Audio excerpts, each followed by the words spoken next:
Hello everybody, we're live. Let me bring up chat again. There we go.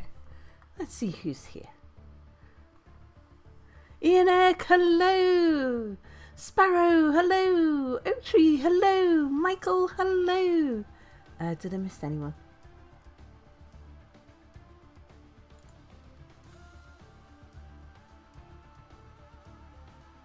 Oh, if anybody's under the pin, I can't see. Finks, hello. Finks was under the pin.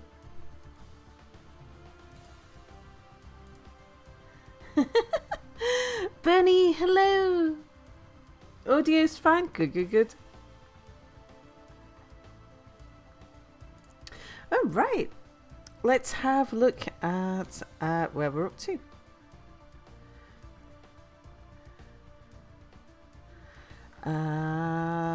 Let's start with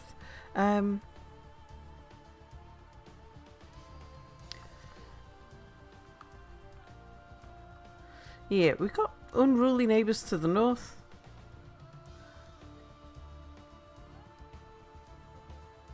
And are these the same?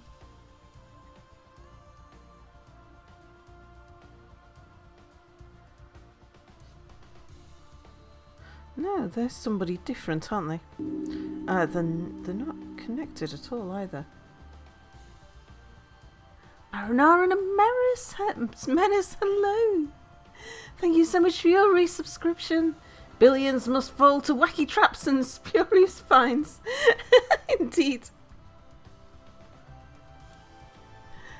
Yeah, we got some unruly neighbours to the north.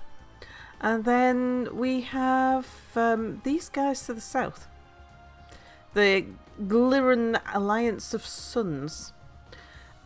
These guys have been trading insults with us and we're not very happy about it. They have been vassalizing some people as well. Not quite sure how many.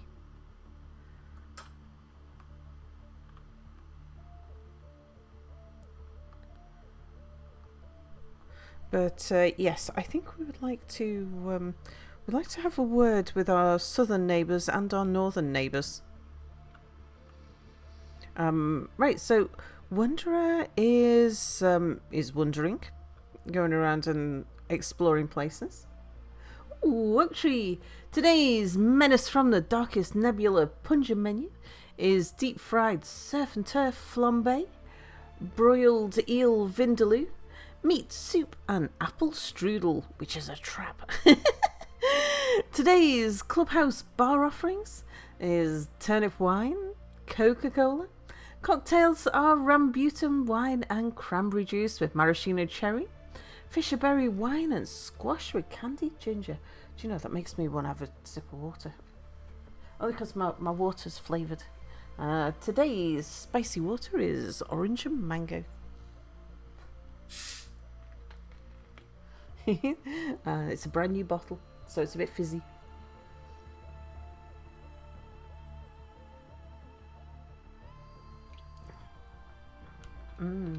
Tasty.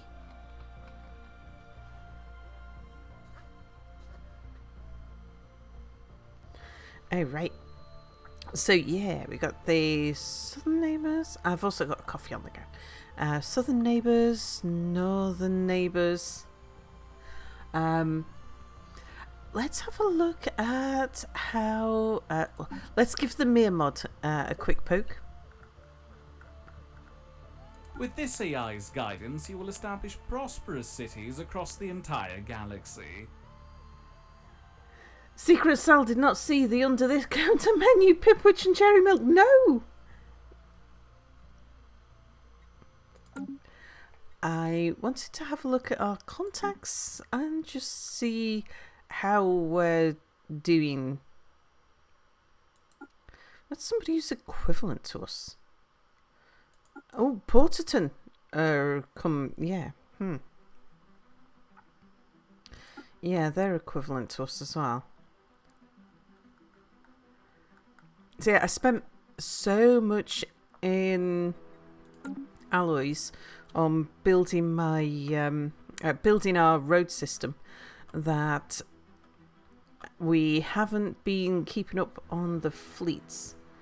So yeah, I think we need to boost our fleets a fair bit. Yeah, I mean we're under on our naval capacity. Boost our fleets, boost our economy, and then sometime this stream I expect we'll go and have a word with one of the neighbours. Sophia, hello. Poking me, Creamy Bear, hello. Right, I think we can let things roll. Let's just see where everyone's positioned. So we've got AP over there. Do I not have you paired with a research ship? Ah. Yeah, the spare... Uh-oh. Lance, hello!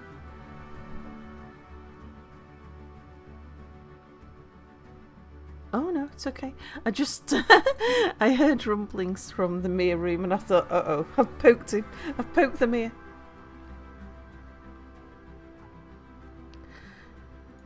Right, I'd separated you guys out from those guys because I wanted to merge them. You guys can get back now. Oh, thank you so much for the bits. Do make sure neighbours are aware that decorating the facade of their house is a privilege, not a right.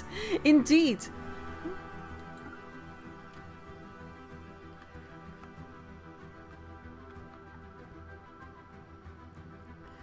Carol, hello.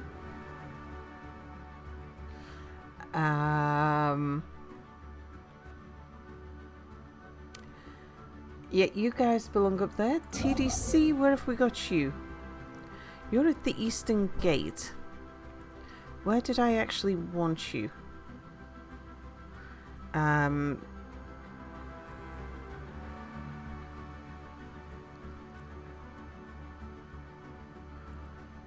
here at Kaid, I think. Along with Mizanaheim.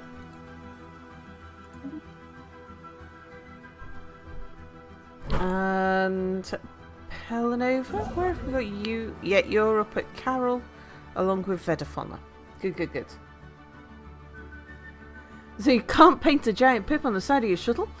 No, absolutely not. Not unless you have written permission from the HOA.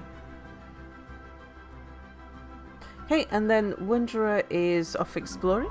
The Sphinx is staying in Suburbia, assisting research. I might want to see, out of all of our scientists, do we have anybody... Now we've had a few updates. Is anybody else better at that?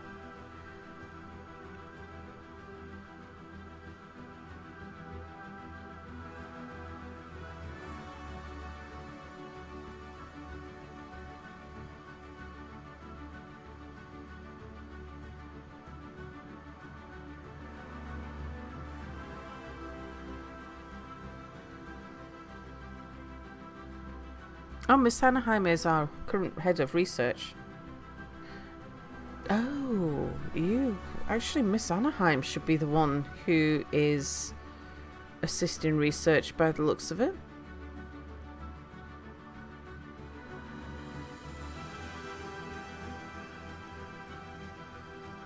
Yeah, let's swap you two over. So... Finks? I want you to head down to Kite. Are you cloaked? Yeah. You head down to Kite. And Miss Anaheim, I would like you to come and assist research. Okay, that's sorted out our scientists.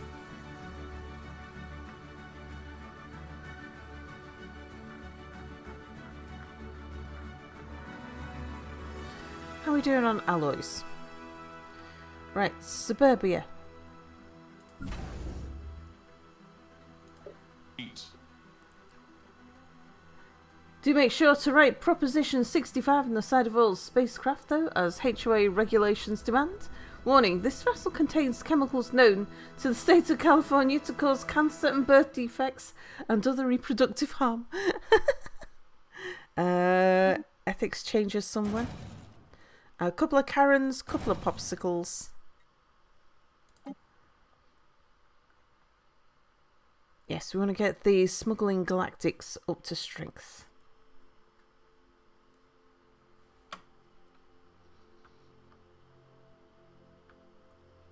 Yeah, we've got too many leaders now.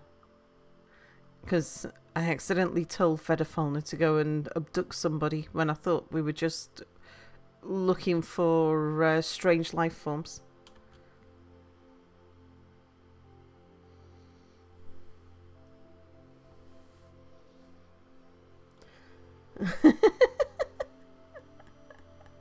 Yeah, Garumi Bear, your cheese is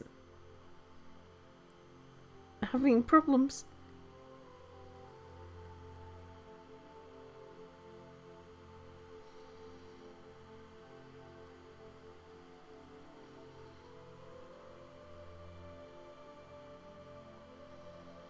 Nothing like an accidental abduction. Indeed. Council agenda ready. What are we voting on, by the way? Senate's in session. Cooperative research channels.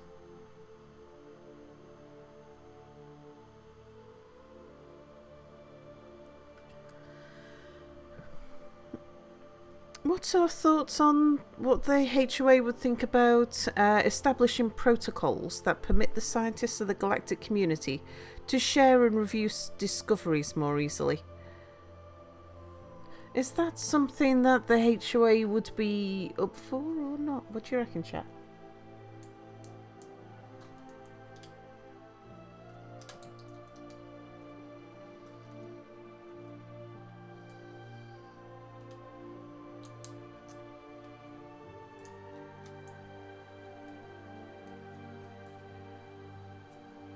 Eat. Illegal. It's fraternizing between neighbours without paying dues.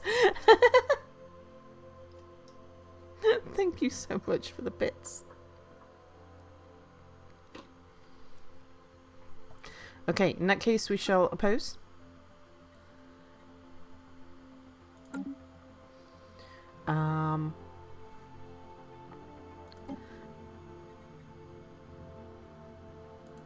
Right, expand the council. What have we got? We can have a position for Chief of Secret Police. I wonder whether...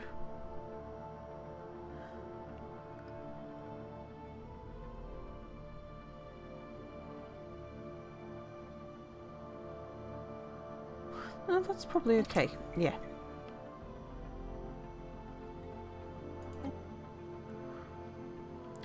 Ianek, do you not currently have a position? You're Grand Marshal.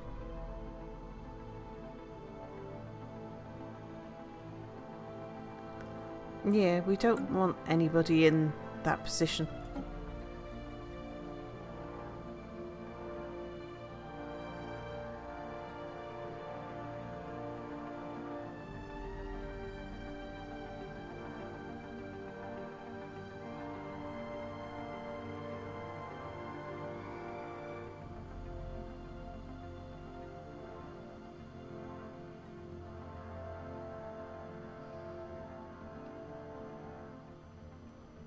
I think we'll go for Uncover Secrets next.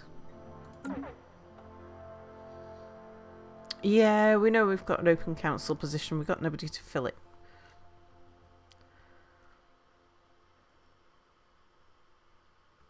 I think we shall shift right click that one. I don't want that one to keep on popping up. We've got an idle leader with nothing to do, but they can't take that position on the council. All right.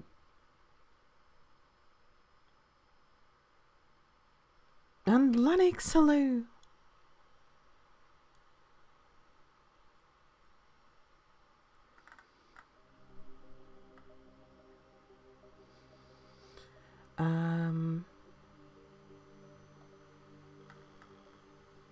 Now the rickety racketeers. To upgrade you is going to cost us a fair bit, but I think I'd still like to. You're kind of important to us. The booty seekers. Yeah, you'd be really expensive to upgrade.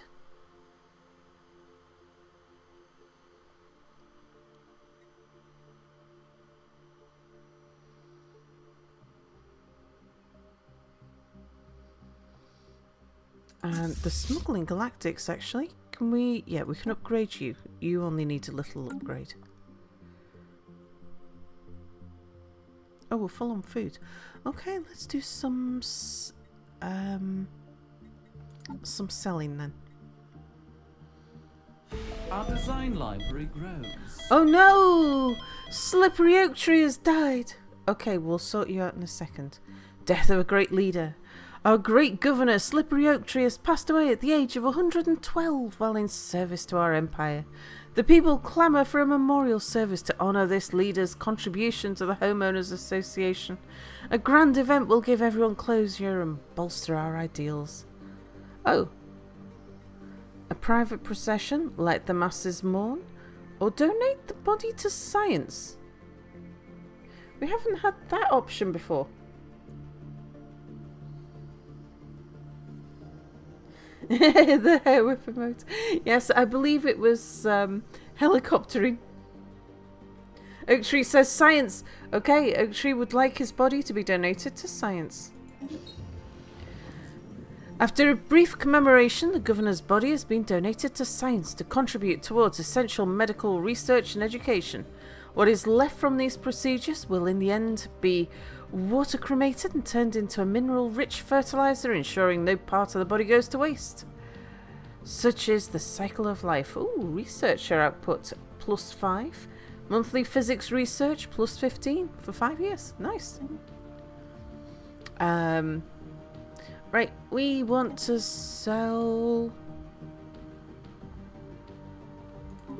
Let's sell 200 of our food for now. We'll run at a deficit for a little while.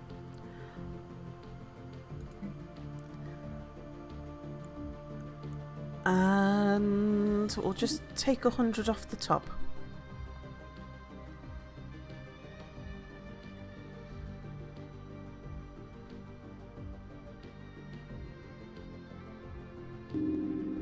Alan, thank you so much for your resubscription.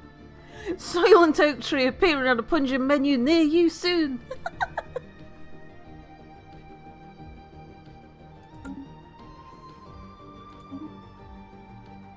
Oh, climate restoration. Very good.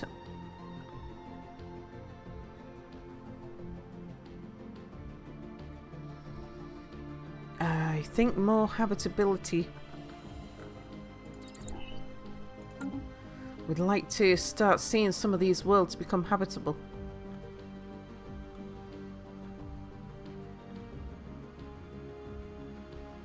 %45%.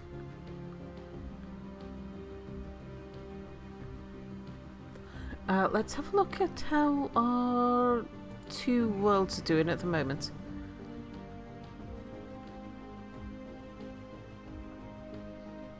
You've got plenty of amenities. We're getting a little low on housing. I want these guys to get the shield. We don't need to be synthesizing crystals anymore, do we?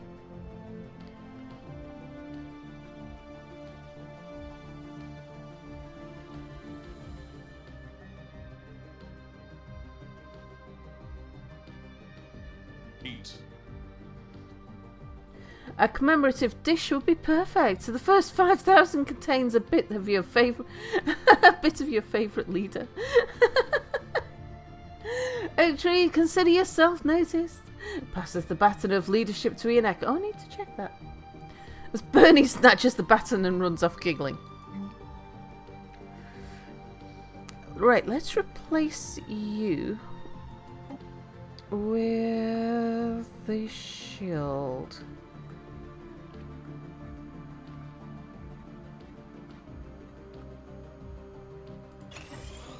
There we go. Shield, Stronghold, and Entertainment Forum is what I intend to have on each of the planets.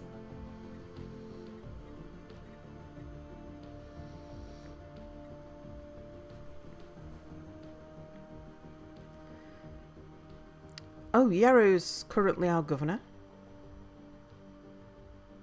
Oh yeah, you're a pretty good governor actually.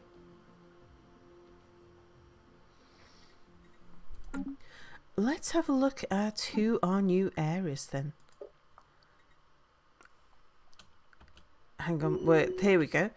So Ianek is now in charge. Is now our Michael. Our mini Michael. Oh, we've got a new person.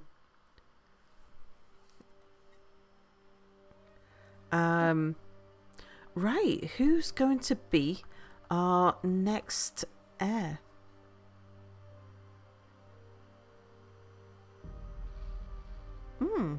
They've got a hostility trait.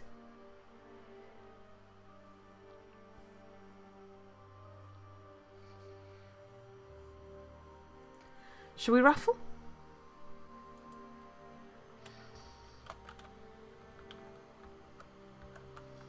Who put Ianek in charge? That seems like a mistake. Hello, Emil. If you would like to be our next heir, our next mini Michael, then type ! join in chat. And yes, if you already have a person, you can, or you've had a person, feel free to enter the raffle again. No problem at all. A hostile HOA sounds like normal.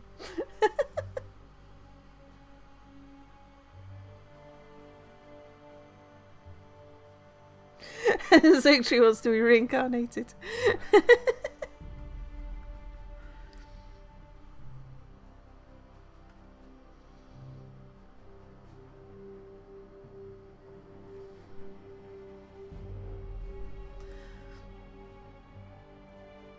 Age 22.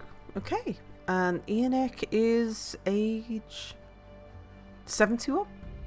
Both got a fair amount of life in them. Less slippery this time, however you kept falling down. Yeah, we've only got a... Actually, cancel the rename. We should keep the Scarred as the start. It's a Michael! We've got Scarred Michael, the mini Michael. Michael is the new Michael.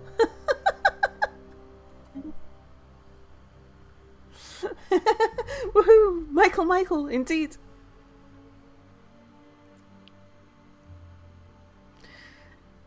Excellent. Right, well that's sorted. I think we can put Michael... In fact, do you know... Seems as... I know I normally keep the front bit, but actually, because we want Michael the leader, don't we? Yeah, I think we will just have Michael for you. Right, our government. Can we get... I think I need Michael on... Yeah, if we've got you as Grand Marshal, ship's weapon damage will be plus 5%. Excellent. So you shall be Grand Marshal Michael, the mini Michael. Vedafalna, hello! I'm here and have been the entire time. We dead yet? Oh, we've just died and eaten oak tree. And a new Michael has been has been appointed. Yeah, the Michael is dead. Long live the new Michael, which is Ianek, and our new mini Michael is Michael. I demand Count von Count recount. Eaten oak tree. How was it? Yeah, oak tree opted to have his body donated to science. Apparently that also involves turning oak tree's body into fertilizer. Right, you are primarily in the agri world. However,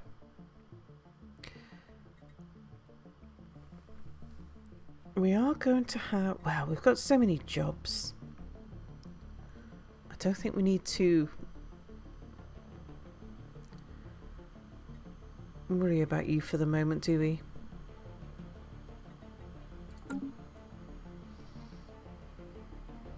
There's a lot of science that goes on in the kitchen, indeed.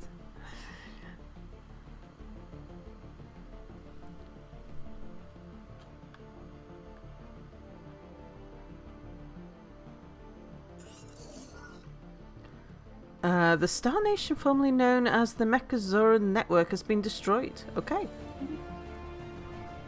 I don't think we have borders with them.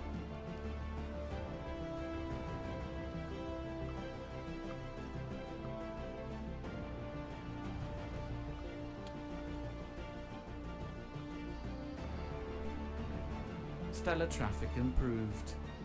Excellent.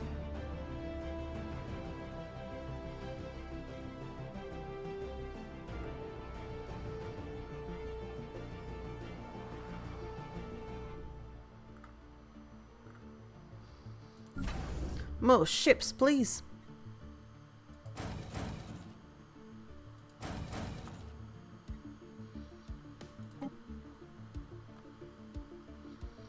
And up at the northern gate. Our design library grows. Oh, okay. Got 11 of 21 platforms.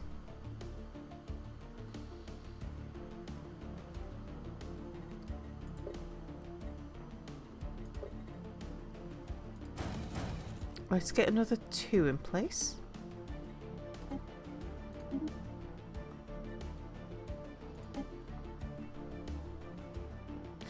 Yeah, don't think we're quite ready to activate the gate yet.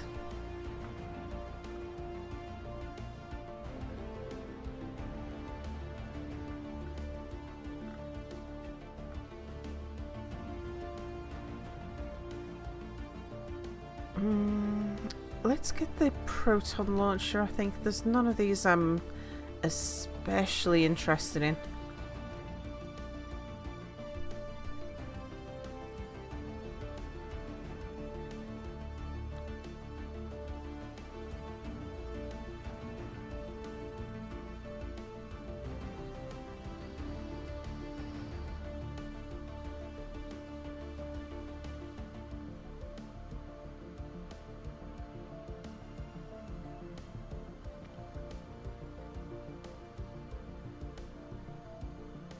I might just finish off that one. We're not going to use them, but it'll get it off the bottom and it'll recycle our options. It's quick. Don't you need a chief of secret police? You need a ruthless, corruptible sort of chap for that. Indeed. But we've already got 10 of 8 leaders. I've got too many scientists. I've got one too many scientists.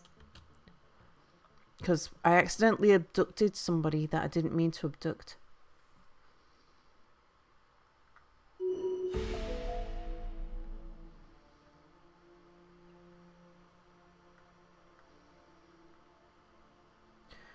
Right, booty seekers, you're going to cost a lot to upgrade, aren't you? Our design library grows. Oh, okay, nice. Oh, elite cloaking field generator. That sounds very nice.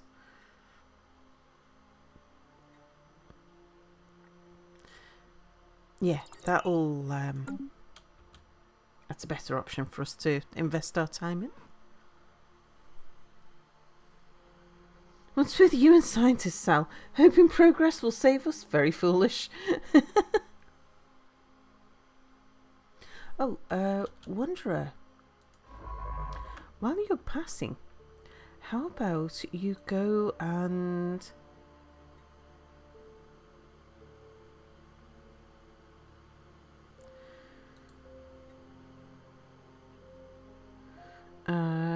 we can't explore the wormhole while we've got closed borders even though we're cloaked. Boo. Ah, that's why we can't use this wormhole up here, I guess.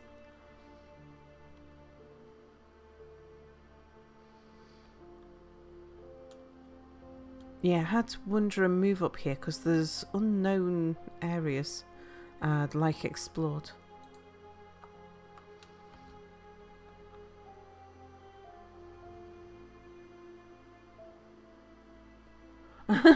Damn, sorry, my leg cramped after typing that. I think God heard me.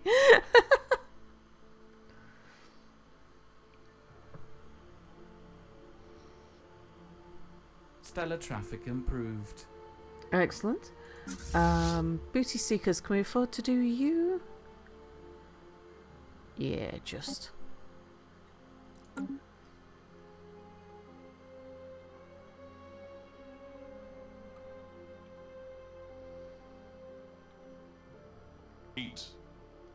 Sam takes the yes option to boldly going or boldly knowing, hence the number of scientists. Thank you for the bits.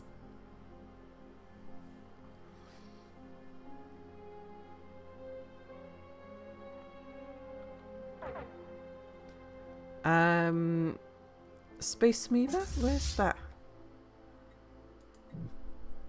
Oh, that's just Wanderers bumped into somebody. Okay, you are... Yeah, go auto survey, investigate, excavate if you find it.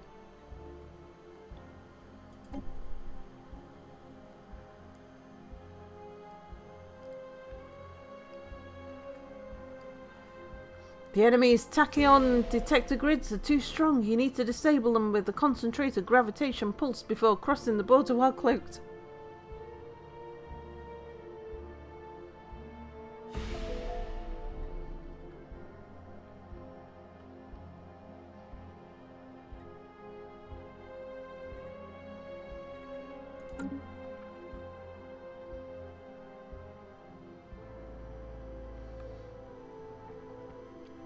Stellar traffic stopped by stellar livestock.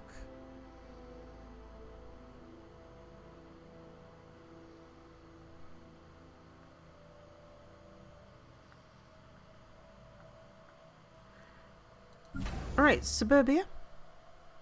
Our design library grows. Ah, okay. Let's just take care of this first.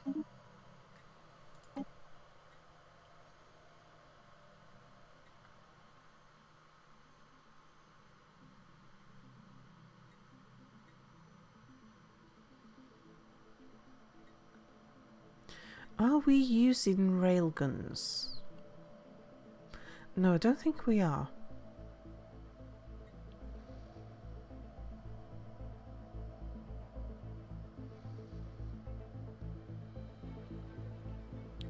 We're not using the cannons either.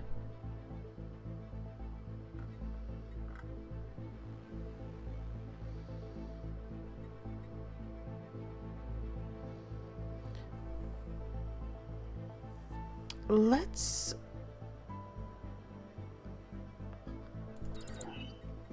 boost our robot modifications.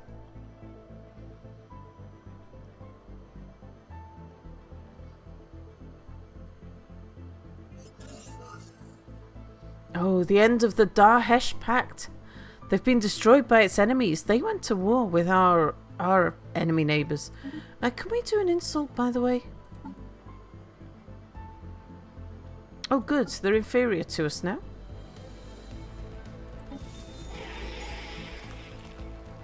Insult them. You'll forgive me if I dim my display, Glear. I simply cannot stand to look at your nauseating appearance. Very good. What about espionage?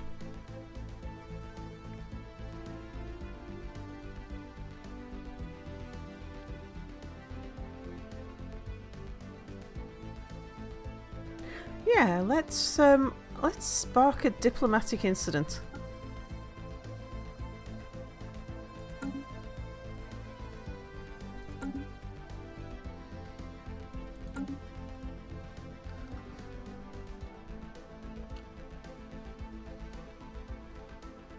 Right, I was about to make some more ships. Oh, someone's trying to establish contact with us. We hear the rush of flowing liquid in the distance and the squawking and wing flapping of tiny avians taking flight. The transmission seems to be coming from a thriving biome. Hello? There's no response. Hello? Hello? Hello? Oh, okay.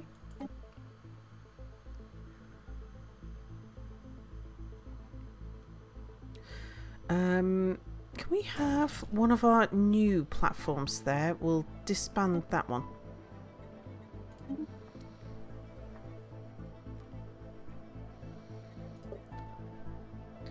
And I'd like a couple more Karens and a couple more popsicles, thank you. What's the hole in the border next to the purple forces? The hole in the border next to the purple forces. That one? Or this one?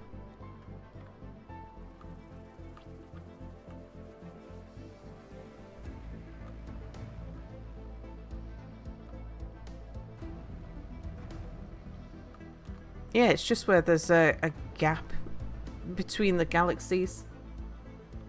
Sorry, between the solar systems.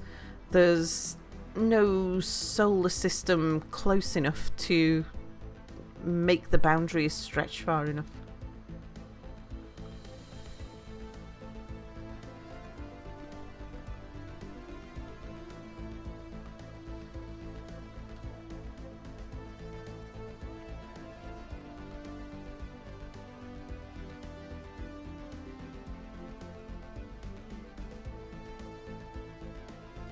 Both will be filled once Sal upgrades the border extrusion. Yeah, we've not seen that. We've not had that option yet. Library grows. Oh, okay.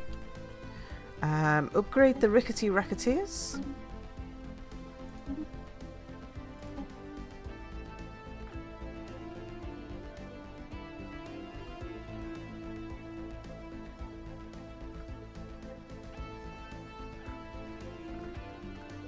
Not interested in any of these. They're all...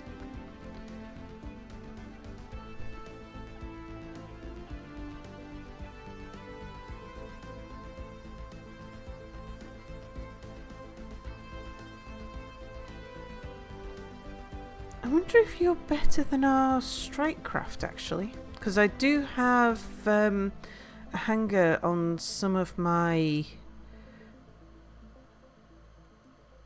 star bases. Only range 10 though.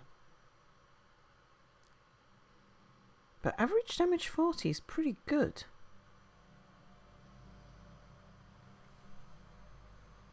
Used to be a possible research option. No clue about the current version. Yeah, I'm not sure either.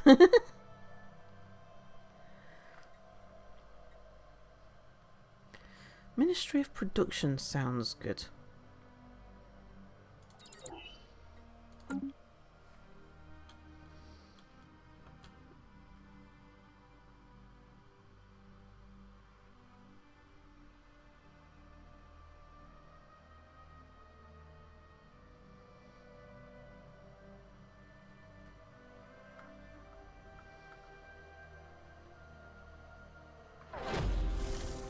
Oh. Oh yeah, the espionage operation event is pending. Our operatives are investigating key diplomatic actors within the Glirran Alliance of Suns, searching for hooks which we may be able to exploit. Acknowledged. Very good.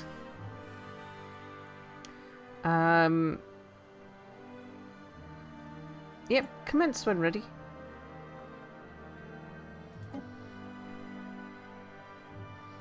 We're just causing trouble. We're not looking for a specific point in time. Hostile fleets present?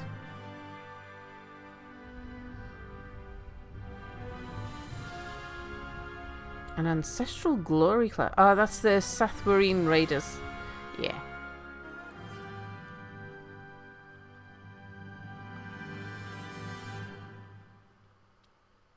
We are nearly in a position where we'll be able to take them on soon.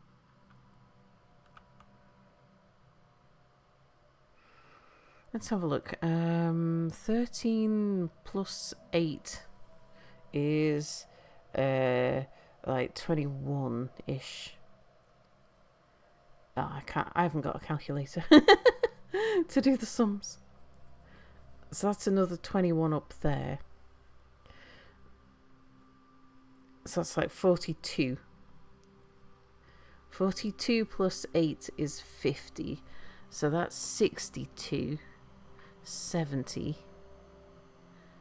78. Plus 5 is 83. So once we've got about 100 or so, we'd be able to take on these guys. We've got 30, 30 and 30. We are pretty much there, actually.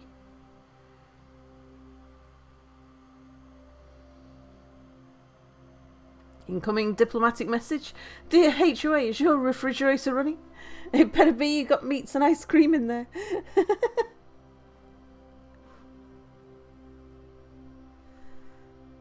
Smuggling Galactics, let's get you upgraded. I think we might start moving people. I think we're going to take on these guys before we take on our southern neighbours. But with that in mind, I best boost our southern gate. Because I imagine they might want to take advantage of the situation.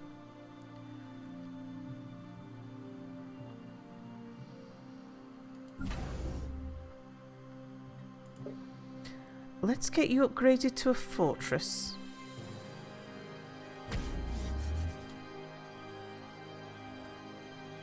Stellar traffic improved. Southern Garage. If we upgrade you to a fortress, then we can put more shipyards in there.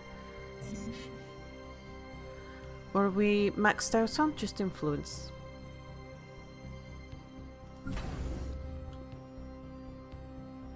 I don't want to use up all of our alloys.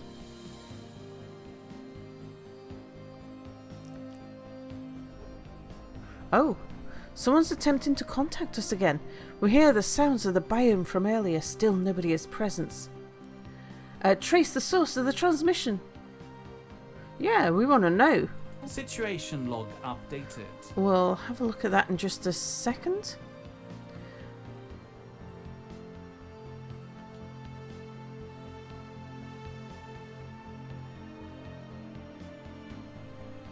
I want to make sure we've always got at least 300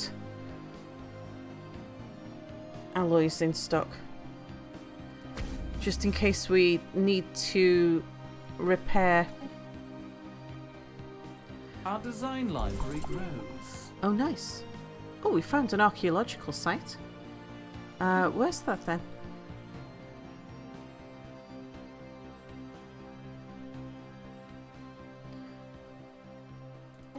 Probably Wanderers has found it. Okay. Nothing, we can't do anything about it because we need to own it before we can excavate.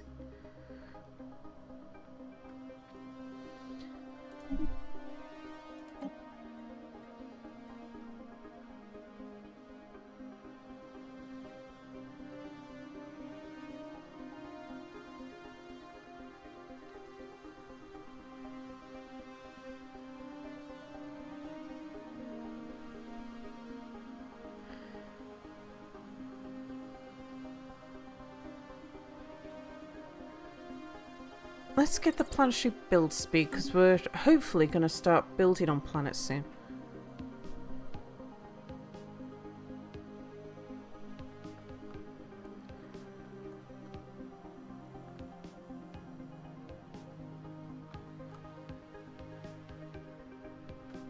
Right, they're still pacifists, so we're not expecting trouble from them.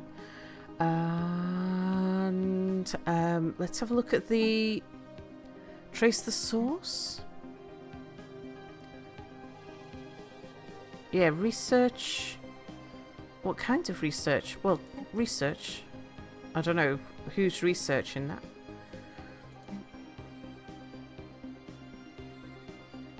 And where do we find you? In Olam.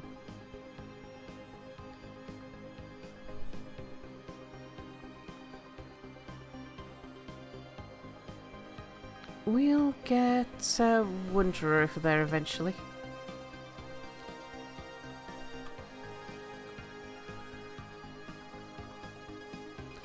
Right, don't need to know about you. Pollywoggy, hello! Also, is it the kind of HOA where the association fee pays for groundskeeping, or the kind where they fine you if you don't mow your lawn for 10 days? Probably the one that fines you if you don't mow your lawn for 10 days. Yeah, less gated, more walled in. Library grows.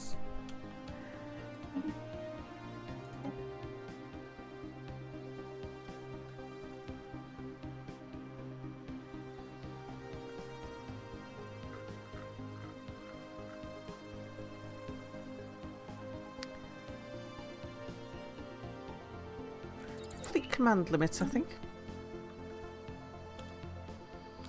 Lab Monkey, hello!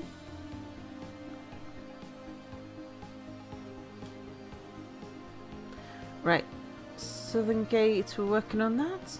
Southern Garage, we're working on that.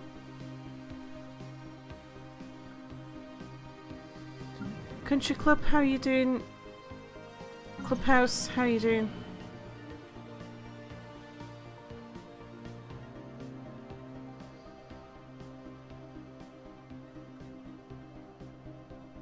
Don't need you, so we won't get you just yet. Stellar traffic improved.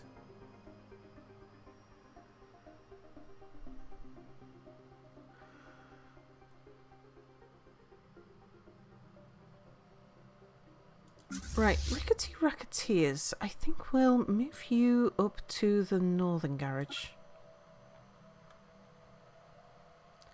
Booty Seekers are still in the middle of upgrading at the moment.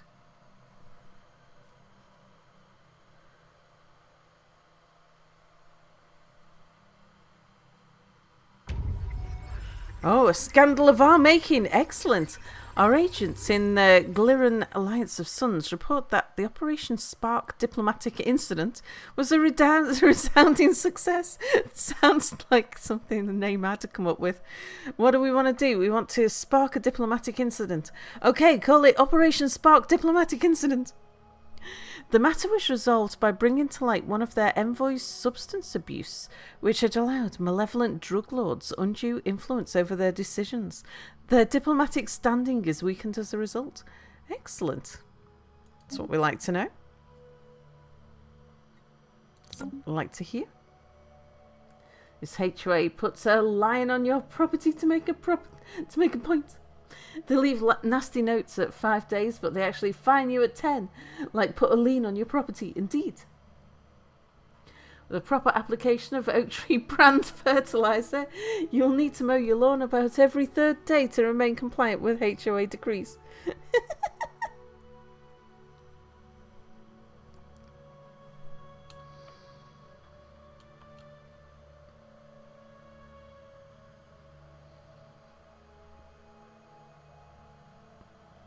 Special project complete. Ah, we were able to locate the source of the mysterious transmissions.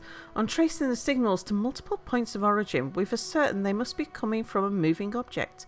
Our leading theory suggests we were contacted by a ship, which may be used as a nature reserve of sorts. Okay, established communications. Ah. We established communication and were met by the now familiar sounds of the biome. However, this time we hear someone speaking. Warm greetings, associate. I've been expecting you. Pardon the pretense, but I had to know how curious you were. Now let me ask you something. How do you value life?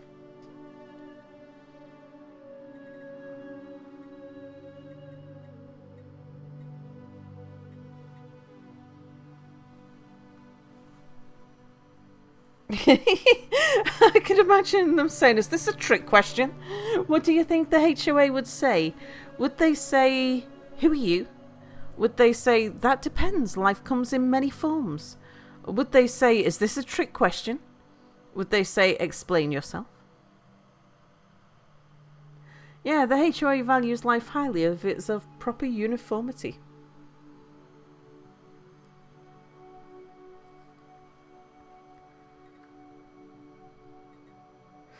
I wonder why these ones seem to be slightly yellow, whereas the other ones are kind of green. Do you have a lawn? Clearly he does, and clearly it's unmowed. Explain yourself. Okay, let's go for explain yourself. I understand your reluctance to answer. You must understand. If I could give you more information, I would. But I can't risk contaminating the data. Please, how do you value life? That depends. Life comes in many forms. A sensible answer.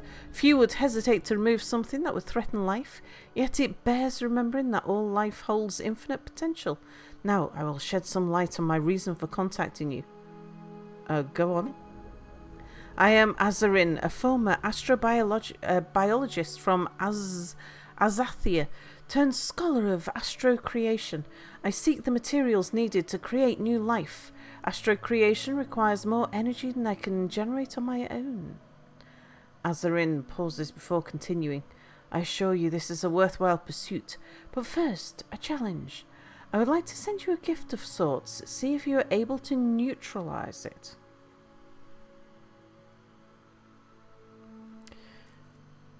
What is Azathia?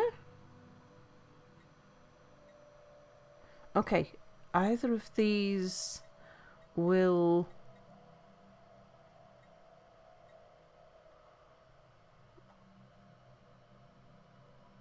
do something.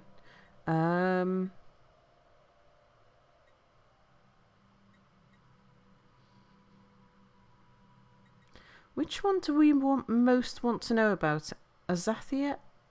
Astro creation? It's fine, I think we can guess at that. How about you tell us about your ship? How about you neutralise your lawn, huh? Explain yourself. The HOA recognises no authority outside of itself. That gift better not be an asteroid headed towards a settled world. Well, we've only got 2 settled worlds, and they're both in the solar system that has our biggest fleet in. Yeah, tell us about your ship. Ah yes, this may seem unusual to the uninitiated. Indeed, this is the interior of my ship. Azarin gestures to her surroundings. This is the Vivarium. It's a dome ship, complete with a fully functioning integrated ecosystem. I admit I'm quite proud of it. The gift I have given you was grown here.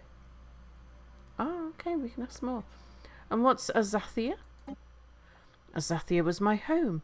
It was a Gaia world, and the capital of the Astrophyton Plexus, my people's empire, home to many different species. Sadly, they are all lost.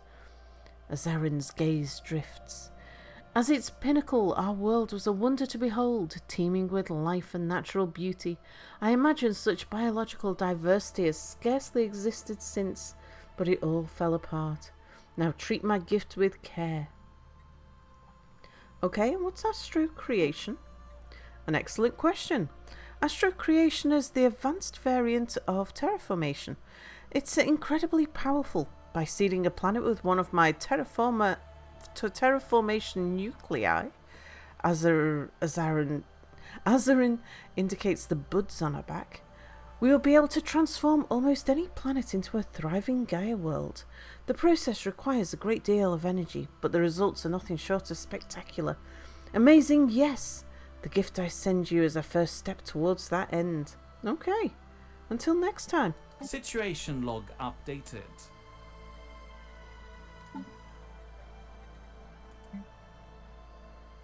Okay,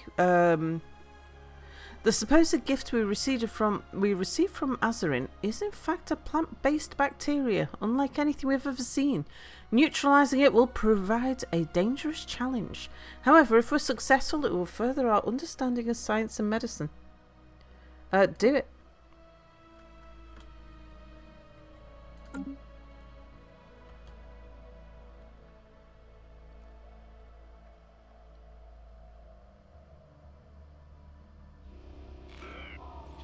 Oh, we've got a raiding fleet belonging to a previously unknown species has been detected approaching our borders. These savages who call themselves the Emithurians have apparently been paid by a rivaling foreign power to attack our systems. They're transmitting a message directed towards us on an open channel. On screen. Hey, you have many enemies, Dwamak. They do not like you very much, even pay us to bash your systems. We are happy to oblige. Go to red alert. Okay, where's that then?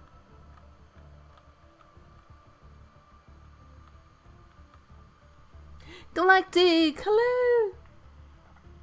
A plague? No, it's crabgrass. You called it.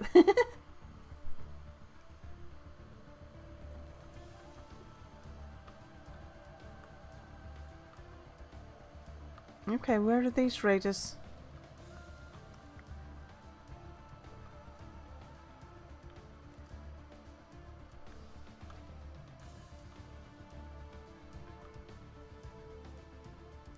The Emithurians. Let's see if we can find where they live.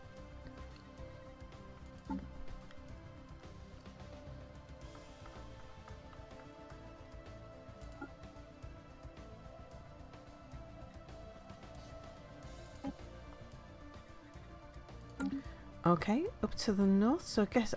it's those guys there. Right, so you're likely to be coming in through the top somewhere.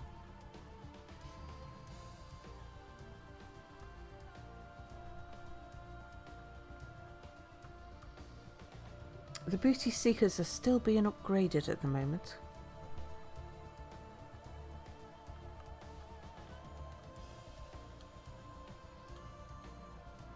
Special project complete. Okay. Azarin's bacteria. We've made progress with Azarin's organic gift. The growing potential for interdisciplinary scientific advancement is encouraging. We've collated our findings, having neutralized any potential threat from the microorganism. We're ready to contact Azarin again. Okay, open communications. Azarin is delighted to hear of our breakthrough. Wonderful. I appreciate and applaud your efforts. Now, Homos and Association, I have another question. To escape death, would you take the life of another?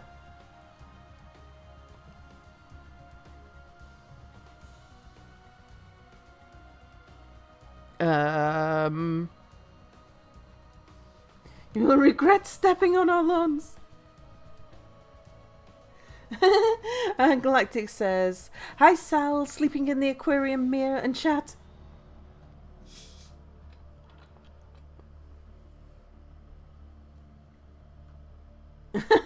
Azarin, my dudes, we take the life of another on Tuesdays.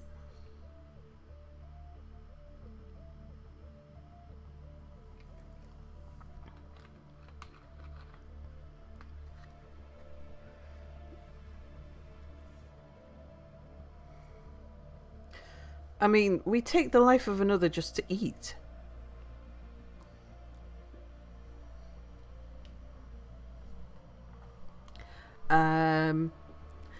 I'm just wondering whether we want to tell her what we think she wants to hear.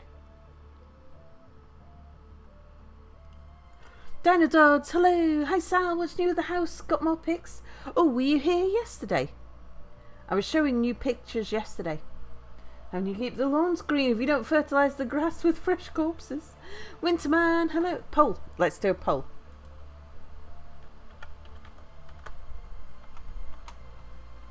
Okay.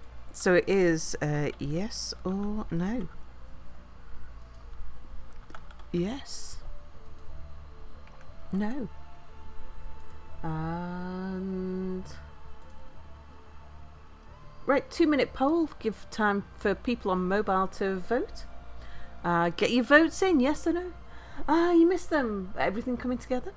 So the latest update is I had a chat with my lead contractor today, because we know work starts today, but work is starting by getting all the materials and contractors in place. We don't actually expect to have contractors on site until next week. It's a bad question is the real answer, since there's a lot of nuance missing. Indeed.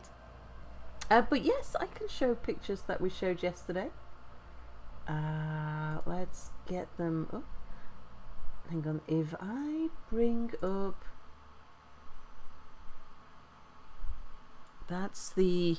Yeah, that's where the page with the mod on. Right, let's pick up some pictures.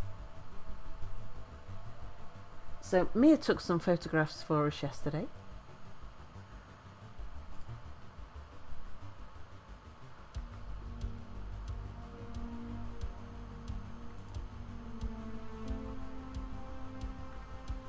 We have a picture of our shed outside, the one that we uncovered. Yeah, look at this. That's our shed. We didn't know that existed. And a picture of the wiring. So this is our single power source, and those things plugged in there is 2 cable drums that lead to other parts of the house. So that's our meter. That's the isolator that is disconnecting the house wiring. And the isolator is connected to those plug sockets. So anything else you see in the house is completely isolated. And that, in particular, what alarmed the electrical company is these wires that cross over the fuses there. Oh, poll ended with say yes, okay. Bad Sal, I can't use my points to cheat. Best Halloween pictures you've seen this year. It's the Mia punishment shed. Oh dear, Mia had a horrible job today. He didn't have to do it, but he decided to do it. It's bin day tomorrow, and they're collecting the recyclable stuff, and in the shed there's a whole load of rotting books. They're just very high amperage fuses indeed. Mia wanted, because we didn't have that much recycling to throw out, Mia wanted to throw out the books. Yeah, rotting books. So the shed is not waterproof. I mean, the back wall here is just falling away. The back wall is actually leaning against the neighbour's garden wall. And there's like, you know, the fruit crates, the sort of the very heavy duty cardboard boxes that you get fruit in at supermarkets. There's those cardboard fruit boxes just full of books, but the books are all rotten. So we can throw those into the recycling. Amir wanted to get them out of the shed because we didn't have enough recycling to throw away, so we wanted to get it done. Wanted to fill the recycling bin while he had chance. Yeah, it was a horrible job because the shed's full of spiders.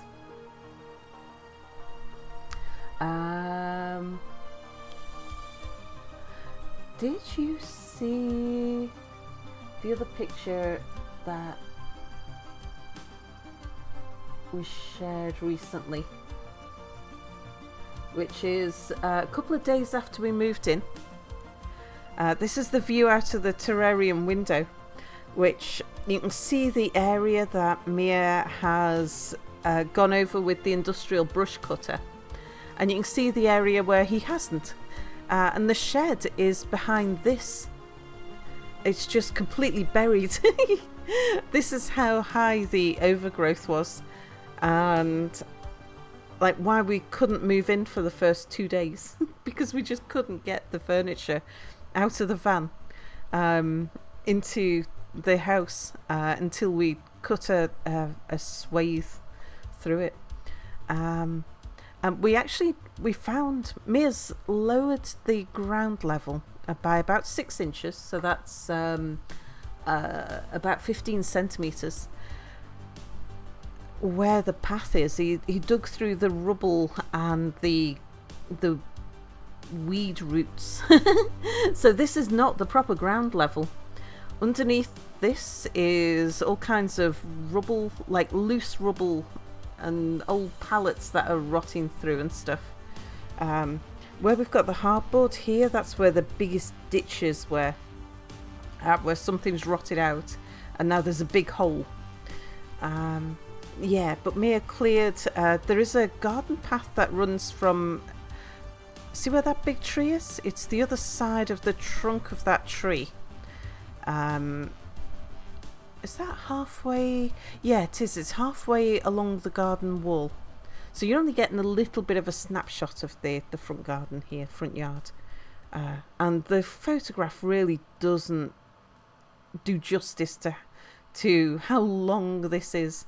I think the trees make everything, don't really show the, like, just how much land we've got out front.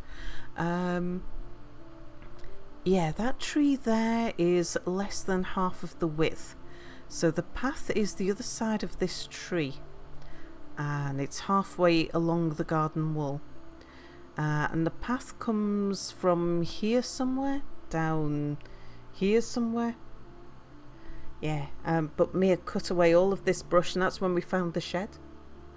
And other pictures. Yeah, out the back we've got. Yeah, just see Mia with the brush cutter there. The back was nowhere near as overgrown. This was only about a foot high. So about 30 centimetres high or so. And there's Mia with the industrial brush cutter there. And the workshop that we found when we cut our way round the back. You can see our neighbours there. That's the main street through the village. We're on the edge of the village. These houses at the back, they face onto the main street of the village. That's the chimney on our workshop. And there's looking into the workshop. And yeah, there's a proper workshop table there. I think it might be in reasonable condition as well. I don't think it's rotted. I don't think the stuff in here is rotted too bad. Although the wood that's been put in here was rotten in the first place. I've been moving rotten wood today. It's horrible. You pick it up and it just like collapses in your hands. Don't know how many years it's wood that's outside, because the bonfire committee's coming the end of this month, so we need to move as much of the wood up the front of the garden as possible for the bonfire committee to collect. Any other pictures?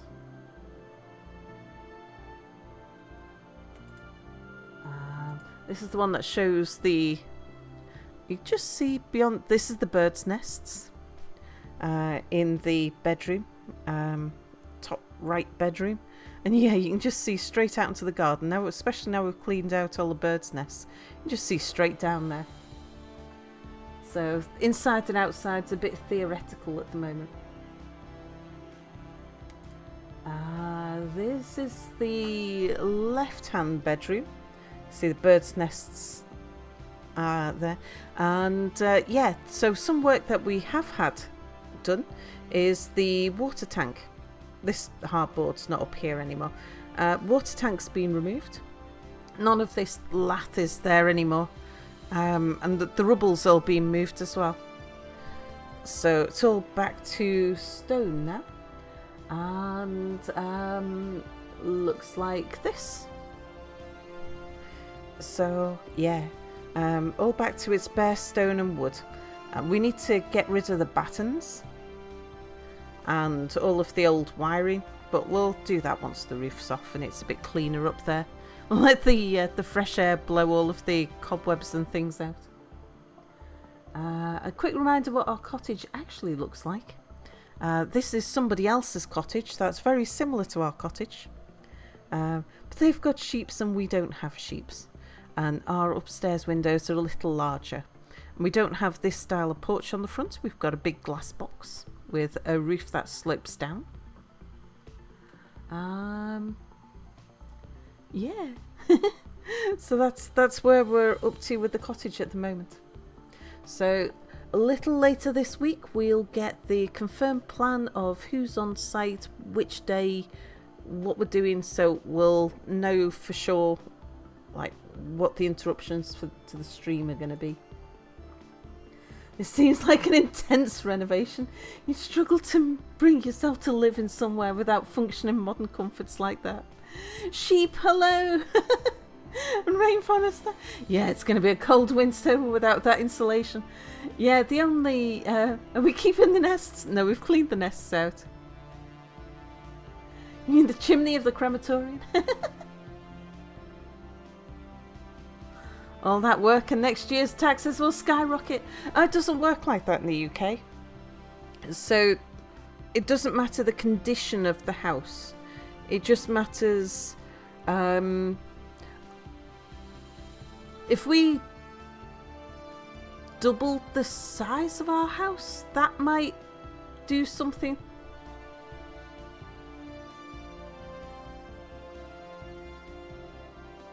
Oh, let's see what I've missed. Damon Works, hello! Allowing books to rot. The former owner is a monster, indeed. Forgot to ask, but have you circled your bed with salt just in case? We actually circled the bed with peppermint oil. Oh, that was Sal's abduction getaway van. That was a van that we rented to move our furniture. We were driving round for because we hired the van for a week. We were driving around with all of our worldly possessions in the back of the van because we just couldn't unload anything for a while. Your parents bought a place with a yard that was overgrown many years back. Under all the plants we found a scythe in the middle of suburbia.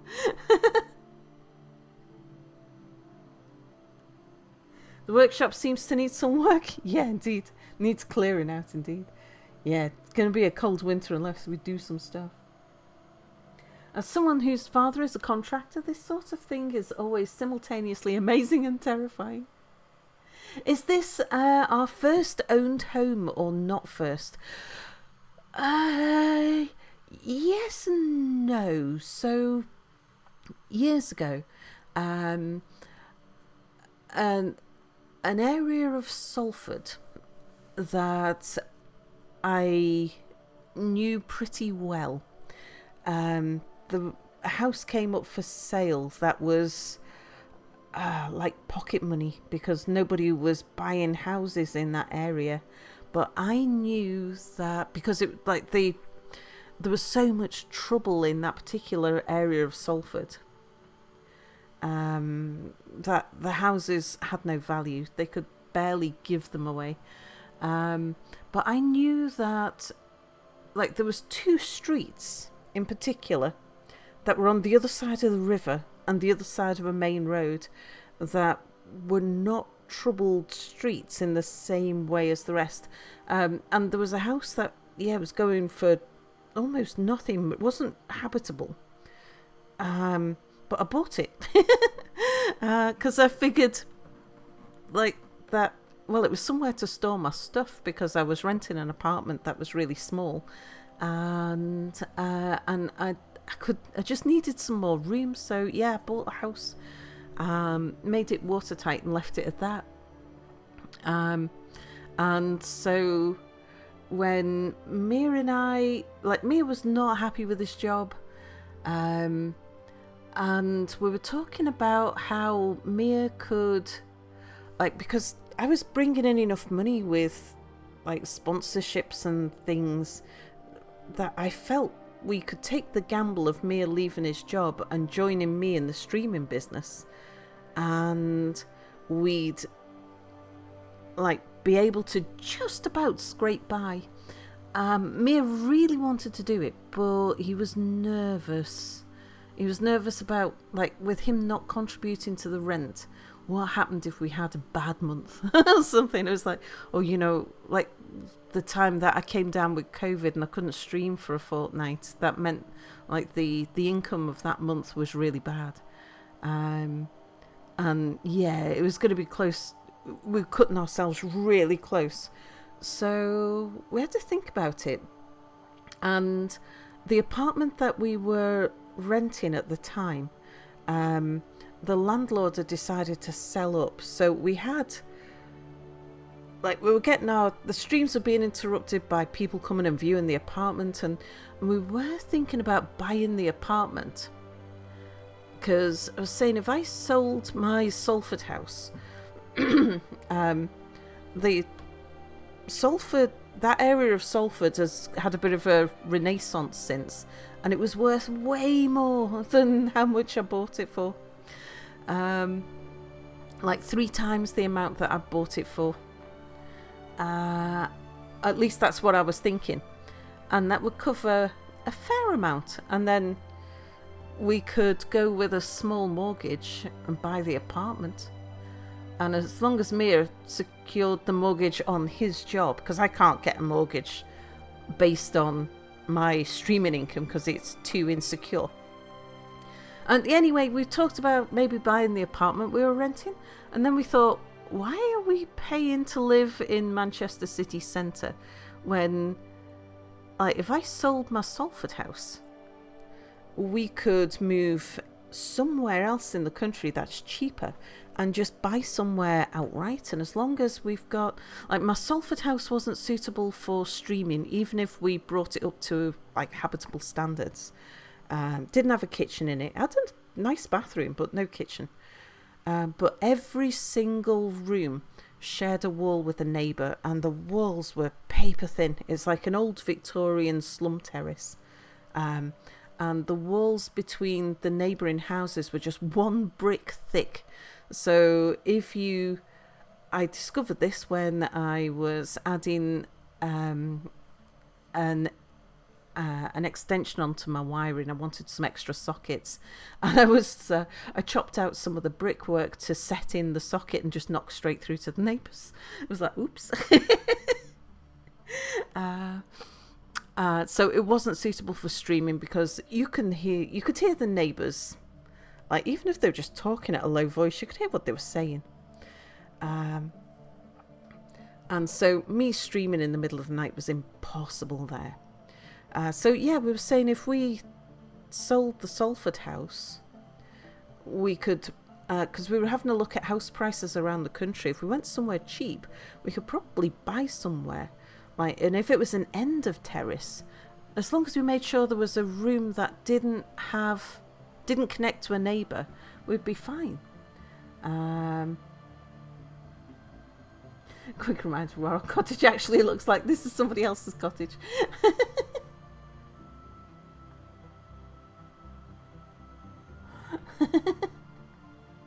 Hang on, I'll finish the story in just a second. I'll just catch up on chat. Sal, if you keep the nest, you could run a BBAB, bird bed and breakfast. And Thoric, hello. Now this looks like a job for me. Everyone line up and pet this guinea. Look at the cottage, it's got some sheep. We could use a little rhyming scheme because it feels so empty without me. All those poor chicks, nowhere to nest. Stelly, hello. Mia and you together? Yeah, we moved together. What was Mia's job, or is that too doxy? Hello, Syrinx. He described himself as being a scarecrow. So his last job, he's had a few jobs. He was working as a teacher, then he was working as a... how to describe it? I can't remember what his actual job title was. It was helping people who had who come out of mental health institutional care. His job was to he was in this sort of like halfway, like not halfway house. It was accommodation, rented accommodation. And his job was to help with practical things, like if they were having problems with like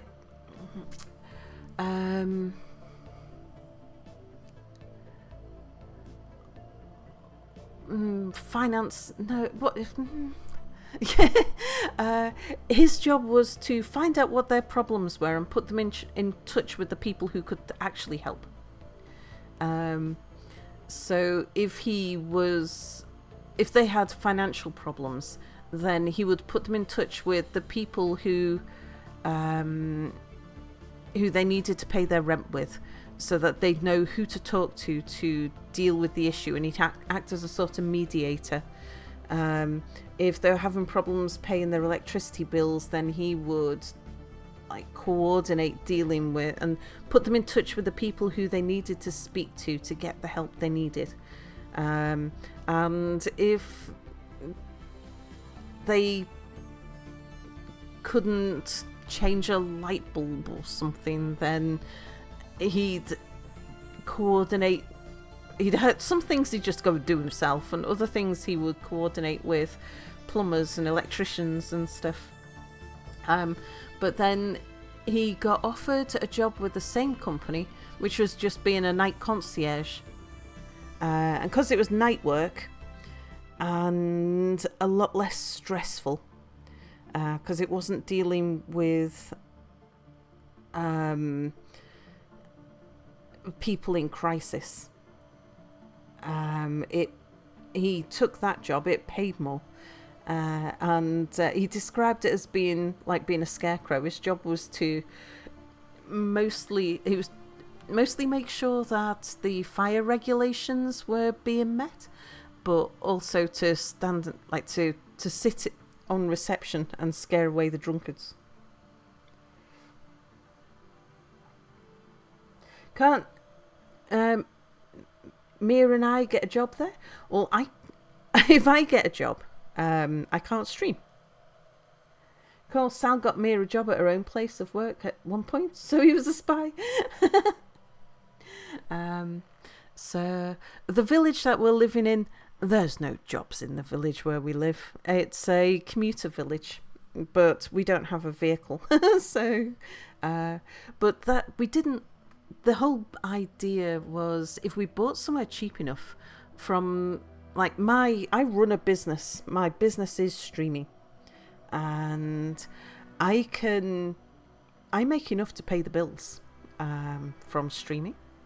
So with my streaming income, as long as if we don't have mortgage and we don't have rent, then all we've got to pay is the local taxes, and then the utility bills and the broadband and some food, and I can cover that with my streaming income. And so then I can bring Mia into the business to help expand the business. Because I got to the point where I was turning away work. I get people like Paradox asking me if I wanted to make videos for YouTube for them, and I made a couple, but it takes so much time to do it that it would interrupt my streaming, which means my streaming income will fall. So I started turning down work, and that's when I was saying to Mia, it's like Mia's so good at editing. It's like if Mia focused on video editing, then we could expand the business. Scottish cottage, sans pottage, saved from the garbage, sans garage. It only gets better with age. Just don't make the locals rage and end up on the front page of the newspaper and be subject to the opinion of haters. Then you'll have to pack it up, see you later. Put your heart in, just have to go and live in an apartment. Cyric says, shockingly, I'm drunk and apparently asking inappropriate questions. No, not at all.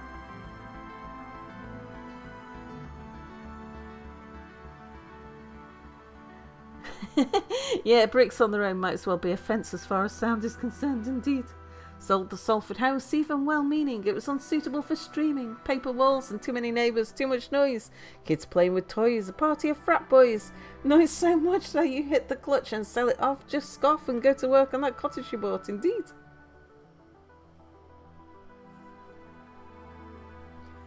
Glad you didn't buy the apartment and went for this cottage. Adjacent neighbour-like apartment can be stressful.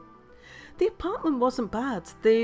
Occasionally there'd be somebody in the apartment block would have a party and I would worry about the copyright music coming through.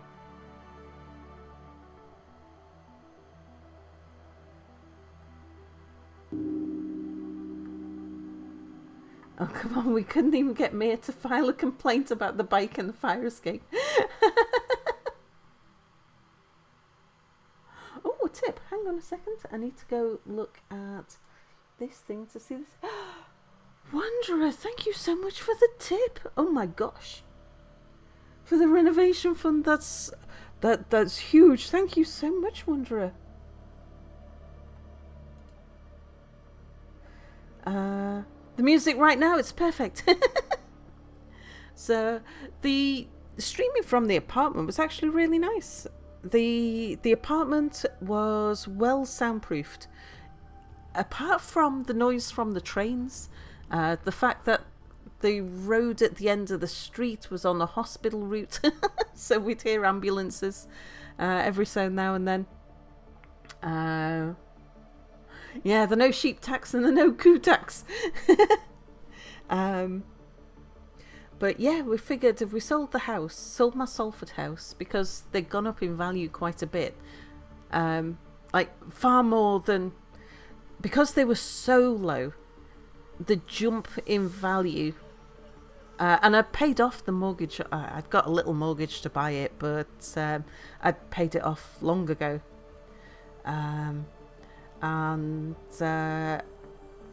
Yeah, by selling the Salford house meant that we would cut the costs, because I had to pay tax on the house, like local taxes for the house, and I still had electricity and stuff there, so I was paying for the standing charge for electricity. And by selling that house meant we'd reduce the costs, and by buying somewhere meant that we'd have no rent, no mortgage, so that meant that Mia could leave the job and join me. Isn't mortgage French for death pledge or something? Salford, that's a cool pronunciation. Your adjacent neighbours are relatively quiet. Hear footsteps upstairs now and then. Worse, there's someone below you smokes and you can smell it on the balcony. And also talk loudly on the phone there while smoking. Yeah, we had a top floor apartment, so we didn't have problems with neighbours above. Very soundproof, so it didn't really matter if we were like laughing and joking in the middle of the night, so the apartment was fine. It's just that when we thought about buying it and thought about why we don't need, like, if Mia gives up his job, which he wouldn't be able to if we took a mortgage, it's like if we took somewhere cheaper, went for somewhere cheaper, then Mia could give up his job and he could help me expand the business. And that was Mia's, that's what he really wanted to do. And because Mia wanted to do it, and it was something that appealed to me as well, like bringing Mia as a partner into the business. Yeah, we decided to sell the Salford house, move out of the apartment and just move somewhere cheaper. But when we actually put my Salford house on the market, the valuer valued, like the realtor, the estate agent who went round to look at it, it was complete coincidence. It was the guy who was selling the apartment on behalf of our landlord. He came around to like measure up and take photographs and all of that sort of thing, and just on a whim asked him if he dealt with like rundown unusual properties. Wait, was the Salford house made of cheese? No. Confirmed. um, yeah, it was just a pure coincidence that we asked this particular estate agent if they dealt with houses that needed significant renovation. And he's like, yeah, we're a speciality firm. We do all kinds of things. But they specialised in houses in Salford and Manchester. And so we sent him around to go value our place, like the Salford house. And he valued it a fair amount more than I'd expected. Like, not quite double, but because I thought if we put it at auction, we might get 50,000 for it, and he reckoned at least 80. But they recommended that we sell it through an unusual method, sealed bids on an informal tender basis. And so we did that. We followed their advice and got more again. And it's like that, because before the tender had even finished, we got an offer, a cash offer, which meant that we knew how much we knew that we were going to get at least that much. And that meant that we could look, instead of just looking at a cheap, like looking for a rundown area, a house like the Salford house, but an end terrace where we'd have a room that didn't connect to a neighbour, so I could make noise in the middle of the night without upsetting anyone. Meant we could look at something a bit better. And so we started looking up and down the country. And we were looking at either somewhere that was ready to move into, that was already didn't need any work, was reasonably, didn't need much work at least, was in reasonably good condition, ready to just move into and get set up, or somewhere that needed a bit of work. And then, we stumbled across this cottage, which looks like this, in a little village. And I think at the time we bought it, it was quite possibly the cheapest detached house in the entire country. Certainly we definitely got the bargain of the century, I think.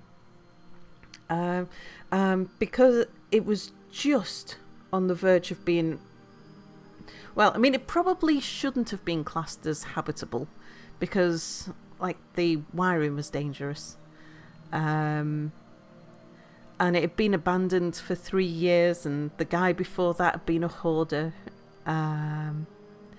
and it was, it's in a terrible state, holes in the roof and all kinds of stuff. But it was going really, really cheap.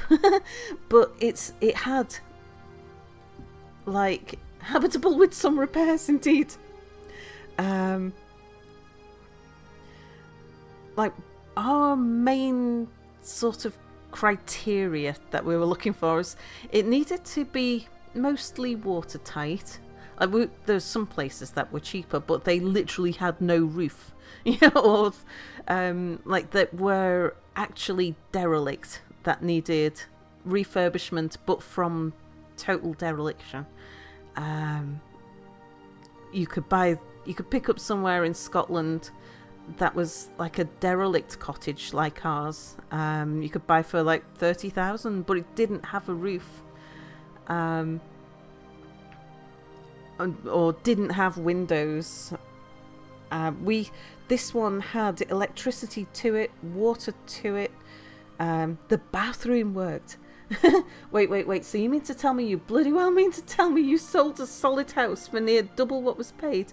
With that money, that amount was not enough to get a sound cottage in the middle of Bum Drum Dum nowhere, Scotland, Highlands, and you had to buy some Roman ruins and renovate it? What? Oh yeah, but you see, we've bought this cottage is worth, like, once it's done up, will be worth so much more than the Salford house. So the Salford house was not habitable either. Like, didn't have a kitchen, and was maybe half the footprint of the... No, probably not actually.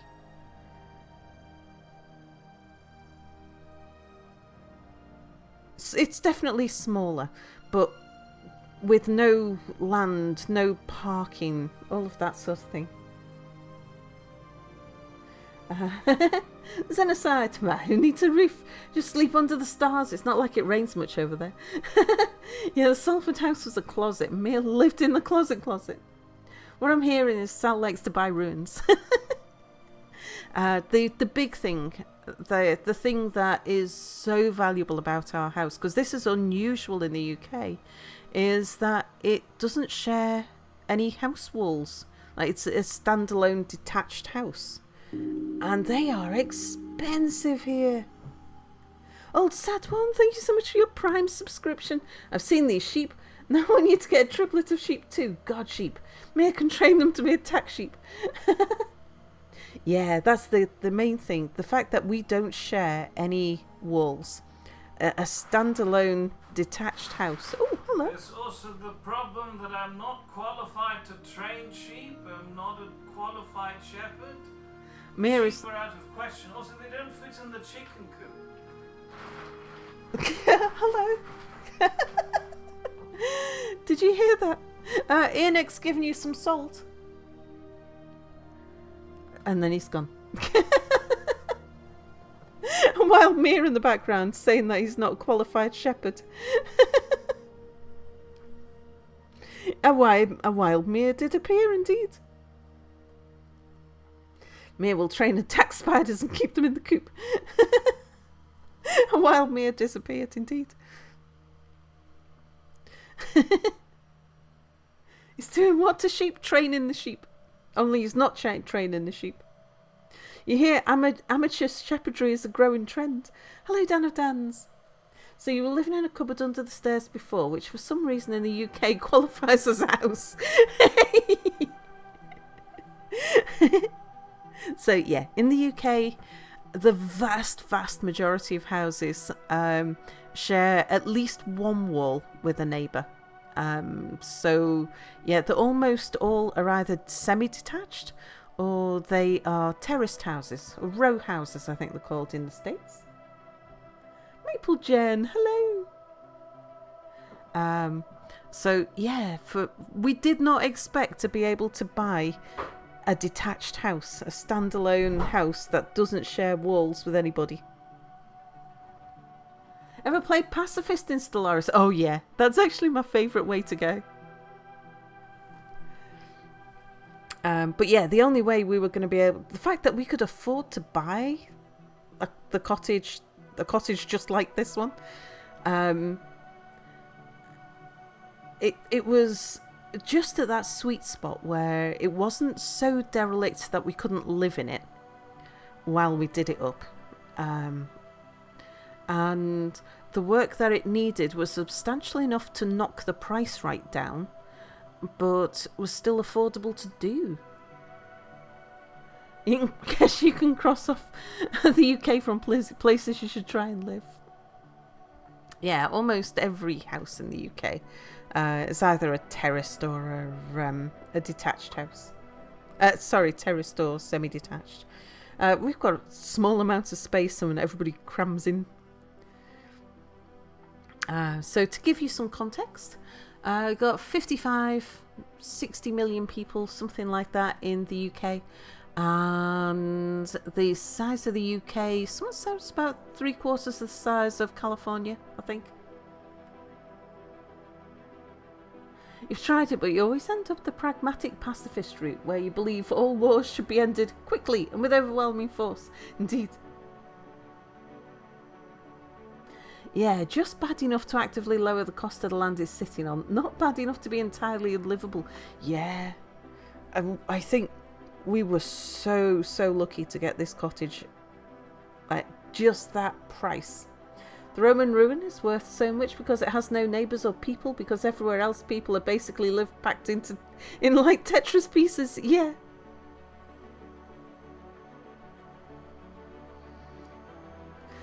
So therefore, this Roman ruin, the village whose population has 4 cardboard cutouts of Gordon Ramsay, a bird in a trench coat, and you and me is valuable. Yeah. But it's not so much about it being valuable. I mean, you kind of. I mean, we're British. We're British. I'm British. It's in our culture to have half an eye on the value of your property. It's kind of baked into like the fact that we are raising the value of the property is good. Yeah, it's an existential crisis on my behalf. But this place is so quiet. It's so pretty. We don't share walls with neighbours. We share garden walls with neighbours. Because we're like, this house is out in the countryside, whereas our house is in a village. You've heard me talk, he's British enough.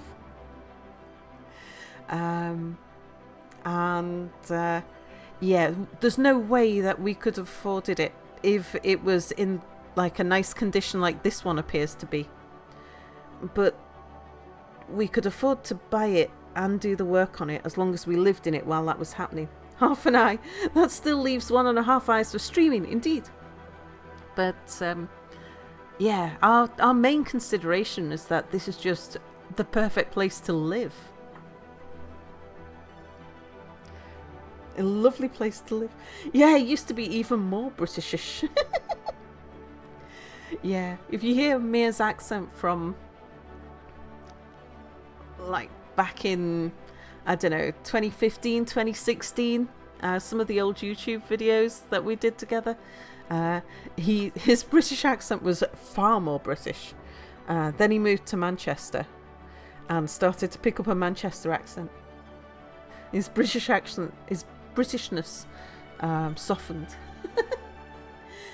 You know what you're doing with your time machine, going back and telling the British Crown not to do any imperialism because it doesn't work out, and instead focus on building more efficient housing.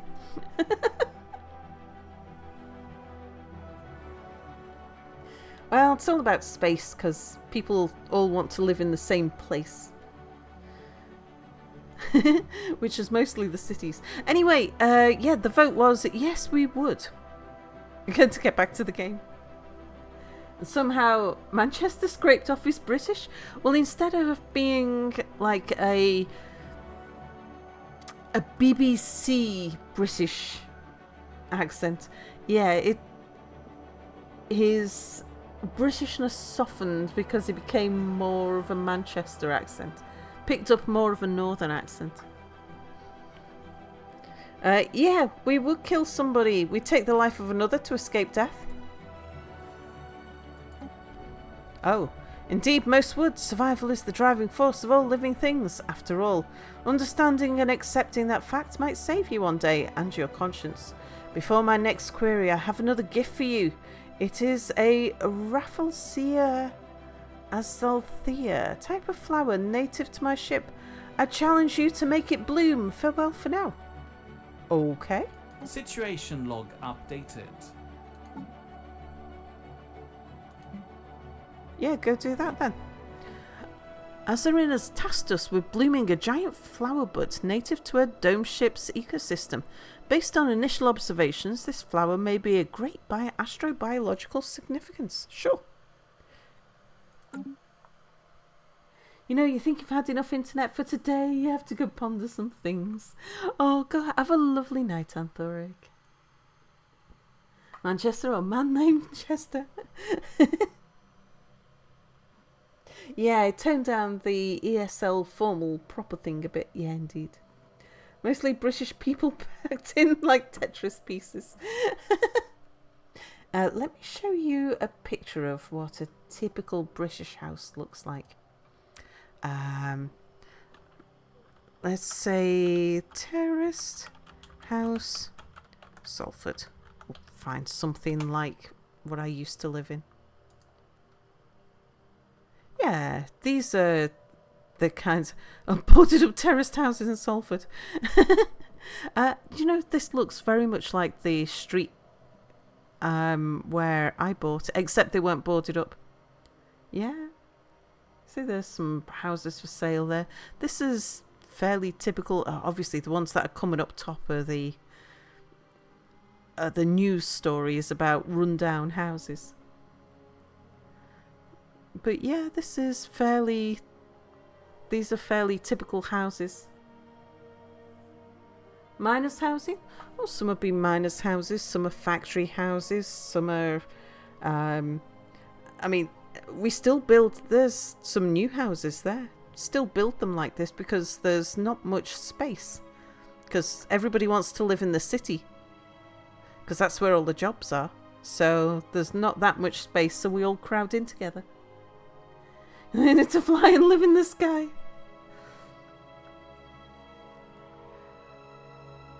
Yeah, these are all typical Salford houses.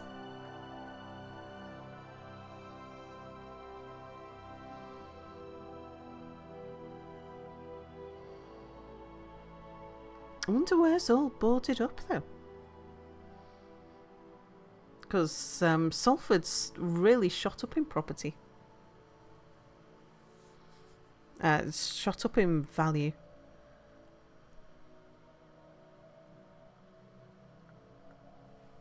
But yeah, it was this kind of house. I mean, the one that looks closest to the one I had.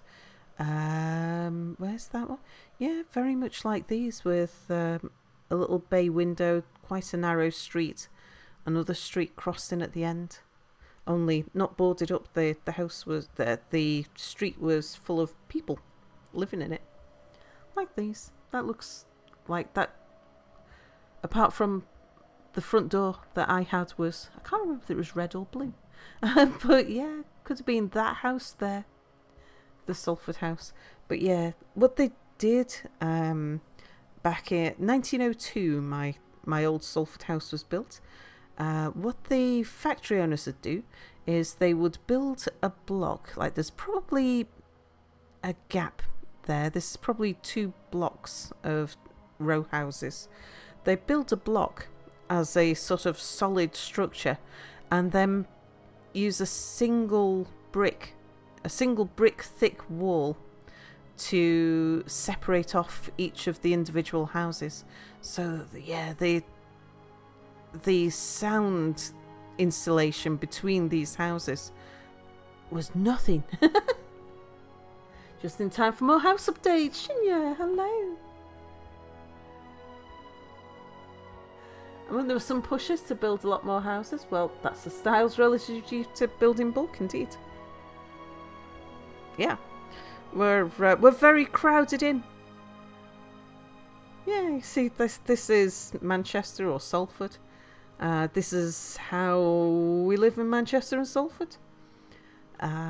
Everybody's very close together because everybody wants to live in the same space. Because everyone wants to live in the city where the jobs are. So, and there's still such a demand to live in the same space that's how we build houses today as well. Either apartments or terraced houses. If you live out in the suburbs, then you'll get a little bit more space, and it would be semi-detached. Let's have a look at semi-detached house, Salford.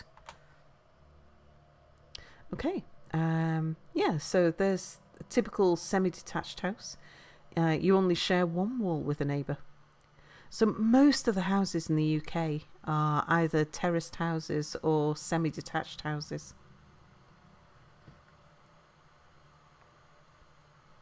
Yeah, that's... and so to get a detached house is actually quite rare. And detached houses are way more expensive. You see, as soon as you go into a detached house, that's a semi.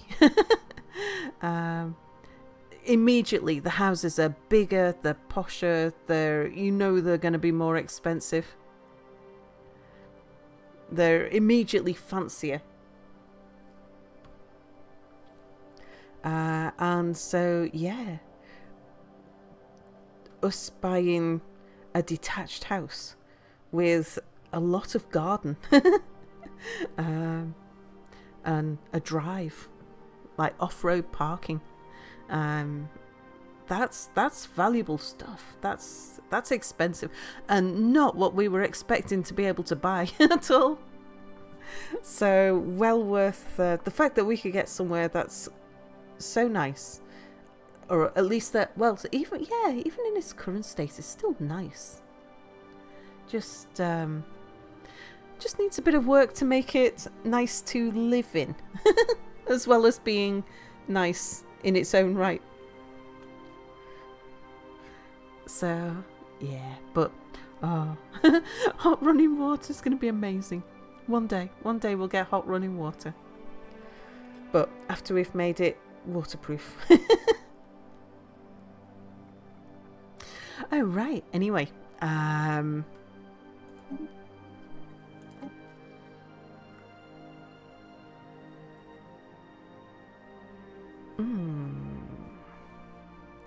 do you know, we could really do with some housing.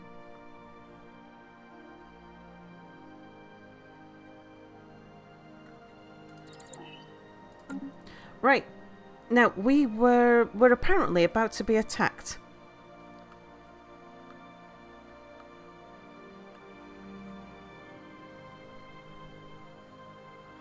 But we don't know where. We know it's these people, those raiders there. How are they planning on getting to us?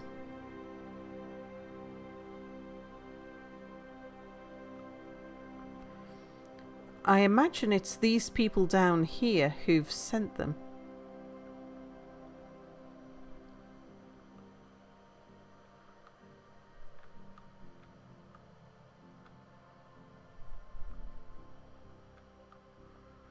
Our northeast gate is our weakest point.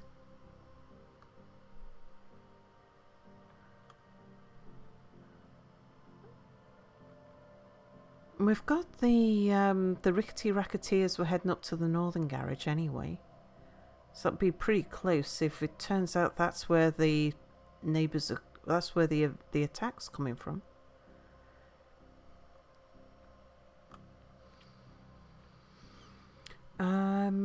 The booty seekers are here. I was just letting them finish their upgrade. I was going to move them to the north as well. Maybe I should just hang on, see where we're going to get attacked from.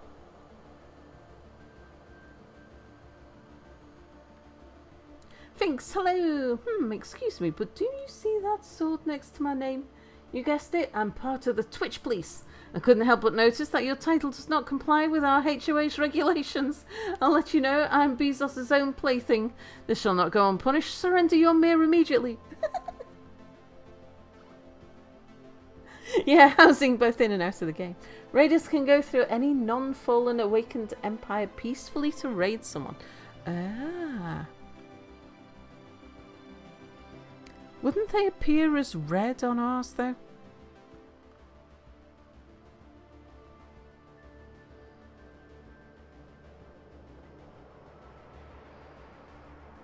Wouldn't we see them as red? Ah, now that's Space Amoeba.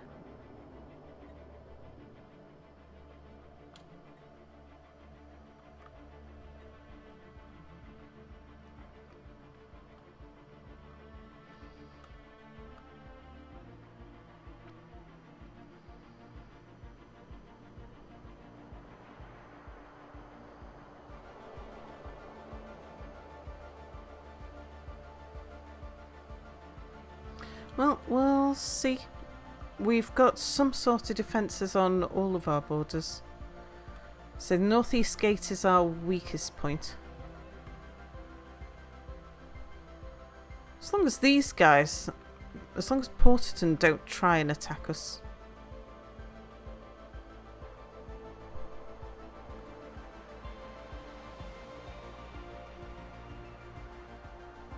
Also, hello Sal, hello chat, hope you're all doing wonderful today. For Radiant Special target, project complete. the fleet is red. For anyone else, the Radiant fleet is neutral yellow. Aha. Except for Fallen Empires and Ascended Empires. They don't take any shenanigans from younger races until you're stronger than they are, and they do, that is. Our initial attempts to provoke a reaction from the flower buds were underwhelming. It's only when we applied electrical stimuli beyond our usual safety parameters that we were able to bring the flower to bloom. We've completed Azarin's latest task, ready to contact her again. Okay. A tiny pollination drone buzzes around Azarin's head. She gently wafts it away. Hello again. The Raffalisa Azathea sure is an interesting plant, wouldn't you agree? Evolution truly is a wondrous thing. I'm impressed you were able to apply the required amount of energy to make it bloom. She claps her hands excitedly. Time for another question. Would you sacrifice your own kind if it meant you could save lives elsewhere on a massive scale?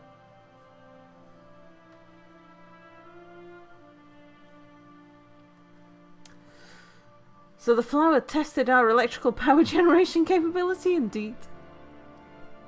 Oh, what do we say to this one? I'll run another poll.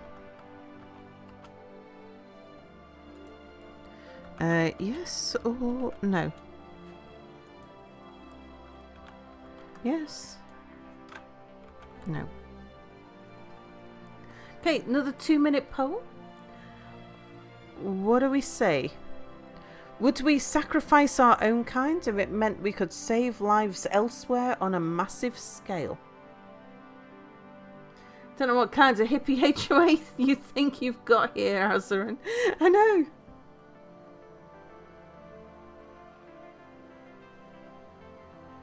Sacrificing your kind for a massive tax deduction? A HOA would do that.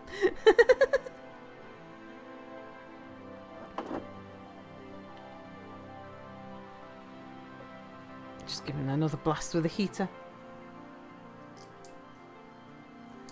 Honest answer? Depends if I know them. Well, so what would the HOA answer? But I don't know if the HOA would answer truthfully if they thought there was something in it for them to lie. And what they think they would say: I'll sacrifice my own kind for a hot tub and a pip witch.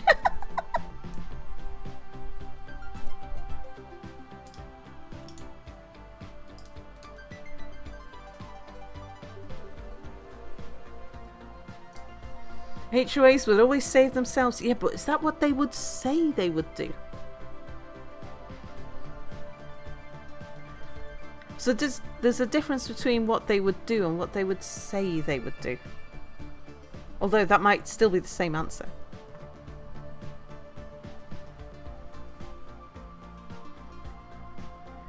Pretty blunt normally. Ah.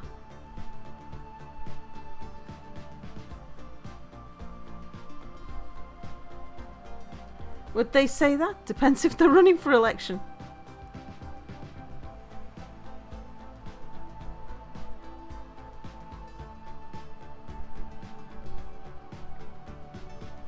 Okay. We say no. No, never.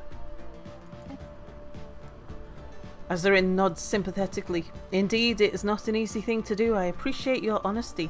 However, it is my belief that for the betterment of all, intelligent life must always give precedence to the selfless choice. I have one final question for you. Would you hesitate to remove a threat?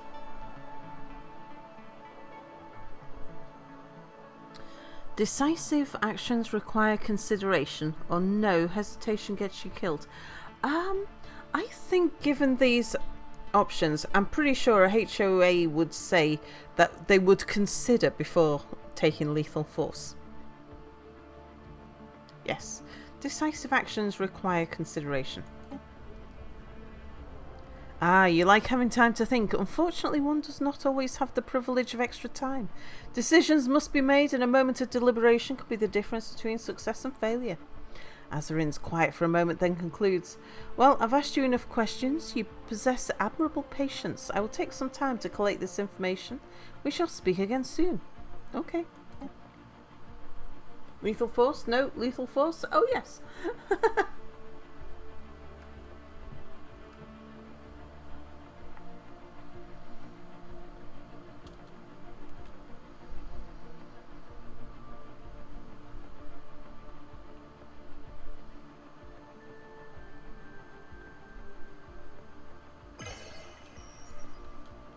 Oh, we got a vote.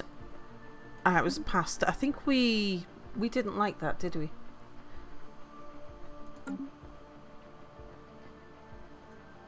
Definitely gives friendship or else vibes again.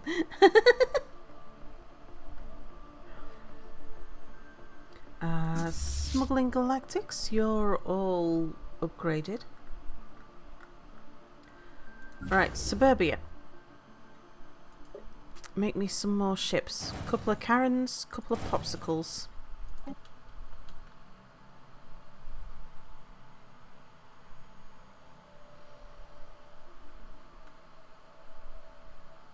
Area maps updated. Council agenda available. That's... Yeah, Wanderer's been busy over here. Oh! Legendary Paragon. Hello, Associate. I'm pleased to see you again. Despite our differences, it is my hope that you will embrace my teaching and learn to utilize astro creation for the good of the galaxy. As long as you strive to create new life, my skills and my ship are at your disposal. If this pleases you, I will gladly join you. Scientist.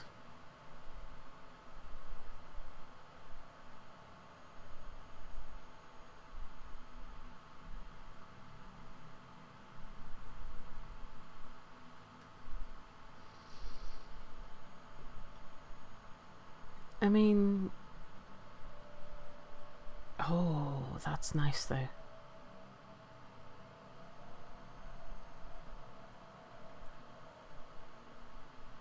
New leader in charge of secret police. So, you should know his ship can make Gaia worlds. Okay, so we should enlist then. Let's say, what's astro creation? Astro creation is an advanced variant of terraforming. It's incredibly powerful by seeding a planet. Well, what am I terraforming? Yeah. What are the things on your back? Not quite seeds. Terraformation nuclei. What's that buzzing tiny drone? Pollination drone. Alright, we'll enlist you. Together, we will create a galaxy in bloom. Typing quickly into a command console, Azarin adjusts some instruments. Wonderful, I've plotted a course for your capital and will be arriving shortly. Oh, and before I forget, my ship's ecosystem is home to a wide variety of ectohormones. To commemorate our collaboration, I've prepared a gift of pheromones. It's not my best work, but they will provide some positive effects to your people. Excellent.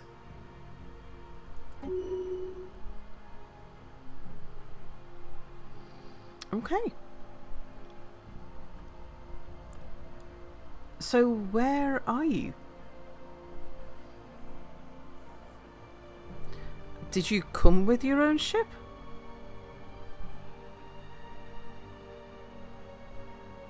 You did.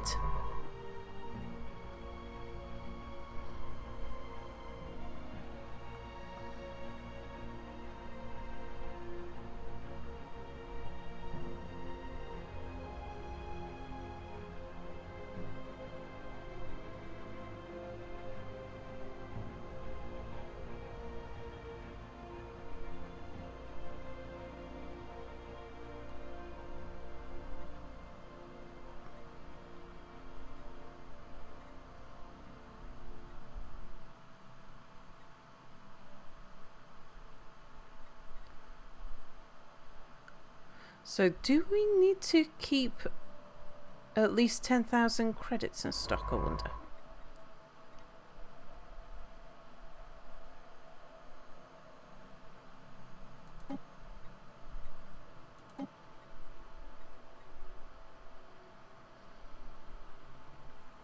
Any quick news regarding New Sulphodia? I'm sorry, Sal, I'm sure you answered this question recently. No problem. So spoke to the lead contractor today, and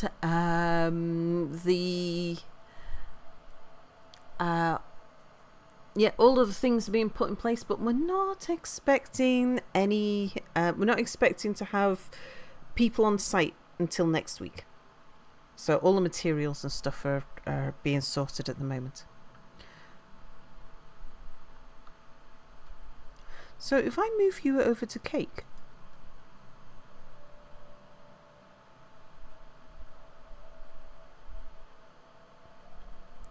Yeah, you. Just move there. Stellar traffic improved. Ah, that's the booty seekers. They need another upgrade.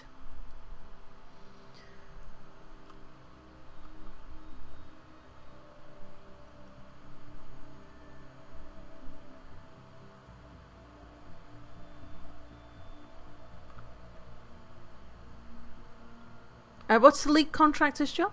So that is the people who, the firm who's coordinating the builders, the joiners, the roofers. So their primary job is to take the roof off and put the roof back on again, but also to repair and reinstate the windows, and a variety of other things, but a lot of the work is hinged on that because he's going to make the house watertight. So yeah, we need scaffolding to go up first, then the roofer can come and start taking all of the slates off the roof. Slates all need to be cleaned. The roof timbers need to be repaired. Then a membrane goes on. All of the lead work gets replaced or repaired as needed. All of the roofs are quite complicated compared to like the Salford roof, which I had replaced years ago. It was really easy. The roofs here use a more complicated system. What's the lead? Oh yeah, that's the lead contractor's job. Yeah, so it's the most expensive job that needs doing on the house. Is all of the, not so much the roof replacement, but all of the timber work that goes with the roof replacement. Booty seekers, do I want to move you forwards? Oops.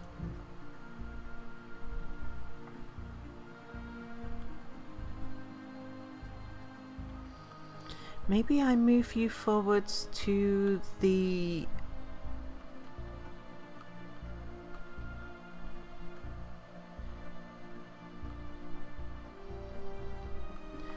eastern garage.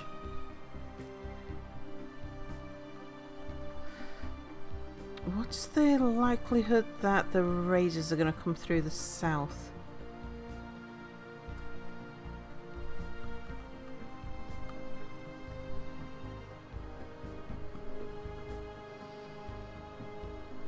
Unlikely, I would have thought. How soon until you have to send Mia to the forest with a herring? So you only interact with them for the most part? I'm sorry, this is probably basic. You probably never become a homeowner. Well, you never know.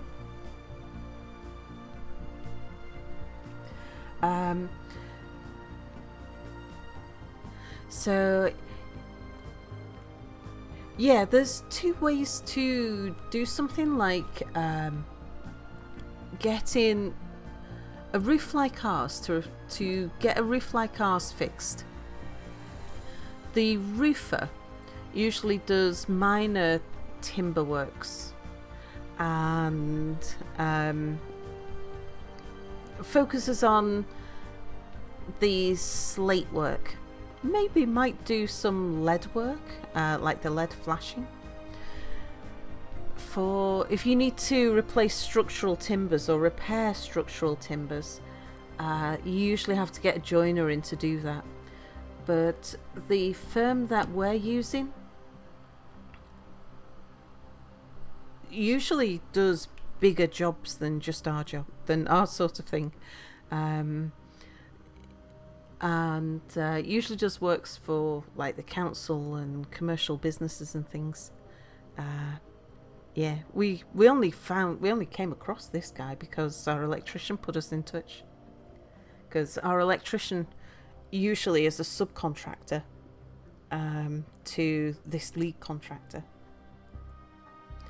But yeah, our lead contractor, the boss of the lead contractor, lives in our village. And so we seem to be a bit of a pet project, which is nice. It's always nice when you get a pet project. And you're a pet project for a good quality contractor.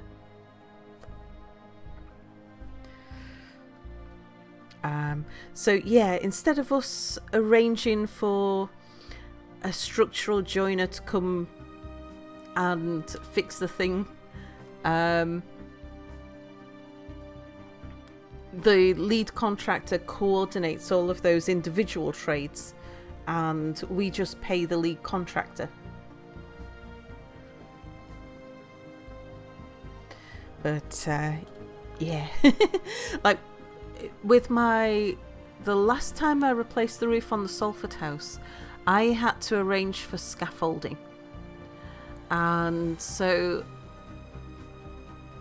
I worked out with the roofer when they were going to come, and then found a scaffolding company who could come and put scaffolding up in time for the roofer.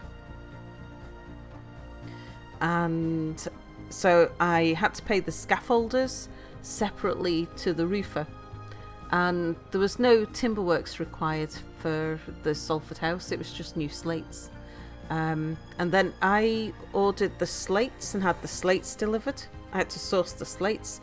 They just put I think they did they organised the membrane themselves. Around here, construction folks do their own scaffolding. Scaffolding laws in the UK are actually really strict. You've got to be a licensed scaffolder to put scaffolding up. It's because that's where the majority of construction deaths happen, or have in the past happened, is failing scaffolding, dangerous scaffolding. All the red tape just because everyone else wants their share of the pie. It's amazing. They must feel some sympathy since you're from the same place and have some money incentive to help you too. Although I'm not sure how big it be. Feels like you're in the right hands. I feel like we're in the right hands. As you pronounce Salford, Salford. Does that make you Salford Soul? Yeah, especially in big cities. Indeed. So now the biggest cause of death and injury on construction sites is actually ladders. Falling off ladders. Ladders falling. But it used to be scaffolding. I guess with a lot of old houses and odd ground, you can see how it might not be possible to use the sort of scaffolding that you get used to. That get used there.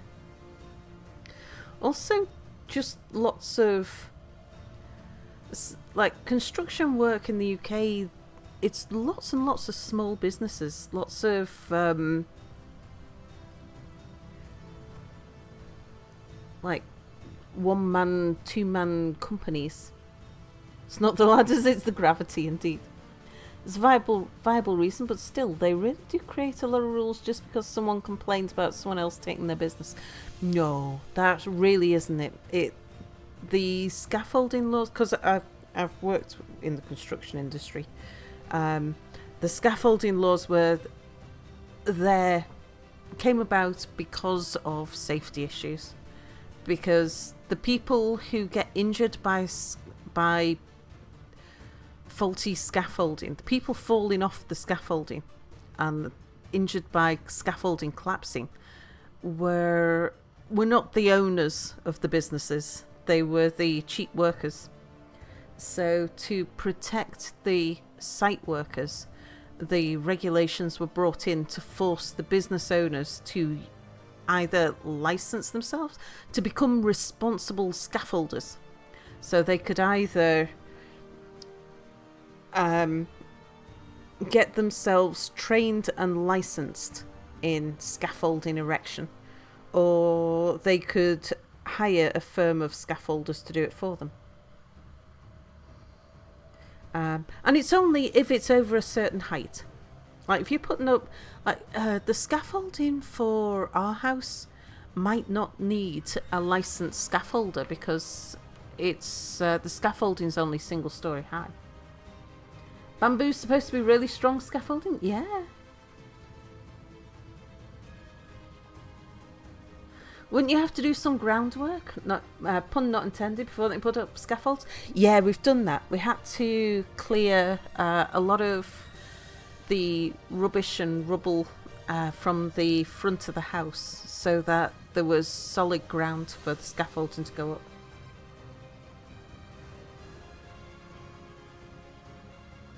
As the saying famously goes, the building code is more often than not written in blood indeed.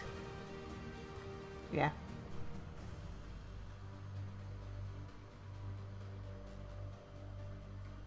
Yeah, I've seen bamboo scaffolding. When I was working out in China, it was like, whoa. Interesting.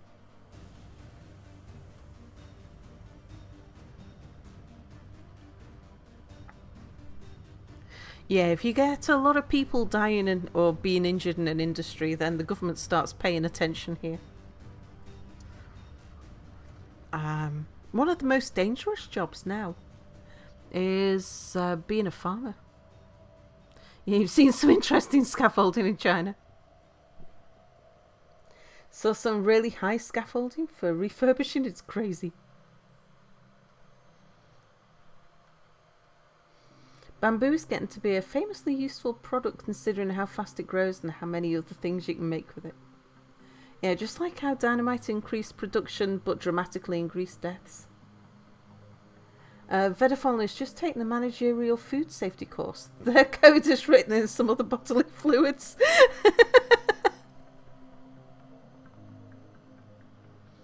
Booty Seekers, did I tell you to move?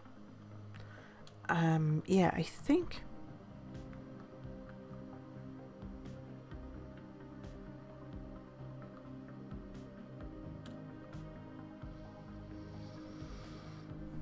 I think I'm going to move you to the eastern gate, to the eastern garage.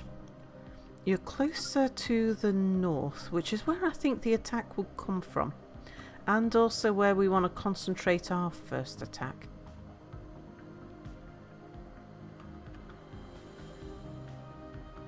Although,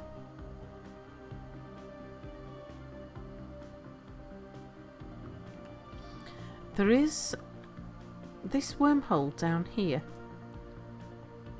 Connects to a wormhole that's very close to these raiders.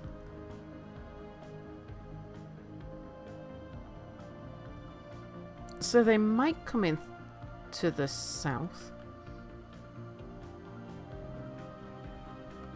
I think either the south or the northeast gate is where they're most likely to arrive. We'll see. I'll bring those guys up to the eastern garage. We'll upgrade them there. And in the meantime, we're upgrading the southern gate and the southern garage.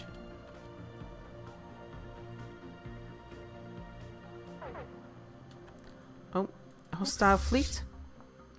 Yeah, that's just Wanderer, isn't it?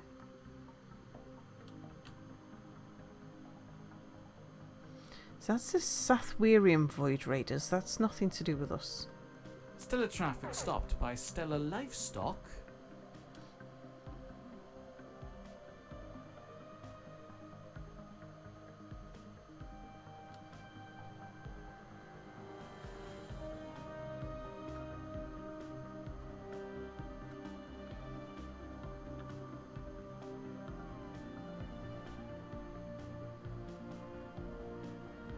Our design library grows. Oh, what was that? Yeah, Stellar Livestock. He did just say that. Here, the most common type of scaffolding is prefab, just slots together. Only question is the quality of the ground it's sitting on, but not an area folks tend to cut corners on. Rainforester has bamboo underwear. Well, processed bamboo fibres. At least for the smaller companies like your father's. You don't cut corners on stuff you're going to be climbing yourself. Insurance for such casualties is a hefty price.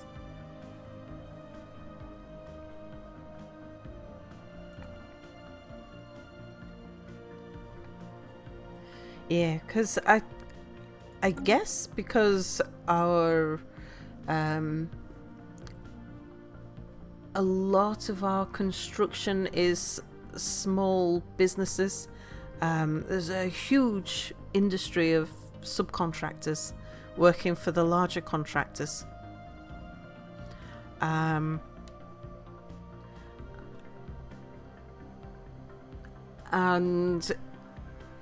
because it's highly competitive,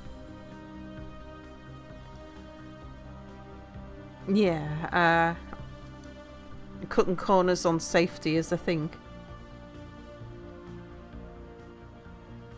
You got some bamboo sheets. You're still thinking about them. They're nice. They're softer than cotton, but less slippery than satin. Kind of satiny. That sounds nice.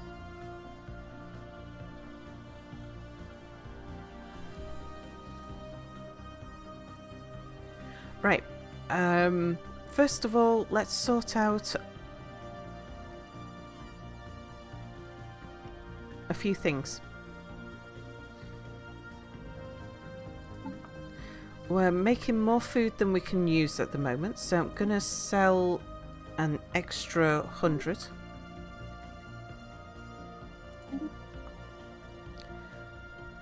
And we'll sell off a bit, just to take us below maximum. The other thing is the minor artifacts.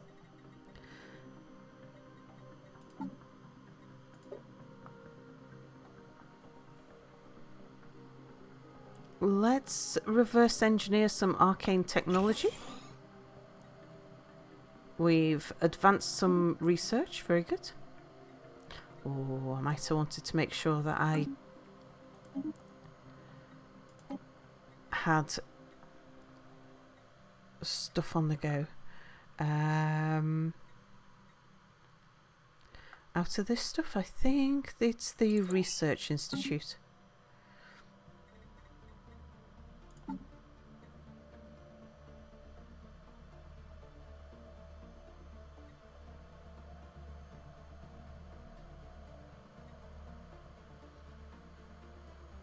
Let's get some more military applications.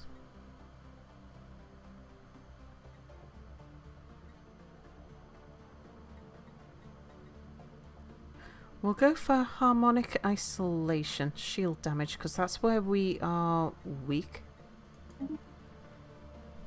Although, we're a lot better now.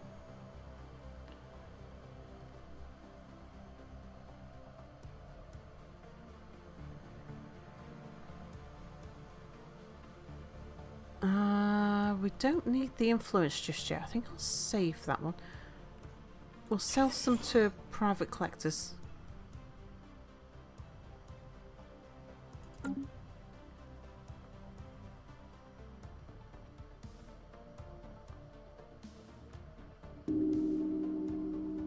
It's Apocalypse Pal raiding. Oh, AP's been streaming.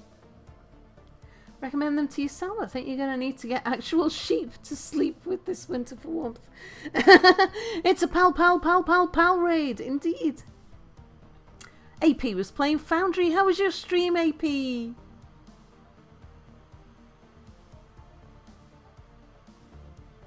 If you ever want to see some wild corner cutting, home renovations by people who think they know what they're doing. Oh, yeah. One of my parents' houses that they lived in. My parents moved house lots of times. I've moved house lots of times. Megatron, hello, it's an Apoca raid. Is there a sheep fund yet? Nice to stream again after a few months off. Foundry is a fun factory game. It's just a demo right now. Oh, is Foundry the new Paradox game? There's Paradox are bringing out the game that's kind of City Skylines inspired Satisfactory type. Yeah, the new Paradox game. Looks really interesting. Yes, I think we'll have to see about getting early access to that. But I've got early access to City Skylines at the moment. City Skylines 2. I've had a chat with my Paradox contacts and said, like, I'm not sure how much work I can do for them at the moment with things the way they are. But they're bringing out such good games. Playing City Skylines 2? Do you know, I haven't played it yet, but I've got it.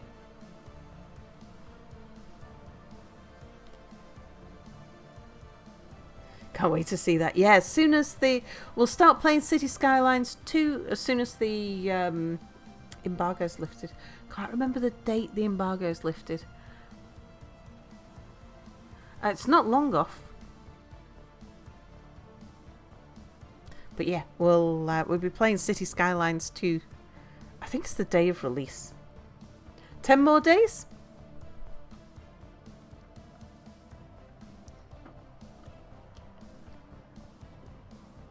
Don't ask me how I know that. Whistle some.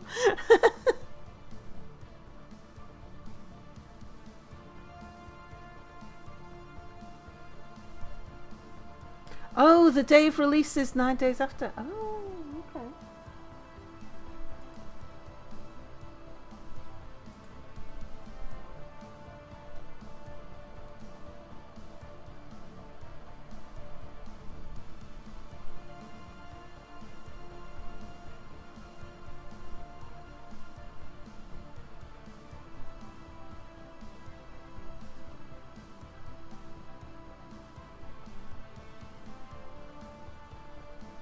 Oh yeah, October the 19th.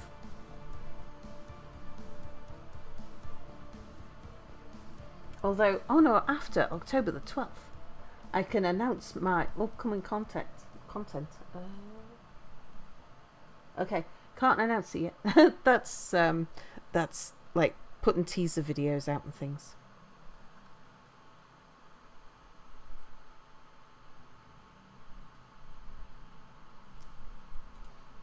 Which I won't be doing. You'll bring the HOA into the modern era in City Skylines too.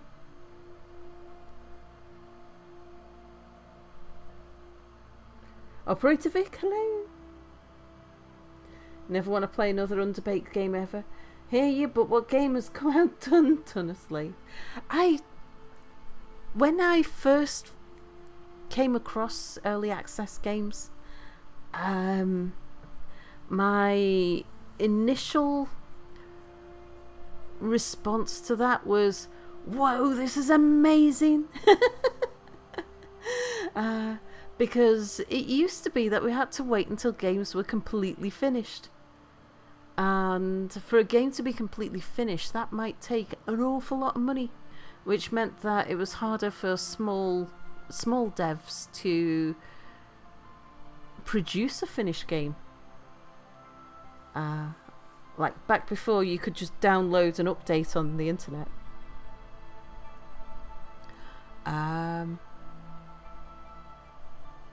Yeah, I think early access is an amazing thing. But I do agree that it has been the death of QA. AP, consider yourself noticed. And that's a bad thing. Once they started doing early access, it ruined a lot. I think definitely allowed the proliferation of small dev teams and projects, yeah. I'm playing this game now before its full release. Yeah, I was... It's amazing then people quickly discovered they can make money trying to sell a promise then disappear. Yeah. Used to do QA for micropros. Yeah. Had a friend who did QA for Signosis. Early access comes with a trade-off, indeed. As a... think Civilization. As an end user of games, as opposed to anybody who's worked in the industry, I found it a bonus. It's something you've got to be careful. I've only ever, like back when I used to buy games, I only ever bought a game that I thought was worth the price in the state it was currently in. Never bought a game on a promise.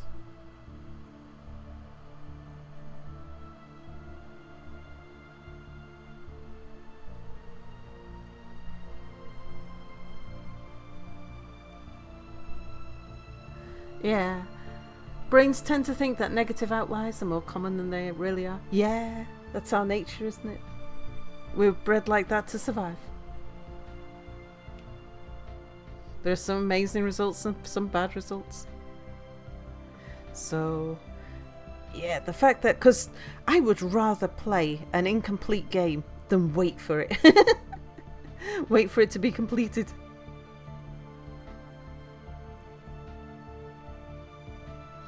Mia's the opposite. Mia doesn't like playing early access games. He'd rather wait for it to be completed. Yeah, back in the day you saw it in the store and you assumed it was ready, indeed. But that... If you go back further to like the 1980s where you bought games on a cassette, there was a proliferation of small devs because games were easy to produce but players didn't expect much. Then when players started expecting more and devs got bigger,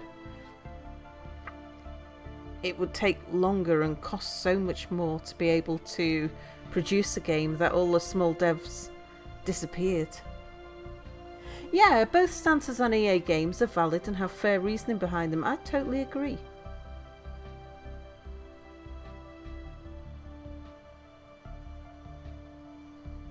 Everything's fine as long as you're aware that you're buying the game as is and not what it will be, indeed.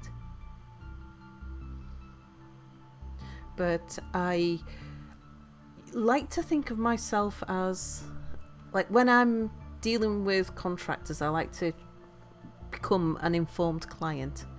And the same with I'm buying something, I like to be an informed customer.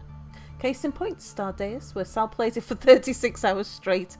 Clanfolk, which is a top 3 of all time. In fact, I think all of my top games of all time are probably still in early access. Dwarf Fortress, my number 1 game. Stardeus, my number 2 game. Clanfolk. Oxygen not included. Going Medieval. Oh, only is in full release. Yeah. But it wasn't at the time I started playing it. Oh, the Chiseling and Vintage Story, which is also early access. Dating Myself Love, and you had to tape drive for your C64. Oh yeah, no, I'm fine. I've never told anyone my exact date of birth, but I have positioned myself as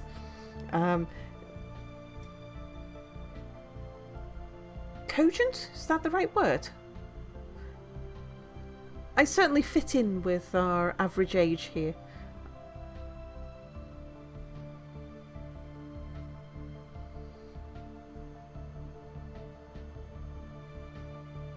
EA was once a small group of devs, that's true.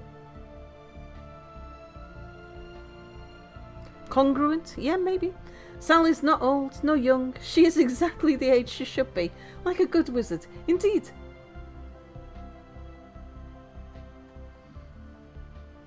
Yeah, I missed the easy money, huge quotes, birthday stream money. You see, the other thing is for many years, I've had a birthday every month. The 15th of every month has always been my birthday.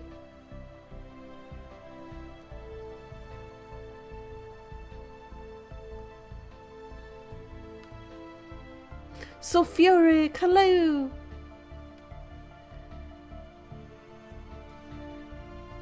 You feel like you tend to relate with the younger generation? You're into technologies and progression? Beware the Ides of Sal. Operator Vic, thank you for following. For the new viewers, Sal's been 25 for some years now. Oh no, I wouldn't want to be 25 again. Oh no. You've still got a long way to catch up on FG Squared's birthday every day, that's true. Yeah. No, I wouldn't want to be younger than somewhere in my 30s. Somewhere in my 30s is where I got my confidence and self-awareness or something. A proper lady never tells, and you've no interest in knowing. Just don't tell us your first Doctor Who, we can figure it out from there. The first one I remember was Tom Baker and Pyramids of Mars. Terrified you for years. Yeah, you loved your 30s. I mean, I feel like I've had a good life. I've had a very lucky life. Tough at times. Yeah, 20s are too young. Too fraught, 20s. Same here. I think my mid-30s is where I'd rewind to, if you even wanted to. Indeed.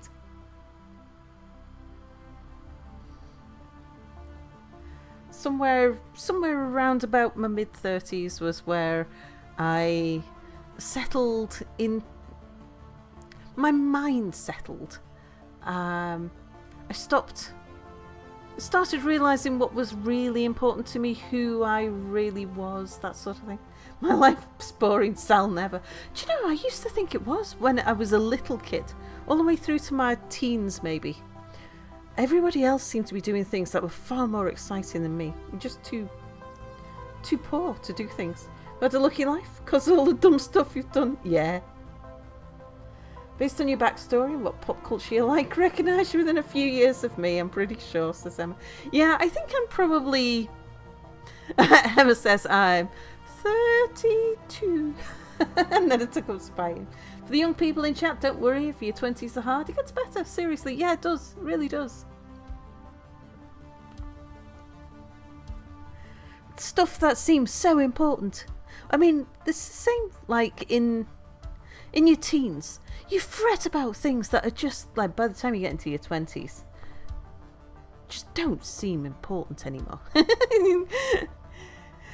I'm older than dirt. Get off my lawn. And then when you get to your 30s and things you were fretting about in your 20s just don't seem important anymore. 20 is like 0 in adult years, yeah. 30s have been pretty lousy. Don't want to talk about it too much. I'm sorry to hear that. No point in dragging down the mood. I hope things improve for you, Periapsis.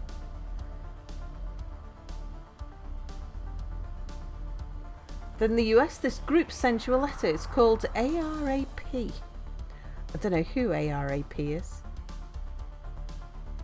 I don't think we have an equivalent. Oh, well, we might have the equivalent in the UK, but we don't have someone called ARAP in the UK. Yeah, life is a work in progress until we die, indeed. Oh, in fact, I have a... it's for 60-year-olds. Aha! American Association of Retired Persons. AARP.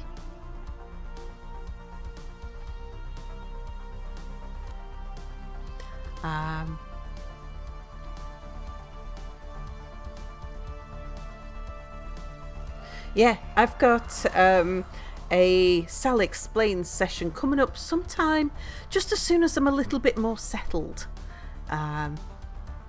Which is explaining the meaning of life, the universe, and everything. It's when you get a letter at 40. It's when you get well into your 40s, you start to realise how ridiculous the things you thought were important in your earlier life. Well, who can retire at 40?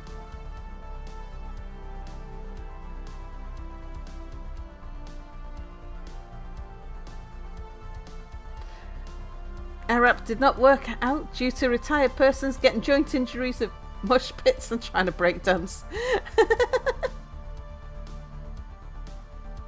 42. Well, that was easy.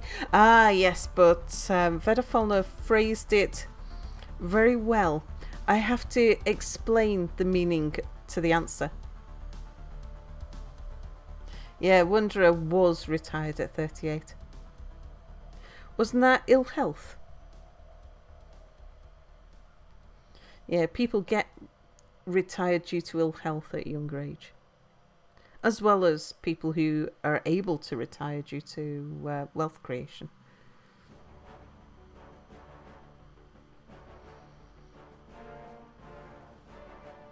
Yeah, the outcome from a spinal surgery. Bad outcome.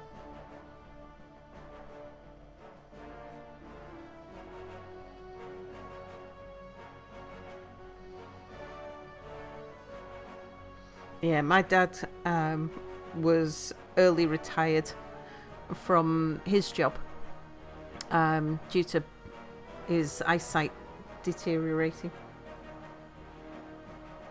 You know how they say this procedure is 98% effective? Oh dear.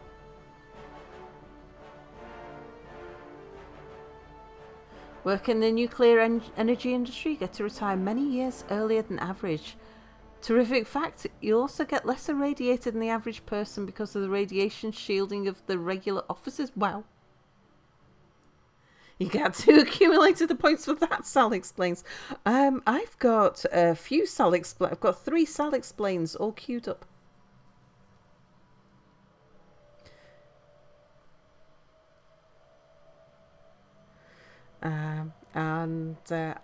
But I'm just waiting on... Yeah, Wanderer was one of them. Vedafalna's another. TDC's the third. But I'm just... so at the moment, it's... To do a Sal Explains, I kind of need to... properly immerse myself in my thoughts. And at the moment, I'm kind of very distracted by switching heating on and off and keeping an eye out for spiders falling from the ceiling and things.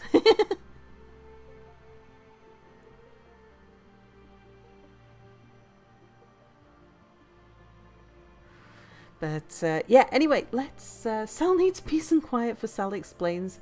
It may be after the new year.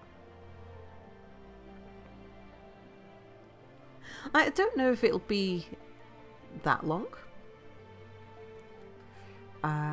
Don't really know. Having never heard the Sal Explains, you've no idea what it entails. I've never done one yet, but the story behind it is we were playing Timberborn. And I had... Isn't it this week the roof comes off?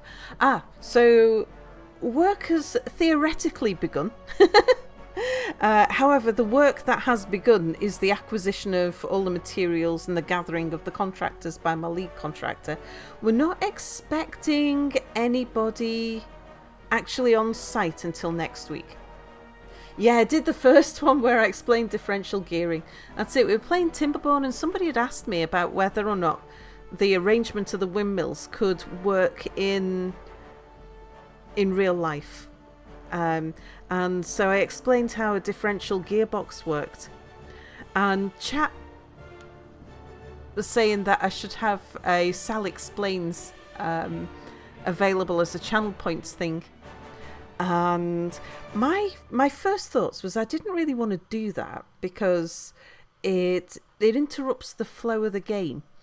But I was quite happy to do it when it was a relevant thing. Wait, real roof? Yeah, real roof. The real roof comes off. Yeah. Hang on, I'll bring up the picture again. Our roof looks like this, but with holes. And that's what the inside looks like at the moment. We've stripped out all the lath and plaster, taken it back to the sarking boards. So we've got timbers that need repairing, some sarking boards that need replacing, needs a membrane going around the outside of the sarking boards to help protect the sarking boards. Slates need to come off and go back on again. I'm getting too distracted by the roof too. Look at the roof. That was Vintage Story. Does the dropper of the points get to direct the topic as Sal explains? Oh yeah, indeed.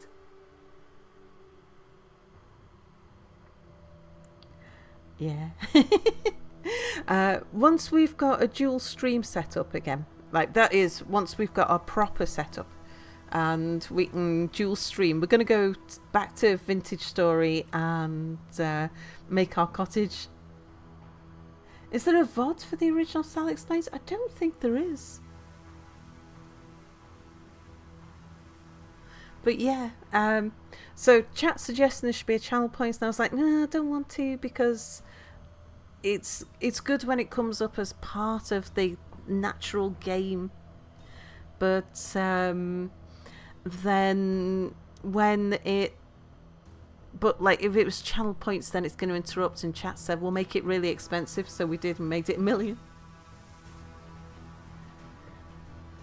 August 12/0/22 HE. Does that mean August the 1st, 2022? What's the HE?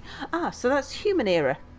Human Era is a Kurzgesagt, or at least Kurzgesagt is where Mir set it up. Oh, there you go. Yeah, the Holocene calendar. It means August 2022. Oh, you've seen a clip of it. Oh no, that's the helicopter reference, yeah. I leaked a picture of Sal's house just for you, chat. Let's have a look. Oh yeah, that's... this isn't actually our house. These are all our house. That's our shed that we didn't know existed until we cut away the underbrush. That's our wiring.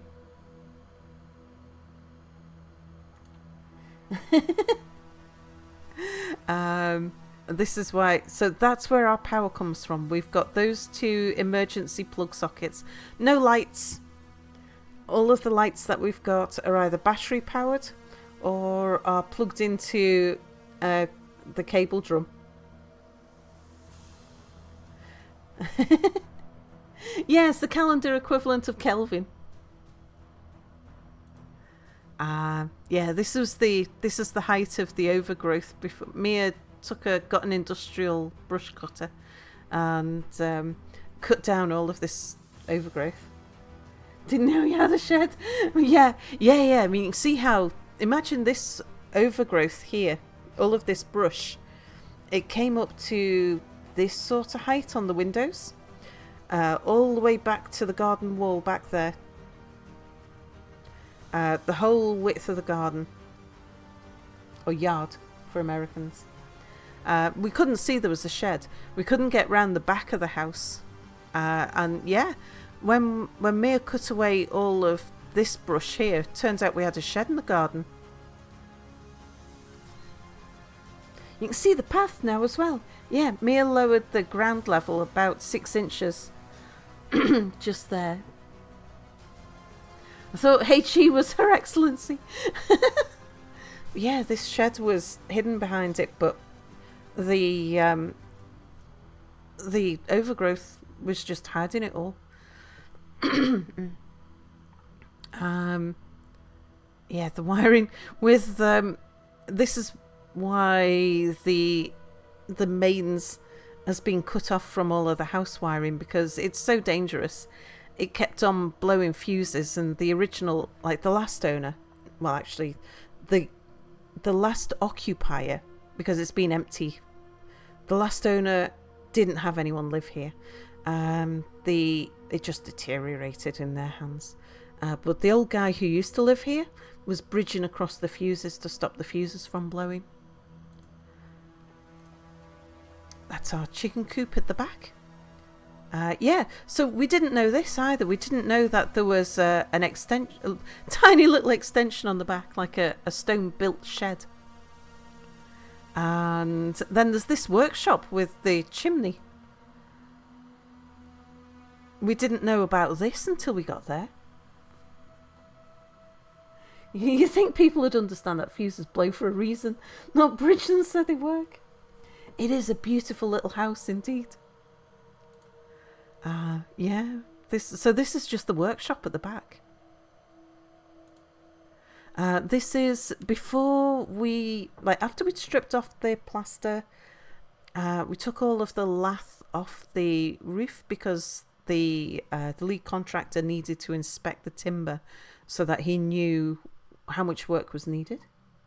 Yeah, Mira seriously said, "You just doxed my arm," when Sal showed the picture. Yeah. Did we buy this without being seen? Kinda. Former owner had his own Mia. The old screw-in type fuses folks used to shove coins into, the same thing indeed. So we weren't able to view it.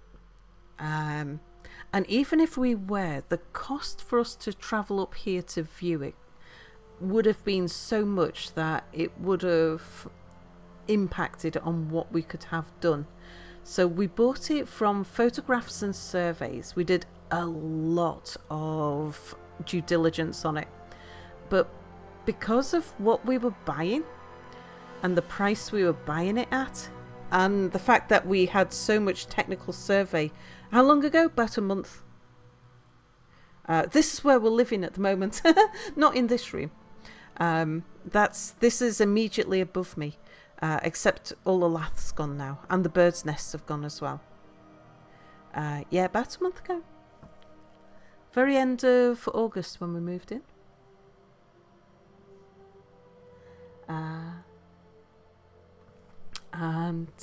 Yeah, anything, there was things when we did the due diligence and we got a whole bunch of surveys done. The surveys could have turned up things that might have stopped us from buying it, but there was nothing that we could have physically seen that would have put us off buying it. How much land? For the UK, a lot. The UK, you don't get much land in the UK. But most of our land is out the front. Yeah, so we've got a very large front garden. And a bit of a back garden as well. I have nothing but admiration and respect for you and Mia taking on a project like this for yourselves. You'd love a small house in the countryside, but you really, really, really could do without the spiders. Yeah. Oh my God. That's the one thing. It's like so many spiders. I mean, I don't like spiders. I'm not terrified of them. Not like I am butterflies. Not like Mia is. Mia's terrified of spiders. I don't like webs. It makes my, the feeling of webs. I don't like the feeling of cotton wool or wire wool or cotton candy floss. Webs it makes my skin crawl when I touch them. Yeah. So I don't even like looking at them. Despite Canada being the size of Europe, most of us don't get much land either. In the US, you could buy a house and shake hands with someone in the house next to you. We were talking about this earlier. I was talking about how houses, the majority of houses look like this. Almost everybody lives in a row house. We're all very crammed together. That's about the size of a front yard, like a front garden, typically. Even if you live out in the suburbs, and you've got a semi-detached. Semi-detached house. Yeah, you might get... See, even the semi-detached houses, very crammed together. You get about this much land out front. You do get some larger back gardens. Backyards. We call a yard a garden. For us, a yard is fully paved over. Like, that would be considered a yard if it was bricked in. We just call it a drive, actually, a front drive, because it's not bricked in. But this is typical size housing, typical sized land. But they've got a lot of space out front. You could probably park 3 cars there. Land that's a sandbox. Just wonder what the hell they were eating. Spiders are predators, they need food. Butterflies, that's a new phobia tea. I hate butterflies. Hate butterflies. Yeah, this is typical. This is what most people live in.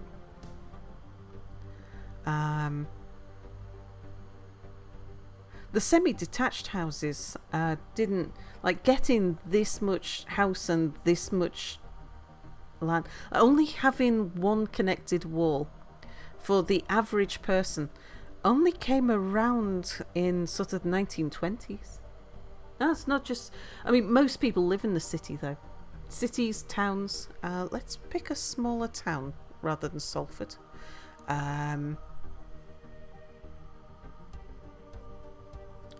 Let's think of somewhere that's not rural, but is a small town.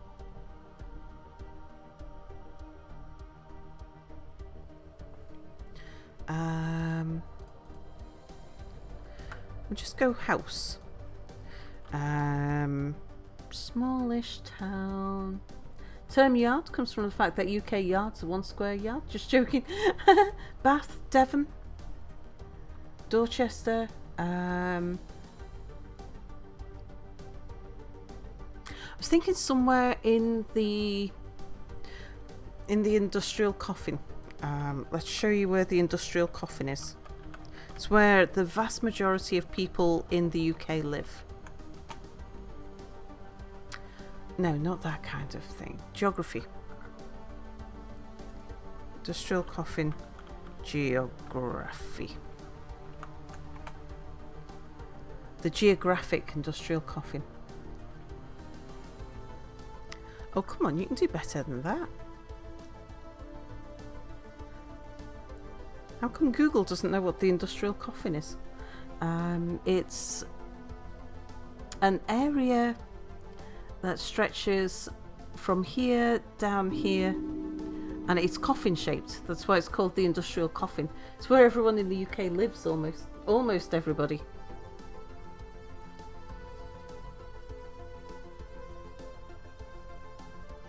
Industrial coffin, UK. Oops. UK geography. You're still giving me coffins. See more anyway.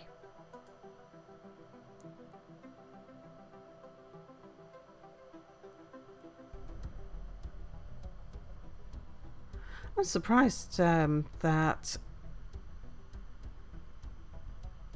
Google didn't come up straight away with what the industrial coffin was.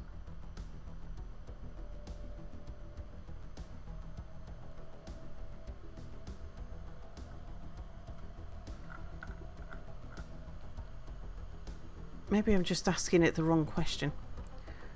What is the industrial coffin in UK geography? And instead of asking you for images, let's just do an all.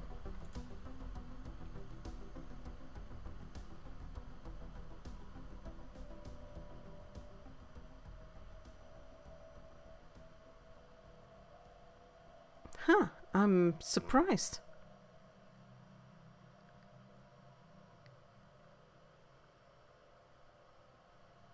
No, Google really doesn't know what the industrial coffin is.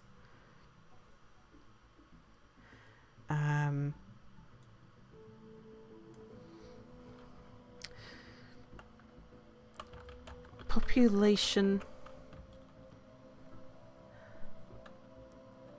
population density. UK.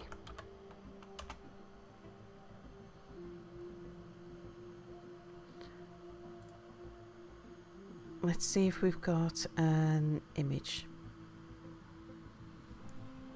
Yeah, so the industrial coffin covers this area. And if you plot it between the major cities, it does look coffin shaped. Try UK industrial heartland. Very selfish take, Sal. I love these sort of IRL concrete discussions. Open stream, cease coughing, Sally, you okay? Hello, Bison. We're enjoying the autumn weather. What are the daytime temperatures like this time of year outside? Are the dead speaking to you again, Sal? They lie, you know.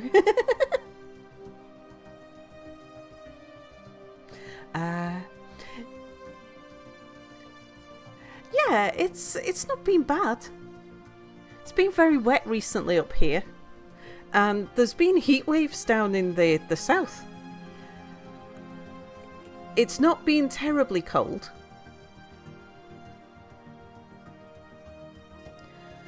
So the formerly highly industrial areas that have fallen on harder times as industries moved elsewhere? No, it's still the areas where it used to be heavy industry is still where the population density is highest and still where most of the jobs are. Also where you've got most of the unemployment as well. The jobs have changed a lot. It was called a coffin because it's coffin shaped when you draw the shapes of the... when you join the dots of the cities, and where most of the industry was, yeah, it comes into a coffin shaped because it's kind of wide around here, then narrow up the top, and then narrower down the bottom. More that it was dead like Detroit. No, it's just the shape of the shape that it made when you joined together the join the dots of the cities.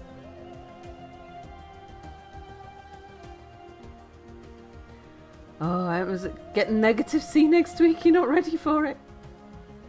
Past week's dropped in temperatures in the US, 10 to 20 Fahrenheit, proper autumn for October.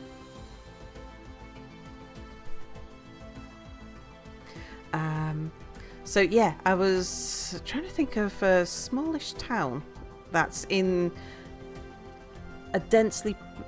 somewhere in the denser areas. I know. Let's go for something like Accrington. That's a small town that's in the area. Accrington houses. Yeah, just show us some pictures of houses in Accrington. So you get the feel. So this house here, that's pretty old, probably built in the Victorian times, late Victorian, and would have been like for the upper management of the mill owners. Month and a half of straight rain. Yeah, we've had a lot of rain, but yeah, you see what typical houses in the UK look like. Most people live in terraced houses. Small terraced houses at that. Newer houses are a bit bigger, but even then there's new built houses. That's sheltered housing, that's old people's housing.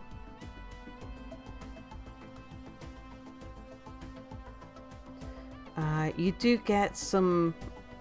oh, that's an old mansion, an old ruined mansion.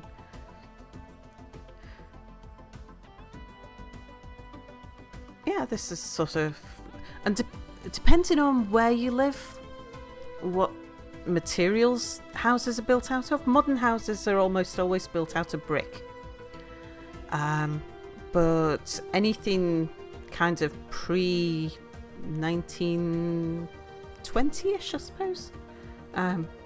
Tended to be the local materials.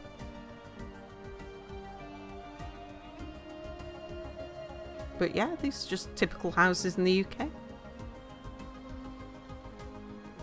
So this is what we were looking for when we were looking to buy. We were looking for something that was either an end or a corner house, so that we could have a room that was disconnected. So if we look for end terrace.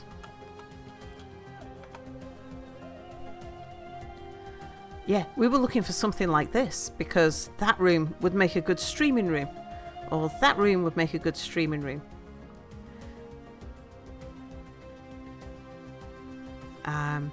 Most end terrace houses would have a room that we could stream in, because even if you've got good soundproofing, at 4 in the morning, if I'm laughing and shouting and giggling, especially if I'm doing a co-stream with Mia, we're very noisy, and that would annoy the neighbours. These houses before or after the cell takeover?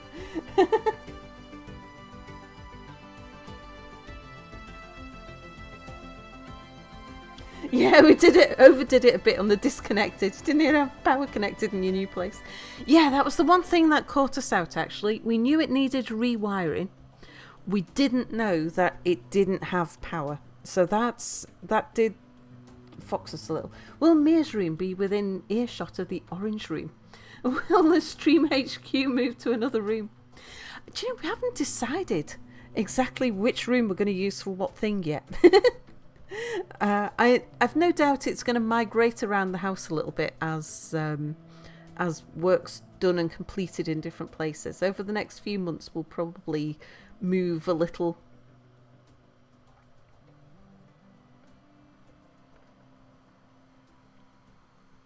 And Demon Works is off. Have fun storming the cottage. Thank you. Yeah, so for us to get a house that doesn't share walls, with the small budget that we had, it's just amazing. And sure, it requires a lot of work, but we got it cheap enough that we could afford to do the work as well. Mia can have the chicken coop. Oh no, Mia hates this chicken coop. It's just, he's obsessed with like doing something with the chicken coop. I was like, that's phase 5. But Mia really wants to get something done with the chicken coop because it horrifies him. I haven't got a picture of the front of the house. That would just be too doxy. But on the other side of these, because the stone house has got an extension added to the side, just a cinder block extension, which has the kitchen, bathroom, and the kitchen was split into 2 rooms, so it's tiny. I mean, there's... Oh, Operator Vic, thank you so much for the gift subs. Very kind of you, thank you. I appreciate it so much. You're helping me put a roof over my head, literally. Yeah, the workshop's got more space than the current kitchen. So it had a small kitchen, and then the previous owner split it, put like a stud wall partition. Death bell's going to be going for a little while. Yeah, stud wall partition, and I think the only reason why was so that they could say that it had 4 bedrooms, because you've got the 2 upstairs bedroom, the orange room that I stream from, which they were counting as a bedroom but really is a lounge, and then this box room that they created out of the kitchen. So the kitchen is the width of a counter, I mean, it's got the sink in it. You could fit a sink and a cooker. You couldn't really fit anything else in there now. But we want to move the kitchen back to where it would have been originally. Where's the picture of the cottage with the sheep? Ah, there. Yeah, so for our house, this room here, originally... Oh, Operator Vic, thank you. Is that more subs? Oh my word. Thank you so much.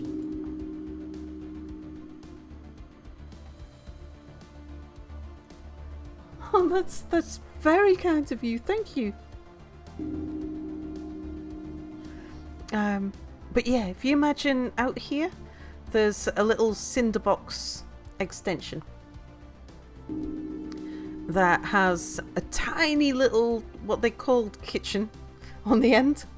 Mia actually wants to keep the stud wall as it is, and the box room he wants to keep for his own little Mia den. And the thing that they call the kitchen we're going to use as a utility room. And this room, which would have been the original kitchen when the house was built, we're going to turn that back into a kitchen diner. It's by American standards, it's still like the kitchen diner would still be small. I've got a picture of that room I can share.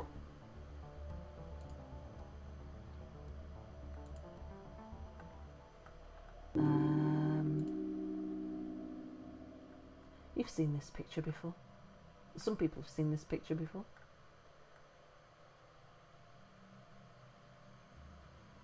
There it is. Come over here. There we go. So it's I suppose the photograph probably makes it look a little smaller than it is. And you can see the soot as well from the old guy using the open fireplace with the block chimney. Yeah, everything's huge by American standards indeed. But yeah, this is going to be the kitchen diner. There's enough room in here for a decent sized kitchen along this wall. That's just see the edge of the doorway there. That leads through to the extension with the bathroom, what will be a utility room, and the box room that Mia wants as his den. Yeah, but I love it. The walls are about 2 foot thick, solid stone walls. Yeah, this was we've stripped all of the, at the time we were focused on getting the plaster off. We've got all of the lath off now as well. Grim Kitten points out that we already have a bell, the death bell. It tells us when we have a new meal. Sal, yeah, no. Value of the house must have risen considerably already just with the manual labour. I think just with us clearing the front yard, it's probably put some value on the house. But yeah, for us it's not about the value. Oh, you've always got half an eye on the value, but it's about it being the most amazing place to live in the beautiful little village. Beautiful little house in a beautiful little village, perfect for streaming. Great place to live. Something that we had no idea we were going to be able to afford somewhere like this. And yeah, it's just a total stroke of luck that the house needed so much work that it was dirt cheap and was still theoretically habitable. Maybe theoretically not habitable, but you know, for us was habitable. We can camp in it at least.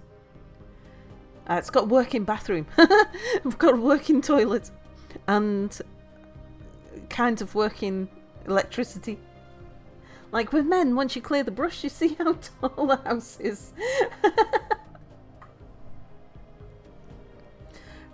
Yeah, but it's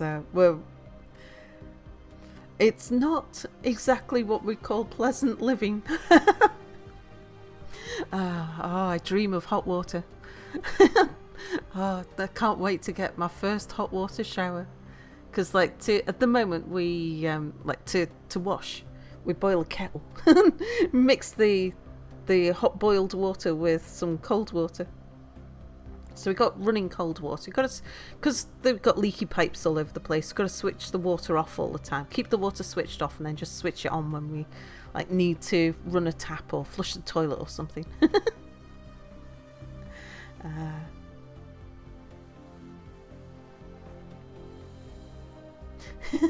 The British way, TM. Yeah, merely habitable, vaguely habitable. No, we've got mains water, mains sewerage, mains electricity. Just not. Everything's fine until it gets to the house. once it gets to the house, that's where things start. The old Wild West bath indeed. El Gosso, hello. But there is one point where things are going to get worse before they get better. As it is, we're almost at the point of the most worst that things can be. But the thing that's going to make a difference is the orange room.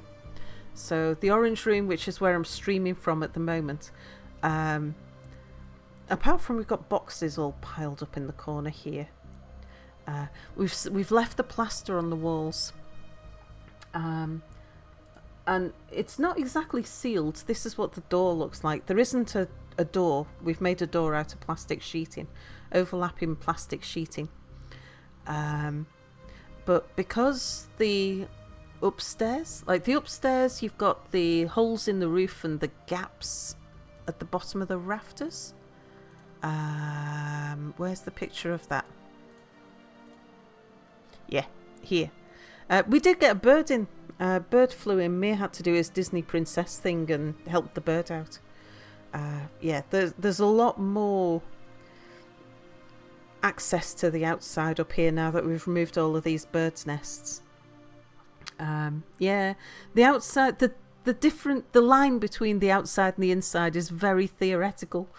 And there's no doors between the upstairs and the downstairs. There's doorways, door frames, but there's no doors. So yeah, and the downstairs bathroom, the window's broken. We got a poly sheet over that as well. So it's the orange room which is immediately below this room. Is the only room that is kind of sealed from the outside world, and we're gonna have to we need to strip this room down to get all of the lath and plaster off this as well. Not looking forward to that, because at that point the only room that is vaguely habitable is going to be the terrarium. So far we have the orange room and the bird's nest room. It's Disney princess thing. Okay, I'm going to require an explanation for this. You used that phrase just a bit too casually. Yeah, because he wants the fireplaces restored, indeed. Oh, probably lead paint. Yeah, we've got to be careful when we start removing paint. So the arm, right? Birds can't resist perching there. So Mia got his Disney princess title when we were going out to visit. It was actually one of the lawyers to do with the house sale. You know what, Sal? I feel like you've got more cheery since you moved, and that makes me incredibly happy. Know that we all share your happiness, and I say that from the bottom of my heart. Thank you, Finks. Yeah, I think I have. Part of it is that smiling in the face of madness. But the other thing is we were going through the house sale, the apartment we were renting. We had people coming and viewing it all the time. We had to sell the Salford house. we had to move all of my stuff out of it and move it into the apartment. Mia took care of that. Mia dealt with all of the house sale of the Salford house. Because that was something that if it had just been me, I'd never have got round to it. But yeah, Mia dealt with clearing the Salford house and getting it ready for sale and dealing with the estate agents and all of those things. I just signed on the dotted line when it came. But yeah, when we were travelling we had to go and see the lawyer at one point. There was a particular form that we had to fill in the presence of the lawyer. And our lawyer for the house sale was not far from a train station, which was not far from Manchester. So it was only like a 10-minute train ride. But as we got to the train station next to the lawyer's office, it's an old Victorian train station that sits in a deep cutting. So you go down the stairs to get to the train station, down the stairs from the road. So we were climbing up the stairs leaving the train station to go to the lawyer's office. And the top of the stairs, there's a small sort of entrance area, all glass, little ticket office in it and things. And there was a pigeon up there, trapped in the office, and it was like flying against, trapped in the entrance area, and it was flying into the windows and bashing its head and stuff. Wild pigeon, not a tame pigeon, not somebody's pet or anything. And Mia walked up to it, and I thought we were going to try and usher it out. Because from Mia's body language, I thought what he was going to try and do was hold the door open and try and usher the bird out of the door. But so I was getting ready to stop it from flying in the wrong direction. But no, he walks up to the pigeon, which at the time was bashed its head against the window and had dropped down onto the window ledge. He walks up to the pigeon, puts his arm out in front of the pigeon. The pigeon, looking very confused, stepped onto his arm, and he just carried the pigeon out the door, and the pigeon flew away.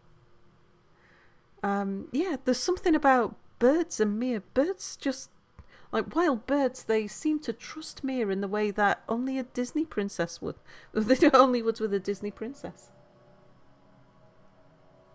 It was one of those sort of, like, after Mia had done it, I was like, I can't believe that just happened.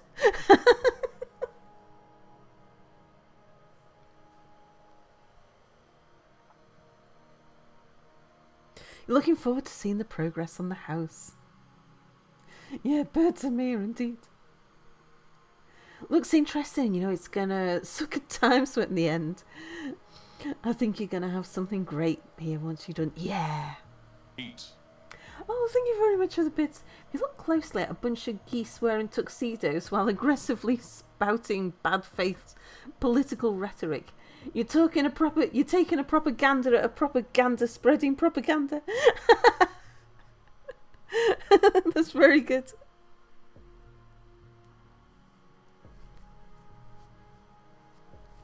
Yeah, it's going to be lovely while it's done. Once it's done. I mean, even once we've got a room that's like insulated, with some heating. No, we don't have pets. Good job, really. We need a video alert of this bird whisperer in action. Tyrannosaurus hags, hello? Or a farm? No, we don't have a farm either. Don't have any animals except all the wild ones living around here.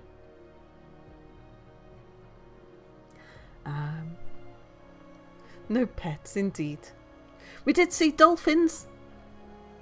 Because we live in, like, the little village that we live in. It's on the coast in the Highlands of Scotland. And yeah, here's the dolphins. We saw dolphins. Looks like we have some land. We've got a bit of land. So for the UK, it's a lot of land for the UK. Well, pets, best pets. But yeah, we had a starling fly in. At least when Mia described the bird that flew in, it was into this room. Mia had to encourage, calm it, and then get it out the window, which she did. I'm just like, the way that Mia can handle, the way that wild birds trust Mia is remarkable.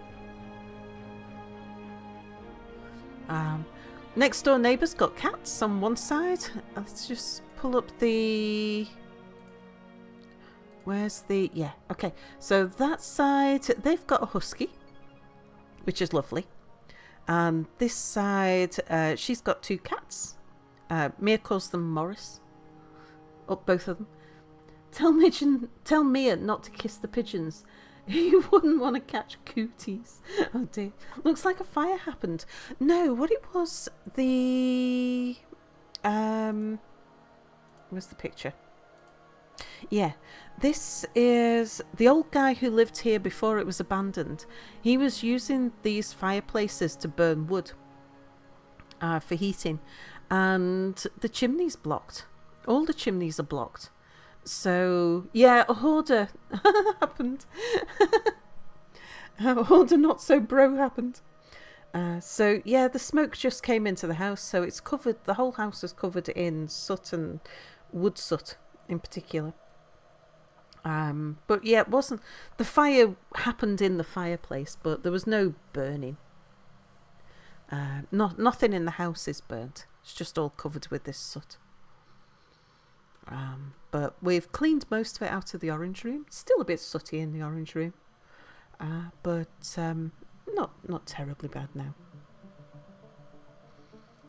But yeah, this is the surveyor told us that he thinks the majority of the soot came from this fire, and there's still half burnt bits of wood in there, and we think that's why there is so much wood in the front yard and the workshop and the back and stuff, is because the guy was just hoarding wood to use for heating. Because we can tell by the bits of wood that are left in the fireplace, it's not proper firewood. It's just bits of old pallets and things. You're more worried about the upper picture? So, I mean, this... Oh, no, there wasn't that a fire's happened. Mia took this photograph at night. That's why it looks so dark. This is the same room, just a little earlier in the process, and the darkness on the wood is partly age and partly damp. But yeah, we've now that Mia's removed all of the lath, and then he took the photograph at night. Yeah, it looks like that now. Yeah, water indeed. It's because of the roof leaking. Not all over the place though. Some of it's in reasonable condition. These beams? No, it's just age and dirt. As much as it's a nuisance, let's try to remember that hoarding is a mental disorder. We should be accepting, but damn, my neighbour had so many trash bags that everything stank like crazy. Oh, yeah.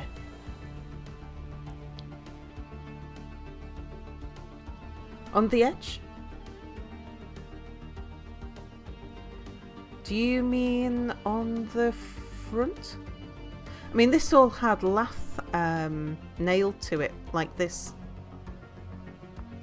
So if it had burnt, the lath would have burnt first. This stuff's like tinder.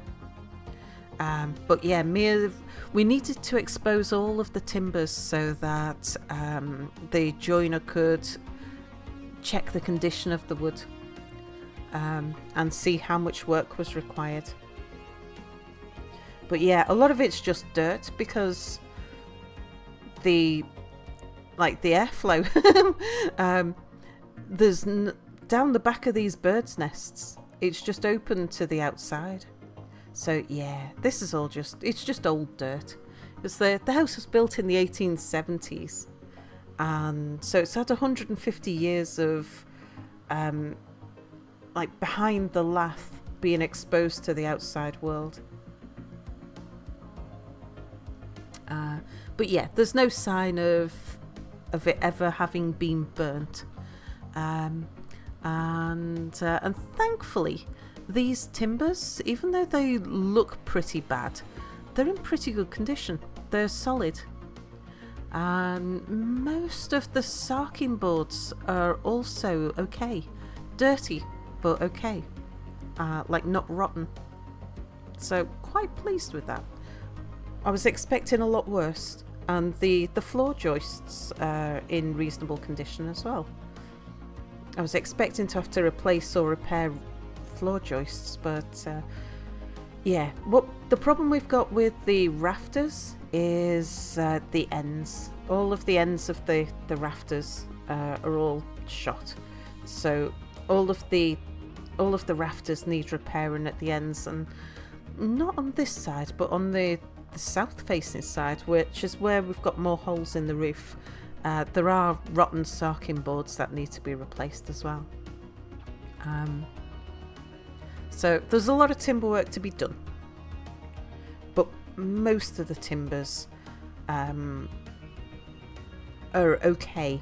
We're going to get the ends all bridled, where they just cut off the ends of it and replace the ends, and then there'll be a beam put across about this height to help strengthen and stiffen and hold the repairs in place, and then the metal plates joining the new timber to the old timber.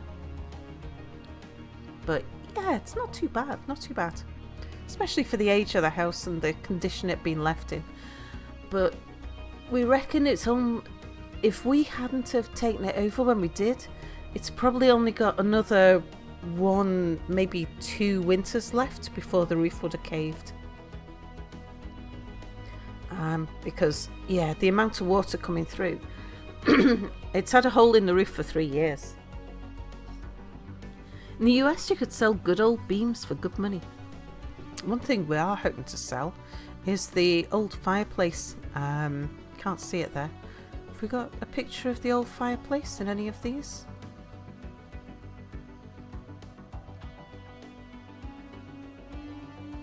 Oh, just see it there.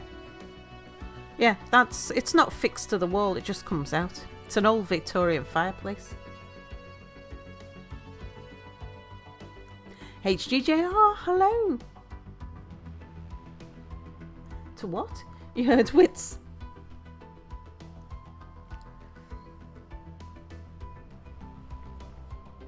Yeah, but well, we'll get there. It'll be nice once it's done. Is that cast iron? It is, yes. It's the original fireplace for the bedrooms in the house.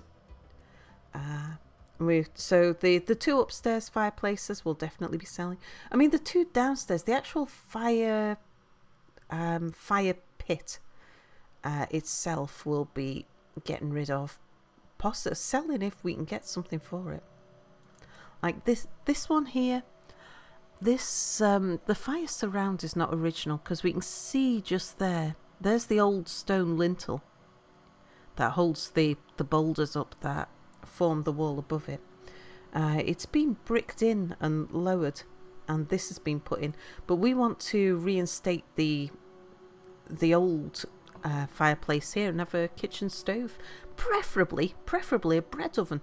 I'd love to put a bread oven in here and just sell the old Victorian fireplace that's there. Oh, winters. Yeah, 2 winters. Yeah, 2 winters before the roof would have collapsed. You had to replace the ends of the rafters in your house? 6 by 6 inch timber. Wow. Yeah, ours aren't that big. Oh, not joking about the fixer-upper.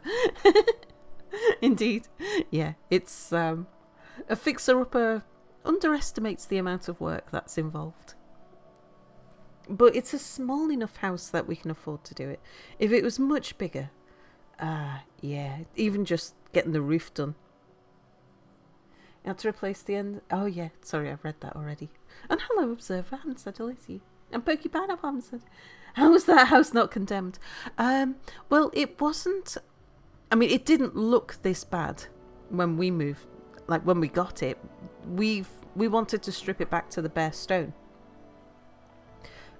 Because we're going to have the walls insulated, but from the inside.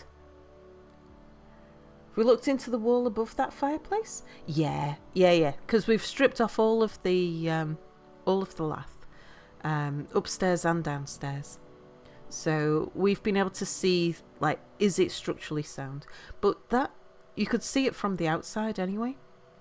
And it was fine. That was something that was a bit of a clincher for the house. It was that the actual house itself is structurally very sound.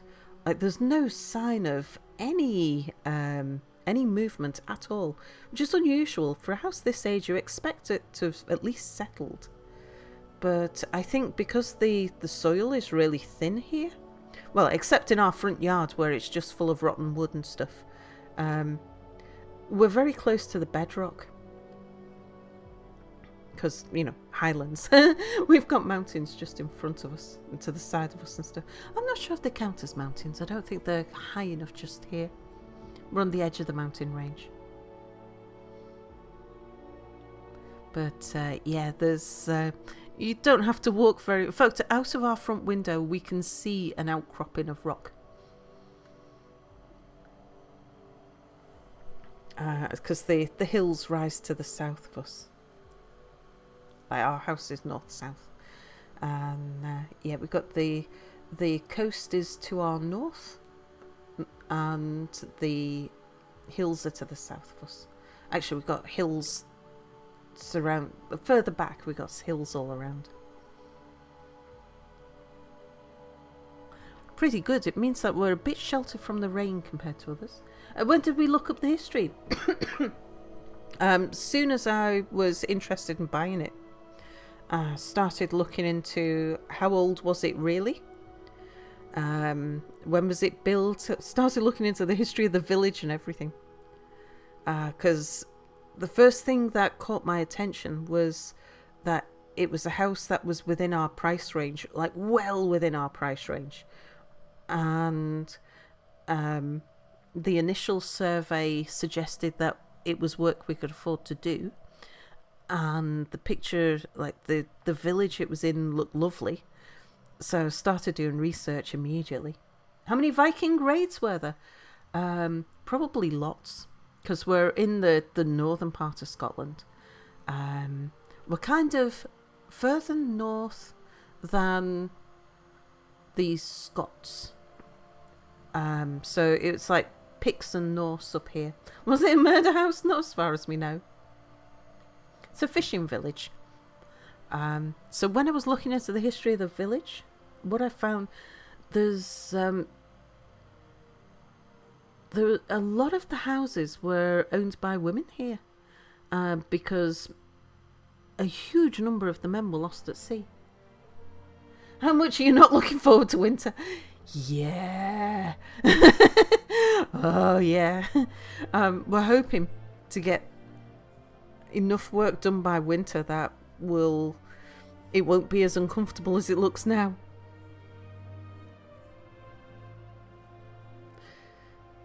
If it were a murder house, it'd explain the ghost. Yeah, at least we know the old guy who lived here before it was abandoned. He was moved out by his daughter. His daughter came and rescued him. Although apparently he wasn't very willing, from what the neighbours have said.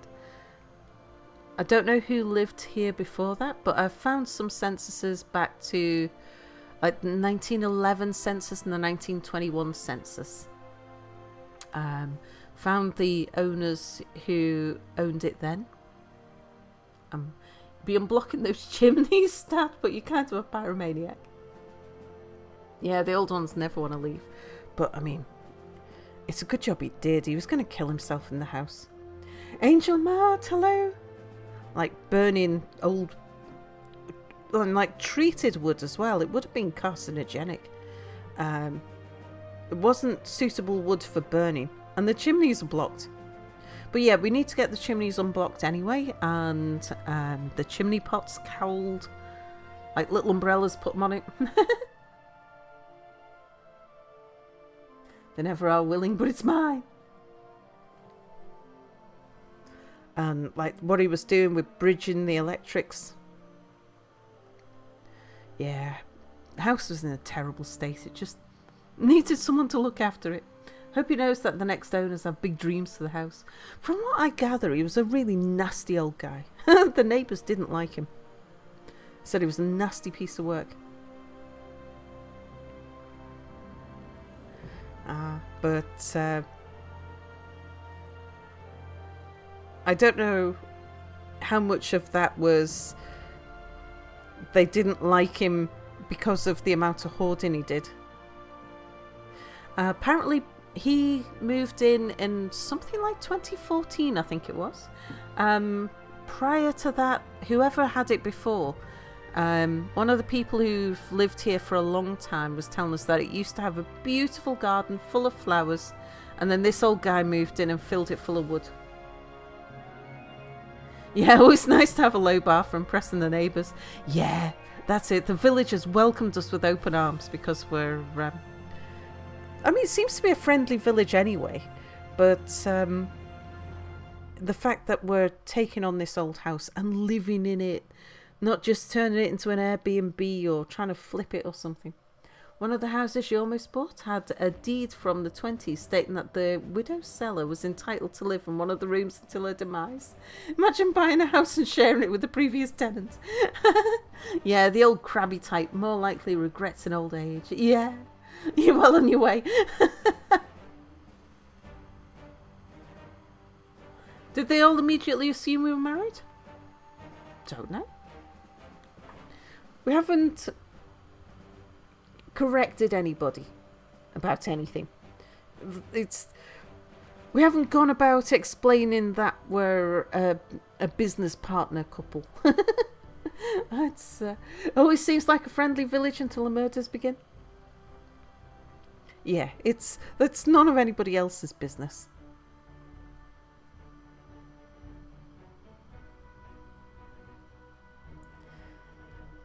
So, yeah, I'm not worried about that. I don't really mind what anybody else thinks. It's easier to not explain. Yeah. It's not called Midsummer, is it?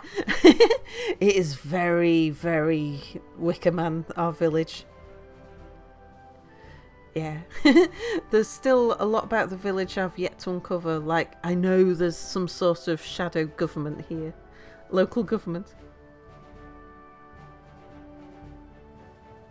Yeah, only the one room. Draw your own conclusion regarding cooking, bathing, popping, pooping. Indeed. Anyway, shall we get back to some Stellaris? Have I had to describe a job yet? Yeah. So, rather than explain to the locals exactly what it is that they do, I've described my job as said that we run our own business. That what we do is we make tutorial videos for software and that sort of thing. Business relationships sounds like I'm renting Mia out. Maybe that's why they didn't like the old resident. He learnt the truth about the shadow government.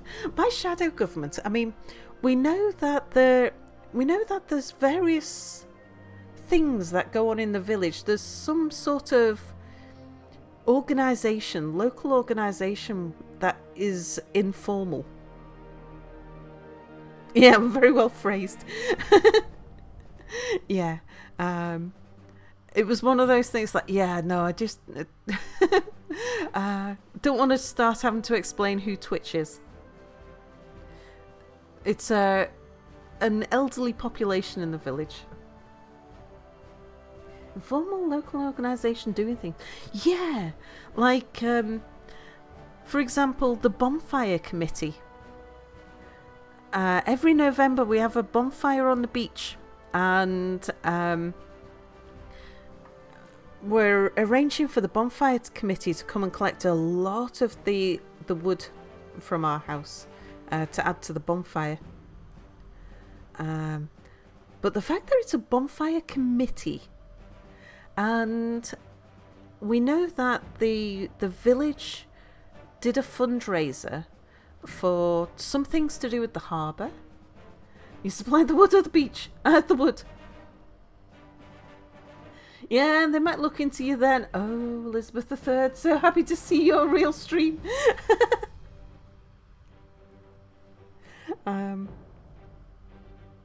Yeah. The village owns a beach cleaning machine. What do you mean a committee? I didn't vote for you. Yeah, convenient about the wood. It is indeed.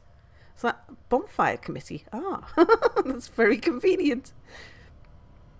So we're moving all of the wood. I've been doing a bit of that today, actually, while Mia was emptying out the shed. I was moving wood from the back of the house to the front of the yard so that the bonfire committee make it easier for them to collect it. Yeah, beach cleaning machines, indeed. There are machines for that. So the village owns a beach cleaning machine, but it's like, who is the village? It's like, if you capitalise the T and the V in the village. Committees for everything. Great community, not... Well, I don't know. I mean, it sounds good. They do things. Somebody is doing things and organising things. And there's been things built for the harbour, because we've got a fishing village. It is a fishing village. And whoever they are, managed to fundraise to get some stuff that would help the fishermen. But again, it's all sort of village infrastructure. Used to get up at 5 and go for a swim at the beach. They have a big tractor-like machine that cleans and combs the beach. Yeah, we got one of those. Pulls all of the... Because we are on a tourist route. It's not a high traffic tourist route. It's more of an eco tourist route. Sal, for someone as steeped in espionage as you are, I can't find myself surprised that you found a shadow government in Suborn. Yeah, it's like, I want to know more about this, like who these people are, because it's nothing official. It's not a local council. Like, our local council isn't even based in our village because we're too small to have a local council. In a few years, Sal will be the head of committee of committees. But yeah, it's they definitely, whoever they are, they're getting things done for the village. Her credentials MI6. And I'm very curious about who these people are and how they're organised and where do they meet and how do they decide and where is this beach cleaning machine kept and who decides when it needs to be used and how do they pay for the fuel for it and all of that sort of thing. I'm very curious. Curious in a don't really want to get too involved because that sounds like a lot of work kind of way though. Yeah, the village is organised around volunteer work rather than relying on the local council. Yeah, exactly. This all sounds very illicit. Sal's calculating a way in. No, I don't want to get too involved in community life. Happy to sort of donate wood. That kind of thing. Yeah, I don't want to be involved in politics. I don't want to be involved too much in like village politics. But it's just very curious. I'm just very curious about who this who this body of people is that runs the village. I've got a feeling that like the two contractors that I know, where the business owners live in the village. Like, we're renting some space. Oh, that's something I might not have mentioned. Our electrician, the owner of the firm of electricians, lives in our village. And next door to his house, he bought the house next door to his, and it's empty and he uses it for storage. So we've rented some storage space off him. A cabal. Yeah. But they do interact with the local council, because the local council donated some funding towards something. Be careful, Sal. Ask too many questions, you might end up buried under the cow's bathtub, Jimmy Hoffa style. Well, the history of the village, it seems like burning effigies of people is a thing. Which, when I found that out, I was astonished. It's like, it just confirmed my Wicker Man suspicions. We look like the Wicker Man's village. It's about the right size for the Wicker Man village. It's got a tiny little inn with like just a handful, like I think 2 or 3 rooms in the inn for rent. It is a hotel. It does have rooms for people to stay in, but I think it's only got 2 or 3 rooms. And we've got a shop and a church and a small school. That's it. And a harbour for the fishing boats. And so few people. It's a tiny village. It's got a library, which is astonishing. I think the library is associated with the school. The school's only a primary school. Like, once the kids reach 11, they've got to leave the village to go to school.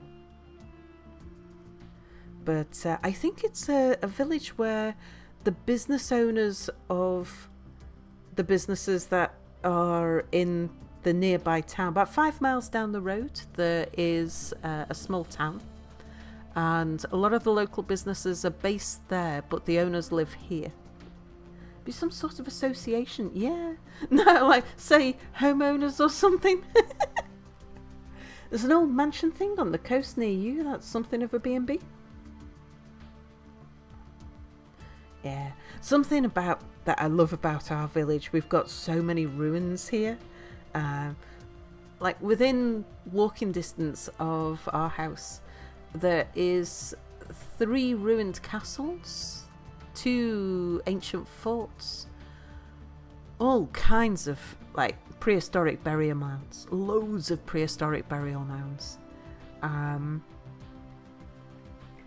A couple of ruined churches, at least 2 ruined churches that I know of. Yeah, all kinds of stuff. Loads of old ruined houses. We went and explored an old ruined house. Got some pictures of that as well. Surprisingly, just like our cottage, a little smaller. Let's bring that over. Yeah, look at that. That was that's the coast out there. Bit of a. It's on the edge of a cliff. There's a pretty steep drop there. Maybe a HOA, you wish. It is idyllic. That's why I was just astonished that we could afford to buy somewhere in this village. And we never could have afforded to have bought it if it was done up. Like, if it was nice. Sal, the reason why you have so many ruined houses around is because people ask too many questions. Are the ruins on the site? No, it's a short walk from us. This ruin. Well, there seems to be missing something, indeed. Yeah. I mean, you could probably find out who the owner of this is and buy it. Probably buy it for about 10,000 or something. And you could restore it and make it back into a habitable house. But it would cost more than the house is worth, I'm sure. But you do find ruins that are in this sort of state that you can buy and repair, reinstate as a house. There was a few I was looking at. I was very tempted by. I was like, no, we need somewhere that we can actually live in while we do it. But yeah, as far as I'm aware, this one's not for sale. But we did look at some that were not as bad as this, but not far off. Mostly had all of their walls intact, but no roof. That's very common. Because it's not common for the walls to collapse. As long as they haven't been treated with concrete, if it's lime and boulders, these walls can stay put for a long time. I think this is probably rubbed out. And the stone used to build other things. You're feeling a bit of envy, to be honest. It's and some of the things about our house is yeah, sure, it's tough. It's not exactly pleasant living here. The downsides are quite down. The upsides are very up. And it's going to be amazing though. Once it's comfortable living here. Like once we've got hot running water, oh my gosh. that'll be like luxury. Hot running water. Lights in every room. Like at the moment, to go to the bathroom, gotta use the torch. Yeah, it is a bit extreme. Sal likes the extremes. But yeah, the only way we could have bought the house that we got is because it's as in a bad a state as it is. But because it's not so bad, like we could live here, and we could afford to do the work on it as well. And it's so touch and go. Still not entirely sure that we're going to be able to afford to fit out the kitchen. There's going to be stuff that we're going to run out of money before we make it really nice. But at the point where we run out of money, it'll be stuff that can wait. So yeah, we might not have a fully fitted out kitchen before we run out of cash. We might not have the place fully decorated before we run out of cash, but we'll have heating and hot water, and it'll be watertight and insulated and nice and comfortable with the cash that we've got. And then we can just save up to do the rest. British, hello. Good morning. The first big step will be electricity in the house so that stuff like water heater can even work. Yeah, that's got to happen. So we've got to make it watertight. That's the first big step, is watertight. The roof coming off and going back on again. As soon as it's watertight, then the electrics start. But the wiring goes in, but the electrics don't get finished until the insulation's on the wall.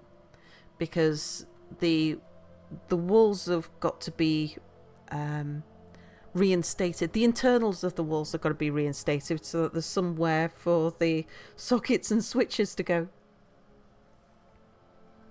But once we've got that, then the hot water will go in, and the heating goes in. But we've got to get all of my focus and timelines are all on getting the insulation and the electrics and the roof and the timber work. That's sort of where my focus is at the moment. Like once we've got all that done, the house is sealed, and we've got lights and power everywhere. And like everything beyond that is just luxury. Although then like heating and hot water will be after that. You know, you seize the means of production and are working on building something concrete with a person you deeply respect. To say that I'm envious is a euphemism. Yeah, it is. I do think we're incredibly lucky. It's the contractors who are looking at the house and looking at how we're living while we're doing this, the fact that we're living on site seem to be thinking 50% that we're crazy 50% seem to respect it.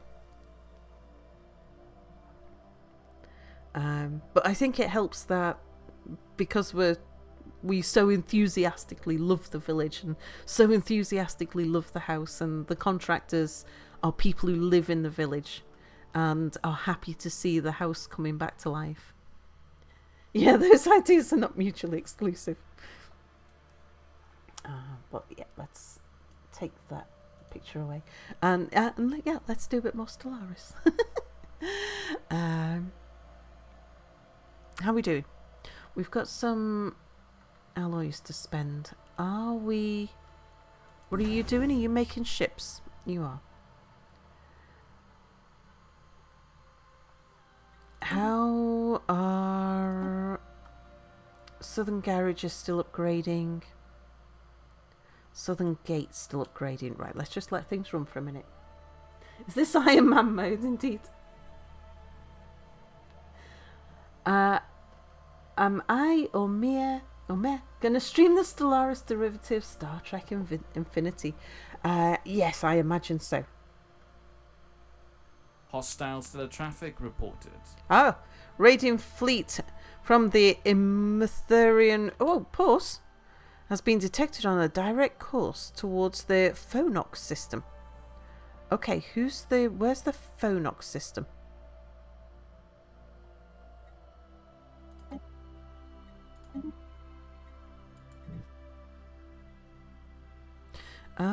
Okay, raiding fleet. Is that all? Is that all you think you're doing? You think you're going to attack us with that? Yeah, but which way are you planning on coming in? That's the important thing.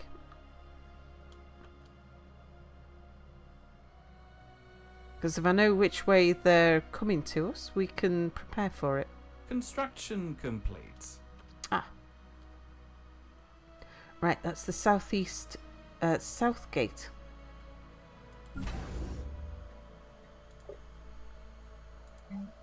Right, I want...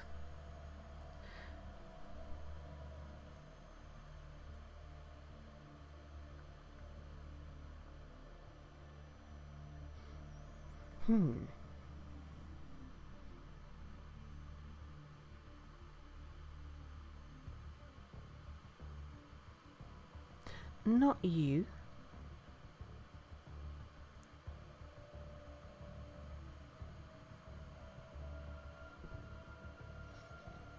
You're nice, but it's not you.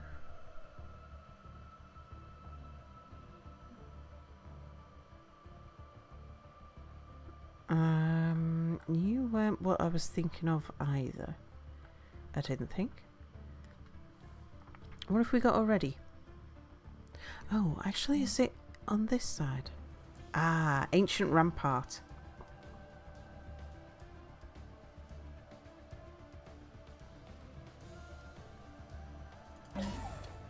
Yeah, we want an ancient rampart there.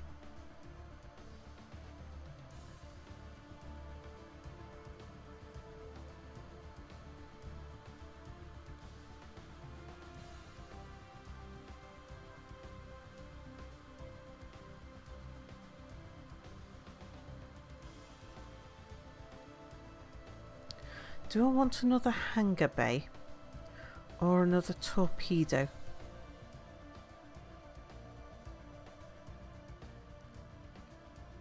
Don't know how tough the strike craft are.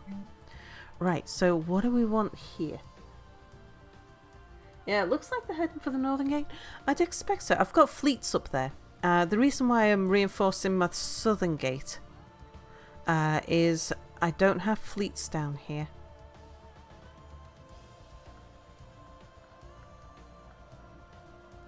Right. Which is the best for you?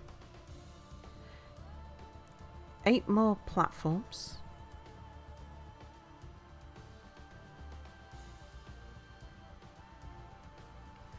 Not the detector.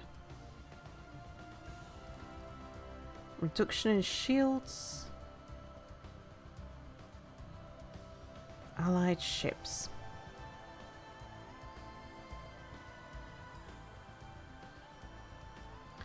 I think it's probably the defense platform cap, even though I can't afford all of the defenses at the moment. Are we at war? No, it's an enemy of ours has commissioned some mercenaries to attack us. So a lot of red fleets, they're just some raiders.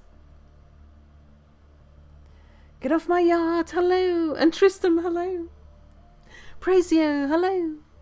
Specifically, a war would be indicated at the bottom right, but there's no indication of such. No, it's just mercenaries. Hangar Bay gives the most military power. Aha!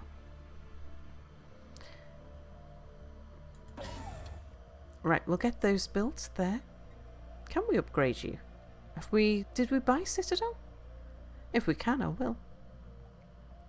But we'll get some more defences in at the southern gate.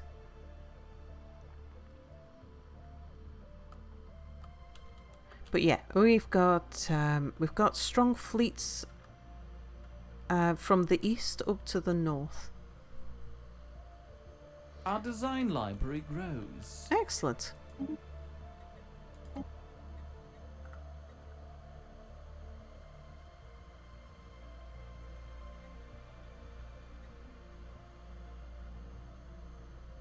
Do you know those swarmer missiles?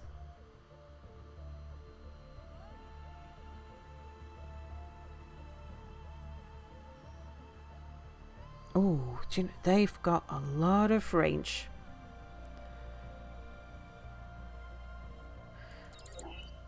I think because we'll research those really quickly. And I could get some platforms with those on some of my star bases. Alright, which way are you going?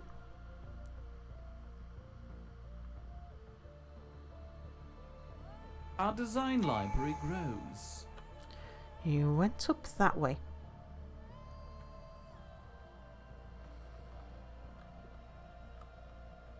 I think they're going to come through here. And that's two places where I have no defences.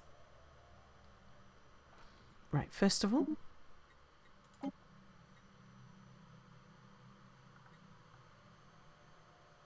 not using railguns, are we? No.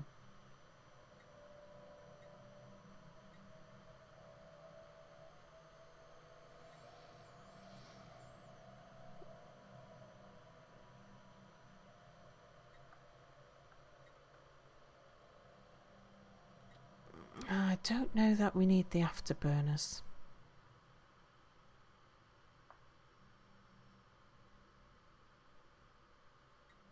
Oh, it's cheap. Let's get that. It'll refresh the options. And Vic says, Sal, nice to meet you. Have a wonderful morning, noon or nightfall. Thank you, Operator Vic. And I hope you have a lovely evening too. Let's see if you could give a real name to your estate. What would it be? Would you go around with California and New Salfordia? The salty albatross. What would be my real choice? The S&M dungeon sounds good, but yeah. I was saying to Mia we should name our cottage, because lots of the cottages around here have got names.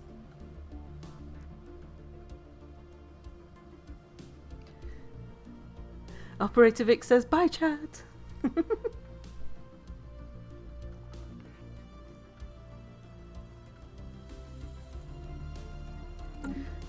We have a capacity for more star bases. I'm gonna put some starports on our unprotected borders. Oh yeah, relic activation? Sure.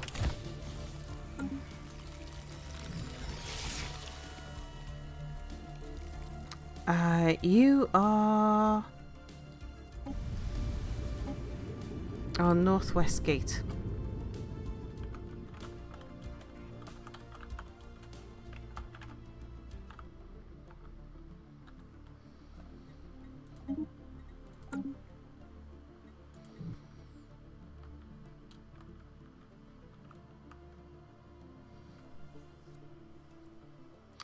Okay, that makes you our west gate.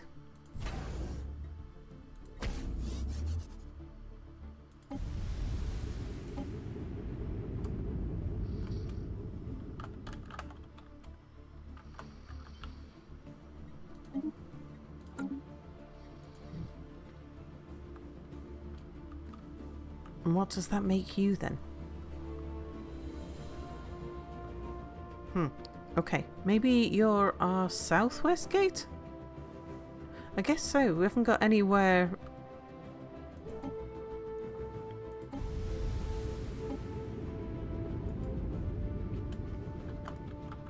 Okay, if you're the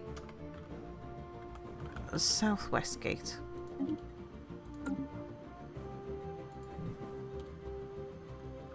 That makes you the west gate.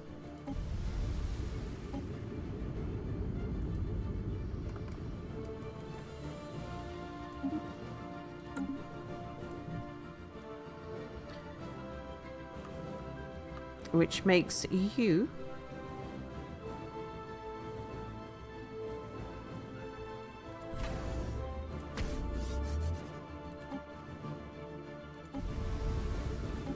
the northwest gate.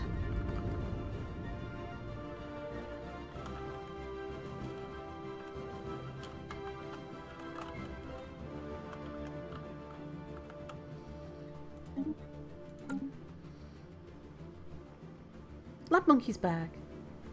Sure, me would appreciate the name Bavarius. Lab Monkey, consider yourself noticed. Call the cottage Zwergenfestung. The El Gosso estate is a great name for a house, seems good.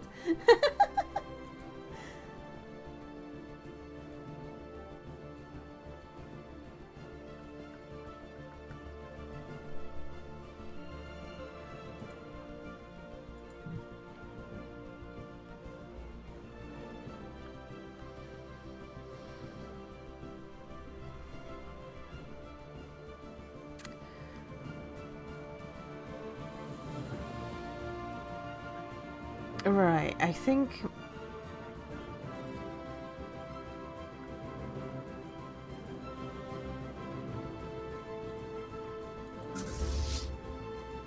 the booty seekers. I'm gonna have to send you back to Aaron Kissinger.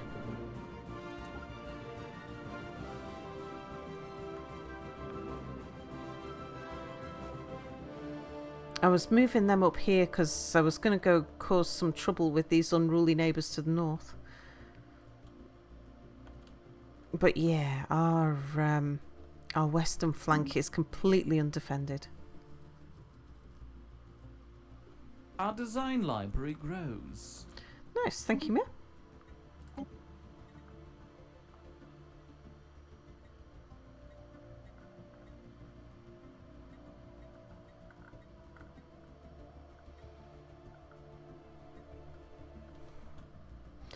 Let's get the unity from factions and the deep space site. Oops. Right, if they come in through here, or even the northwest gate, that's not too much of a problem. We've got people positioned around here. But yeah, out here, we're just not defended.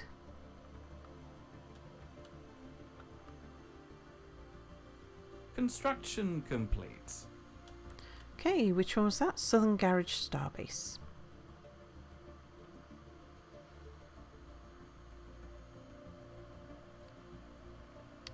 I'll leave you be for the moment.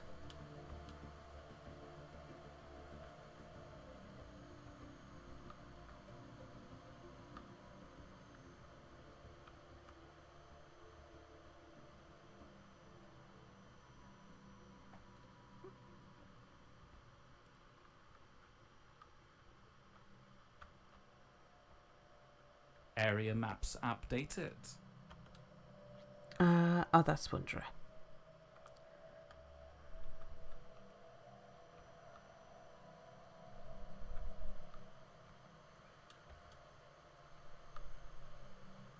Our design library grows.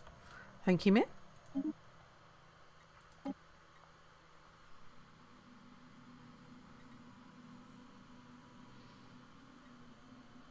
Ooh.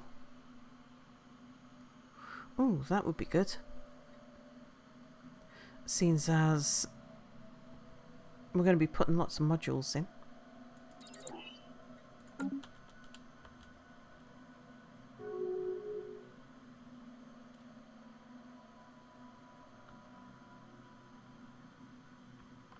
Oh, here we go. Yeah, they're coming around here to the southwest gate, I think. You guys, all of you, go up to the southwest gate.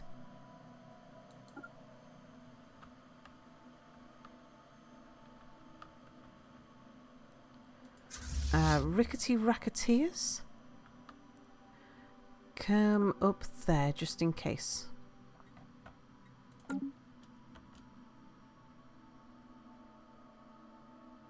Oh, they're coming this way. Okay.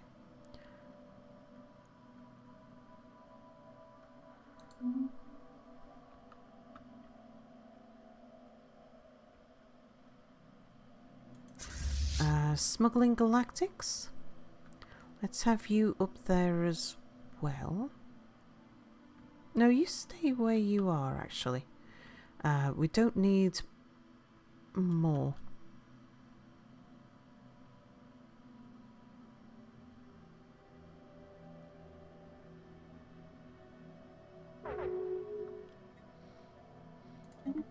Okay, we've got Stellar traffic port in distress. a thorough geological survey of Donoman 3A by the Wanderer reveals nothing of interest. In fact, it's extraordinarily uninteresting. Its only defining feature is its lack of defining features. The depressions and elevations, yes, but on the whole, the surface of Donoman 3A can be regarded as unnaturally flat. Likewise, the native flora and fauna are strikingly docile and unworthy of attention. Huh, okay. Oops. How many lines did Mia have to record to make the mod? 72 for now. Salome should set up a lot of garden dwarfs to make it a dwarven fortress.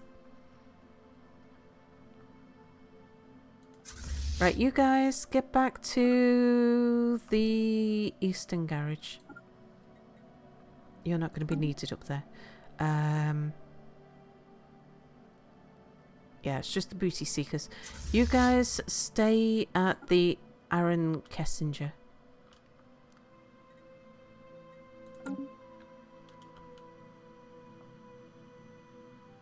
Our design library grows. Yep, we just discovered a cloak fleet. I noticed that.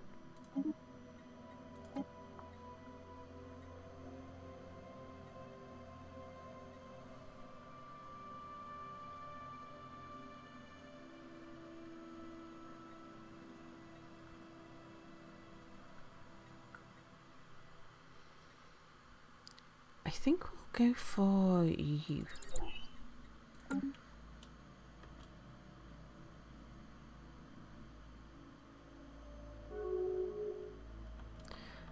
Do you know, maybe I need to send the Smuggling Galactics up this way.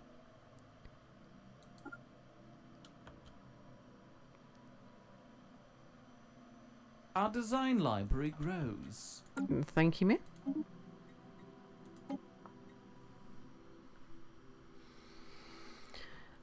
Jump drive travel.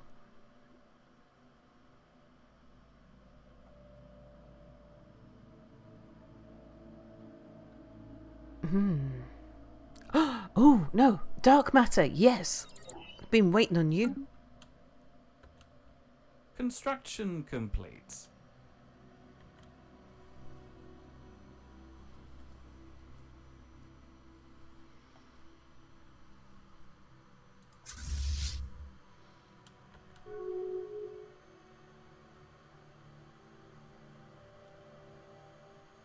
Clearing hostile stellar traffic. There we go.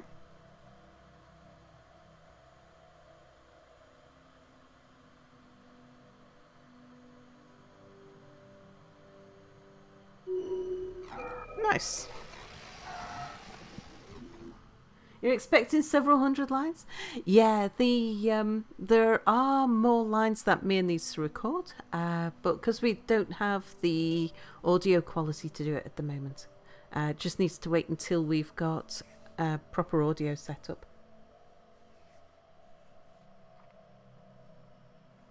Which requires us to have our old streaming set up. I hope it was before the new year. The Emirthan fleet that vowed to raid our space has been destroyed as the result of fleet action on the Illyria system. No survivors have been reported, found amongst the debris. Let that be a lesson to their kind. Yeah, if you're going to try and raid us, you're going to need bigger than that. You guys get back to suburbia. Don't need you to go disturbing the people of Boomgiggle. Rickety Racketeers, get back to the northern garage. Did we get any... Yeah. You guys go out... who's that? That's Vedafalna. Go do the research project. That's some remnants there.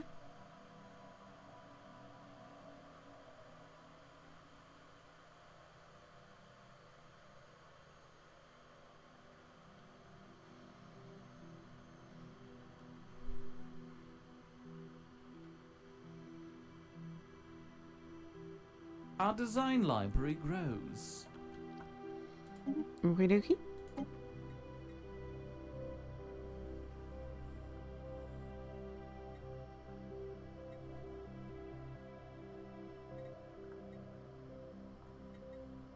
You, I think. Sal, I have a question. Is there a list of approved colours which we can paint our wooden privacy fence? What do you mean list? There is one approved colour. Yeah, some general peace and quiet, which may be asking quite a lot for the near future. Jolly well done. This afternoon I seem to be fulminating retired rear admiral time. I shall attempt to restrict the number of times I recommend giving larrikins what for. Is that colour unpainted?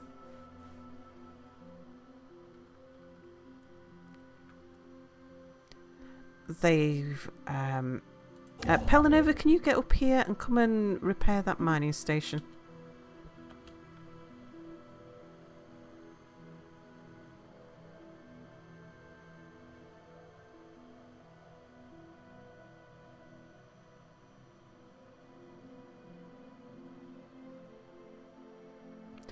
These people are going to be, like, they're in their early space age.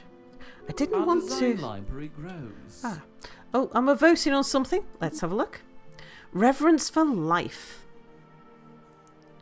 We voted against this before. Purging, other than displacement, the use of world crackers is banned. Apparently we're in breach of this resolution. The horror of war on the scale of interstellar empires is a terrible thing. We should do what we can to limit its excesses to active combatants. Yeah, we voted on this one previously, and we decided that the HOA would be against that.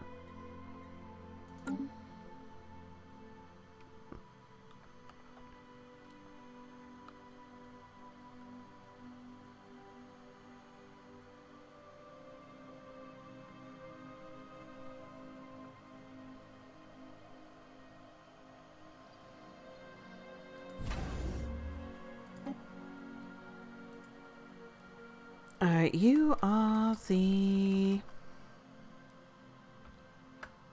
Oh, you know, you are a station. You're the north west gate. Right, not going to do much with this, but I'm going to give them a gun battery and a torpedo battery, just so there's some defences, something to hold things back. Same with the southwest gate. Guns, torpedoes.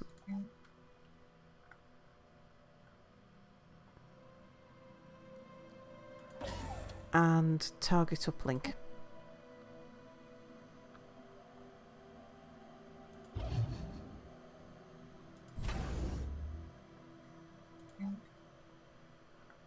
And target uplink. I don't want to do too much with these guys because if they end up claiming their station, I don't want to have to deal with a heavily defended station. The West Gate, don't mind doing a bit more here.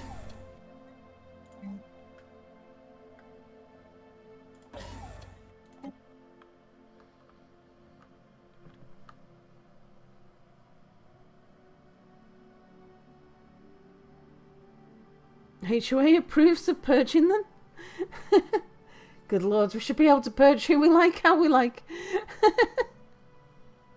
Yeah, right, what if somebody, shudder, undesirable moves in?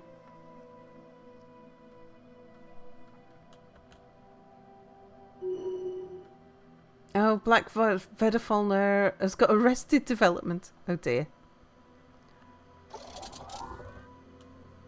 Our design library grows. Good.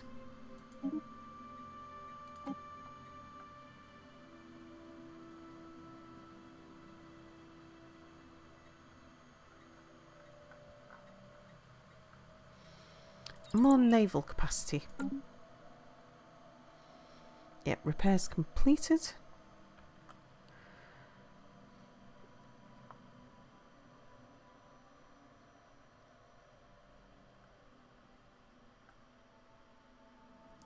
Suburbia.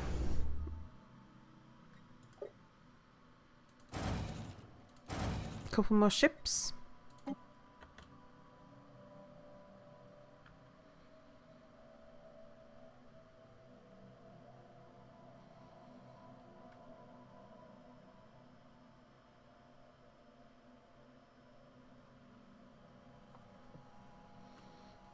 Let's get a bit more heating.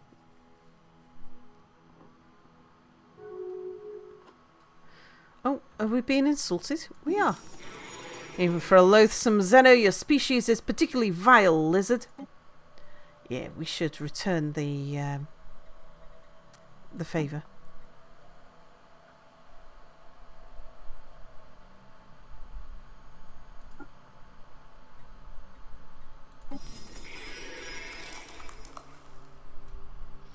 Let's insult them. Even for a loathsome Xeno, your species is particularly vile, coprolite. Can we do some espionage?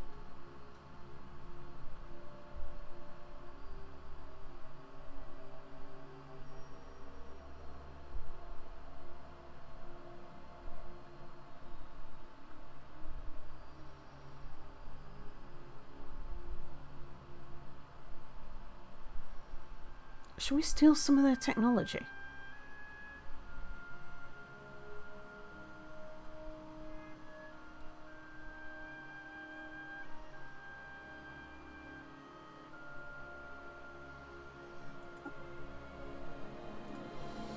We'll use our bureaucrat, I think.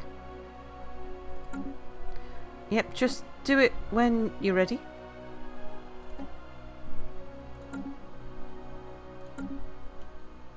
Let's send you an insult. We'll enjoy that. The insult to the HOA? The master insults and passive aggressiveness? Bad idea, indeed.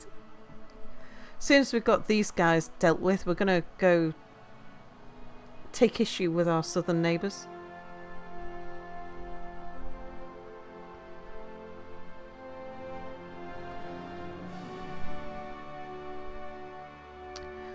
Right, Southern Gate. You're busy building your supercomputer. Construction complete. Stellar traffic stopped by stellar livestock. That's probably Wanderer.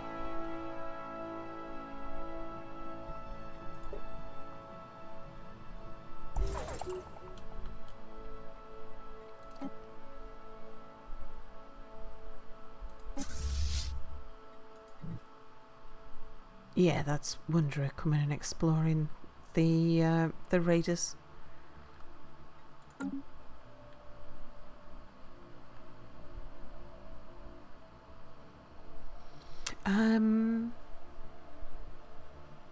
Yeah, I was thinking that we should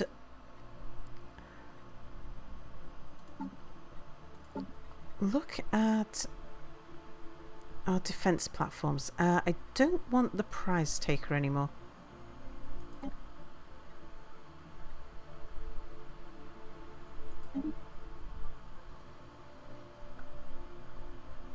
I also don't want the Kraken anymore.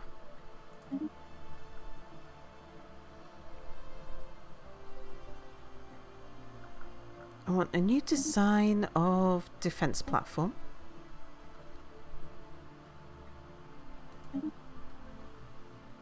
Right, we've got light and point.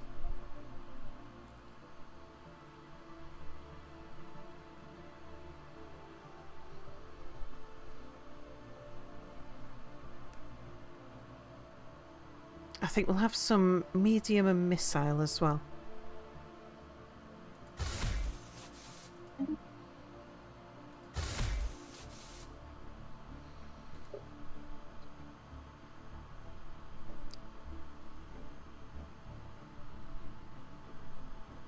I love the range on those.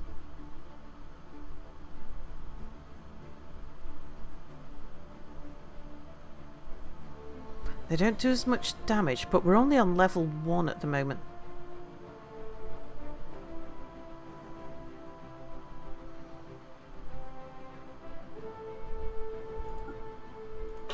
As we upgrade those, they should be quite powerful. I just really like their long range. Space torpedoes.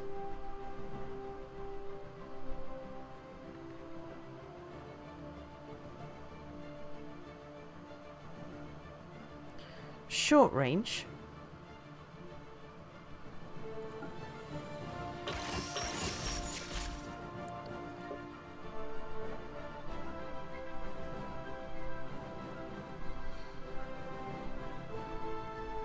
How are you doing for power?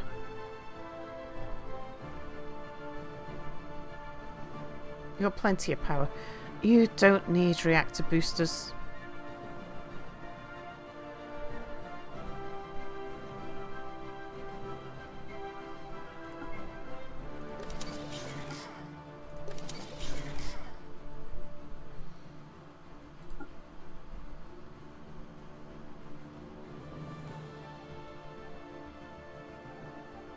Yeah, one of each, okay.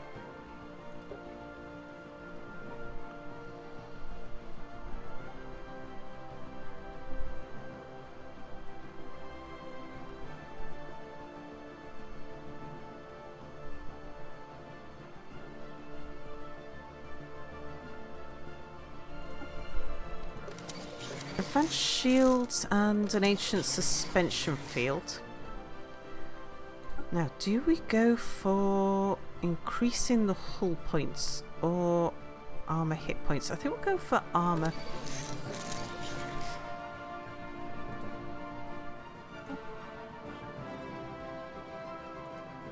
Okay, so you are the medium missile.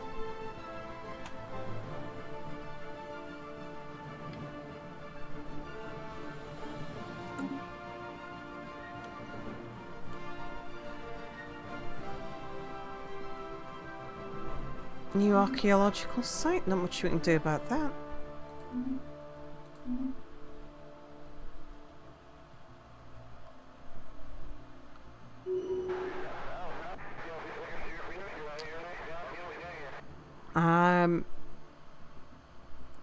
Yeah, new supranational military charged with defending from hostile activities perpetrated by an unknown alien agency. Yeah. We've probably been flying through their airspace.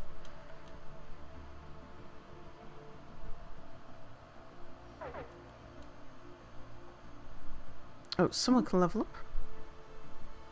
It's Michael!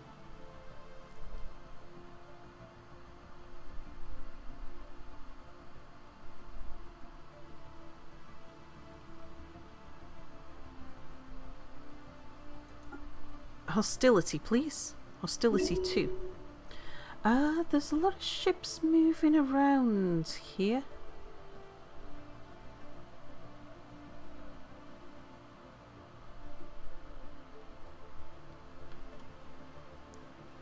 These are the people who raided us before. Or is it just that Wanderer seeing them?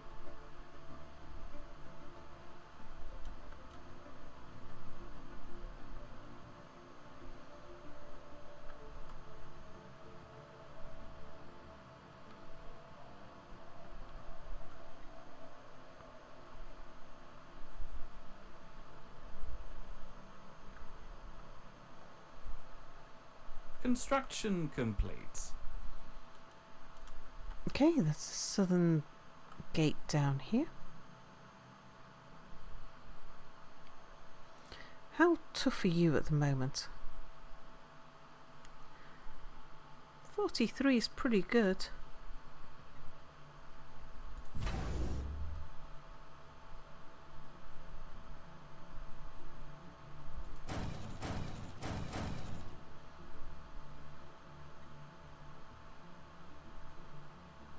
I'd like to replace the prize takers though,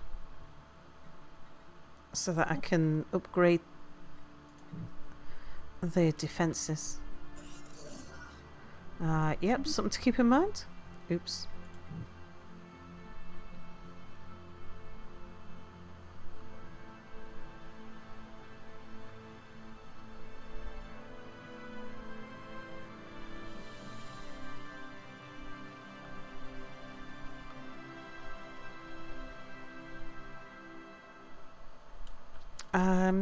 Pelinova, are you done? You are.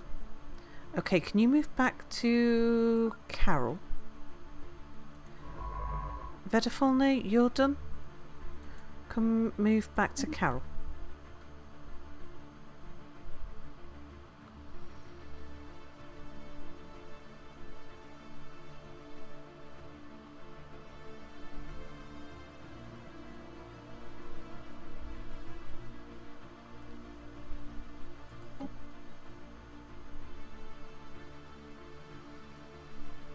I think we're ready to go causing some trouble with the neighbours.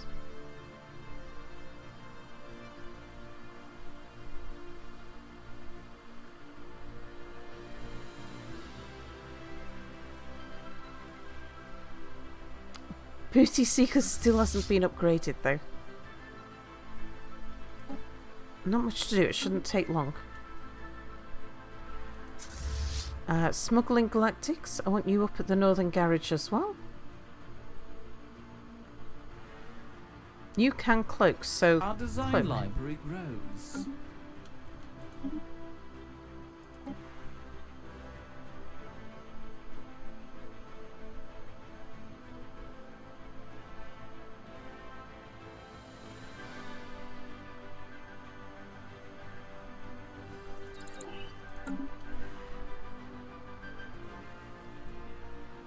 As someone who's never been to Europe, isn't that how the British treat literally all of the Europeans? Yeah, our relationship is complicated. Yeah, Finks is from Europe. Especially now that the islands drifted away from the continent.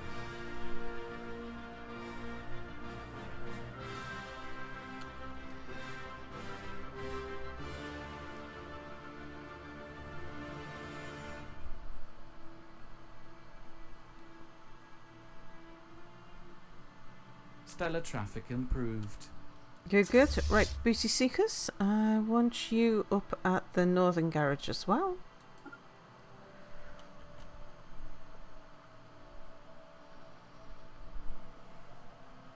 We have good Indian food, that's true.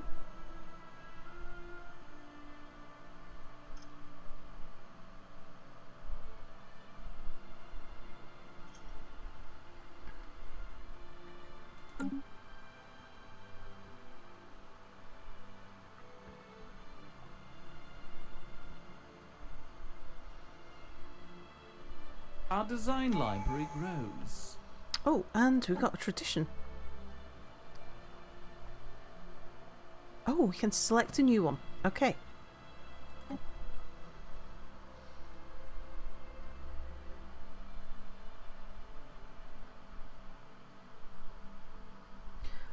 Should we adopt psionics?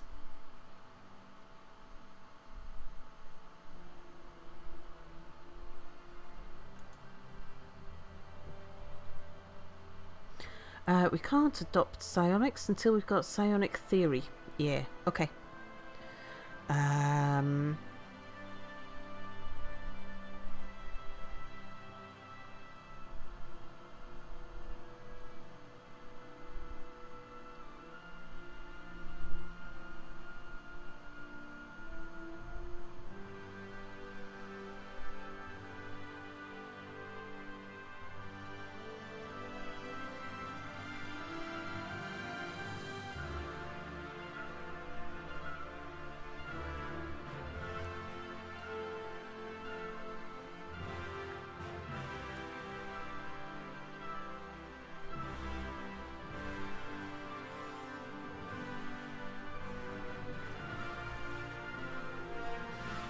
I like the sound of enmity for the HOA.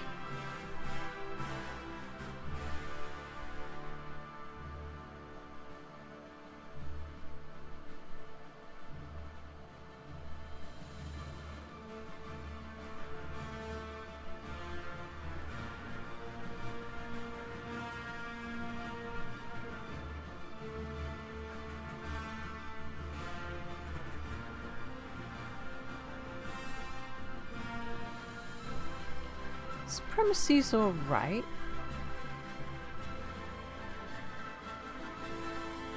Yeah, enmity does rather seem our sort of thing indeed. Are we far away from the psionics tech? Might be worth saving the point for it. We've got another slot yet. We've still got 2 slots.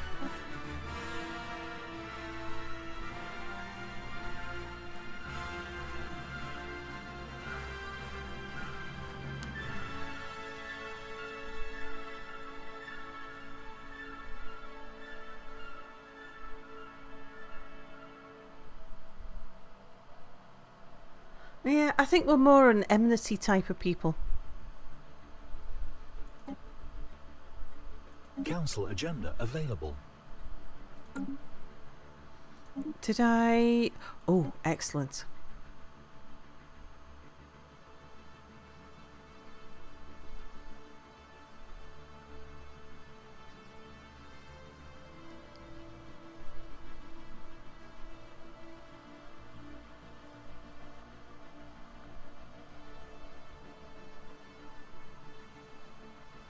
Supremacy fits better, at least by the sounds of it. You never played.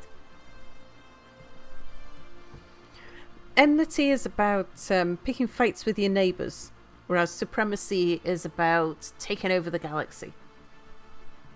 It's more broad. Enmity is more about picking a fight with someone in particular.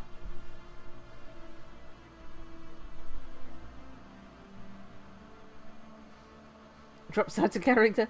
I haven't tried the enmity tradition yet. So I'm sort of curious to see how they work in practice. Yeah. Although I don't know that we'll see that I'll be able to demonstrate how exactly.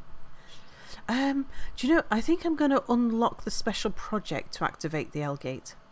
Because I would like to be able to activate our L gate the moment we want to. And that's just going to unlock the project. It's not going to unlock the gate, I think.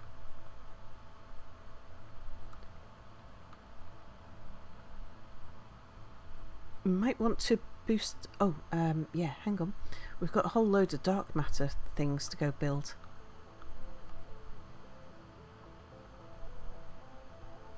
Pelanova, can you go build a research station there?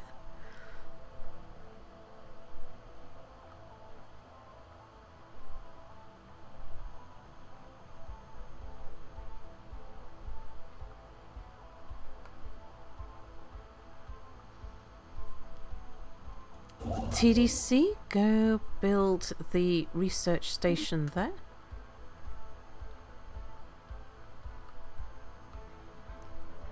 Just the 2? I had a feeling there was a third. It might have been I saw a third one over the border somewhere.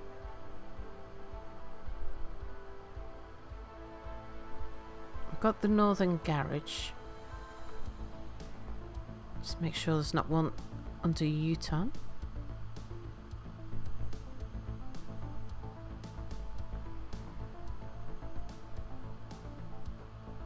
I think that's it.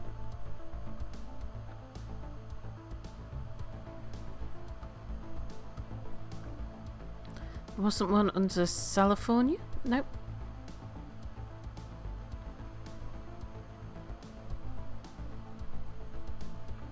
Yeah, it just unlocks the special project to open the L gate.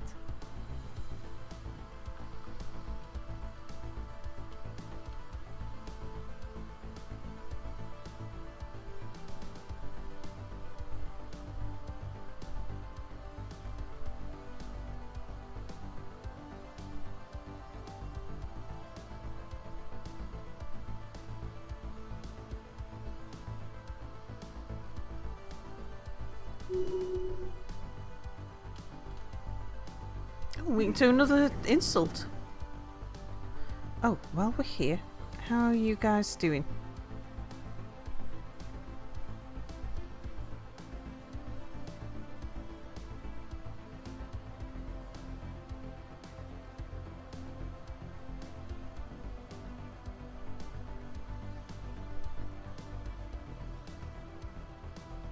Yeah, let's add in a few more jobs, I think.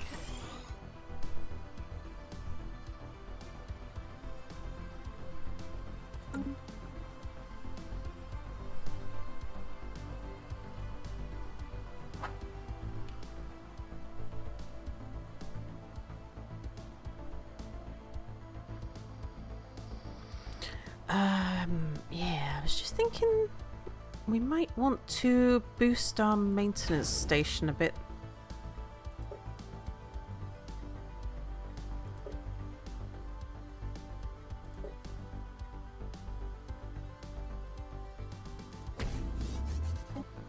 Just in case, well, I think we're gonna be going through the L gate pretty soon.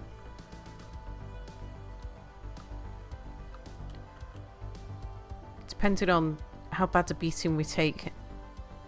I don't know if we can just... Hang on, who are you? Ah. Bronze Age, short...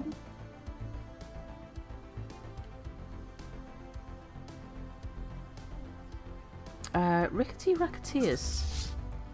You're ready for an upgrade.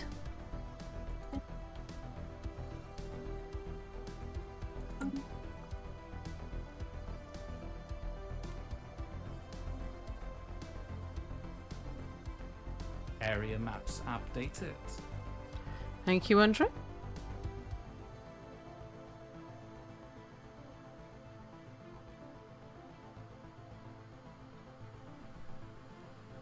Construction complete.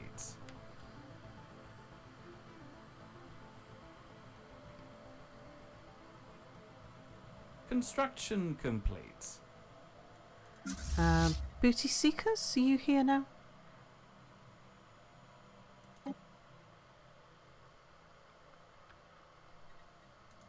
Get you upgraded as well before we move in.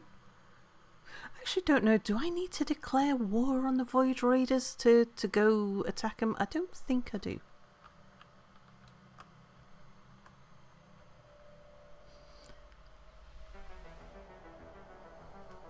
I think I can just move in on their territory.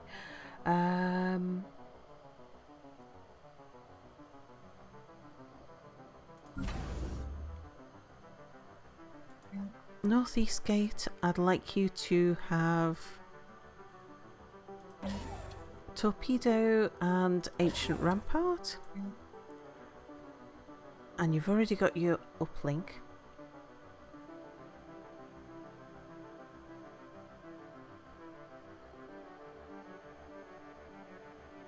I want you to have your communications jammer just because we're leaving our place undefended. Yeah, Void Raiders are already enemies. Just go and attack them. Right, as soon as these guys are upgraded, we'll go cause trouble.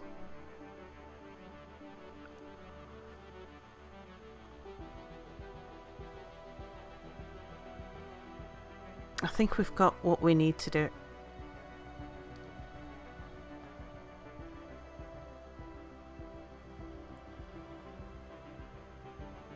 We'll go and evict some Teletraffic people. improved. There's one of them. Construction complete. Oh, and you.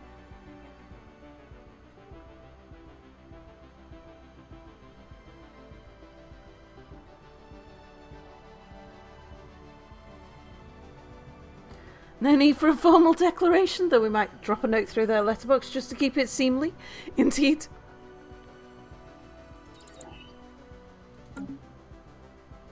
Conk, hello! Hope you're having fun gentrifying the galaxy or whatever it is you homeowners like to associate with.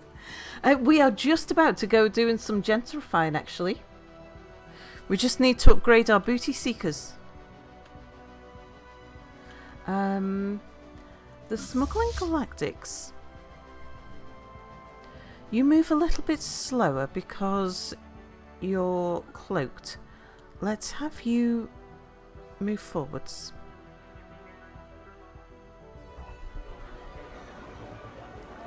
More militaristic, fine. Rickety Racketeers, you're also ready to move. Yeah, the Booty Seekers is, it was one of the names. I think they mean booty like treasure.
This is what we're waiting on just at the moment, that to get to 100%.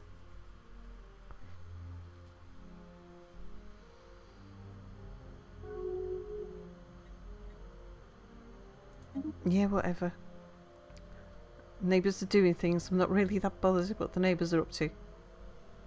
Well, we're always bothered about what the neighbours are up to, but not in that sense. Stellar traffic improved. Okay, right, Booty Seekers, move forwards.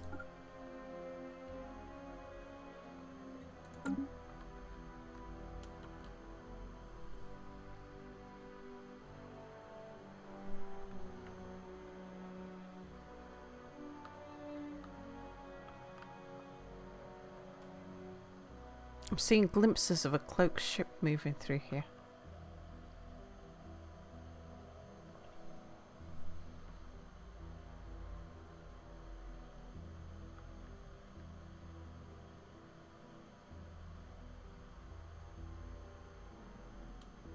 Right, are we all here?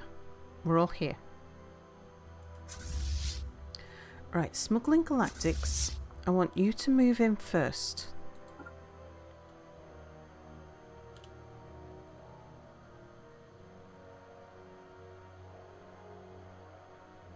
Let's have you right in the centre and ready to go. Now, you guys, I want you to pop over there. Oh. Council agenda ready. Our spy master watching over the Gilran Alliance of Suns reports the surprise successful acquisition of a new asset. A sympathetic contact who will be of service to our operations as and when we need them. All efforts have been taken to ensure that this new contact is genuine. Protocols have been established which seek to minimise the risk of potential double agents, for example. Excellent. Our design library grows. Ah. Opening the L cluster. Our scientists are now confident that our knowledge of the L gates and the technology behind them is sufficient to abort their maintenance cycle. If the attempt is successful, the L gate in the maintenance cost system should allow immediate access to the distant L cluster. As the maintenance cycle ends, any additional L gates in the galaxy will likely also become operational within a matter of years, as their self-correcting software readjusts. Still, this will give us a significant head start to explore the cluster without interference. Excellent. Situation log updated. We shall be ready. Gentrifying sounds gentlemanly. Hope you enjoy stealing some booty. I'm sure neighbours will flock to your association when they see your massive booties.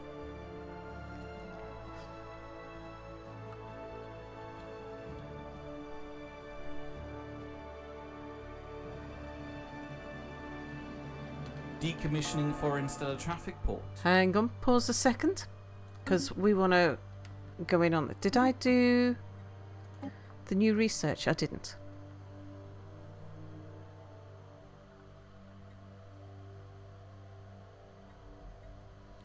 Yeah, let's upgrade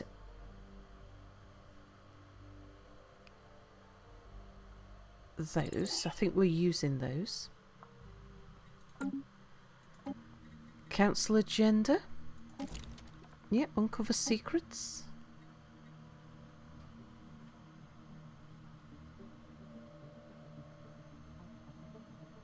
Oh.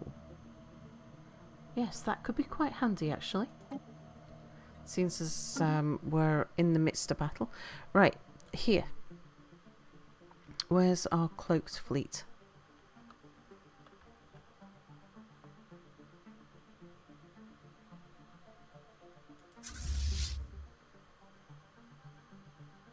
Smuggling Galactics.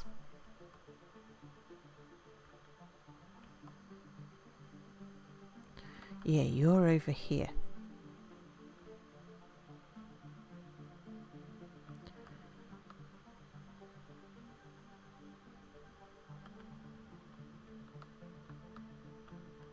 And you're in an excellent position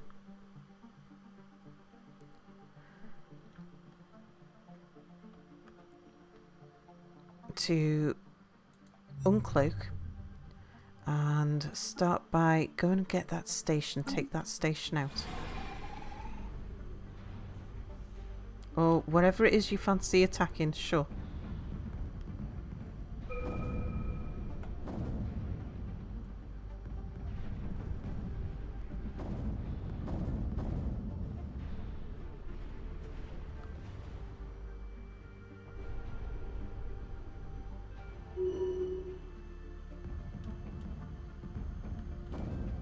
Okay. This is now an unclaimed system. TDC, can you pop up here and go build me a starbase?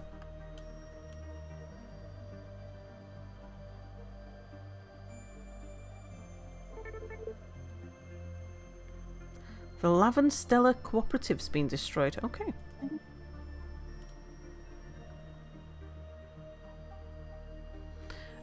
We should have... Yeah, we've got some projects we need to do.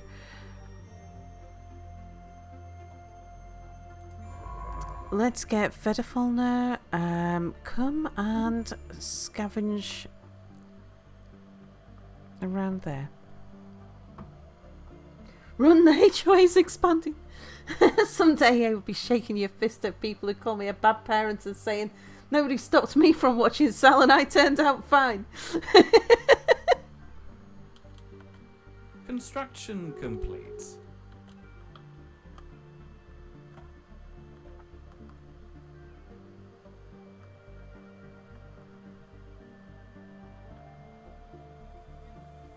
Yeah, we're not doing you yet.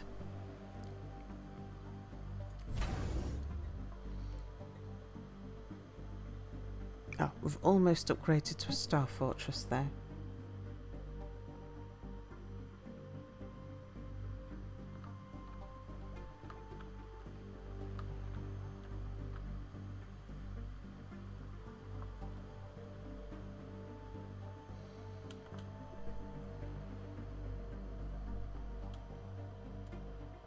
Construction complete.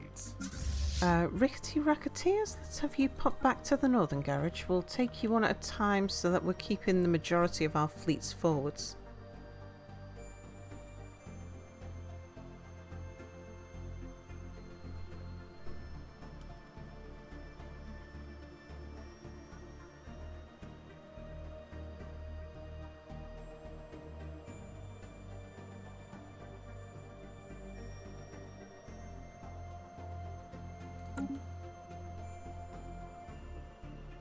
Sal's my spirit animal. I want to be like her when I grow up.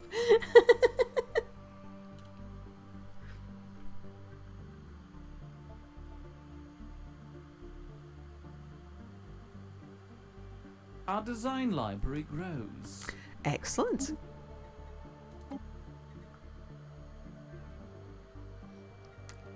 Oh, I want both of these. Let's go for the missiles. Conk, are you calling Sal old? If so, do you want a cremation or a closed casket?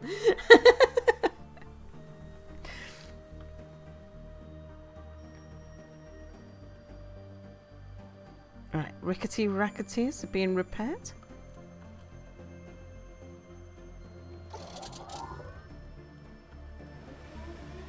Oh, task force activities. Yeah, they've been able to bring down several of our abduction shuttles. Oh well.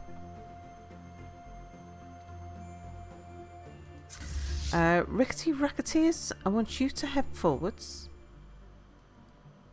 Booty Seekers, I want you to head backwards.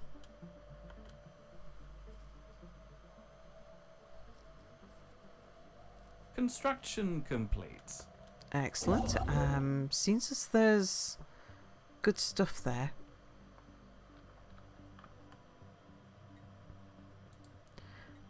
Build the mining stations.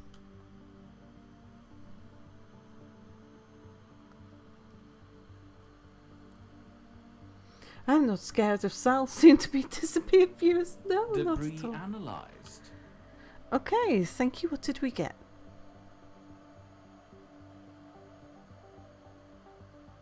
Ah, bunch of research. Good. You might as well stay up here, Vedafona, because we're going to be causing trouble next door in a moment.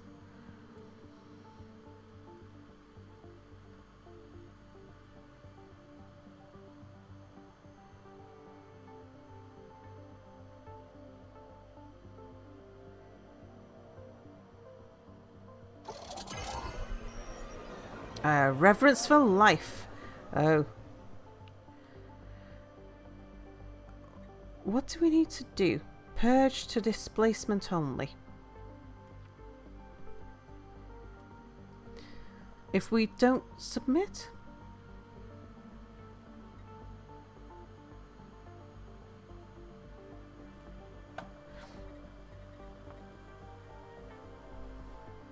What's the difference to us? I should have looked at this before.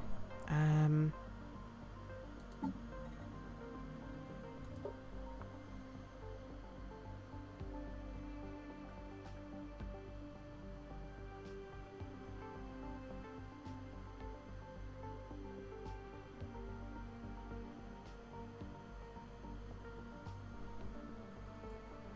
not sure. Are we xenophobic? Yes.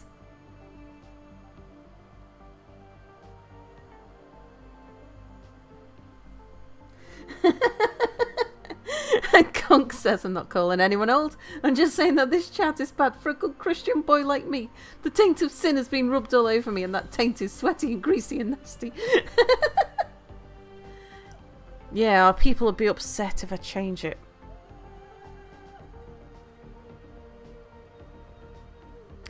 I don't... Well, what would a HOA do? Would we upset our people or would we submit? How would a HOA respond? So the local government has changed their laws to something that we're not happy with. Basically, when we evict people, we can't evict them unless we know they've got a home to go to.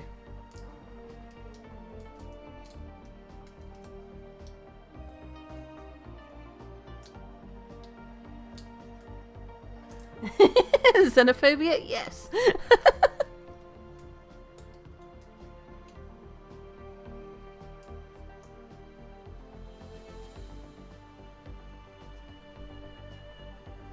If we're in breach, we might get sanctioned.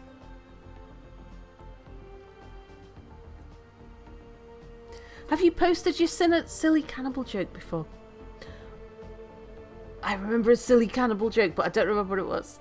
Galtaki, hello. Forgiven for syntax errors, thinks, of course. They believe might is right, so they'll do whatever the higher authority says. They are bootlickers. Yeah.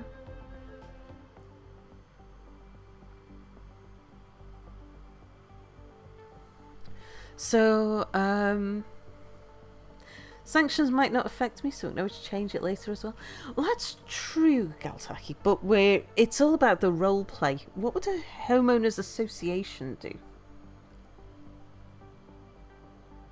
They wouldn't care about being sanctioned.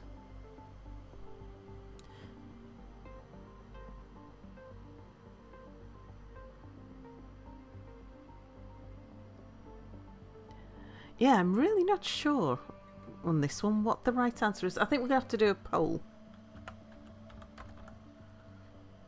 We'll have a 2-minute poll. So, what would a HOA do?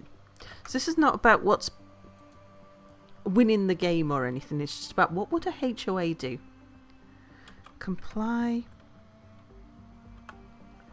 or submit?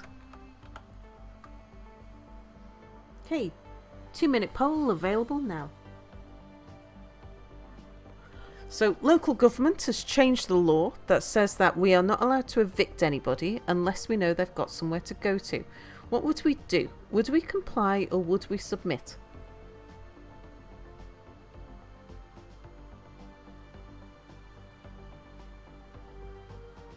Oh, not submit. Sorry, yeah, not submit. Yeah, would we comply or would we not submit? Comply or refuse. Sorry. Read submit as not submit. Comply or not submit. Yeah, my brain wasn't engaged when I was writing that.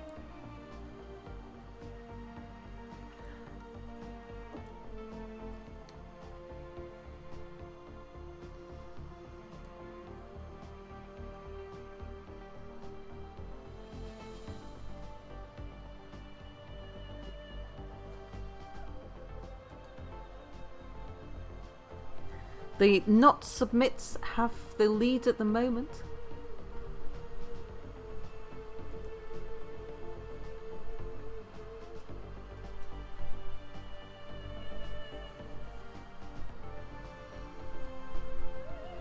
Fine you for your grass being 2 millimeters too high, indeed.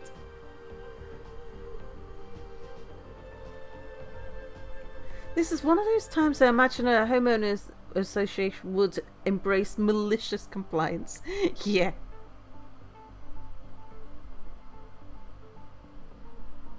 Nabsa, hello. How goes the associating?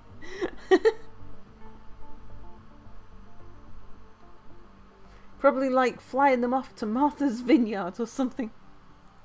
What would Sal do?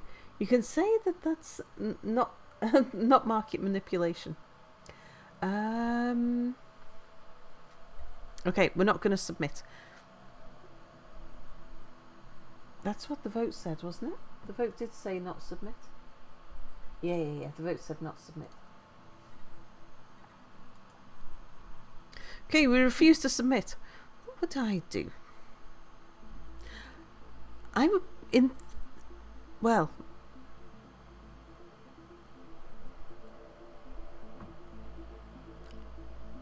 I mean, it wouldn't normally be quite so black and white. Usually I would look for a loophole.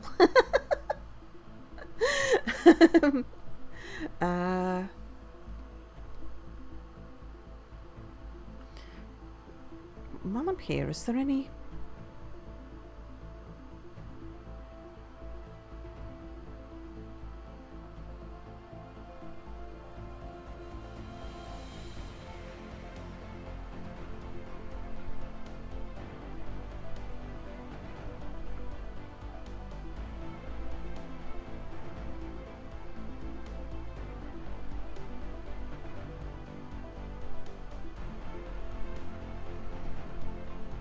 We'll leave it be at the moment.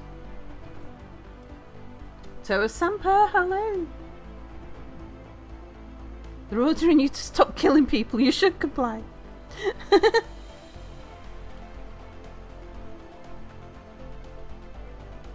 Right.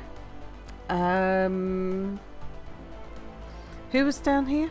The Booty Seekers. You are fully repaired. Move back up there. The Smuggling Galactics. Get back down there. We'll get you repaired.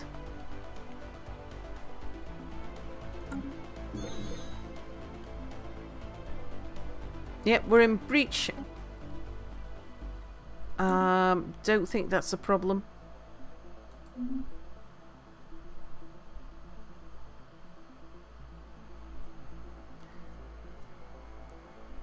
Vertafalna, are you still working? You're still working, okay.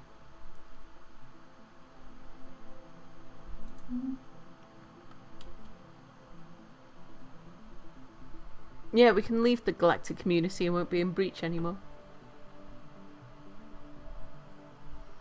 Yes, I have a reference for life. We're talking about the Homeowners Association.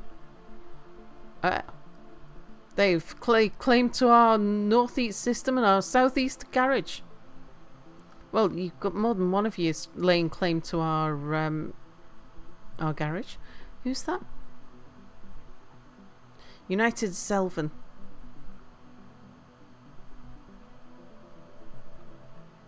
Who's the United Zelvan? Are these people?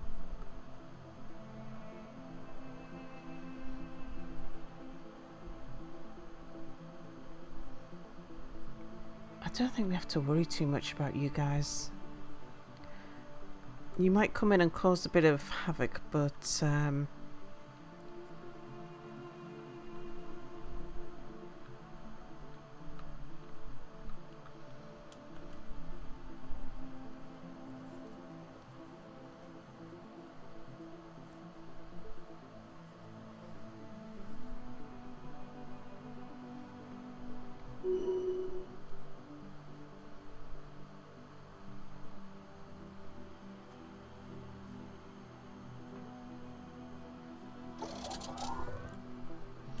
okay. Right, Smuggling Galactics, get yourself back up here. Got some shardlings up there we'll deal with. I'll probably deal with them. Construction complete. Debris analysed. Oh, what was that? Oh, they're preparing to declare war on us. The valiant interstellar Commonwealth.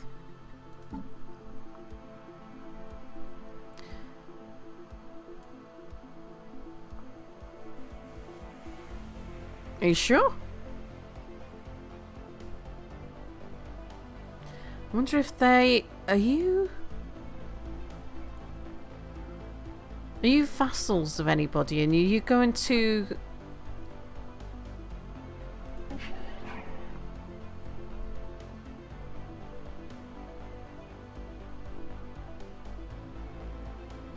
I'm just wondering if they're going to drag themselves in...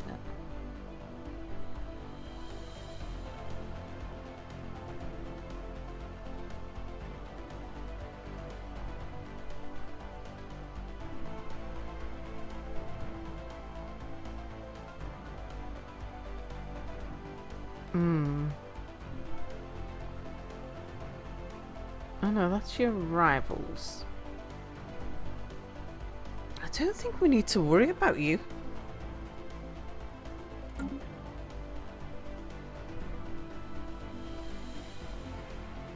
Want to be keeping the garage? That's where we repair our vehicles.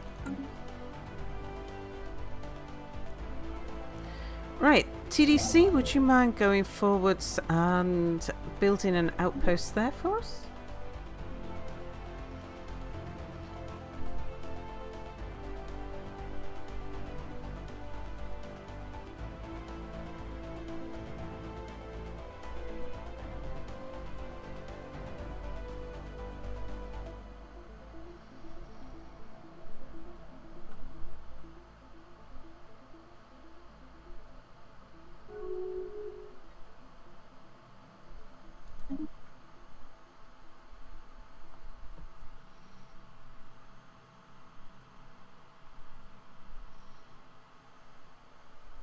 debris analysed.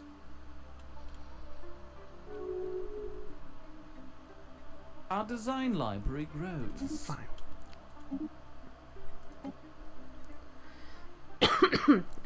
More lead lifespan would be good. Oh, resources from jobs would be good.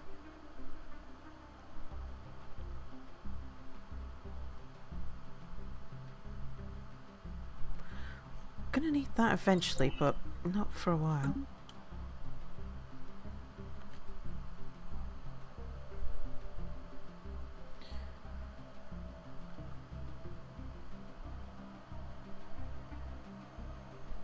Okay.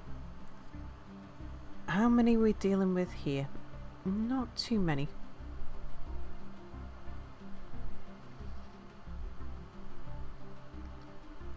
Smuggling Galactics. We're going to cloak you.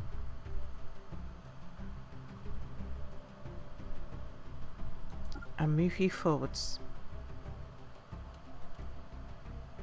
Construction complete. Thank you, TDC. Get building. Do the research station first.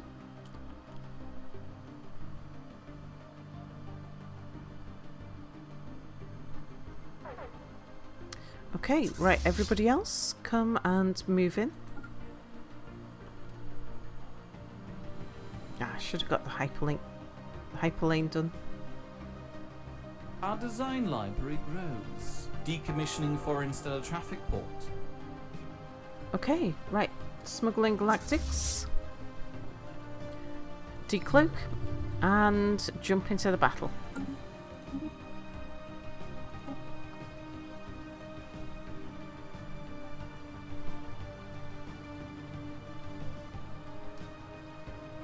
I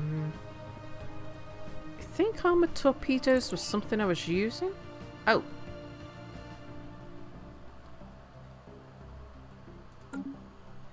We unlocked something some other way. Okay. Clearing hostile stellar traffic.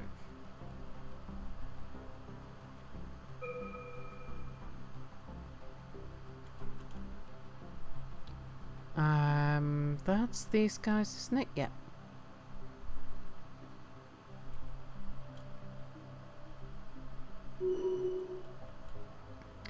And just a thought, Vedafona, you would be faster if I uncloaked you now.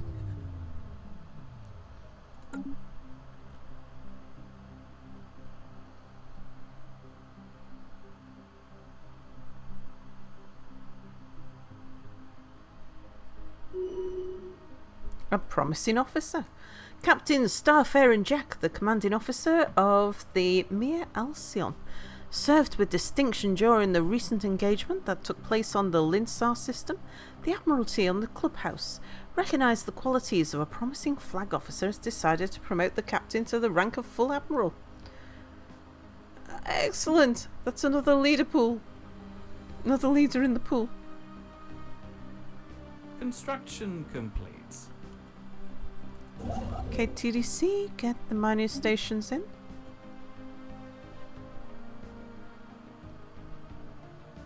Right, let's just see what's going on down here.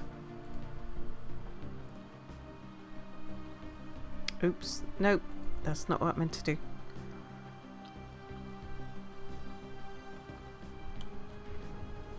Okay, yeah.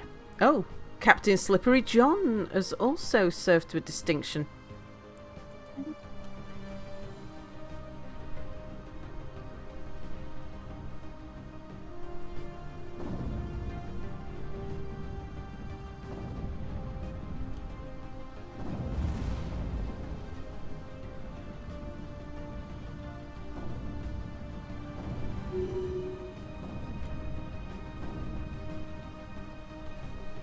Our design library grows.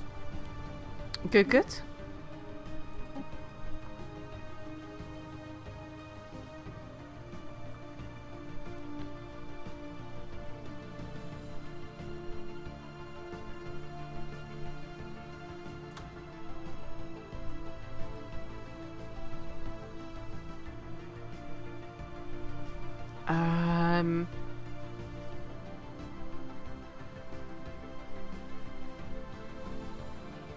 think I'd rather have an energy weapon fire rate. We use a lot of energy weapons.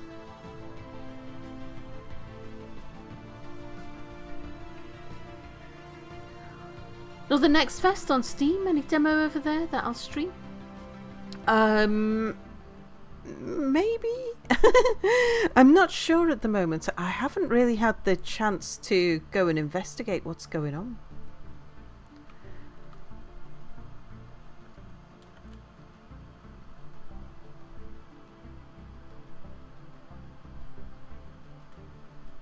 Okay, we've still got some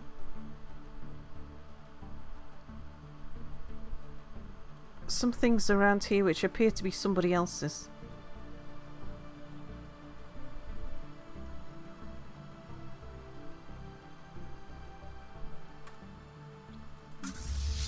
Rickety Racketeers, can you come and destroy that? I don't know if they will. Booties, go and destroy that. Decommissioning foreign stellar traffic port. Ah, there we go.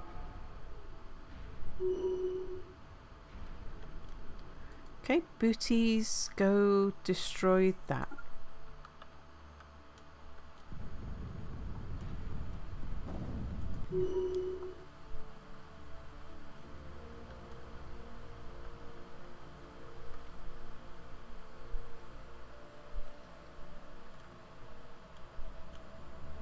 Decommissioning foreign stellar traffic port. Okay, it's an unclaimed system. TDC, nobody else is going to come through those guys. I want this system. A strongly worded letter. Envoys from the galactic community have compiled a list of articles that the Homeowners Association are in violation of. Warn of possible consequences should we not make ourselves in alignment with galactic law. Should we change our policies and accede to their demands?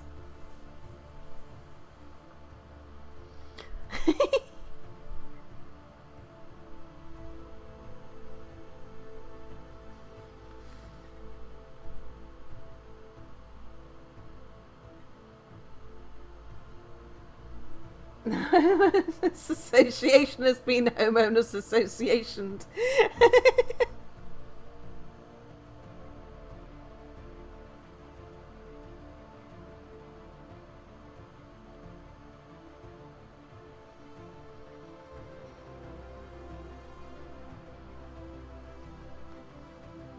We'll just say we'll not change our ways for the moment.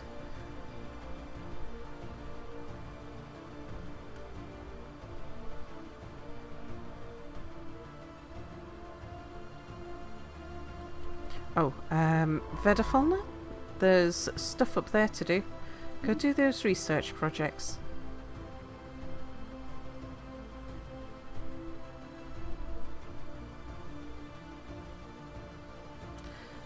Meanwhile, let's just see if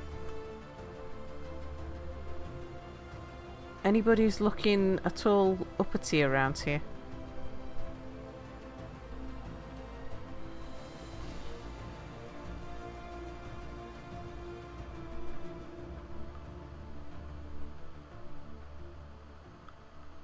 Oh, looks like these guys have taken a bit of a beating. Wanderer, what are you up to?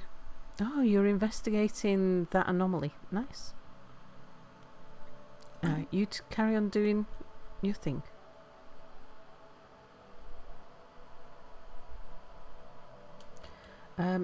Ms. Anaheim. I've got you parked way down south. Can you come up here and look at excavating that site? Yeah, you're cloaked.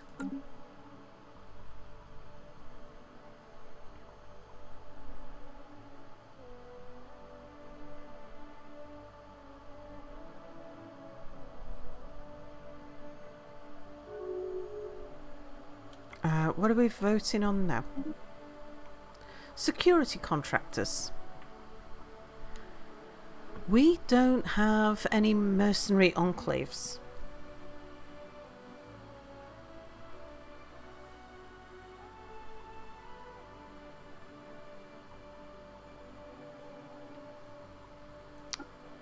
I think I'm going to vote no to that one. Nothing in our interest. Construction complete. Good. Right, TDC, I want you to pop up here, build the build the base. Just want to make sure we secure it for Debris ourselves. analysed. Thank you, Vedafalna. Oh, there's more to do.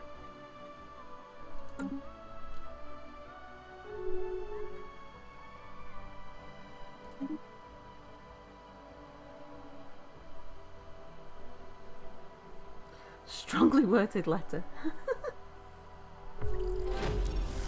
Oh, we've made first contact with mysterious aliens in the Linsar system.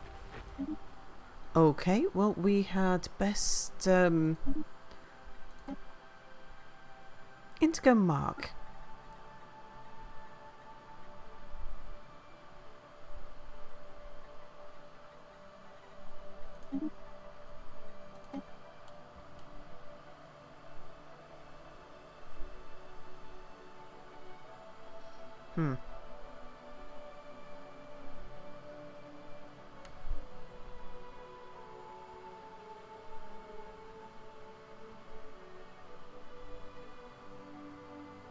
Our design library grows.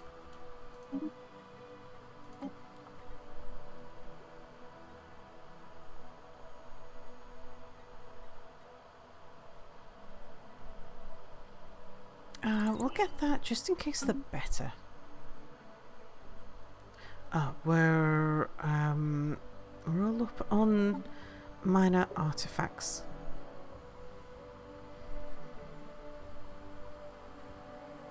Reverse engineer some stuff.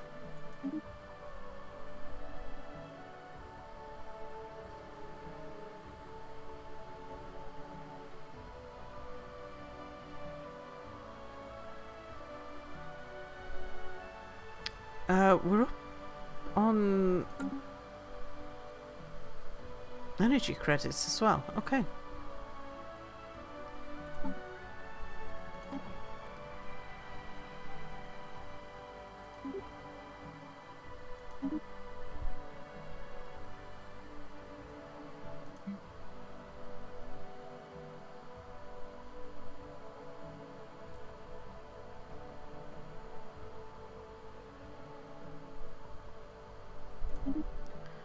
Yeah, buy some alloys just to take us off maximum.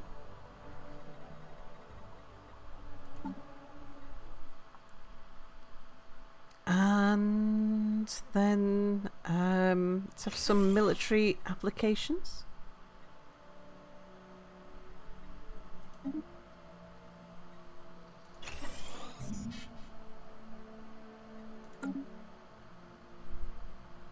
Yeah, we know about the influence, that's fine. Debris analysed. Oh, and what's this archaeological site? We'll have a look at that in a second. Okay, keep at it. And yeah, the archaeological site. The surface of Muthin 2A is devoid of all life. However, there are indications of a previously thriving biosphere and some interesting tectonic activity, which may warrant a closer look. Okay. Yeah, keep going.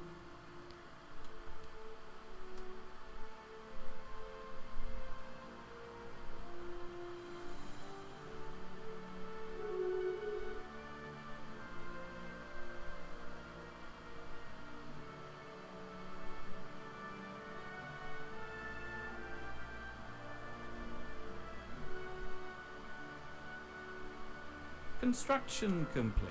Excellent. Right, TDC, I want you to pop down there and go build an outpost there before somebody else gets it. Our design library grows. First contact.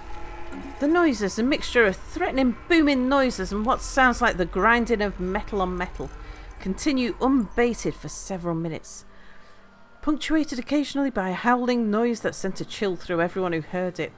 Just as Envoy Indigo Mark thought the noises had died down, they started up again, louder than before. With a wince, they switched the receiver off. They turned to the gathered crowd of officers, some of whom were cowering behind their seats. Well, that was quite something, they said weakly. Hard to imagine that a species making the noises we've picked up from the Gimel menace could be anything other than hostile. Naval officers already fear the worst and assume we'll soon be at war with them, but calmer heads suggest we're better off waiting and seeing.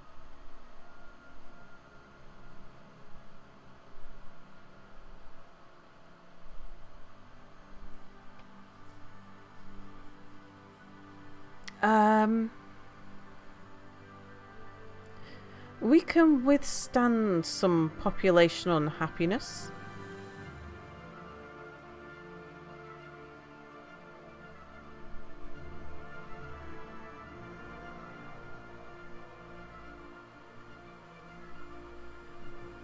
HOA always ready for war? Yeah, I think so. Send a strongly worded letter.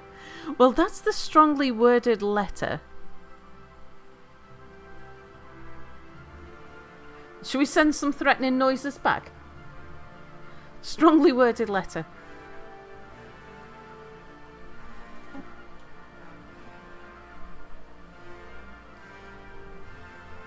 Oh, and research. Ecological adaptation. Excellent.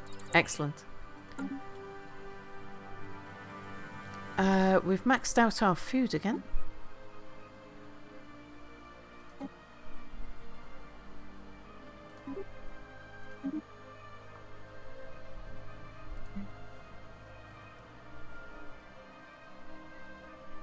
And just take you off the top.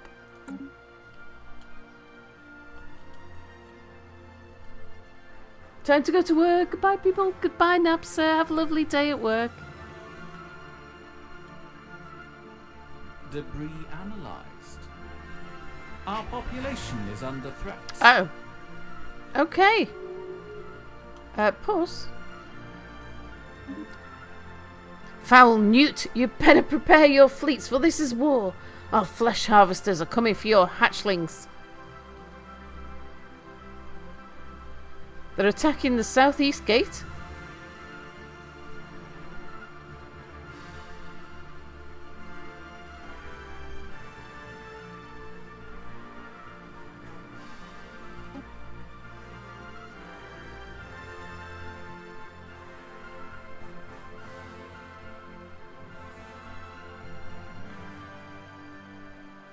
Oh, it's my southern gate that's well defended.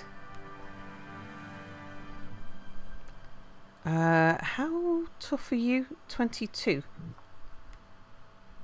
How tough are they?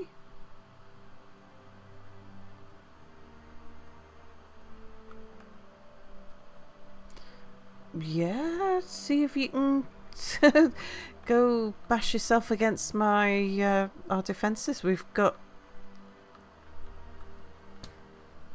strong fences there.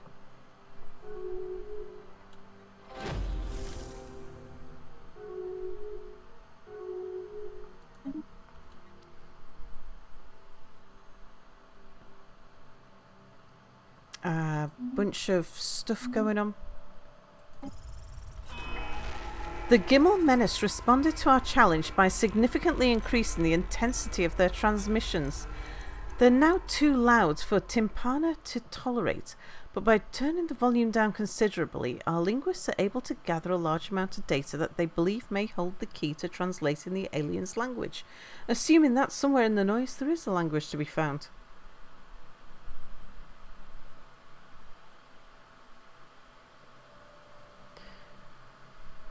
Should we find it worrying?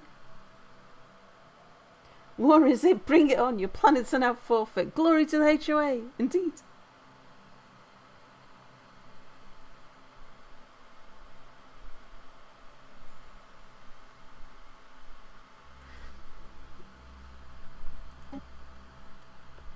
Council agenda available. Aha.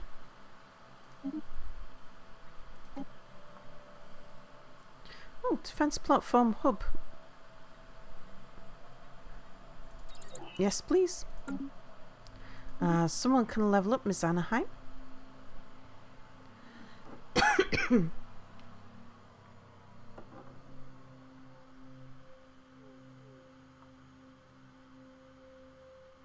Oh, that's nice. Just generally give us more research. Ah, yeah, that would be nice as well.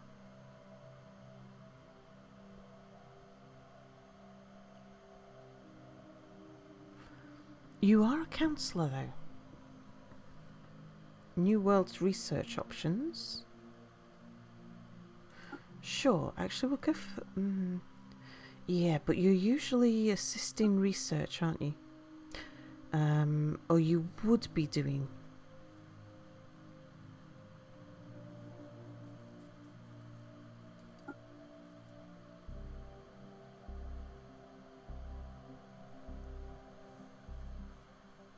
Yeah, actually, I think we'll go for amenities. That's got the most long-term use.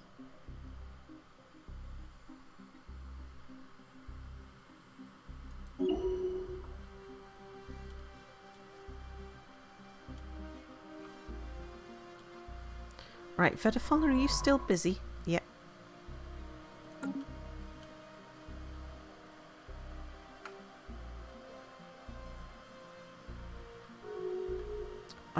Our southeast gate.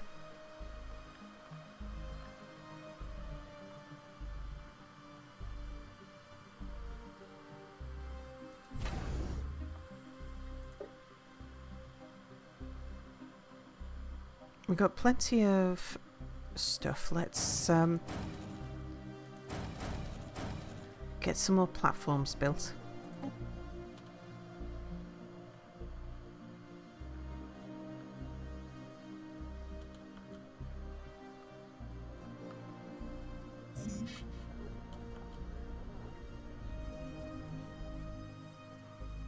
Our design library grows. Pause.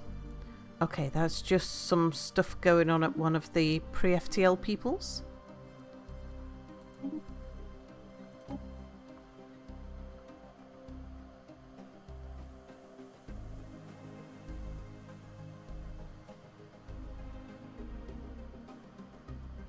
Get the... Oh, okay, we just uncovered something as an aside to something else.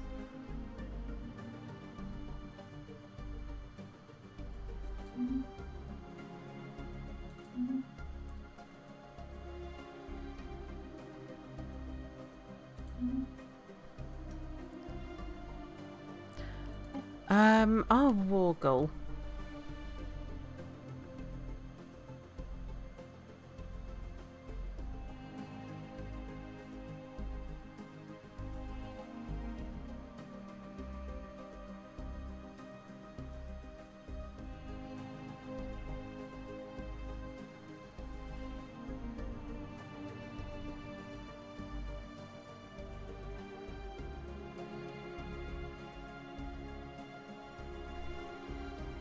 Should we add a claim to one of their systems?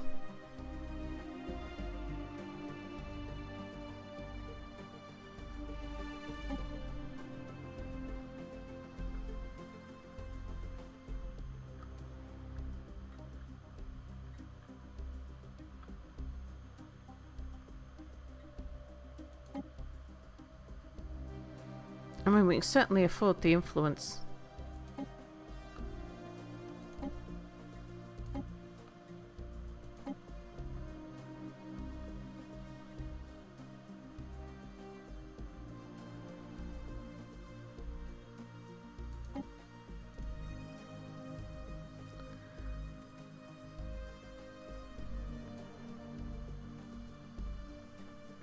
We'll place a claim on those.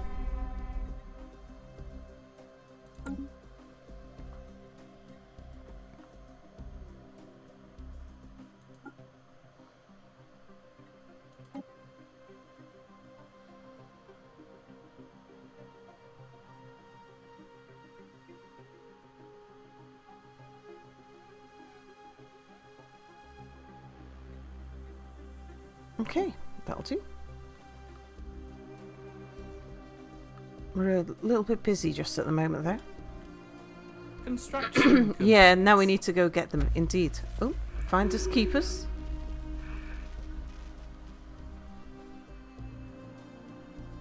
particularly observant operative in the Glirran Alliance of Suns has laid their claws on part of a Glirran encryption key.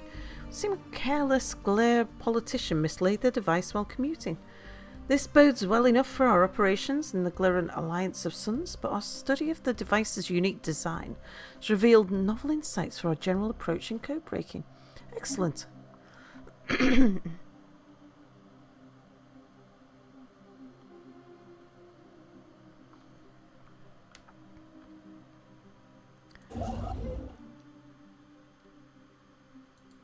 Alright, build the mining stations there. Do we have another ship in the area?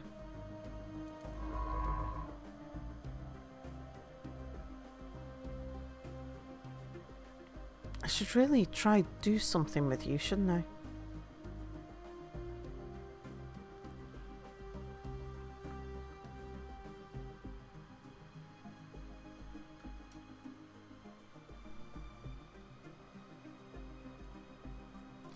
Turn my back for half an hour to cook pizza for the women folk. When I get back, some blight has declared war on us. Indeed. Just go assist research. We'll look at you a bit more later. We're Oh, okay.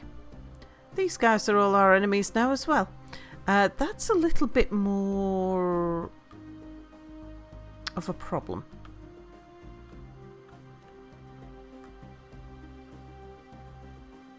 That's because they've guaranteed their independence.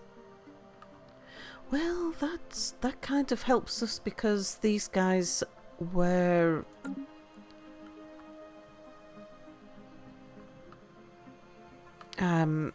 pacifists.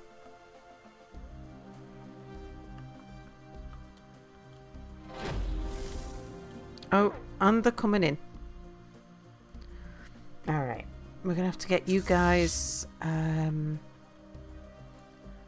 over there, please.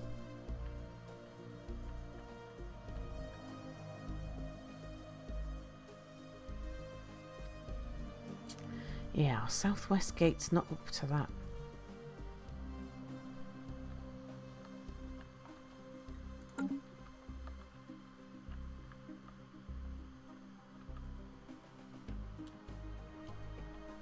The Stellar Traffic Depot is being disabled.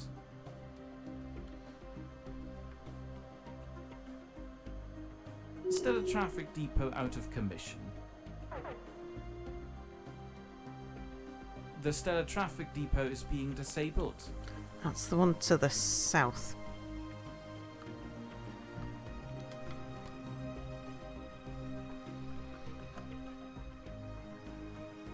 I think we probably want to move you guys back a bit. Actually, you can stay there. But I think AP, we're going to need to move you out the way. Because they're going to come and wreck our stuff around there. Stellar Traffic Depot out of commission. Debris analyzed. The Stellar Traffic Depot is being disabled. Yeah, we'll deal with them in a bit. Stellar Traffic Depot We're on out our of way. commission.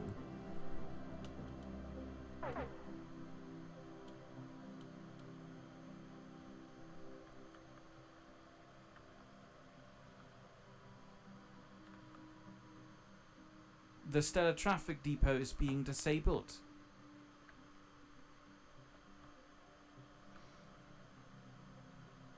Stellar Traffic Depot out of commission. Our design library grows. Okay. Council agenda ready. Yeah, I don't have robot hordes to unleash, indeed.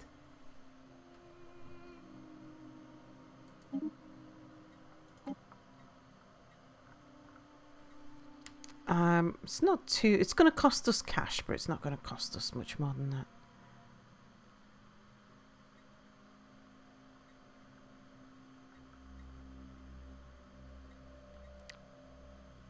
Yeah, railguns we're not using. Armored torpedoes, I think we Oh. Okay, we've unlocked something already.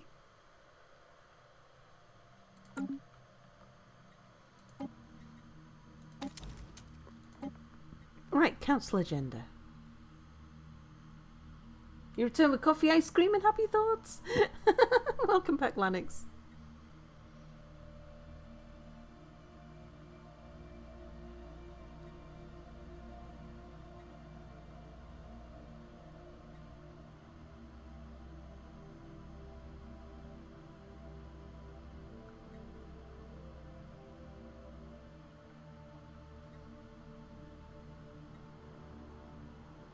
Oh, impenetrable border.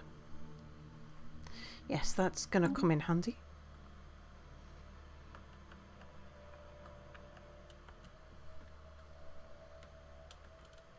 Right, you guys, yeah, pop up there, go sort that out. What are we up against? Clearing hostile stellar traffic. And TDC's finished there. Go build, actually, build the hyper relay there while you're there.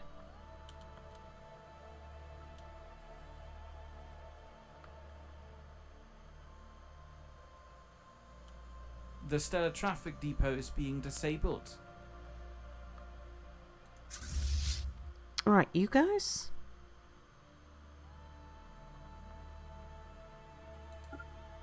Get over there. AP, I think I might need you. Where are they? They're just causing havoc around here. Now leave AP where he is.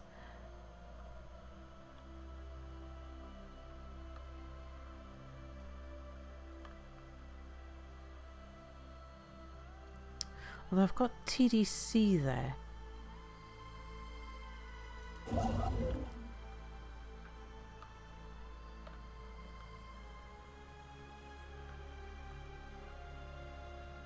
AP, can you come make it up to here?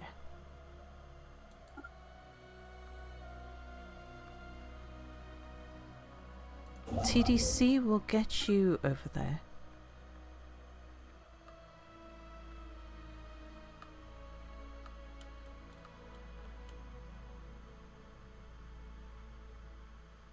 Stellar traffic depot out of commission.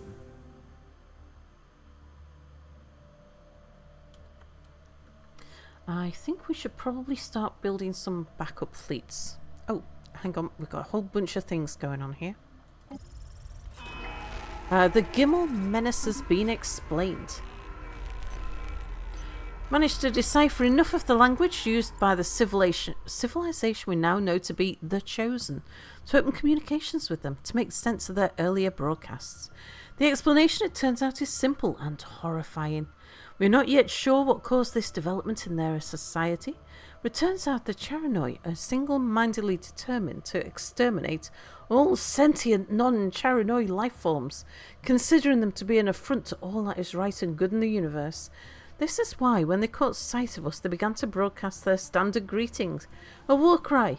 We can only assume their warships will swiftly follow. Aha, okay. A foreign metropolis is sending an emissary. Quake in fear, alien scum, for your doom approaches. The Chosen will cleanse this galaxy of every misbegotten xeno-civilization that pollutes it with their presence. The clubhouse shall burn!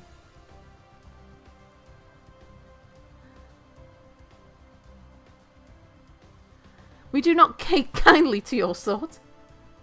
I think that's what the HOA would say.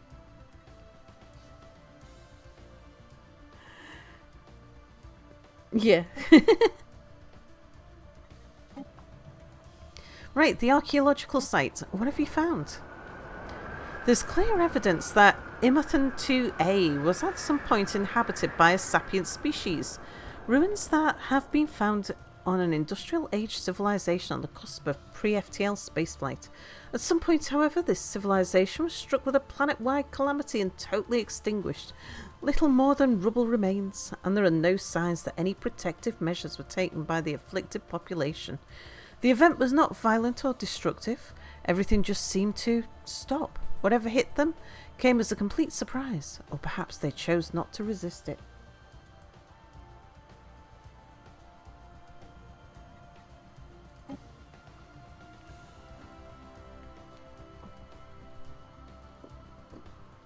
Right, yeah, I was thinking we should start making some more ships.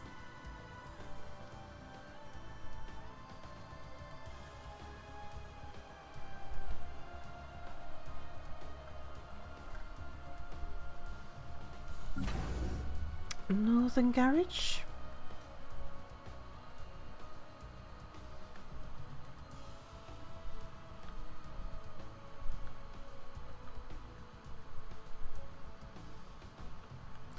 Actually, let's start throwing some up at the Aaron Kessinger.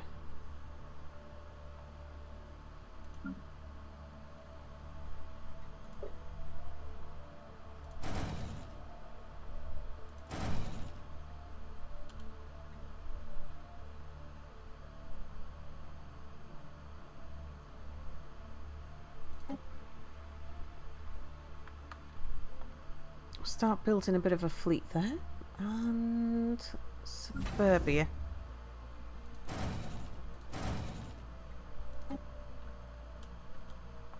Decommissioning for interstellar traffic port.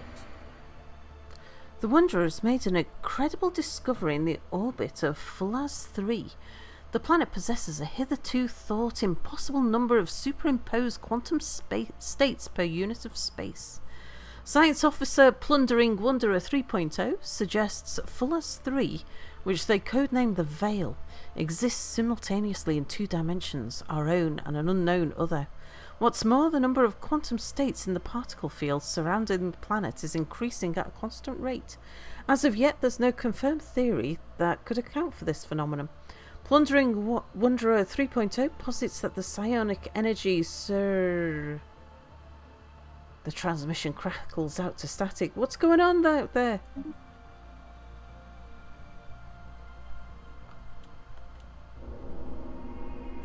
The Wanderer crew apologises for the abrupt termination of their initial report.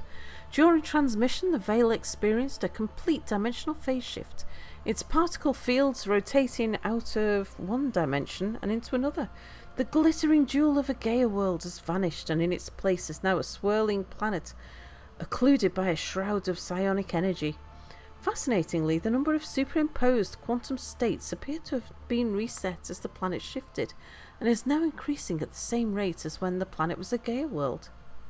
Plundering Wonder 3.0 has used the rate of increase of particle superimposition and the total number of quantum states at the same time of transition to extrapolate a 3-month cycle for the planet's dimensional shifts.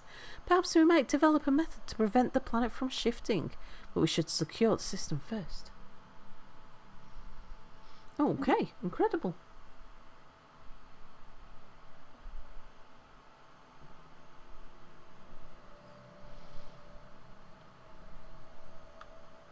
Right, you guys. Are you busy? You busy. Debris analysed. Okay, you guys head over here.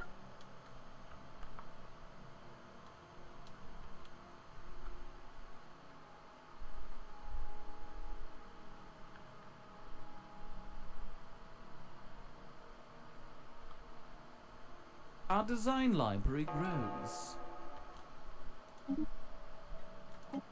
Next research.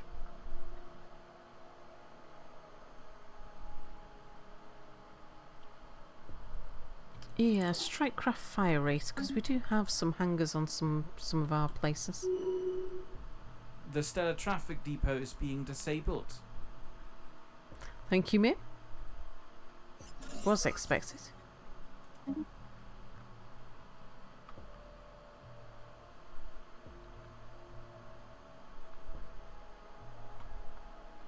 Okay, have you guys finished? You have? Still a traffic depot out of commission. Right, the Trinitar station. How tough are you? We can take you. Going forwards, let's start causing them some trouble. Take the fight to the enemy.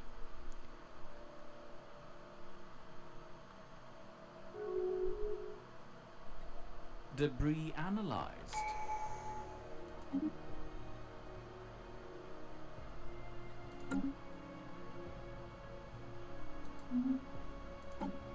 Alright, traditions available.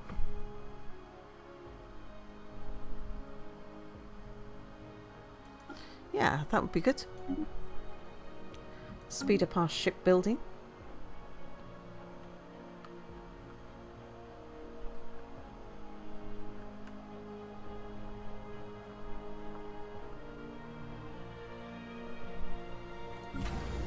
Eastern Garage. Let's get some corvettes there.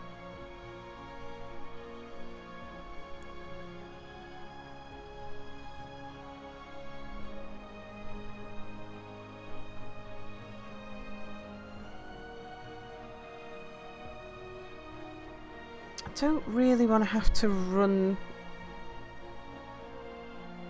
through here. Science, didn't we put... Yeah, we did put a shipyard there. Just in case we needed some backup ships.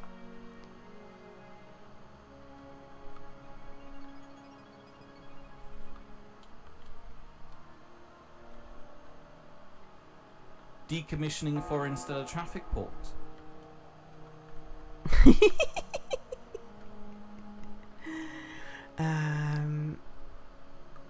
Okay, Vedafalna's busy up there.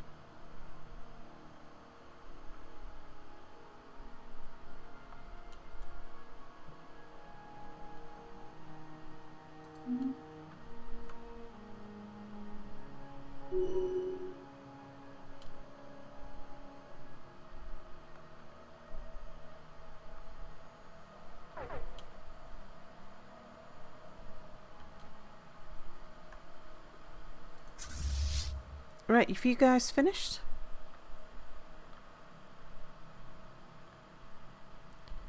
Which direction do we want to go in? Probably through here, I think.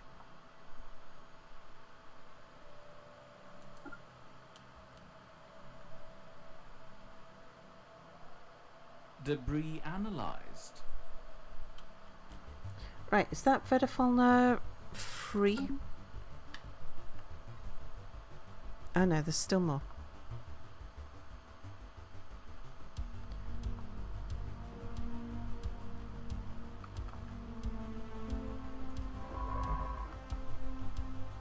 You're cloaked. Let's have you come up here and do that.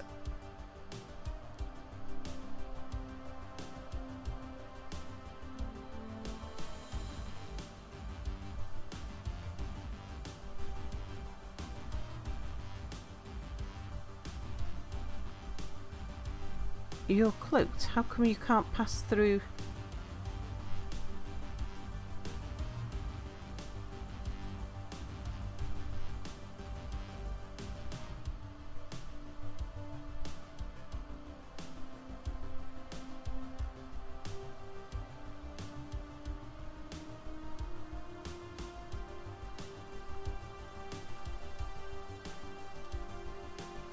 I guess because we're at war?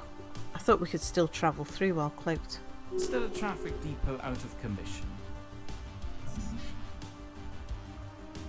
Clearing hostile stellar traffic. Right, let's have a look. First of all, consumer goods are at max. Let's sell some.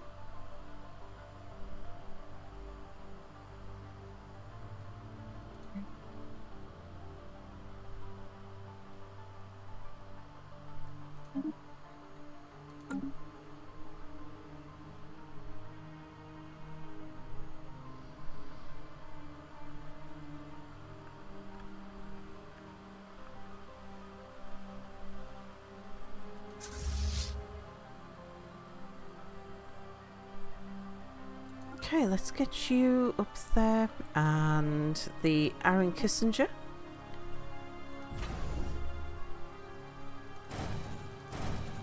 Make me some more.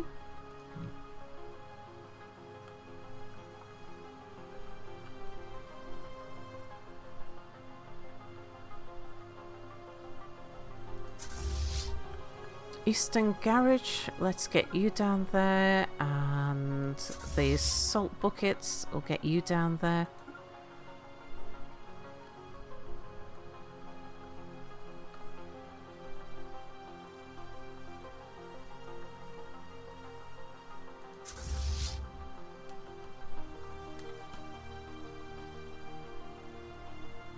Wow, there's a whole bunch of transport ships there.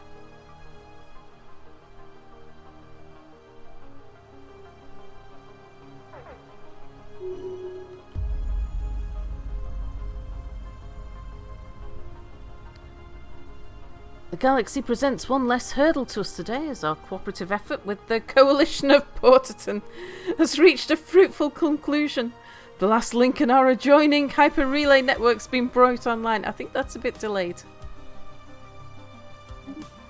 Right, you guys? How are you doing? Still got a power of 50 there.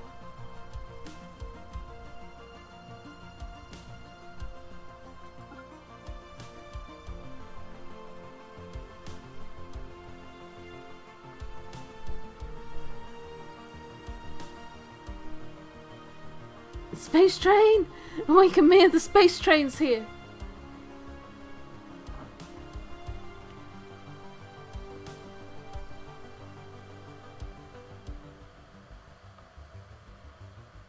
Okay, I think... TDC, you still busy? You're still busy. Almost done. Vedafulna? You're still working.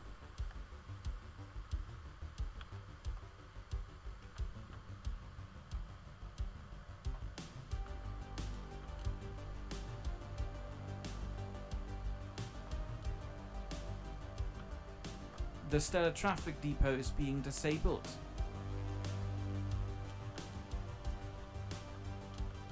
Okay, where have I got AP? I think we might need to move you back a little. Pop back to science.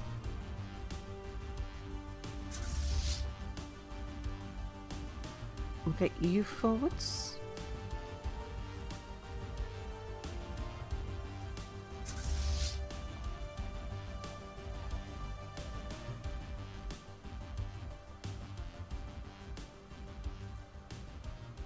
Alright, you go merge with them. They are cloakable.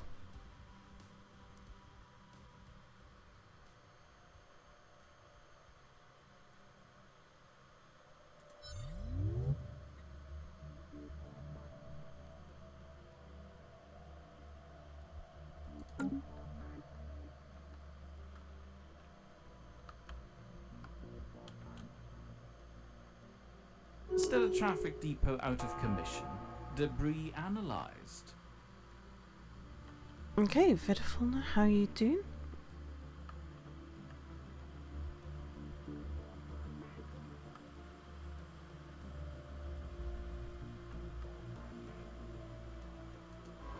Do I get Vedafulna to go up here instead?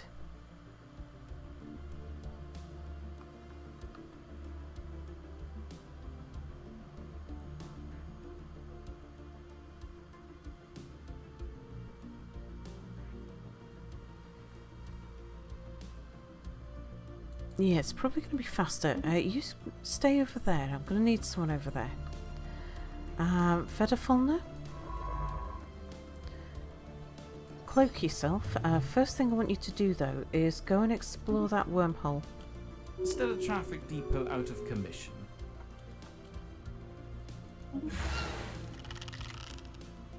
Oh, we've got another rival.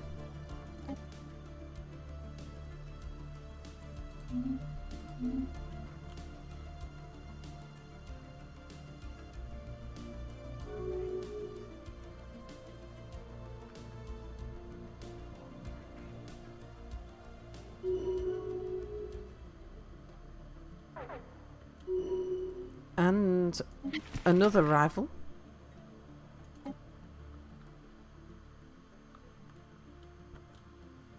The Stellar Traffic Depot is being disabled. Yeah, we'll get to it. Let's just make sure it's still Porterton that's causing us trouble. As long as it's only Porterton that are attacking us, I'm fine.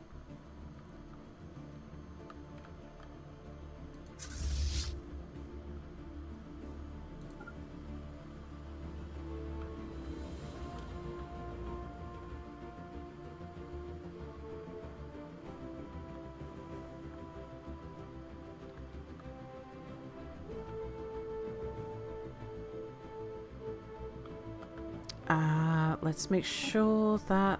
Oops. We're still building ships.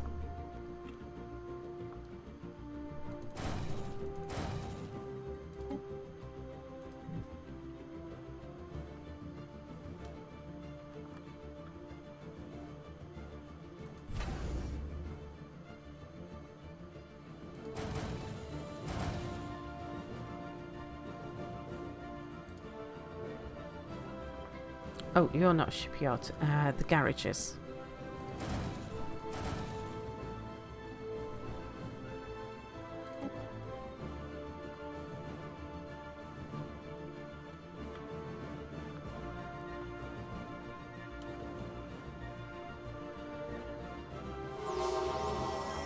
Stellar Traffic Depot out of commission.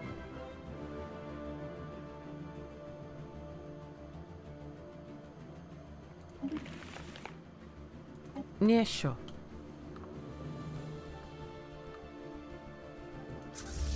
Right, you guys finished? Yeah, you're moving in. Decommissioning foreign stellar traffic port.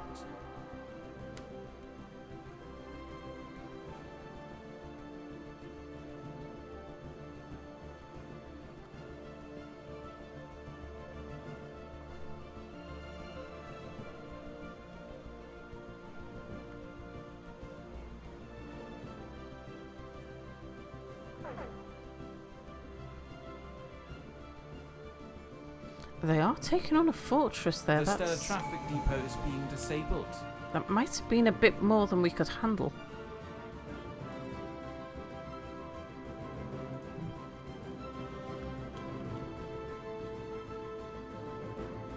Stellar traffic depot out of commission. The stellar traffic depot is being disabled.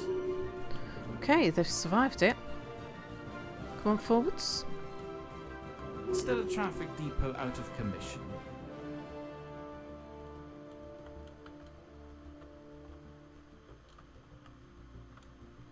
Right, how are we doing for ships? You guys move forwards.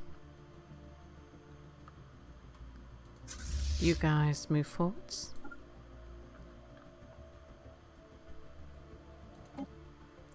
Keep clicking on the wrong thing there.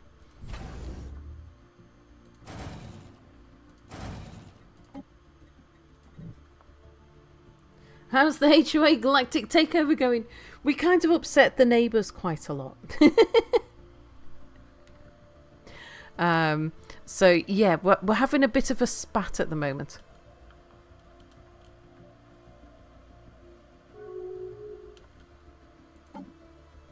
Activate the relic.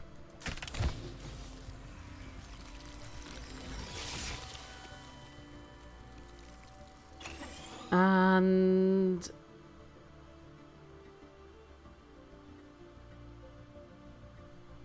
do more shield damage. Decommissioning foreign stellar traffic port. The stellar traffic depot is being disabled.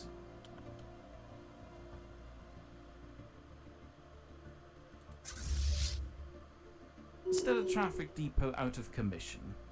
Reporting lethal stellar traffic accident. Oh dear.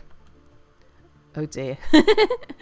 Yeah, we lost our fleets there trying to take that one back.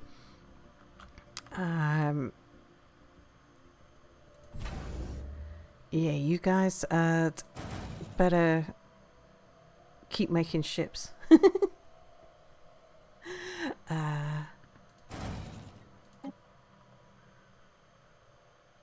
you're moving forwards.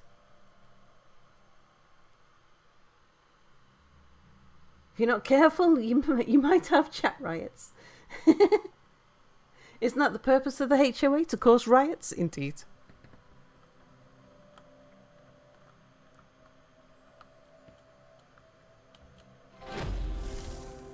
Ah. A labyrinth of death. Beneath the ruins of the largest city, an amazing discovery was made. An artificial underground complex of immense proportions was detected by surface-penetrating sensors. The entrance, highly elaborate in design and possibly ceremonial in nature, was easily located, but further exploration was quickly halted. The two large moons of Emutherin 2A exert exceptionally powerful tidal forces, so strong in fact that they affect the motion of magma currents in the planet's core. The underground complex seems to be built with this in mind, with the corridors and chambers periodically flooded with running lava. Luckily enough, the ebb and flow can be predicted, but it is as yet a mystery why a relatively advanced civilization would construct a subterranean death trap like this. Keep digging! Right, the only thing is I'm going to have to stop TDC. I was going to get TDC to build all of the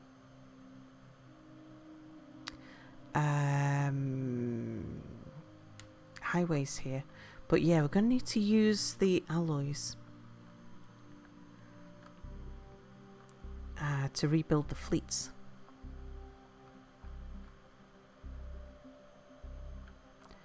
Right, Southeast Garage. I think we're going to need to call you into use as well. Area maps updated.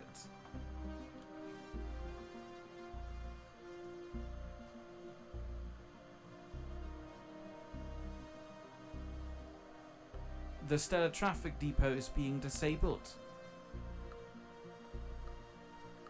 Stellar Traffic Depot out of commission.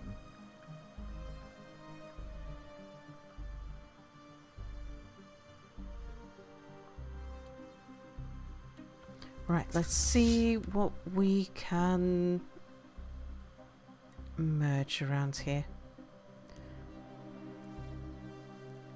Right, Corvettes, I want you part of the taxman.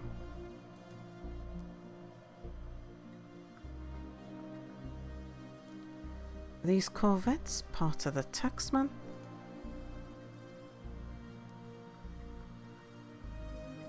And you. And you.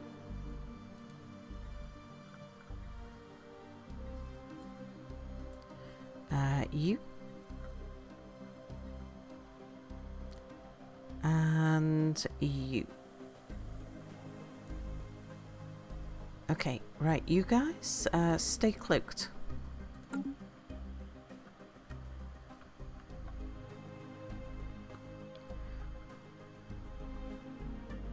Eastern Garage.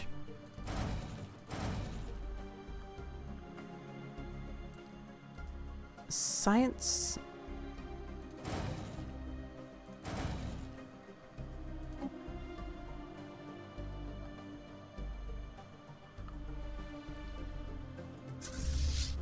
Right, you're ready to move. Come on up to the Aaron Kissinger.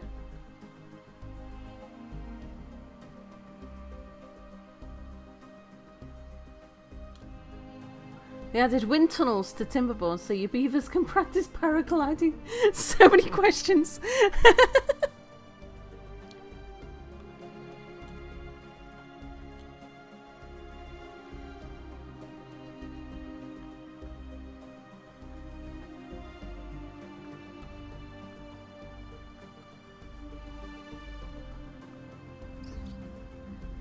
Oh, Science Officer Plundering Wonder 3.0 reports that Phaedros 6D is covered from pole to pole in a web-like network of electrical filaments. These networks respond to external stimuli.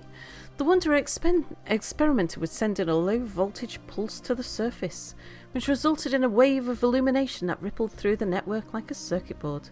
Even more remarkably, the webs rearranged themselves. A second low voltage pulse revealed that the filaments had been organised into a new pattern, centred around where the previous pulse had contacted the surface of Phaedros 6D. Plundering Wanderer 3.0 concludes that this discovery confirms their long-held theory that life can exist as almost purely electrical impulses, independent of cellular or viral structure. Huh, disturbing. And Wanderer can level up. You're not a counsellor, are you? Oh, more alloys, please.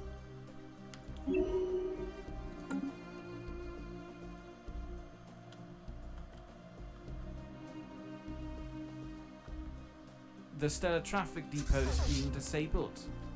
Right, bring those guys forwards.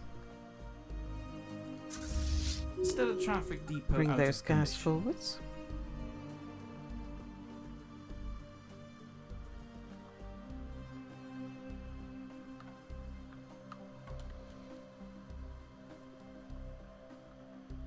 Vedafalna, did you finish exploring that wormhole? You did. Hmm.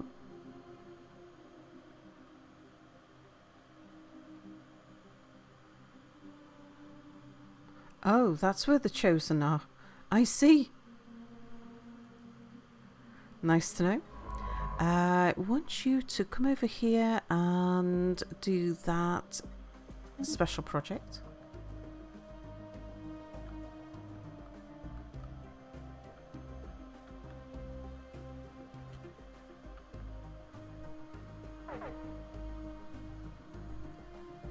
The stellar traffic depot is being disabled.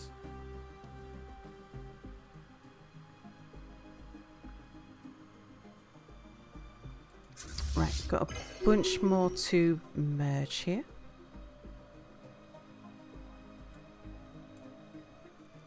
Yep, transfer all. Transfer all.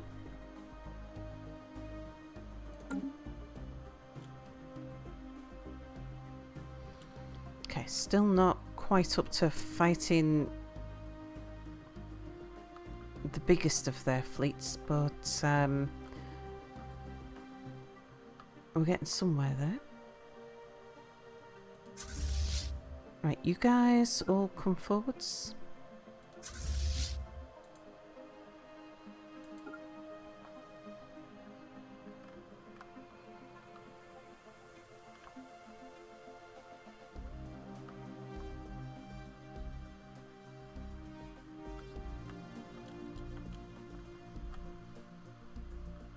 Stellar traffic depot out of commission.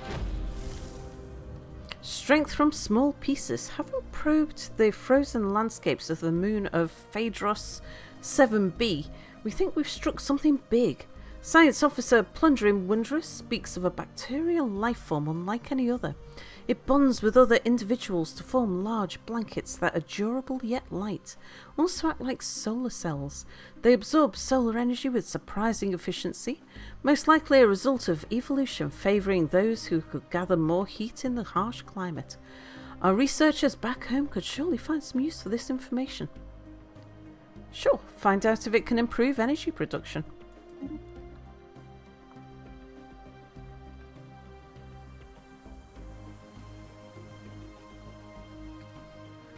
Right, is everybody moving?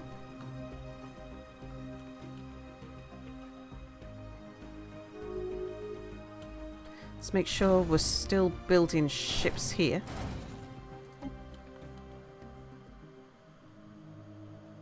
Stellar traffic depot out of commission. Our energy development researchers have made progress with the samples we sent them from Phaedros 7b. They've been able to develop a new type of solar cell using the organisms as a template. These are much more efficient at storing energy and will provide a boost to all our power plants. Excellent. And we've got some archaeology. The expedition was sent down into the volcanic tunnel network. Navigating the magma-scoured basalt maze will be a delicate business, as the frequent ebb and flow of lava periodically maroons the expeditions deep within. When or if the end of the labyrinth is reached, there is also the long road back that needs to be traversed.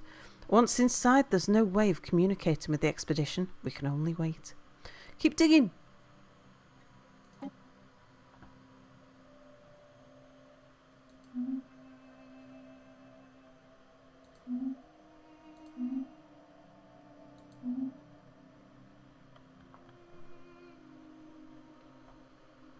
It's Hippo coming in with a raid. Hello, Tipo. Hello, Draven. Hello, Thrall. Hello, Morton, Draka, Enado. Ultima Haru. Hello. Hippo was playing the Bloodline. Hello, Hippo. How are you doing? Dramalize. Hello. Yes, the hungry hippos have arrived. No, Galactic. Hippo is friends, not food. Hello everybody, how was your stream, Hippo? Did you have a good stream? And sorry I've been missing a bit of chat while I've been managing this this crisis. It was great. Oh cool, I don't think I've heard of it, the Bloodline. What's it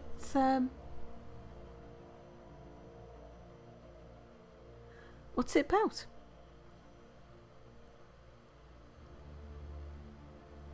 What were you playing when we raided you the other day? Wasn't it? I think it was RimWorld, wasn't it? Oh, it just came out 4 days ago. Uh-huh. I'm so out of touch with the news. You rebuilt your former kingdom. Ah, I see. Well, that's quite topical at the moment for me. So... yeah, on two fronts actually. We've recently moved house. You only heard about the game just before you stream.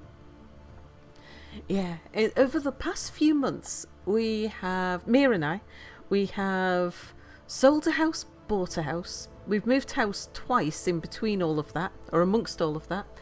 And we're now 1 month into a 3-month significant renovation. I say 3 months. 3 months until we're like watertight with heat and light and power and hot running water, because we don't have any of that at the moment. But we've bought this delightful stone cottage, a little stone cottage in the Highlands of Scotland,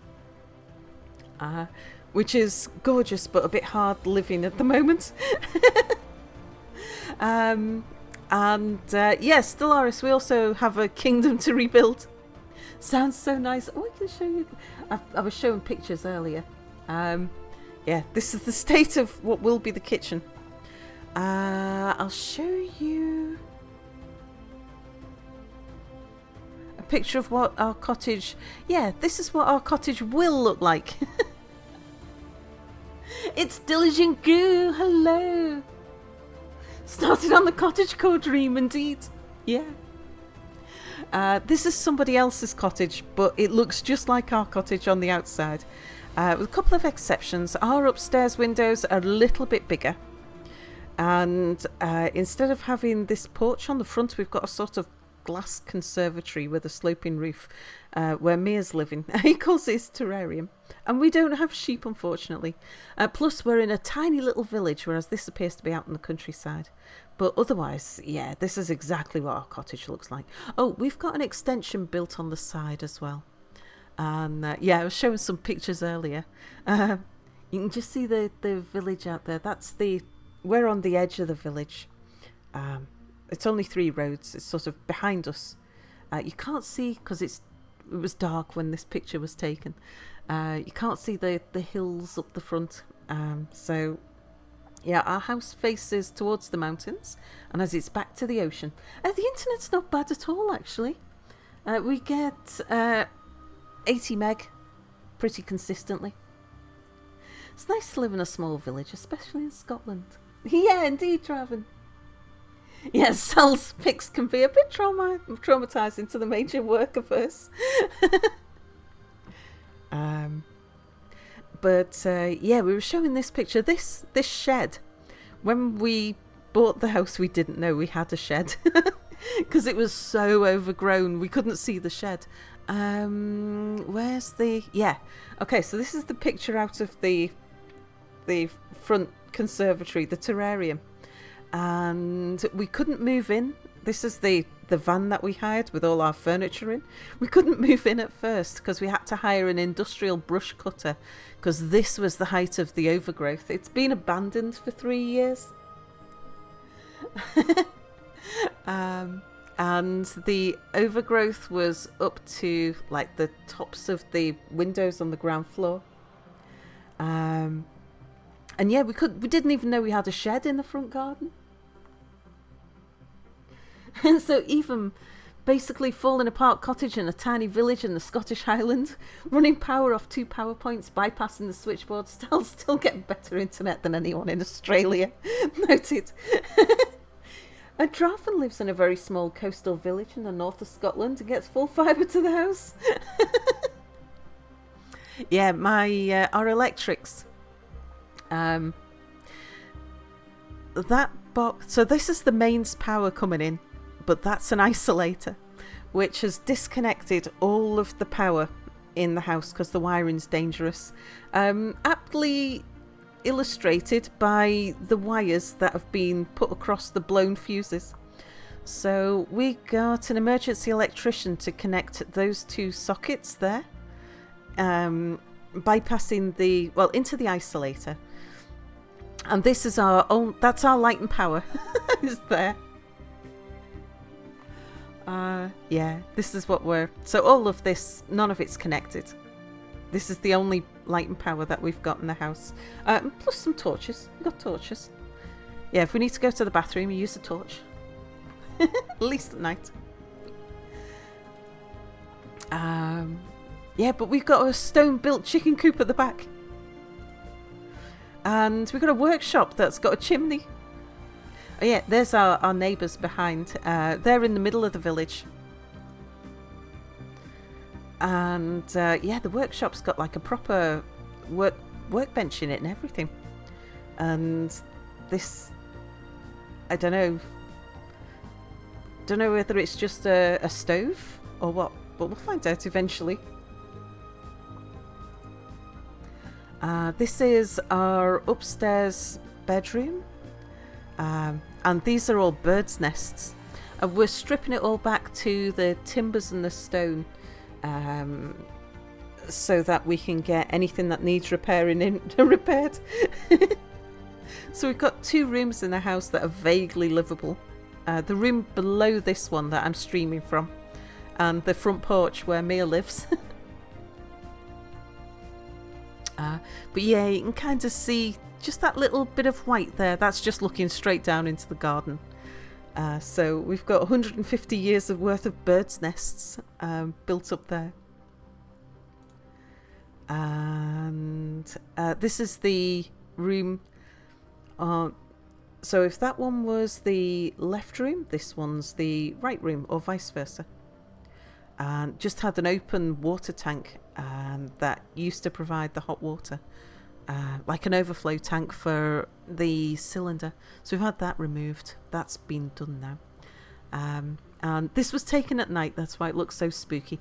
This is the same. This is this room, but with all of the lath taken out and the fireplace removed. It's all back to bare timber and stone.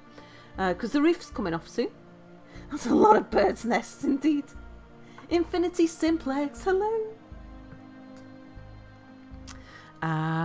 Yeah, that's what it looks like on the outside.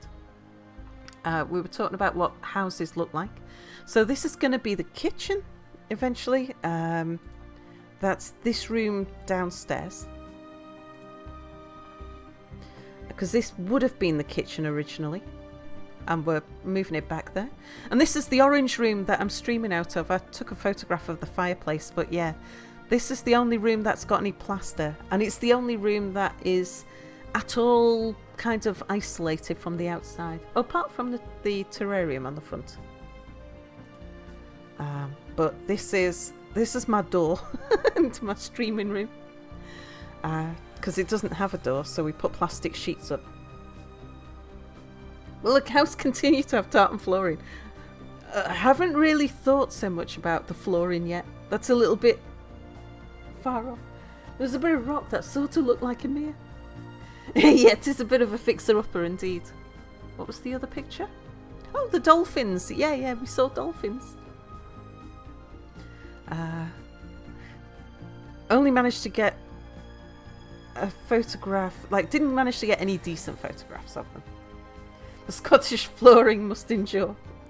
Well, if we were putting down, if we wanted tartan carpet, we certainly wouldn't leave this carpet down, because it's, even if we cleaned it, it's so full of soot.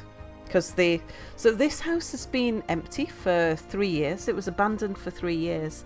And prior to that, there was, since 2014, there was an old hoarder guy living here.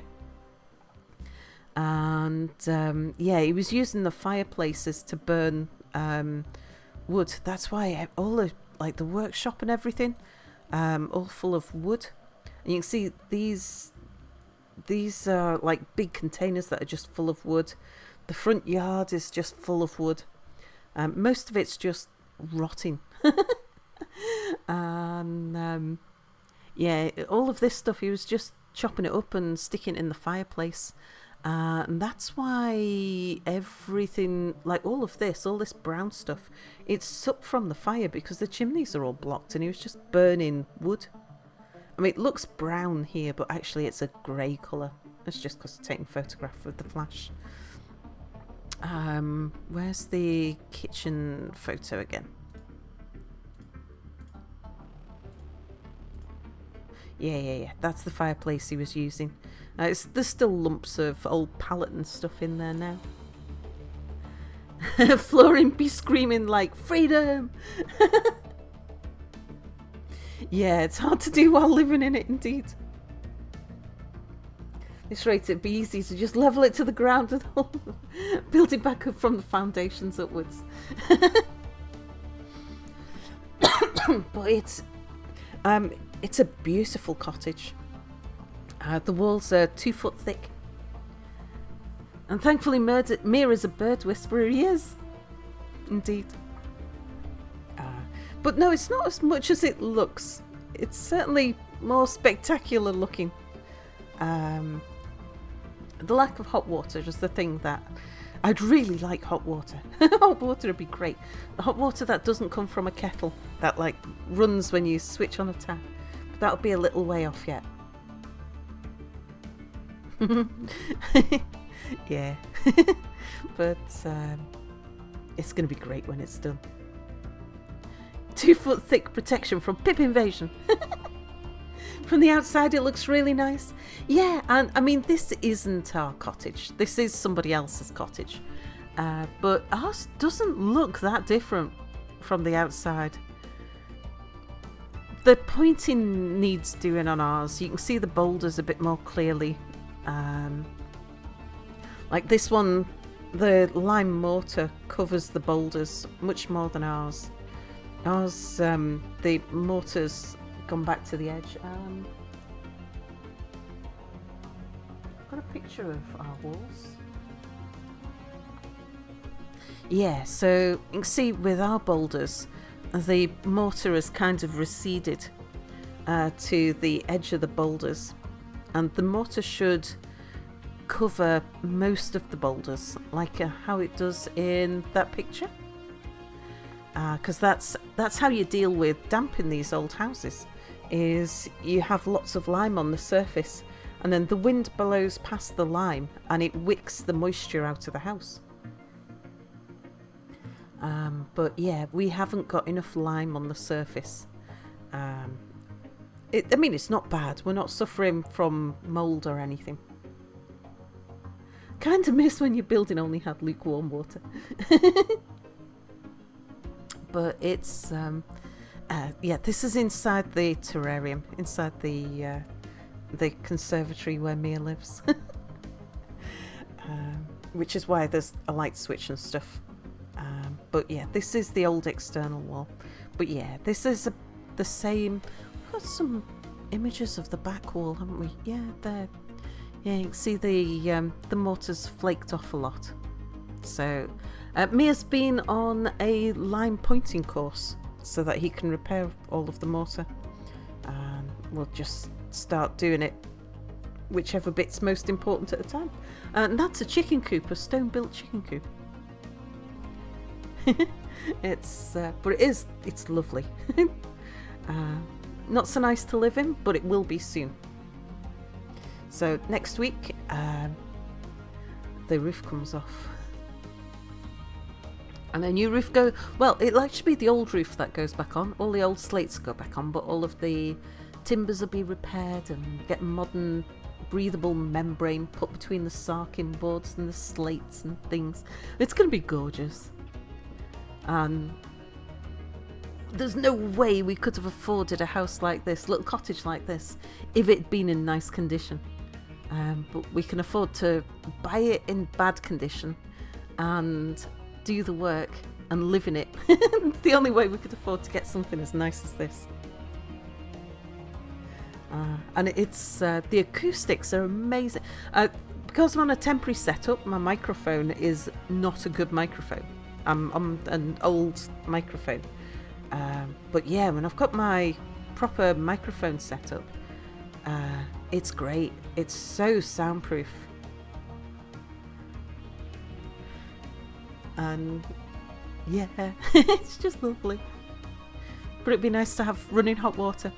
Meanwhile, we're also playing Stellaris, where we have we're playing with one mod, which is the voice mod that Mia's voiced, the Metropolitan Voice Advisor. This AI's designation is commonly abbreviated to M3, or just MEN for short. And so when we started this playthrough, I asked Mia to come and join me and select some of the options that he wanted. Oddly enough, with 1.5 foot of boulders in your walls, soundproofing is not much of a problem. Yeah, it's funny that, isn't it? Yeah, we've got Michael and Michael and Michael and Michael indeed. Yeah, Mia's a bit fascinated with homeowners associations at the moment. So we're role-playing a homeowners association. So we're a despotic hegemony, authoritarian, xenophobic, materialists. We're running a police state with a Byzantine bureaucracy and we're pompous purists. We also have the most amazing lawn, and we expect you to as well. So we are a species of homeowner who detests spiders and people with unkempt lawns. Also, trash day is Wednesday morning, not Tuesday night. No overnight parking on the street. So what we've been doing is taking decisions based on what homeowners associations would do. What would their decision be? And yeah, these people next door started causing trouble. So we decided, they declared war on us. So we thought we're not having any of that. And so we declared war back. Unfortunately, they were the people next door to us who are pacifists. They had guaranteed the independence of our neighbour. So they're currently running through our galaxy, trouncing things. We didn't have any ships down this side. So I'm currently rebuilding the fleet.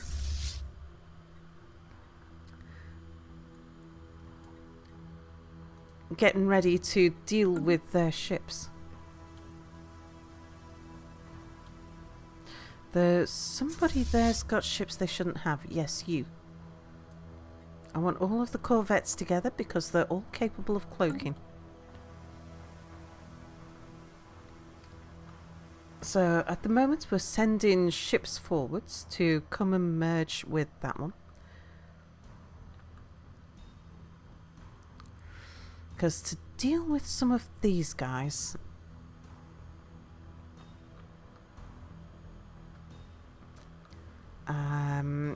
We are gonna need our fleet back.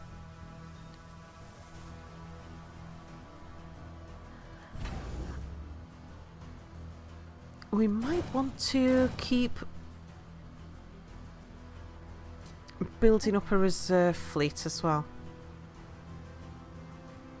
Over at Suburbia, just make sure that we've got that protected. We've just dealt with a bunch of marauding raiders around here too.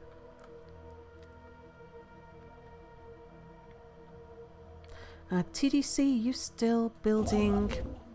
you've built the... I'm not going to get you to do the hyper relay, but get the mining stations.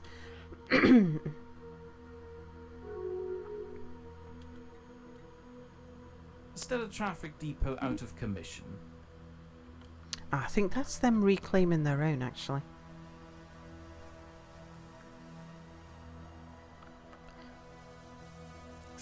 Right, you guys, come on up here, all of you.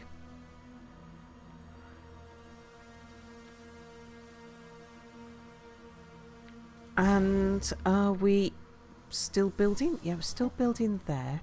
Are we still building there?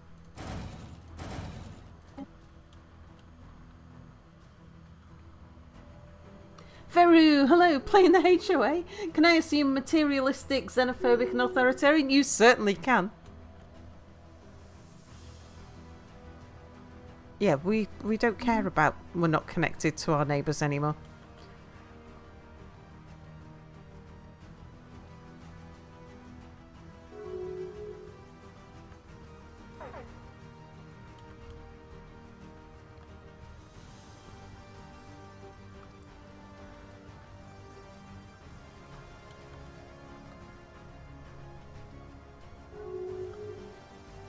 The Stellar Traffic Depot is being disabled.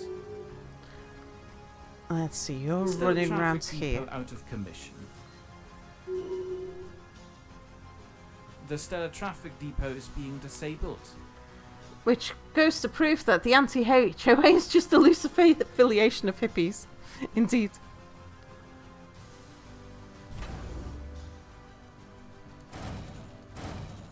Right, Suburbia, get your ships ready.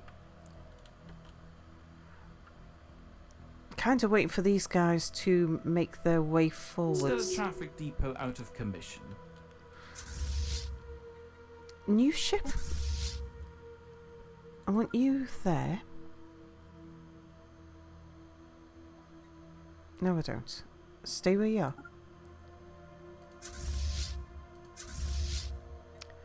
All of you. I don't want you taking the corvettes with you. Okay, right, new ship. I want you over there. And the Solar Reavers, I want you over there. That way, everybody here will be cloaked.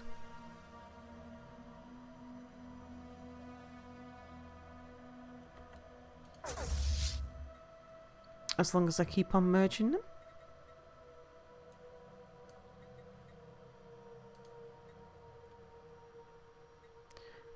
What do you mean you can't? Oh, you're not a maximum. You can take more. There we go.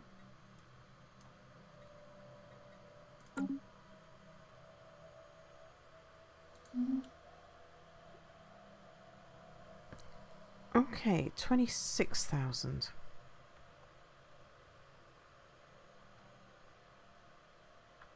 Yeah, still not as large as their ship. Let's get you forwards. We'll cloak you so that they don't see you coming in.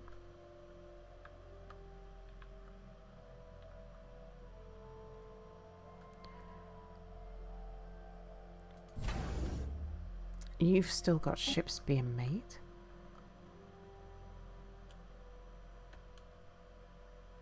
Hostile stellar traffic reported. Okay, where's that? They're coming for the HOA system. Which one's that? Is that up here?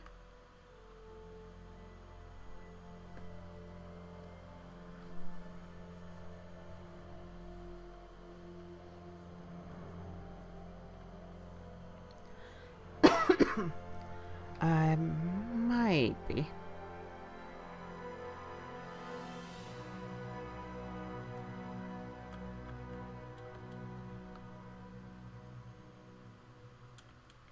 Vedafon, are you still working there? Yeah. The stellar traffic depot is being disabled.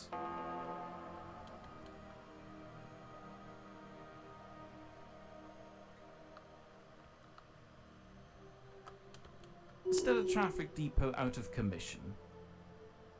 Okay, you're moving forwards. A stellar defensive shelf has fallen. Yes, no, we don't deal with door-to-door salesmen. Not interested, move along. Good thing we don't have any colonies, indeed. DDBs, hello. Not much has changed with the new patch other than the leader cap.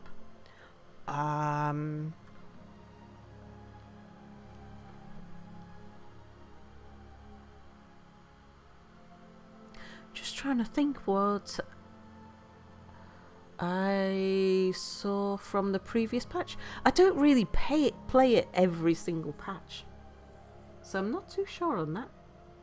Mana, good morning. Right, who's coming down? 26.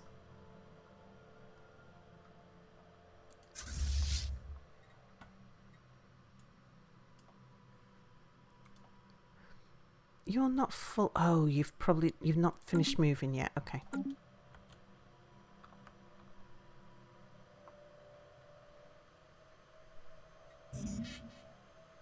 Debris analyzed. Okay. Some more.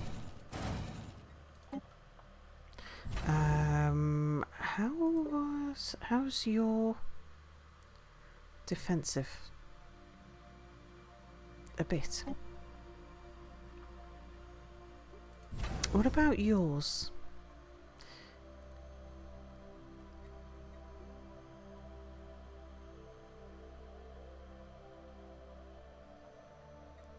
I did put some defenses in here.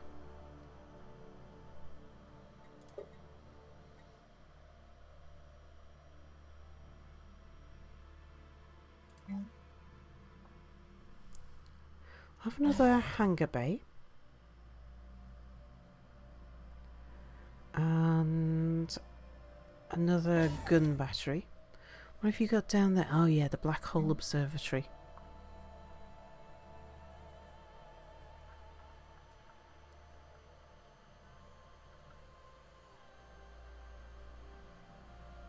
Alright, disruption field generator. Let's get those built there. The stellar traffic depot is being disabled. Yeah, it's fine. They'll come forward to here. And we should Stellar be... traffic depot out of commission.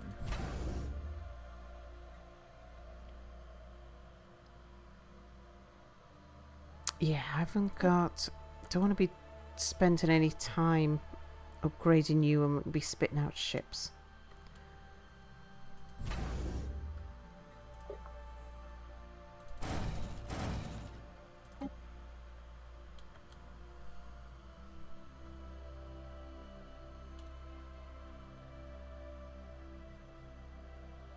The stellar traffic depot is being disabled. Right, can we merge you guys? We can.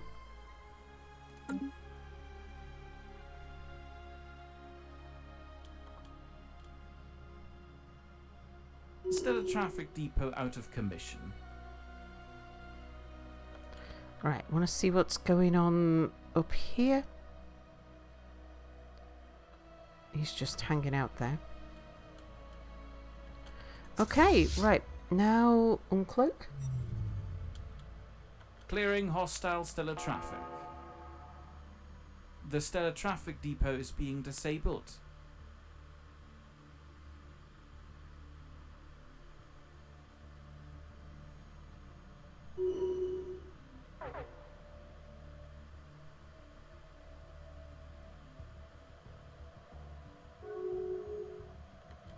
Right. You guys, come over here. We're going to want some reinforcements.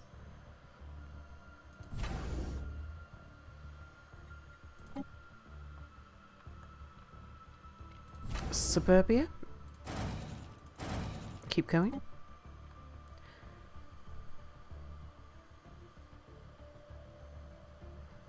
Oh dear, the taxman really took a beating there.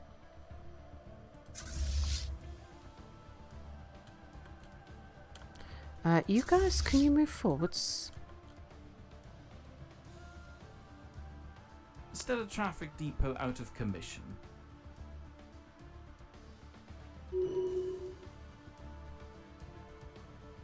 Reporting lethal stellar traffic accident. Oh dear. Okay. You guys,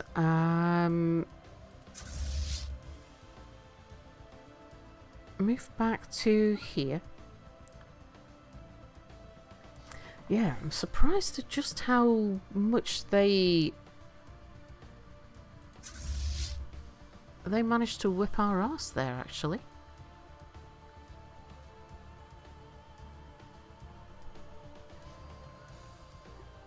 Given that we had the superior numbers.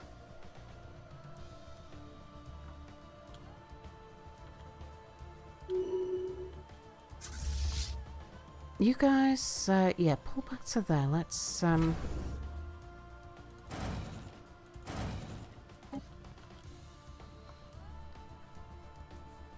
Reporting lethal stellar traffic accident.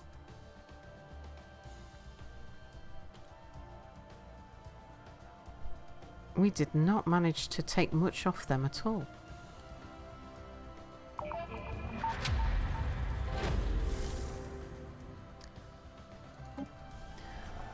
Serenity in Isolation. The Lava Labyrinth expedition has finally returned. Having reached the innermost chamber, the purpose of the magnificent complex was finally revealed.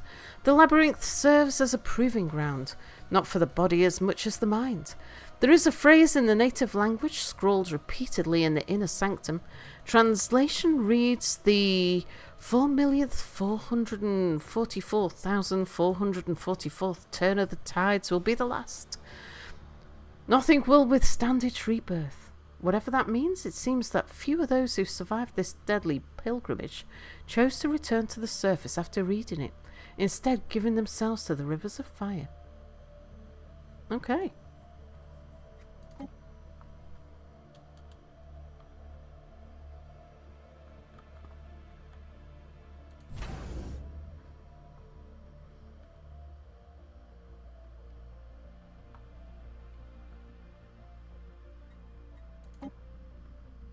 The stellar traffic depot is being disabled.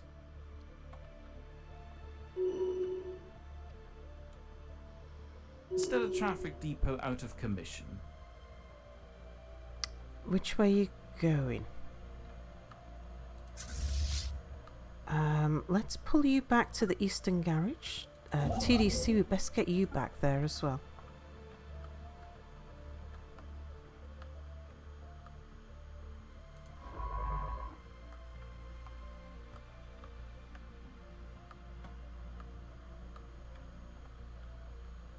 You go... Oh, you can't. Of course, you can't move through there. Vedafalna, can you move down here?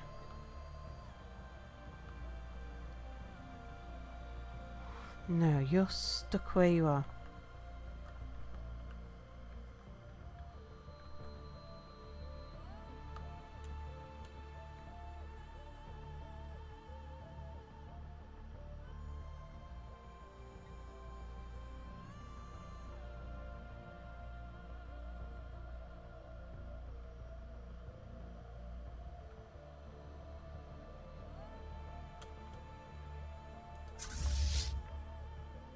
Let's get you back to the Eastern Garage.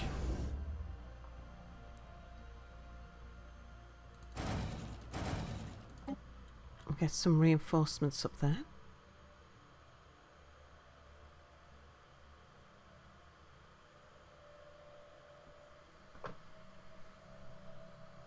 Construction complete. Stellar traffic port in distress.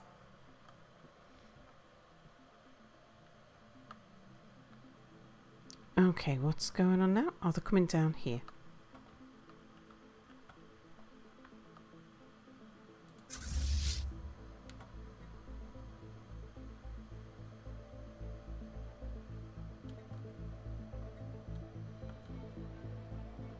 The Stellar Traffic Depot is being disabled. Stellar Traffic Depot out of commission. You're being repaired. Okay, let's get you Stellar back defensive to shelf has fallen. there.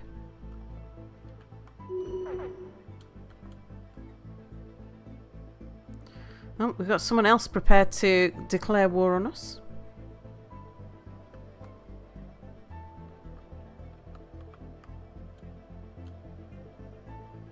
The Stellar Traffic Depot is being disabled. Maintenance station is pretty tough. Tough enough? A Stellar defensive shelf has fallen.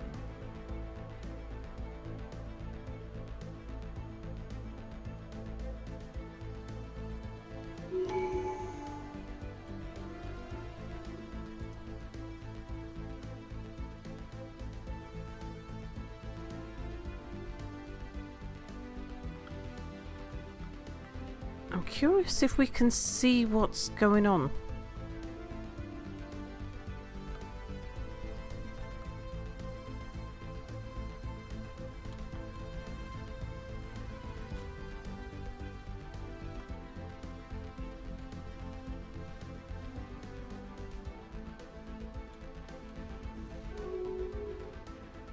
The Stellar Traffic Depot is being disabled.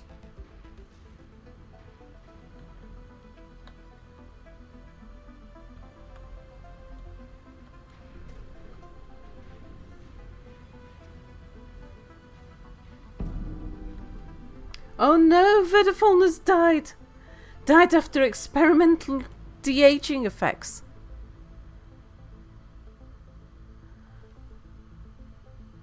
Okay, well we've got a Vedafalner II. In light of your recent hiatus from active oversight, it's come to your attention that the Homeowners Association has strategically expanded its nexus of influence, synergizing its core competencies to realise unprecedented revenue milestones. My commendation to the team for this laudable achievement. Well done. You hate yourself for typing that. No, we're on the verge of being wiped out, actually. At least he died young. Is that a good thing? I don't think he was that young.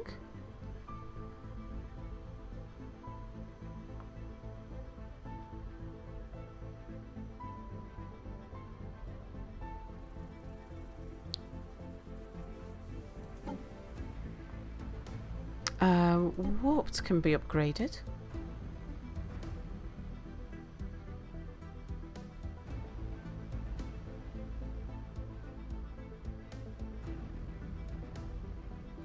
Sure, we'll go for Urbanist, I think, out of those.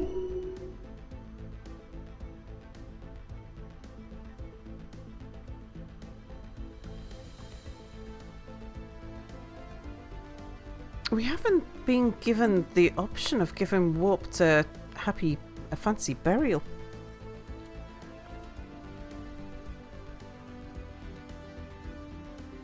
Construction complete. Stellar Traffic Depot out of commission. Oh my, you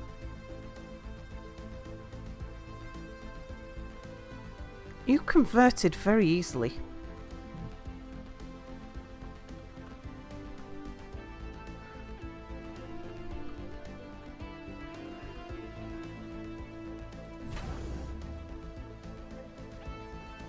Alright, I think we're going to have to focus on building up here. I think the science is probably too close.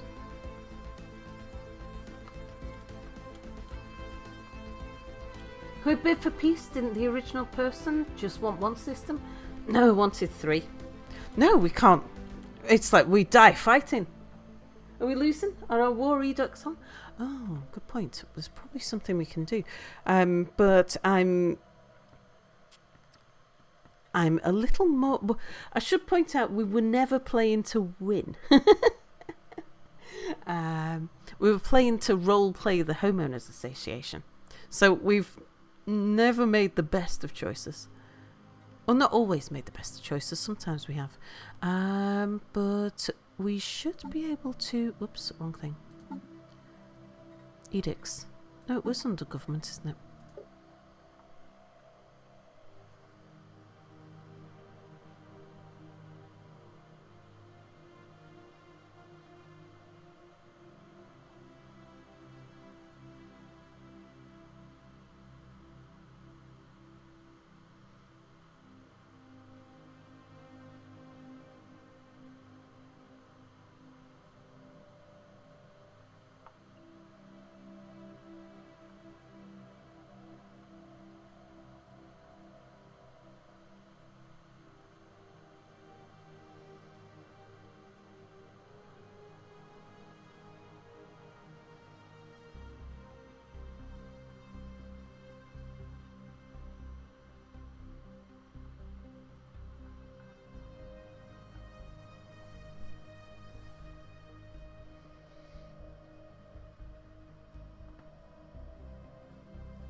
How are we doing on moats? Alright, give us volatile reactive armor.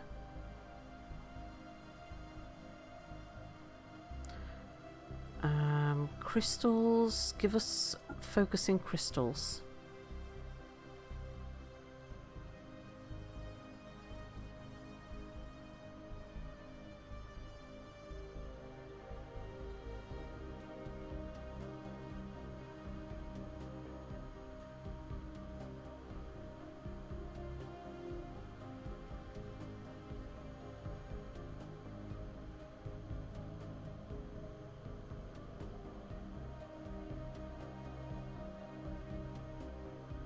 I think they're probably the best things for us to have switched on.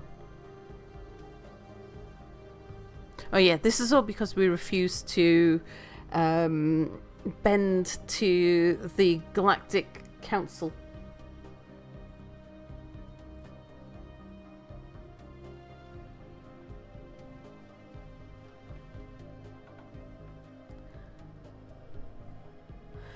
I'm not sure volatile and explosives will do that much for us, but we can put it on for now.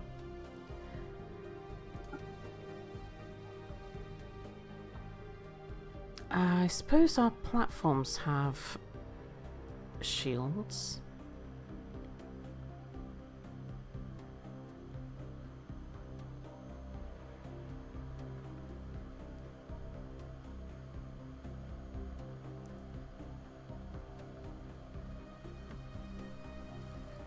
Right, but yeah.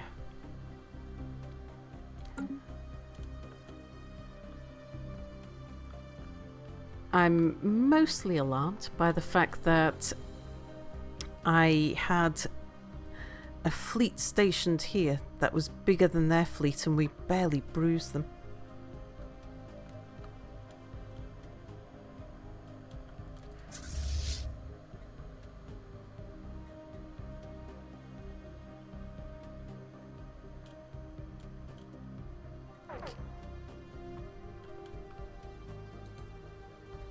Okay, yeah, they're heading up for the science station. Good job I moved my guys out the way. Right, TDC, I'm going to move you back to suburbia.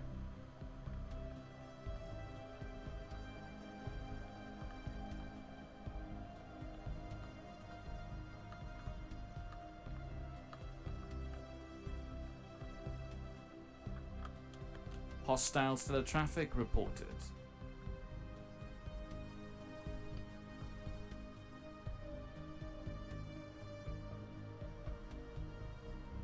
The stellar traffic depot is being disabled.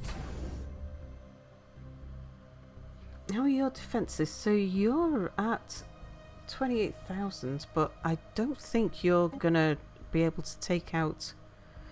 Well, you wouldn't be able to take out that, but I doubt you're going to put so much as a scratch in them.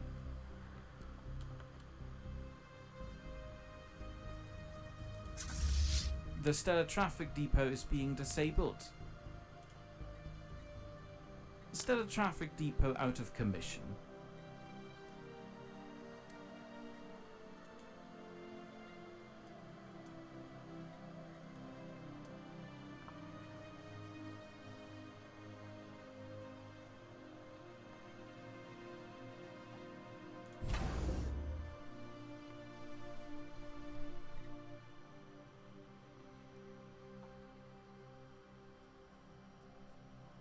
Now, do I bring the black flag forwards, or should I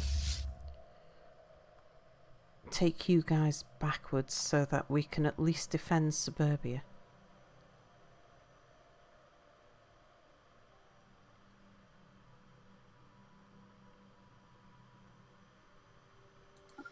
I think we might want to pull back to make sure that we can defend our home world. Stellar traffic depot out of commission.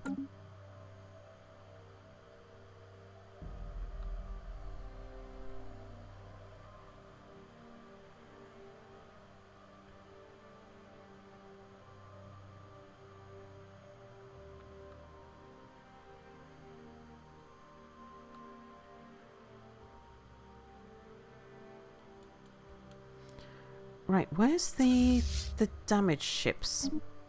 Oops.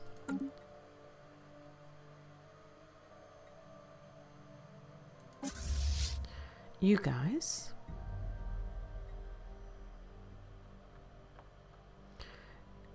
You pop forward to there.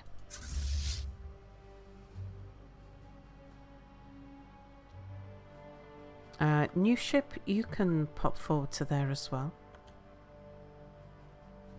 The stellar traffic depot is being disabled.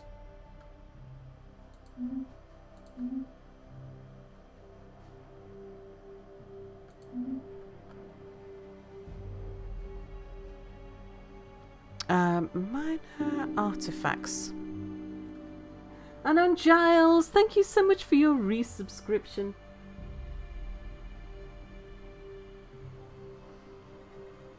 We can't change our war doctrine. We've got our HOA opinion.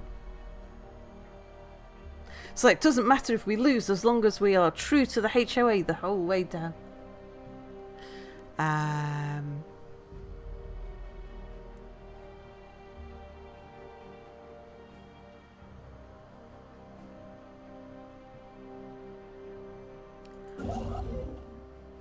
Palanova, where are you?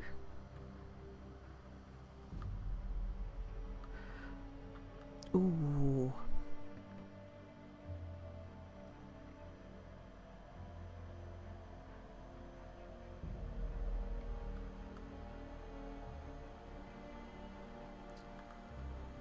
Let's see if we can get you back here. As long as we never admit fault, all is well. Keep raking in those Jews. AP.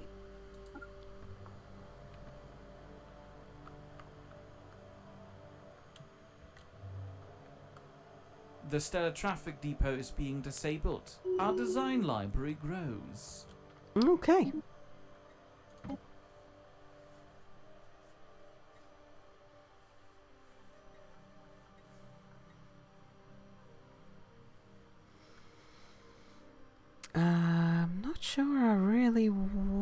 any of those.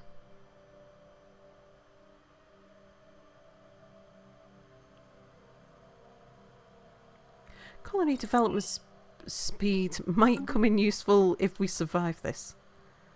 Stellar traffic depot out of commission. Oh, hello. Oh, they've declared war on us as well.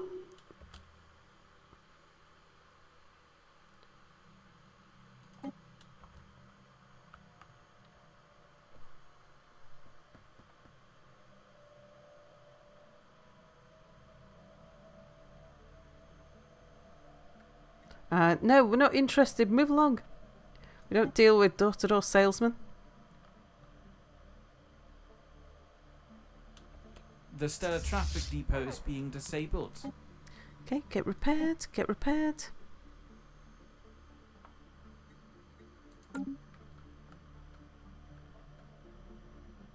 Stellar traffic depot out of commission. We'd need to hold a vote at the AGM before we could even consider changing our war doctrines, indeed.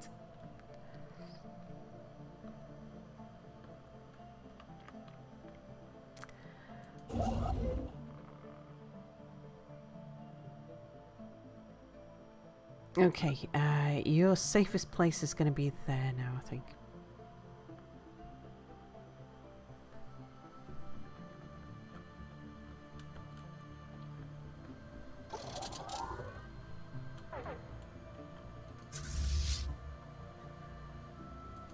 Okay, you guys, head over here.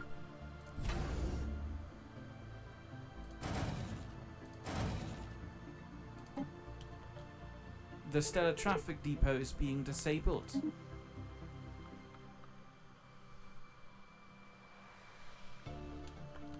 I would like to know something about their fleet. Our detection instruments have, for the first time, picked up radio signals on Rundor 2. Yeah, we'll monitor.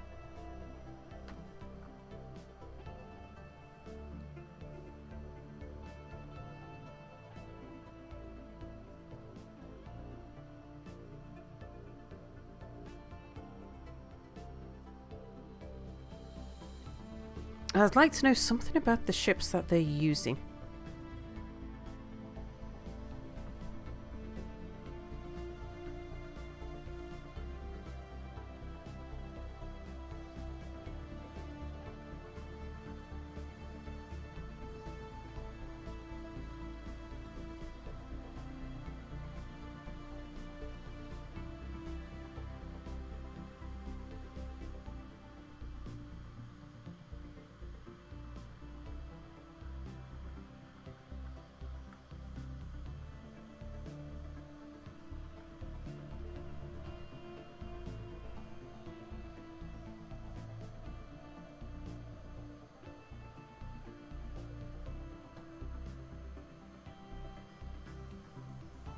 There's a whole espionage system, but it's considered useless. Oh, we've gone big into espionage.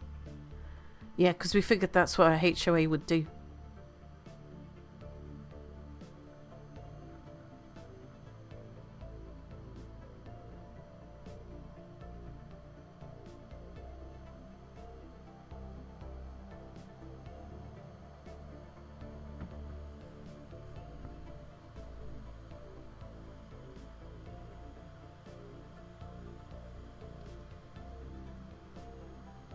But yeah, the only thing I'm a little alarmed about is just how much their ships battered our ships.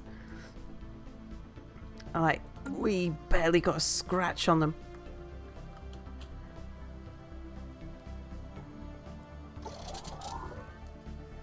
Okay, well, let's get Stellar you... traffic depot out of commission. Yeah. New ship, let's get you up. I think we're about to see the end of the Homeowners Association, but we shall die fighting.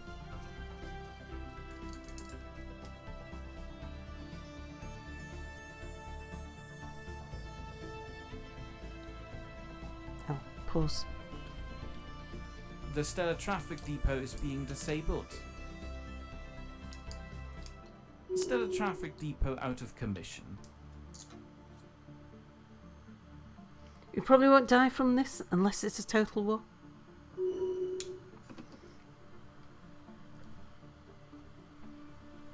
I mean, it's not total war.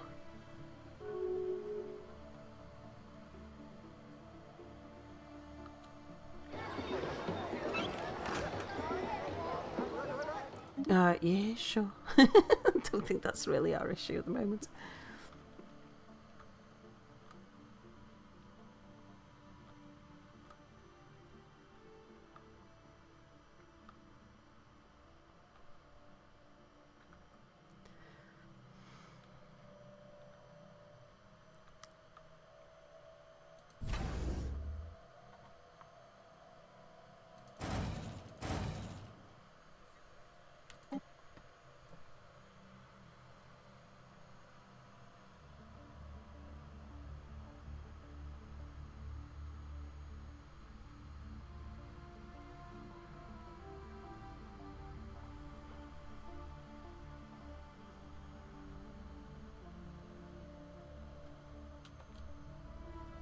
The Stellar Traffic Depot is being disabled. Stellar Traffic Depot out of commission. Area maps updated.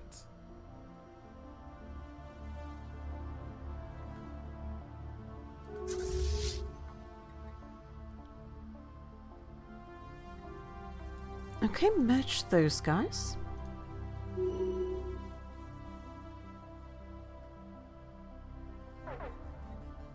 The Stellar Traffic Depot is being disabled. Stellar Traffic Depot out of commission.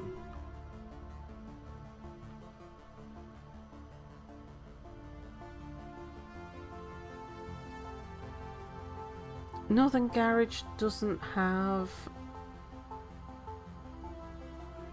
much defences, does it?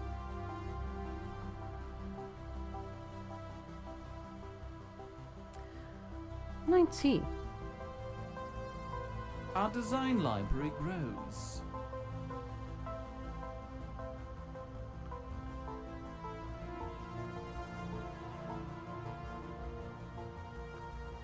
Ah, okay.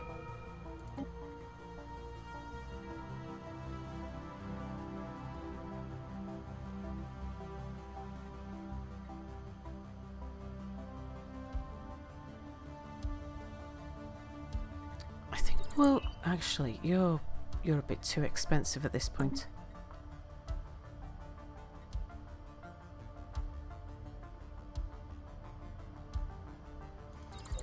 Get the hyper shields.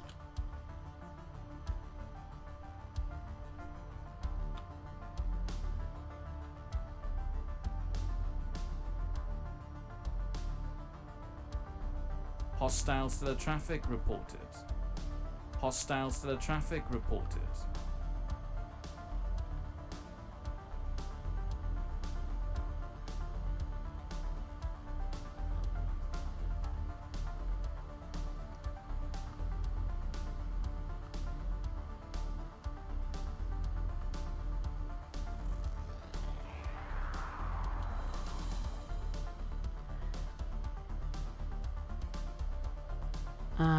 Helito?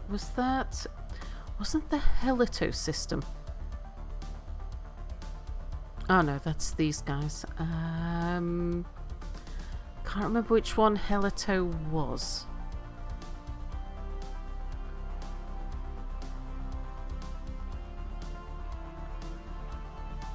One of those up there, I think.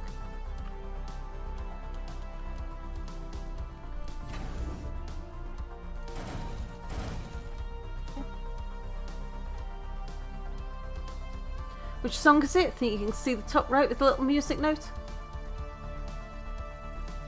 Area maps updated.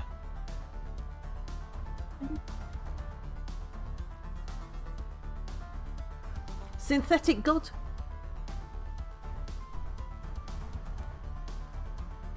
Oh, here they come.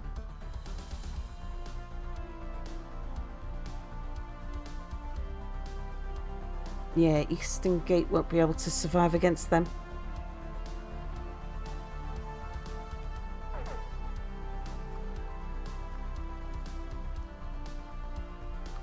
The Stellar Traffic Depot is being disabled. A stellar defensive shelf has fallen.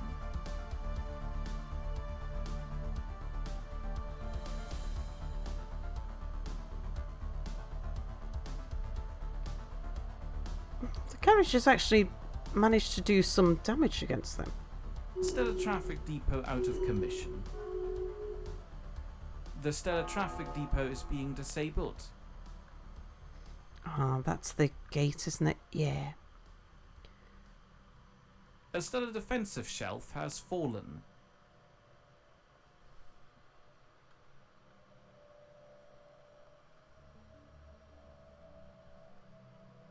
Stellar Traffic Depot out of commission.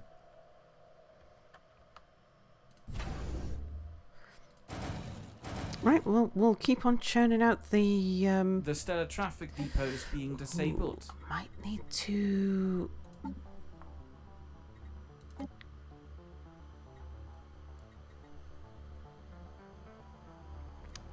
cancel selling minerals for a little while.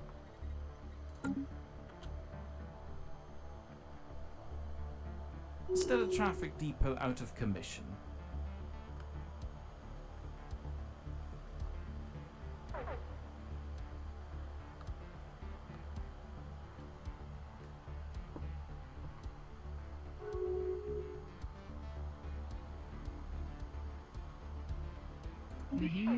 Oh, someone else has declared the The rivalry. Stellar Traffic Depot is being disabled.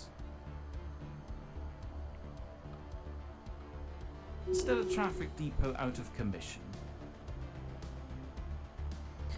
Northeast Gate wasn't particularly well defended, so I'm not expecting anything from that.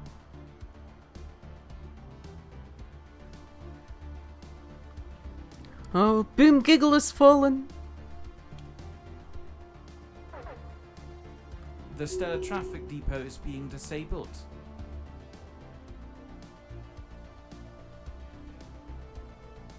Stellar Traffic Depot out of commission. Our design library grows. Okay, very good.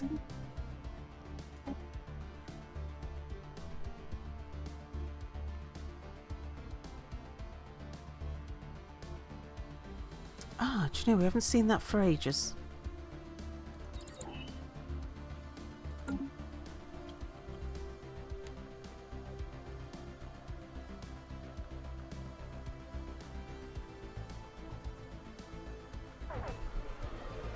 Strongly worded letter. Envoys from the galactic community have compiled a list of articles that the Homeowners Association are in violation of, and warn of possible consequences should we not make ourselves in alignment with galactic law. Should we change our policies and accede to their demands?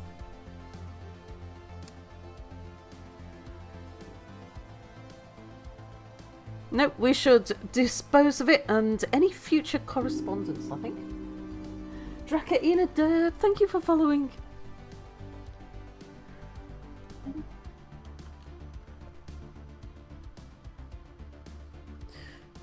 It's we're the people who write the sternly worded letters. The Stellar Traffic Depot is being disabled. Oh, there goes the Bernie Memorial Star. Stellar Traffic Depot out of commission. The Stellar Traffic Depot is being disabled.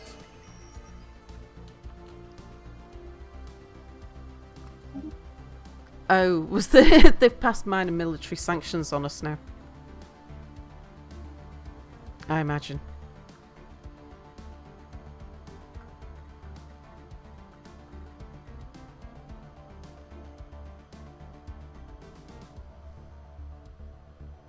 Yeah. Temptation to those to execute Stellar those Traffic envoys Depot grow, out of but we should show restraint for now. Is this the collapse of the HOA? Long live the Empire! I think it is.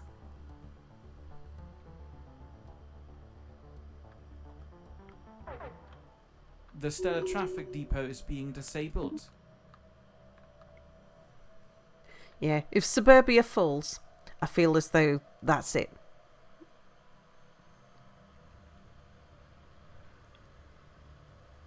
Oh, someone can level Our up though. design library grows. It's Michael!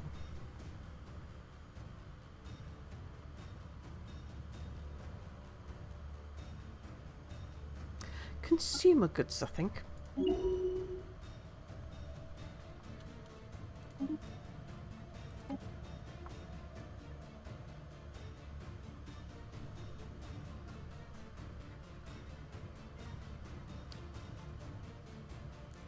Where are we using you?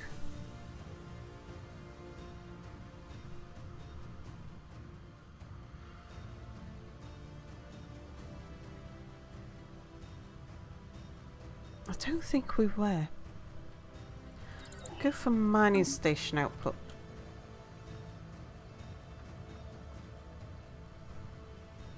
Stellar Traffic Depot out of commission. The Stellar Traffic Depot is being Oh, disabled. the Mia Memorial Star's gone. Stellar Traffic Depot out of commission. Council agenda ready. Ah. Okay, what were we doing? Impenetrable borders. Not that impenetrable though. Oh yeah, set the next agenda.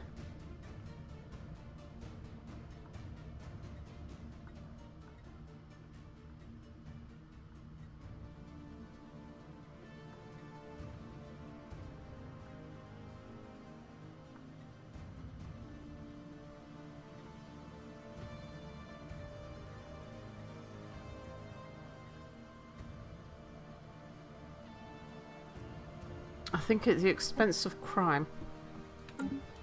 Increasing our output of stuff is probably most important.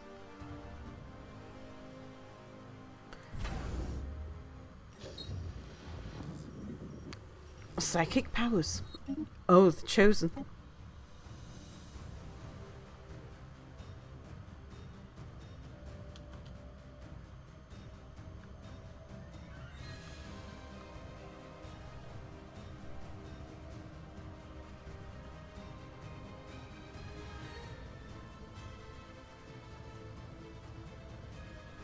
Suburbia's barely defended apart from the ships. And I think they're just about to... The Stellar Traffic Depot is being disabled. fix the tractor beams.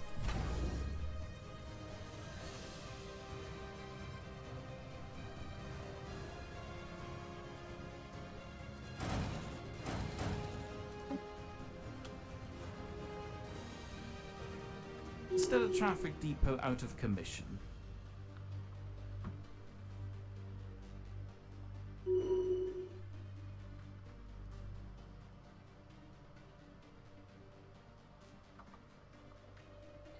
Sal, it's time to cry havoc and Stellar release the Traffic Karens Depot of war. is being disabled. Hostile Stellar Traffic reported. Stellar Traffic Depot out of commission. Yeah, I'm afraid the Karens of war are not going to help us much, I don't think. Although, The Stellar why are you Traffic pulling Depot back? is being disabled. Yeah, they're way stronger than us. Stellar Traffic Now. Depot out of commission.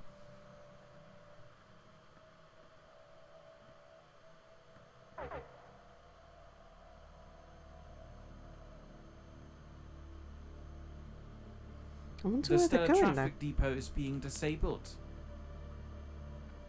Stellar Traffic Depot out of commission. Our design library grows.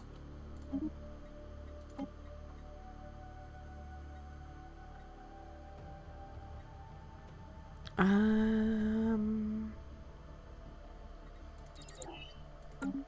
not that interested in any of those. Even if it looked like we were going to survive. The Stellar Traffic Depot is being disabled. Stellar Traffic Depot out of commission. Do I have a slot open? I don't. The Stellar Traffic Depot is being disabled. Stellar Traffic Depot out of commission.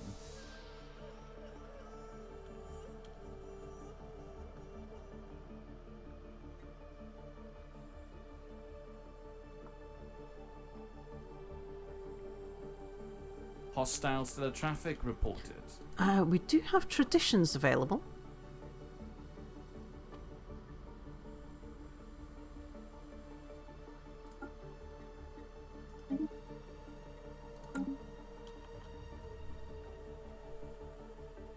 Genoese, Hostile hello. stellar traffic reported.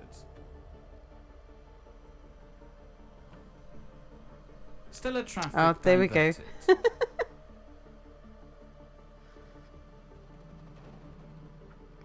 Stellar traffic depot out of commission. Clearing hostile stellar traffic.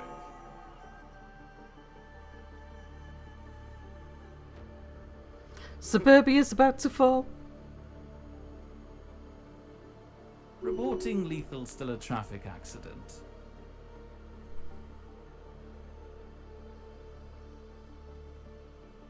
A stellar defensive shelf has fallen. Reporting lethal stellar traffic accident.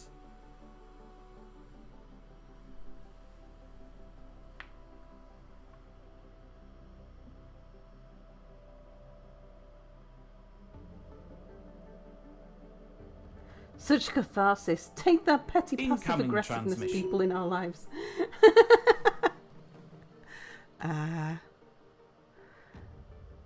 A peace offer. I'm not sure we'll accept a peace offer.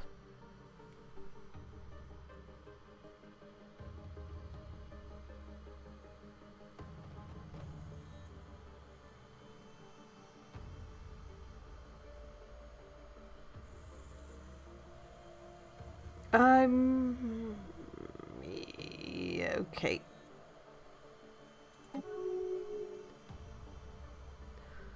On those grounds. The stellar traffic depot is being disabled. Get out of our lands. Stellar traffic depot out of commission.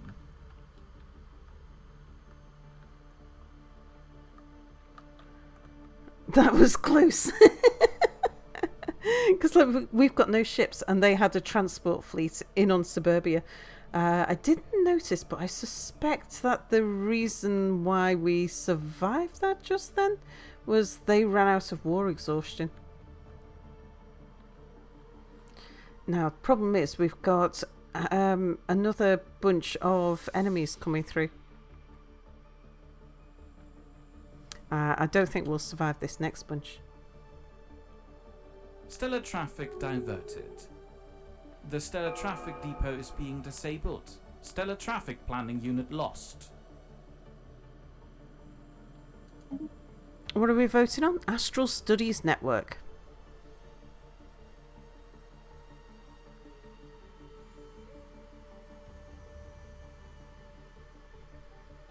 I mean, I think we would probably have said yes to that. They were at 100% exhaustion. It takes a year after that for them to actually be forced to stop.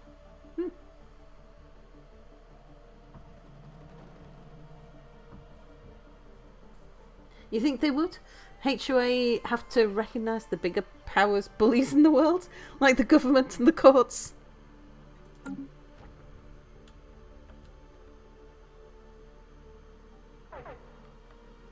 Stellar traffic depot out of commission.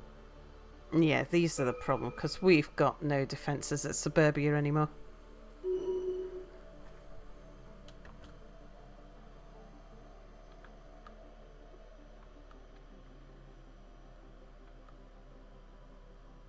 Our closest garage is at the northern garage.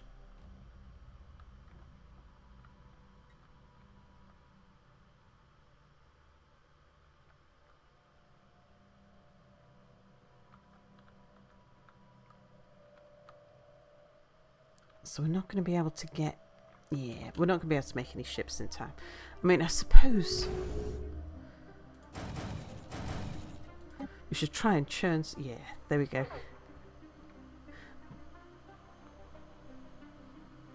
Rainbow Tea Kitty, hello. Liliana Skymage, Stellar Traffic hello. Institute calls for aid. Reporting lethal stellar traffic accident. Oh, are we not researching anything?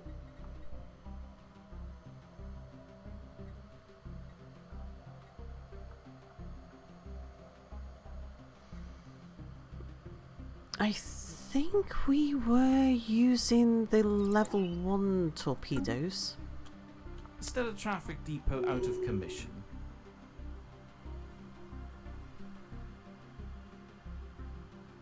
Stellar Traffic Institute lost. Azarins died when the vivarium was Our destroyed. design library grows.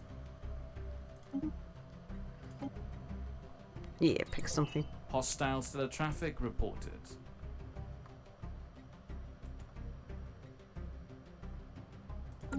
The stellar traffic depot is being disabled.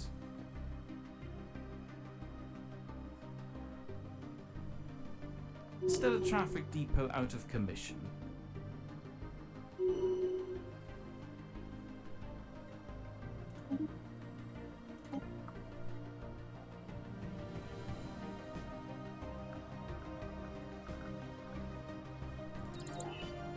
Hostile stellar traffic reported.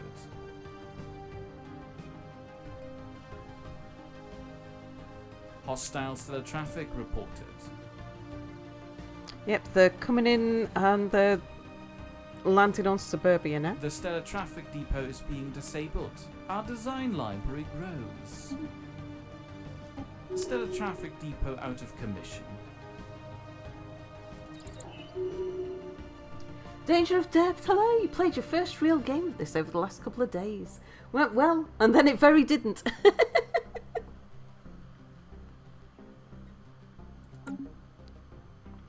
Yeah, I might have to, like, when we play a proper game, or even if we did another role play, the one thing I might have to think about again is the swarm hypothesis, because it worked really well last time I played it. Not this time.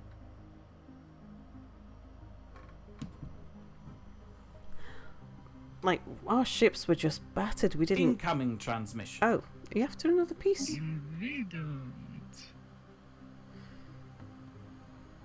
No, not if we'll decline that. Stellar We're traffic not giving depot any out of territory commission. away. Our design library grows. Oh. Yeah, activate the relic? Sure.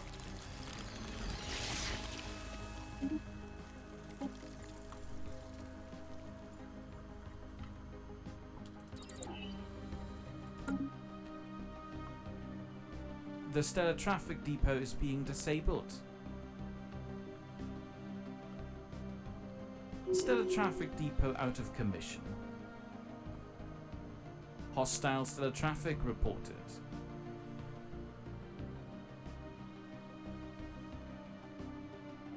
The stellar traffic depot is being disabled.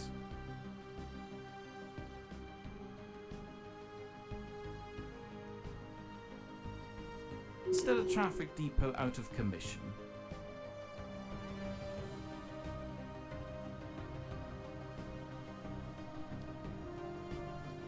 BRB getting tea. The Well, I stellar think we're traffic depot is being probably disabled. about to be wiped out. Stellar traffic depot out of commission.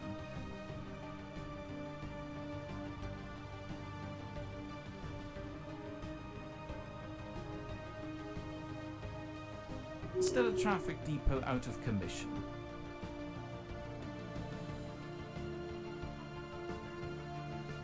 Surrender?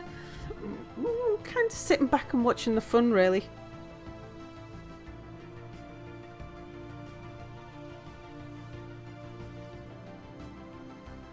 Like, we will roleplay the HOA to the very end.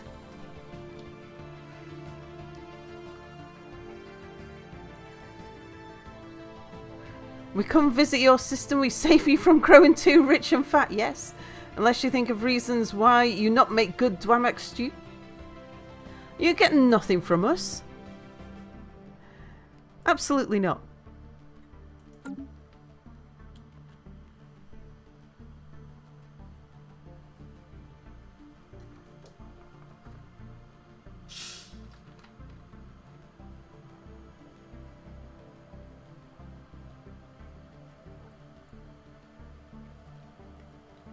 But The good Stellar Dwellax traffic stew. depot is being disabled. Can't I buy a fleet?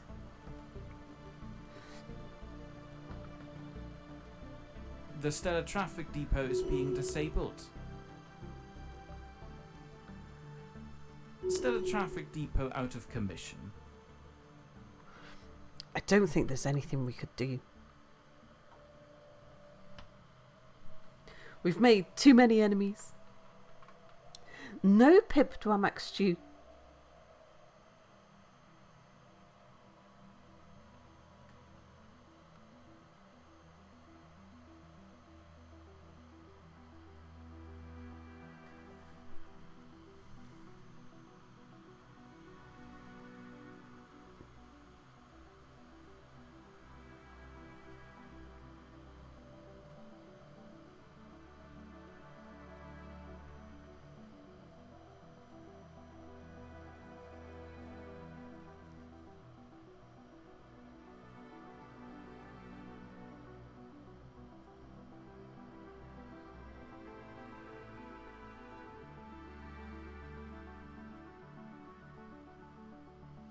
The Stellar traffic depot is being disabled. Hostile stellar traffic reported. Stellar traffic depot out of commission. Alright, we'll build another fleet.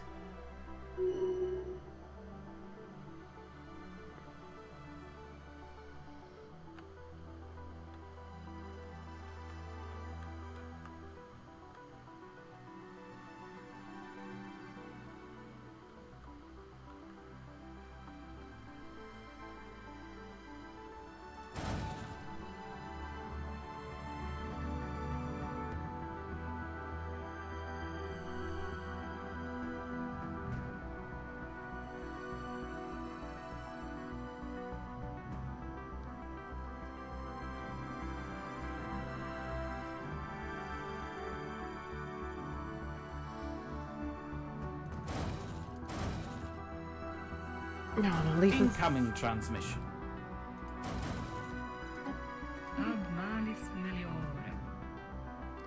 No! We're not The giving Stellar you traffic anything. depot is being disabled. Stellar traffic depot out of commission.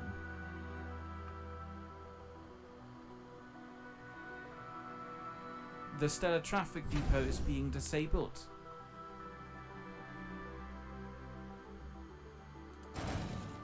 Stellar traffic depot out of commission.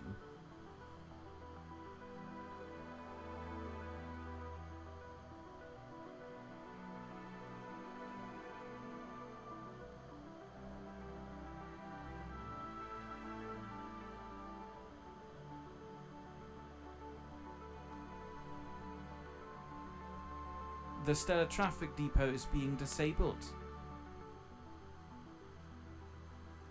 Stellar traffic depot out of commission.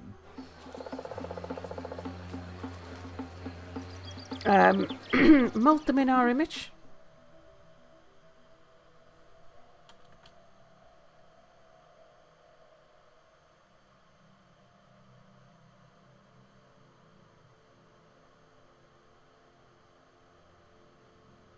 The Stellar traffic depot is being disabled.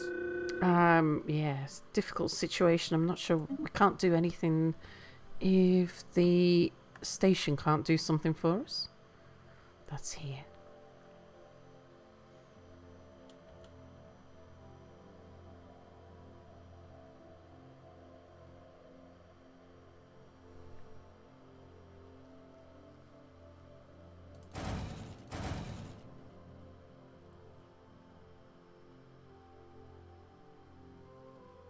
The Stellar traffic depot is being disabled. Oh, another asteroid.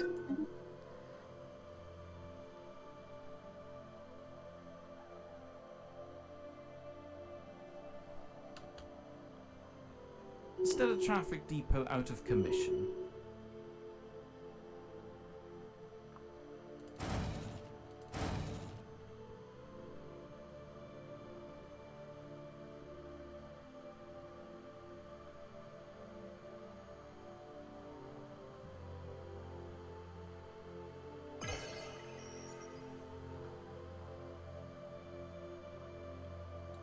Astral studies, we've voted for that.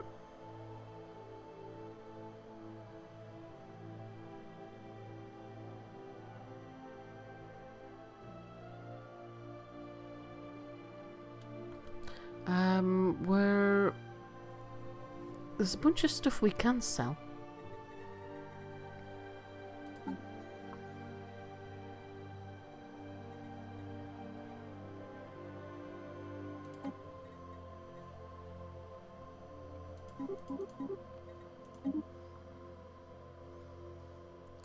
And what else? I think we're maxed on rare crystals.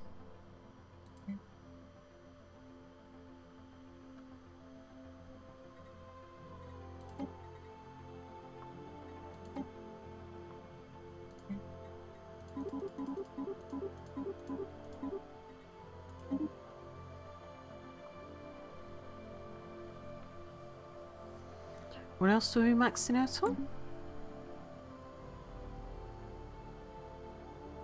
Minerals.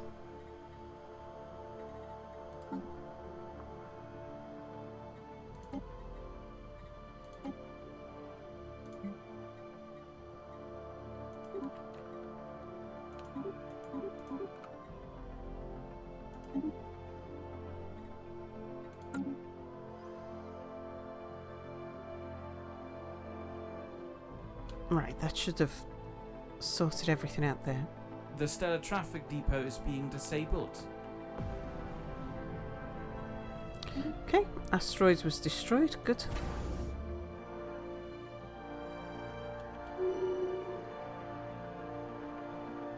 Stellar traffic depot out of commission.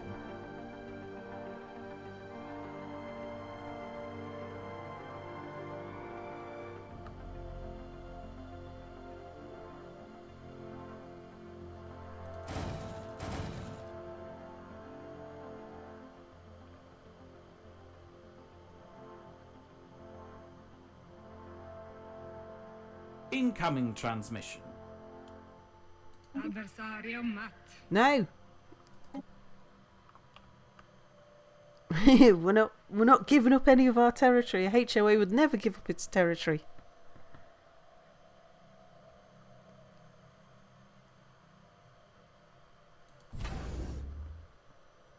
The stellar traffic depot is being disabled. Stellar traffic depot out of commission. Hey. Stop doing crop circles.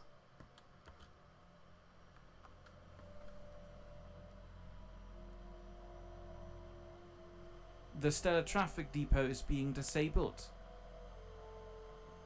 Stellar traffic depot out of commission.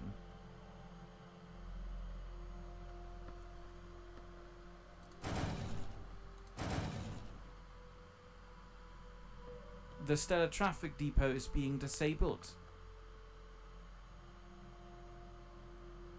Stellar traffic depot out of commission. Alright, we'll send these guys forwards in a moment. Not yet, we won't. Oh, it's the raiders are here as well. The stellar traffic depot is being disabled. Stellar traffic depot out of commission. Okay, so we're going to need a few more. Our design library grows. The stellar traffic depot is being disabled. Stellar traffic depot out of commission.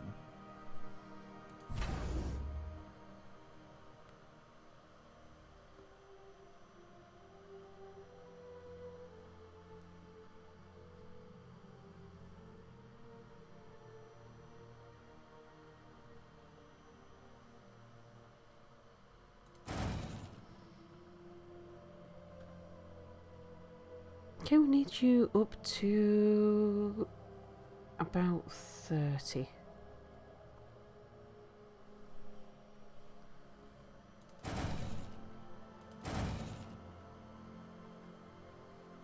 The stellar traffic depot is being disabled.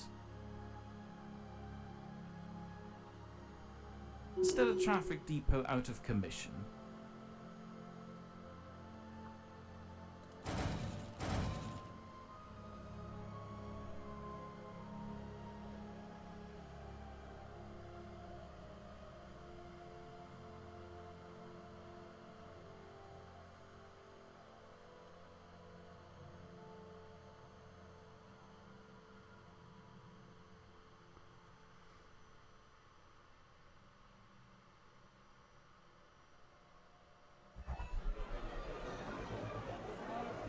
I thought they'd been destroyed, the Dahesh Commonwealth.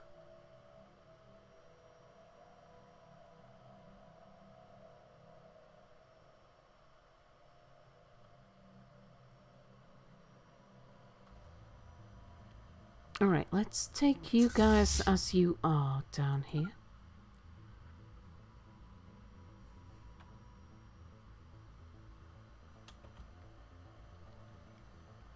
We'll start building a second fleet up there. The Stellar Traffic Depot is being disabled.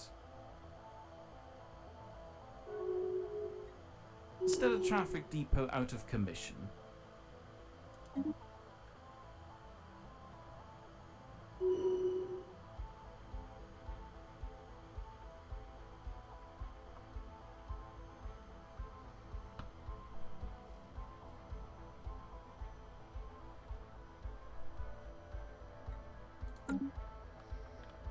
See what's going on down to the south.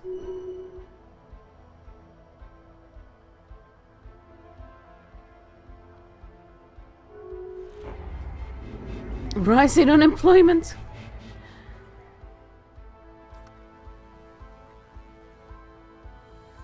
Give them benefits.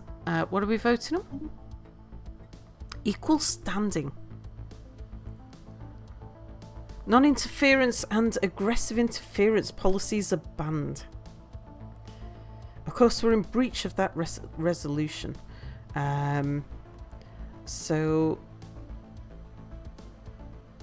each pre-FTL civilization has the potential to acquire spaceflight and join the galactic community. As such, we must treat any future member with dignity and respect. No.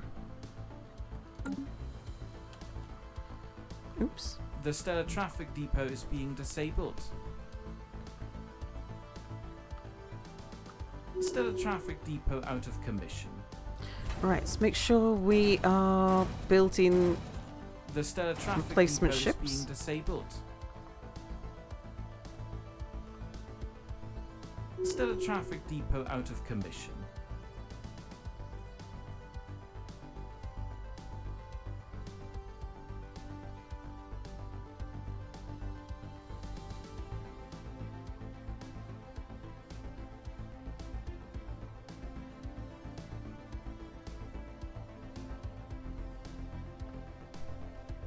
Decommissioning foreign stellar traffic port.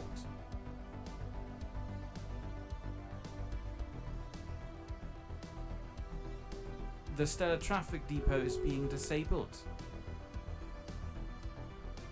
Okay, that's the Raiders. Stellar Traffic Depot out of commission. Incoming transmission. Okay, we've dealt with the Raiders.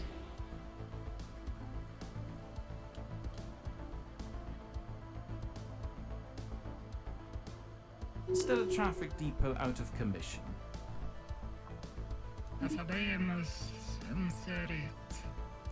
No, we won't give up any of our lands. Reporting lethal stellar traffic accident. Oh dear. The Okay. Stellar Traffic Depot is being disabled. Keep going.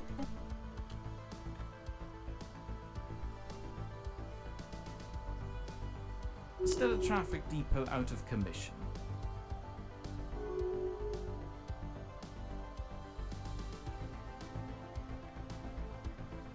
The Stellar Traffic Depot is being disabled. Stellar Traffic Depot out of commission. Alright, to get Suburbia back, we'd need 10.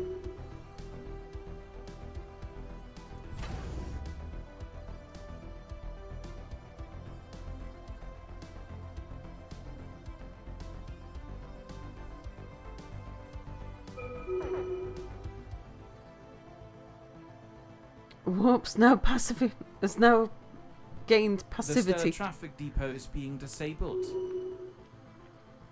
Okay, we'll get those. Council agenda ready. Oh.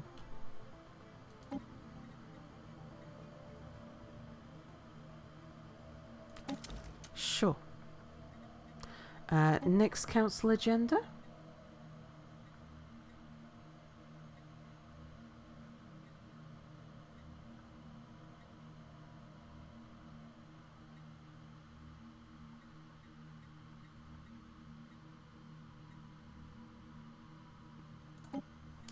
Go for Unity.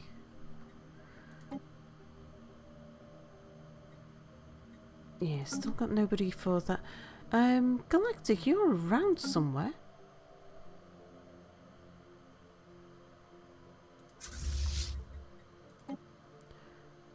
Yeah, Galactic, can you get in that ship?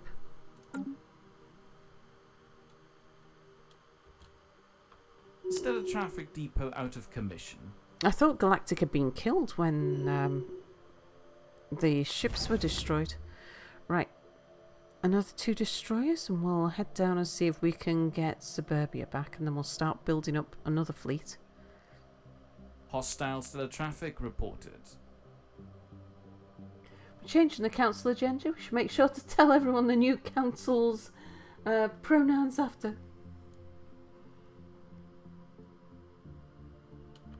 Oh, we're not doing any research. Agenda. No. Quantum missiles. Right. You guys, come head down to Suburbia.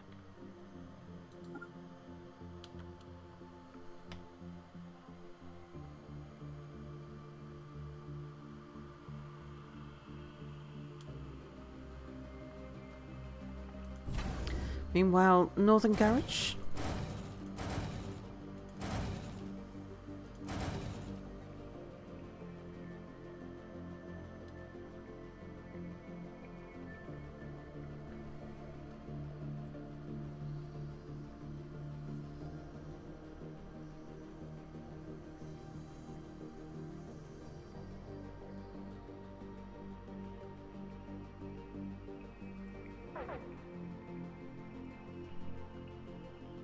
The stellar traffic depot is being disabled.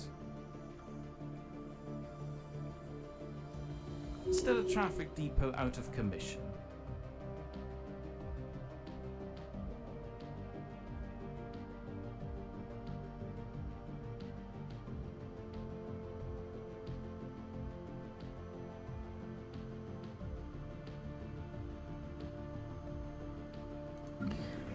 You guys, we should see if we can do something to help you.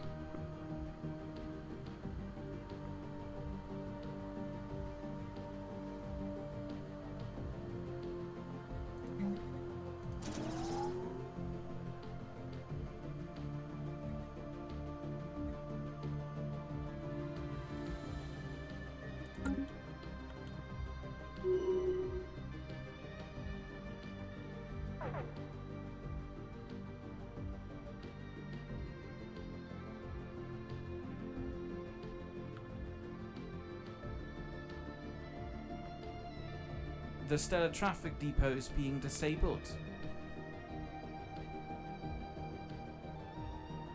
Stellar traffic depot out of commission.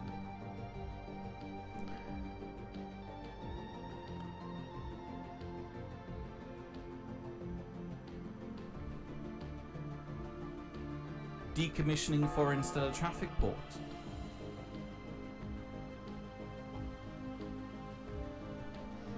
We might have some research we can do around here.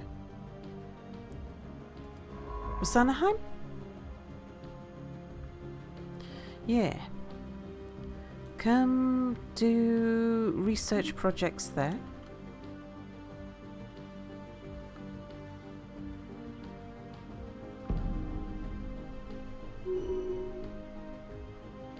Oh, we've had a leader retire.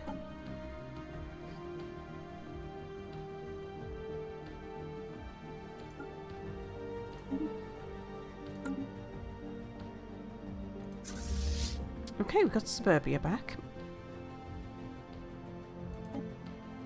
Oh, okay. No, does Suburbia not have...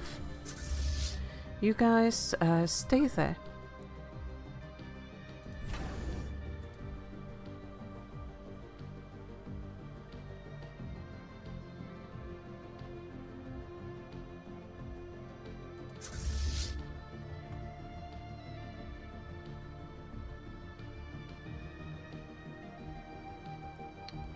So how come you guys can't be repaired here?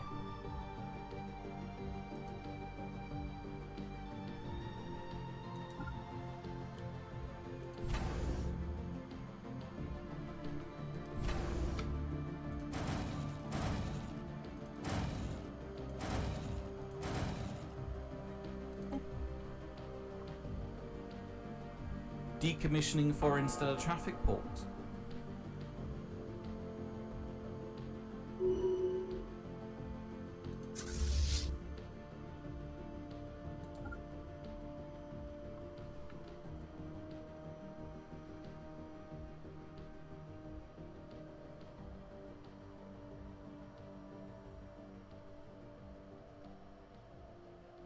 Incoming transmission.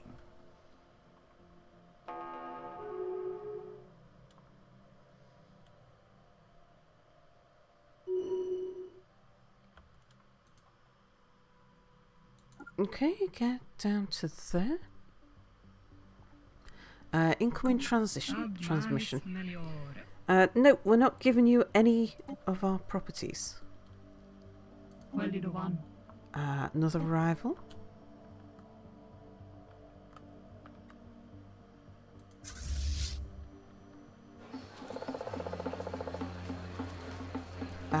Passive observations. No, I need to get you guys repaired, even if you've got to go all the way back. Okay, now you're heading back to Suburbia. Right, Northern Garage, head down to Suburbia as well.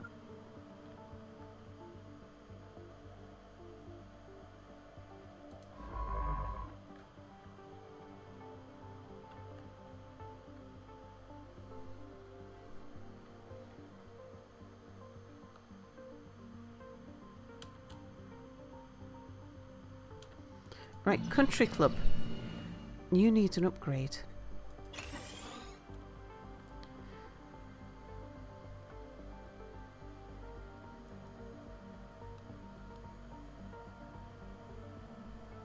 You're primarily our farming place.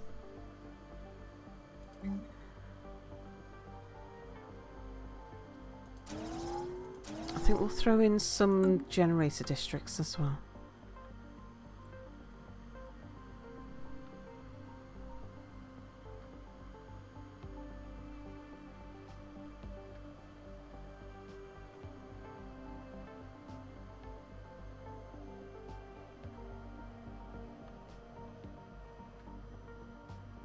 Our design library grows.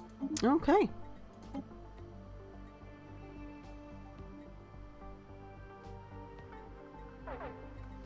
Marauder missiles, please. The stellar traffic depot is being disabled.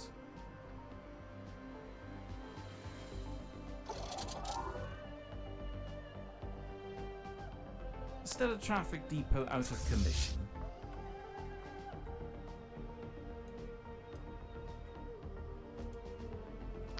Right, let's transfer analyzed. you guys.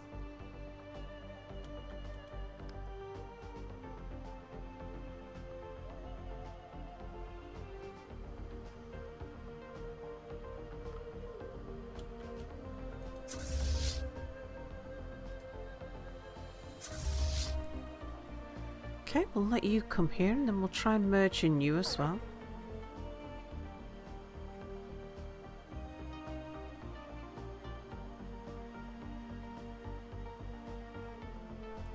The stellar traffic depot is being disabled.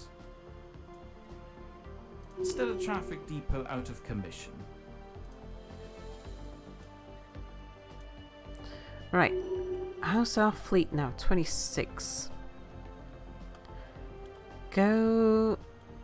Okay, what are we looking at here? Stay there.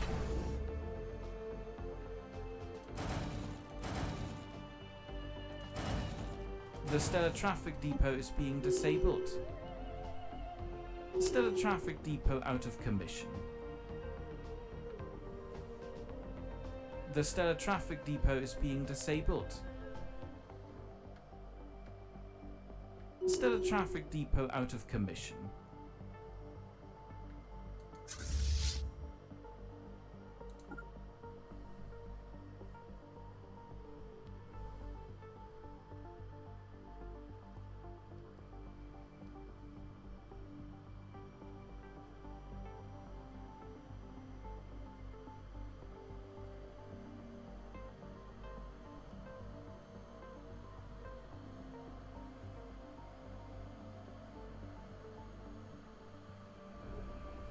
A smuggler outpost or observation post above Binami 2 has detected an illegal settlement on the planet's surface. Appears to be some kind of outpost set up by Mizard smugglers and other criminal elements from the Homeowners Association. There have already been isolated incidents where the smugglers have come into contact with the native pre-FTLs, some of which has ended in violence. We need to act quickly to contain this situation and remove the criminals before they can cause any more damage. Clear them out. Situation log updated. Binami was up here. Right, what do I need? Transport ship in orbit.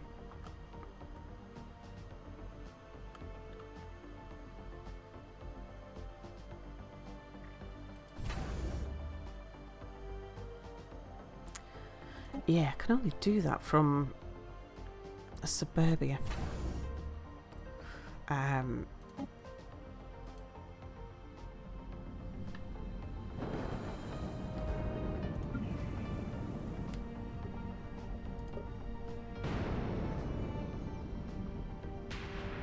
Where's the first deckhand's crew?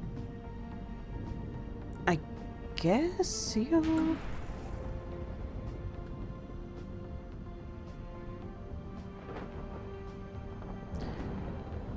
Recruit an army.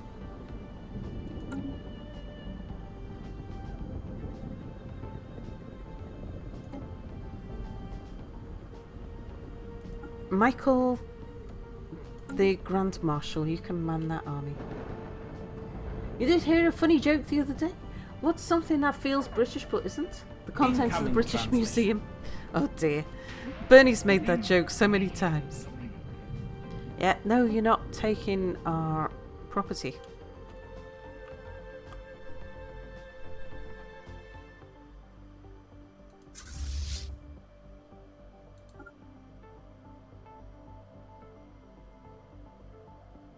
The stellar traffic depot is being disabled. Someone else made a rival.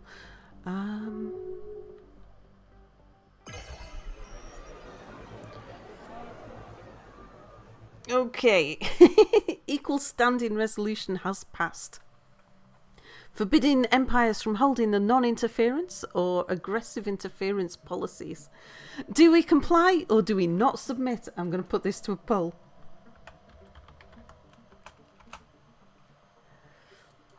Okay, so comply or refuse.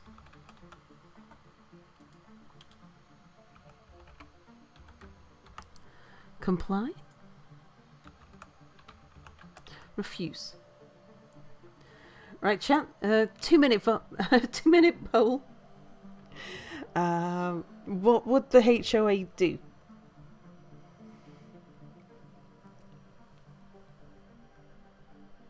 Do we comply or do we refuse to comply? Do we give our pre-FTL people equal standing? I love that we've been in breach of galactic law basically all game. Yeah, indeed.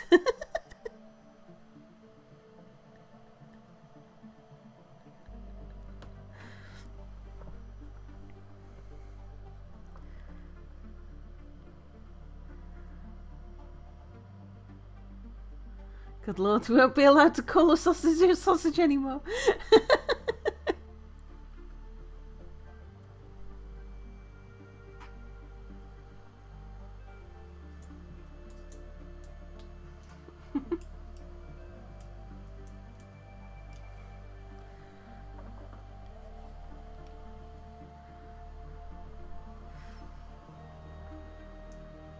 Interference with lower life forms is the entire reason for forming a HOA in the first place. Probably make us call it the HOA sausage.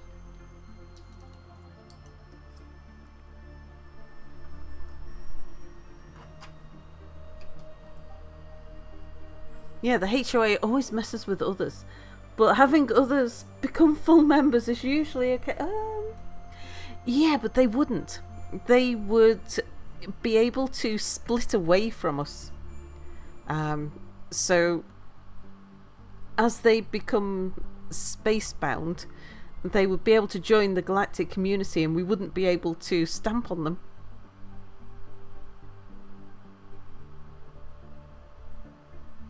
Okay, chat says refuse. Refuse it is. We will not submit. Decommissioning foreign stellar traffic port.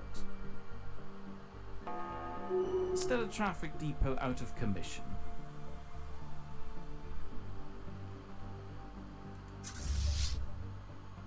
Our design library grows. Okay, we're still in reasonable shape.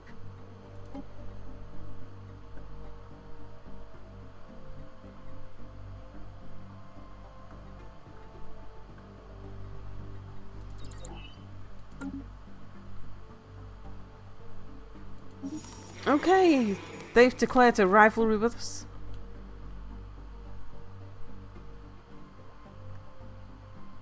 Oh, okay, that transport ship's here.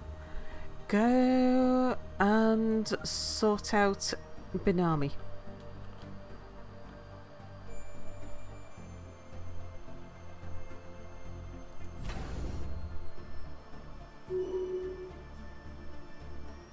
Decommissioning foreign stellar traffic port.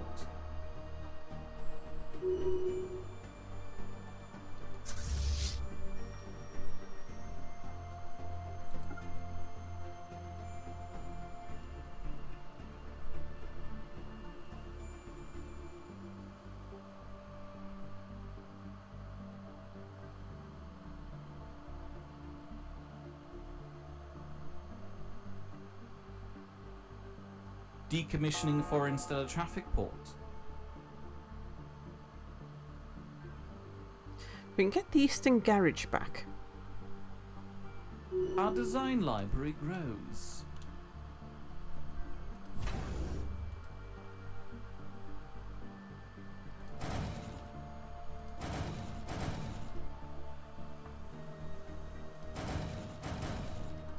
We'll see if we can reinforce stuff from there.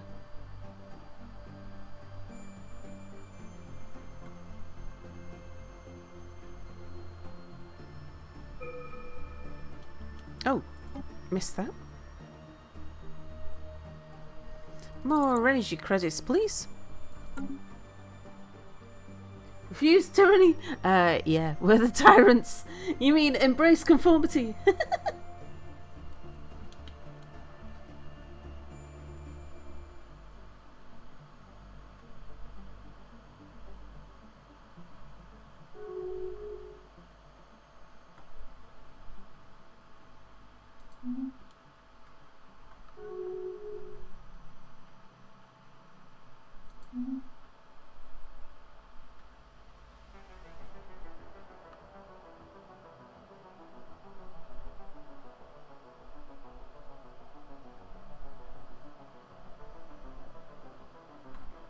Might need to deal with the minerals.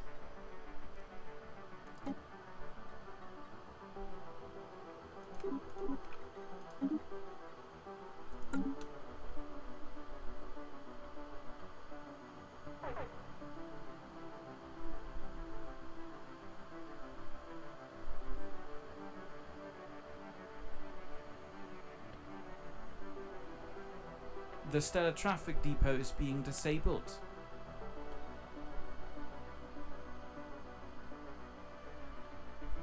Stellar traffic depot out of commission. Oh, we've won the war. Oh, nice. Okay.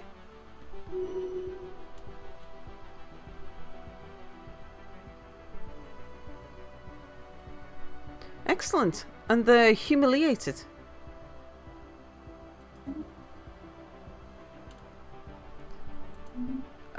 Well done, chaps. Okay, I didn't think we were gonna do that. We're still at a fair risk though, because there's I don't think we've got anybody else declaring war on us at the moment, but we've got a ton of rivals.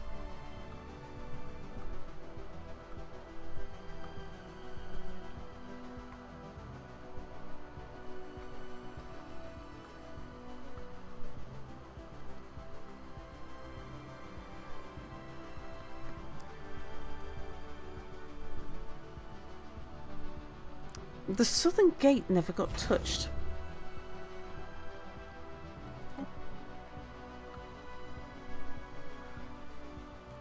Something, larrikin, something, what for something? Awesome world, hello! It's been ages since I saw you online this time. Yeah, I'm late today. Not late compared to when I would usually stream, but yeah, things are a bit different at the moment. Yes, conform you rotten... What are we subduing? Neighbours. Our neighbours. Yeah. So what's happened is over the past few months, Mia and I have moved house twice. We sold a house, bought a house. We're now living in a tiny little coastal village in the Highlands of Scotland, in a gorgeous little stone cottage that is extremely run down. That we've got contractors coming in and out day after day, but we're not expecting anybody over this next week.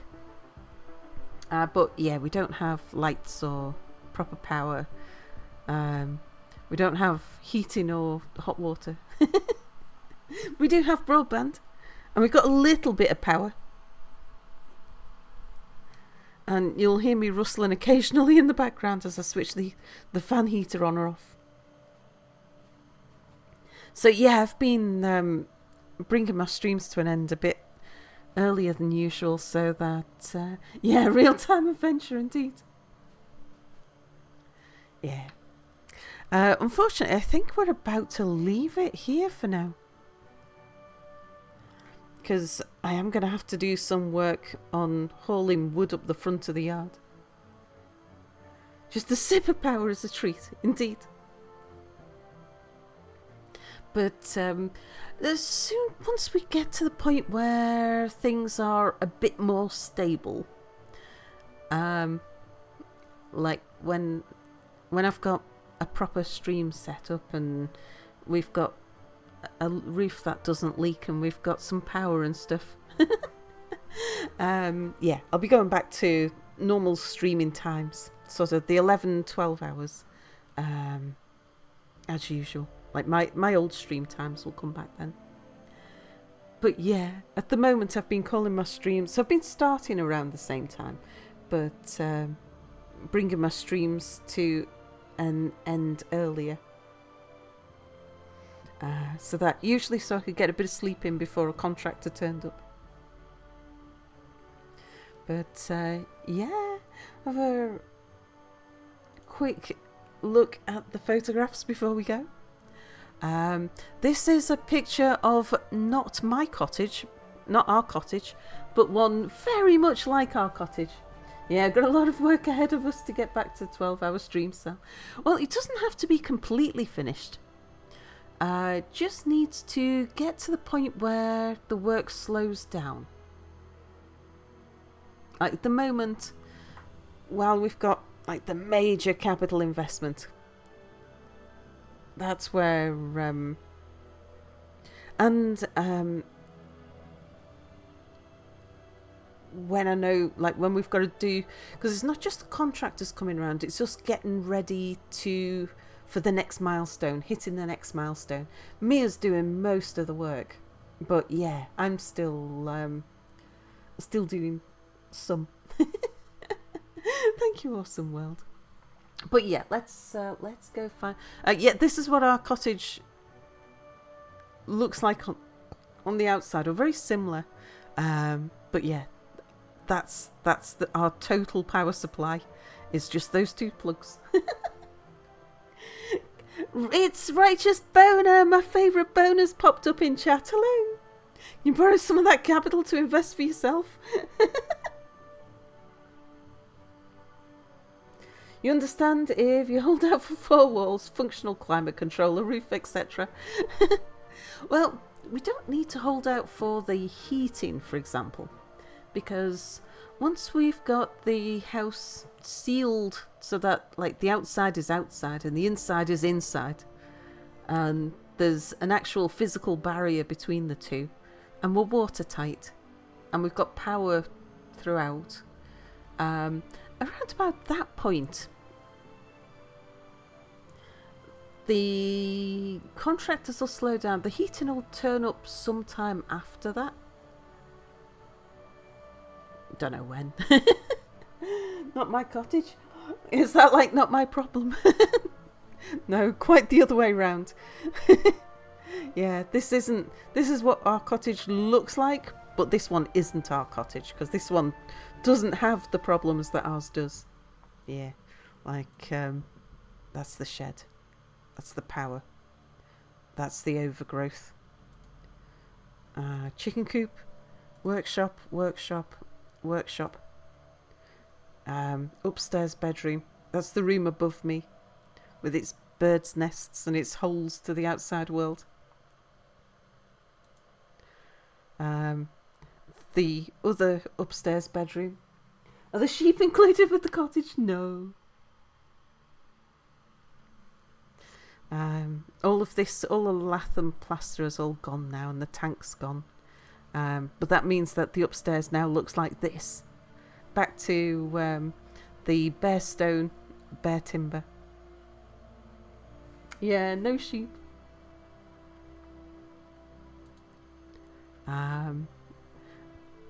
The downstairs, I think Mia and I were talking about we might start removing the ceiling.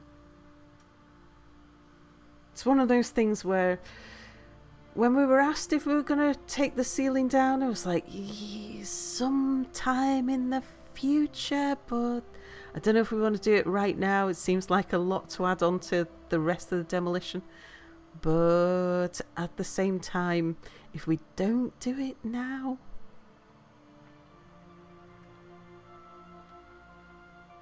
You need a better not non-emote.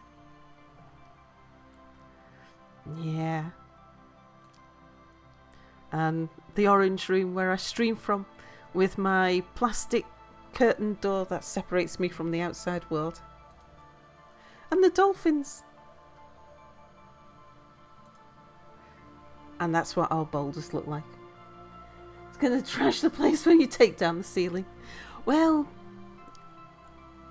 I think for the orange room, we're leaving this as in... We're going to leave it intact as long as possible. Yeah, it seems better to do it when it's already trashed, yeah.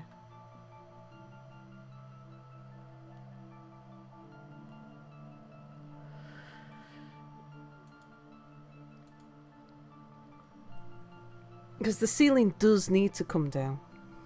I mean, for one thing, the ceiling joists are fine. They're sturdy, but they're springy. So they've been wet in the past and it's made them springy. So we're having... originally, the idea was to put one beam across the centre. But on thinking about it, I prefer two beams so that we don't have to put a beam that sits against the chimney, because like we want to use that fireplace. And this is the weakest spot on the wall.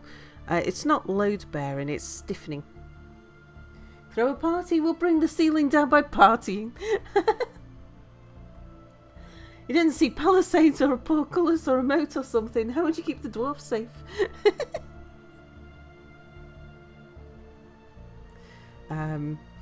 So we've at least got to cut a trench in the ceiling for the beam to... the joists run that way. The beam's going to run backwards and forwards.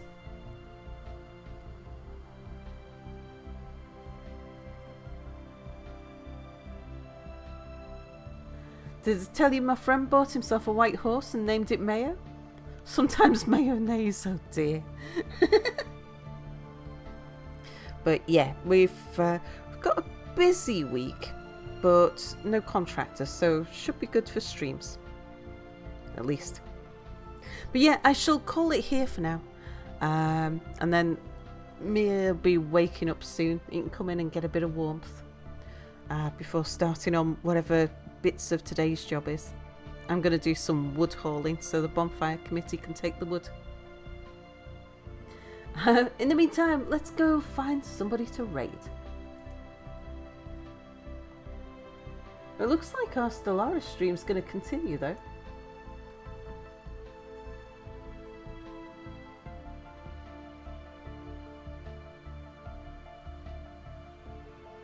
Oh, FG, do you know we haven't raided FG for ages, so we go say hello to...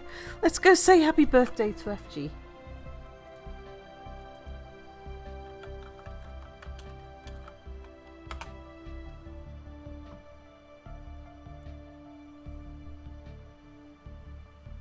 It's about a town who elected a horse once. They were called mayonnaise. Thanks for watching, everybody, and I shall see you tonight. Probably, unless anything happens for reasons. But probably tonight. Bye for now.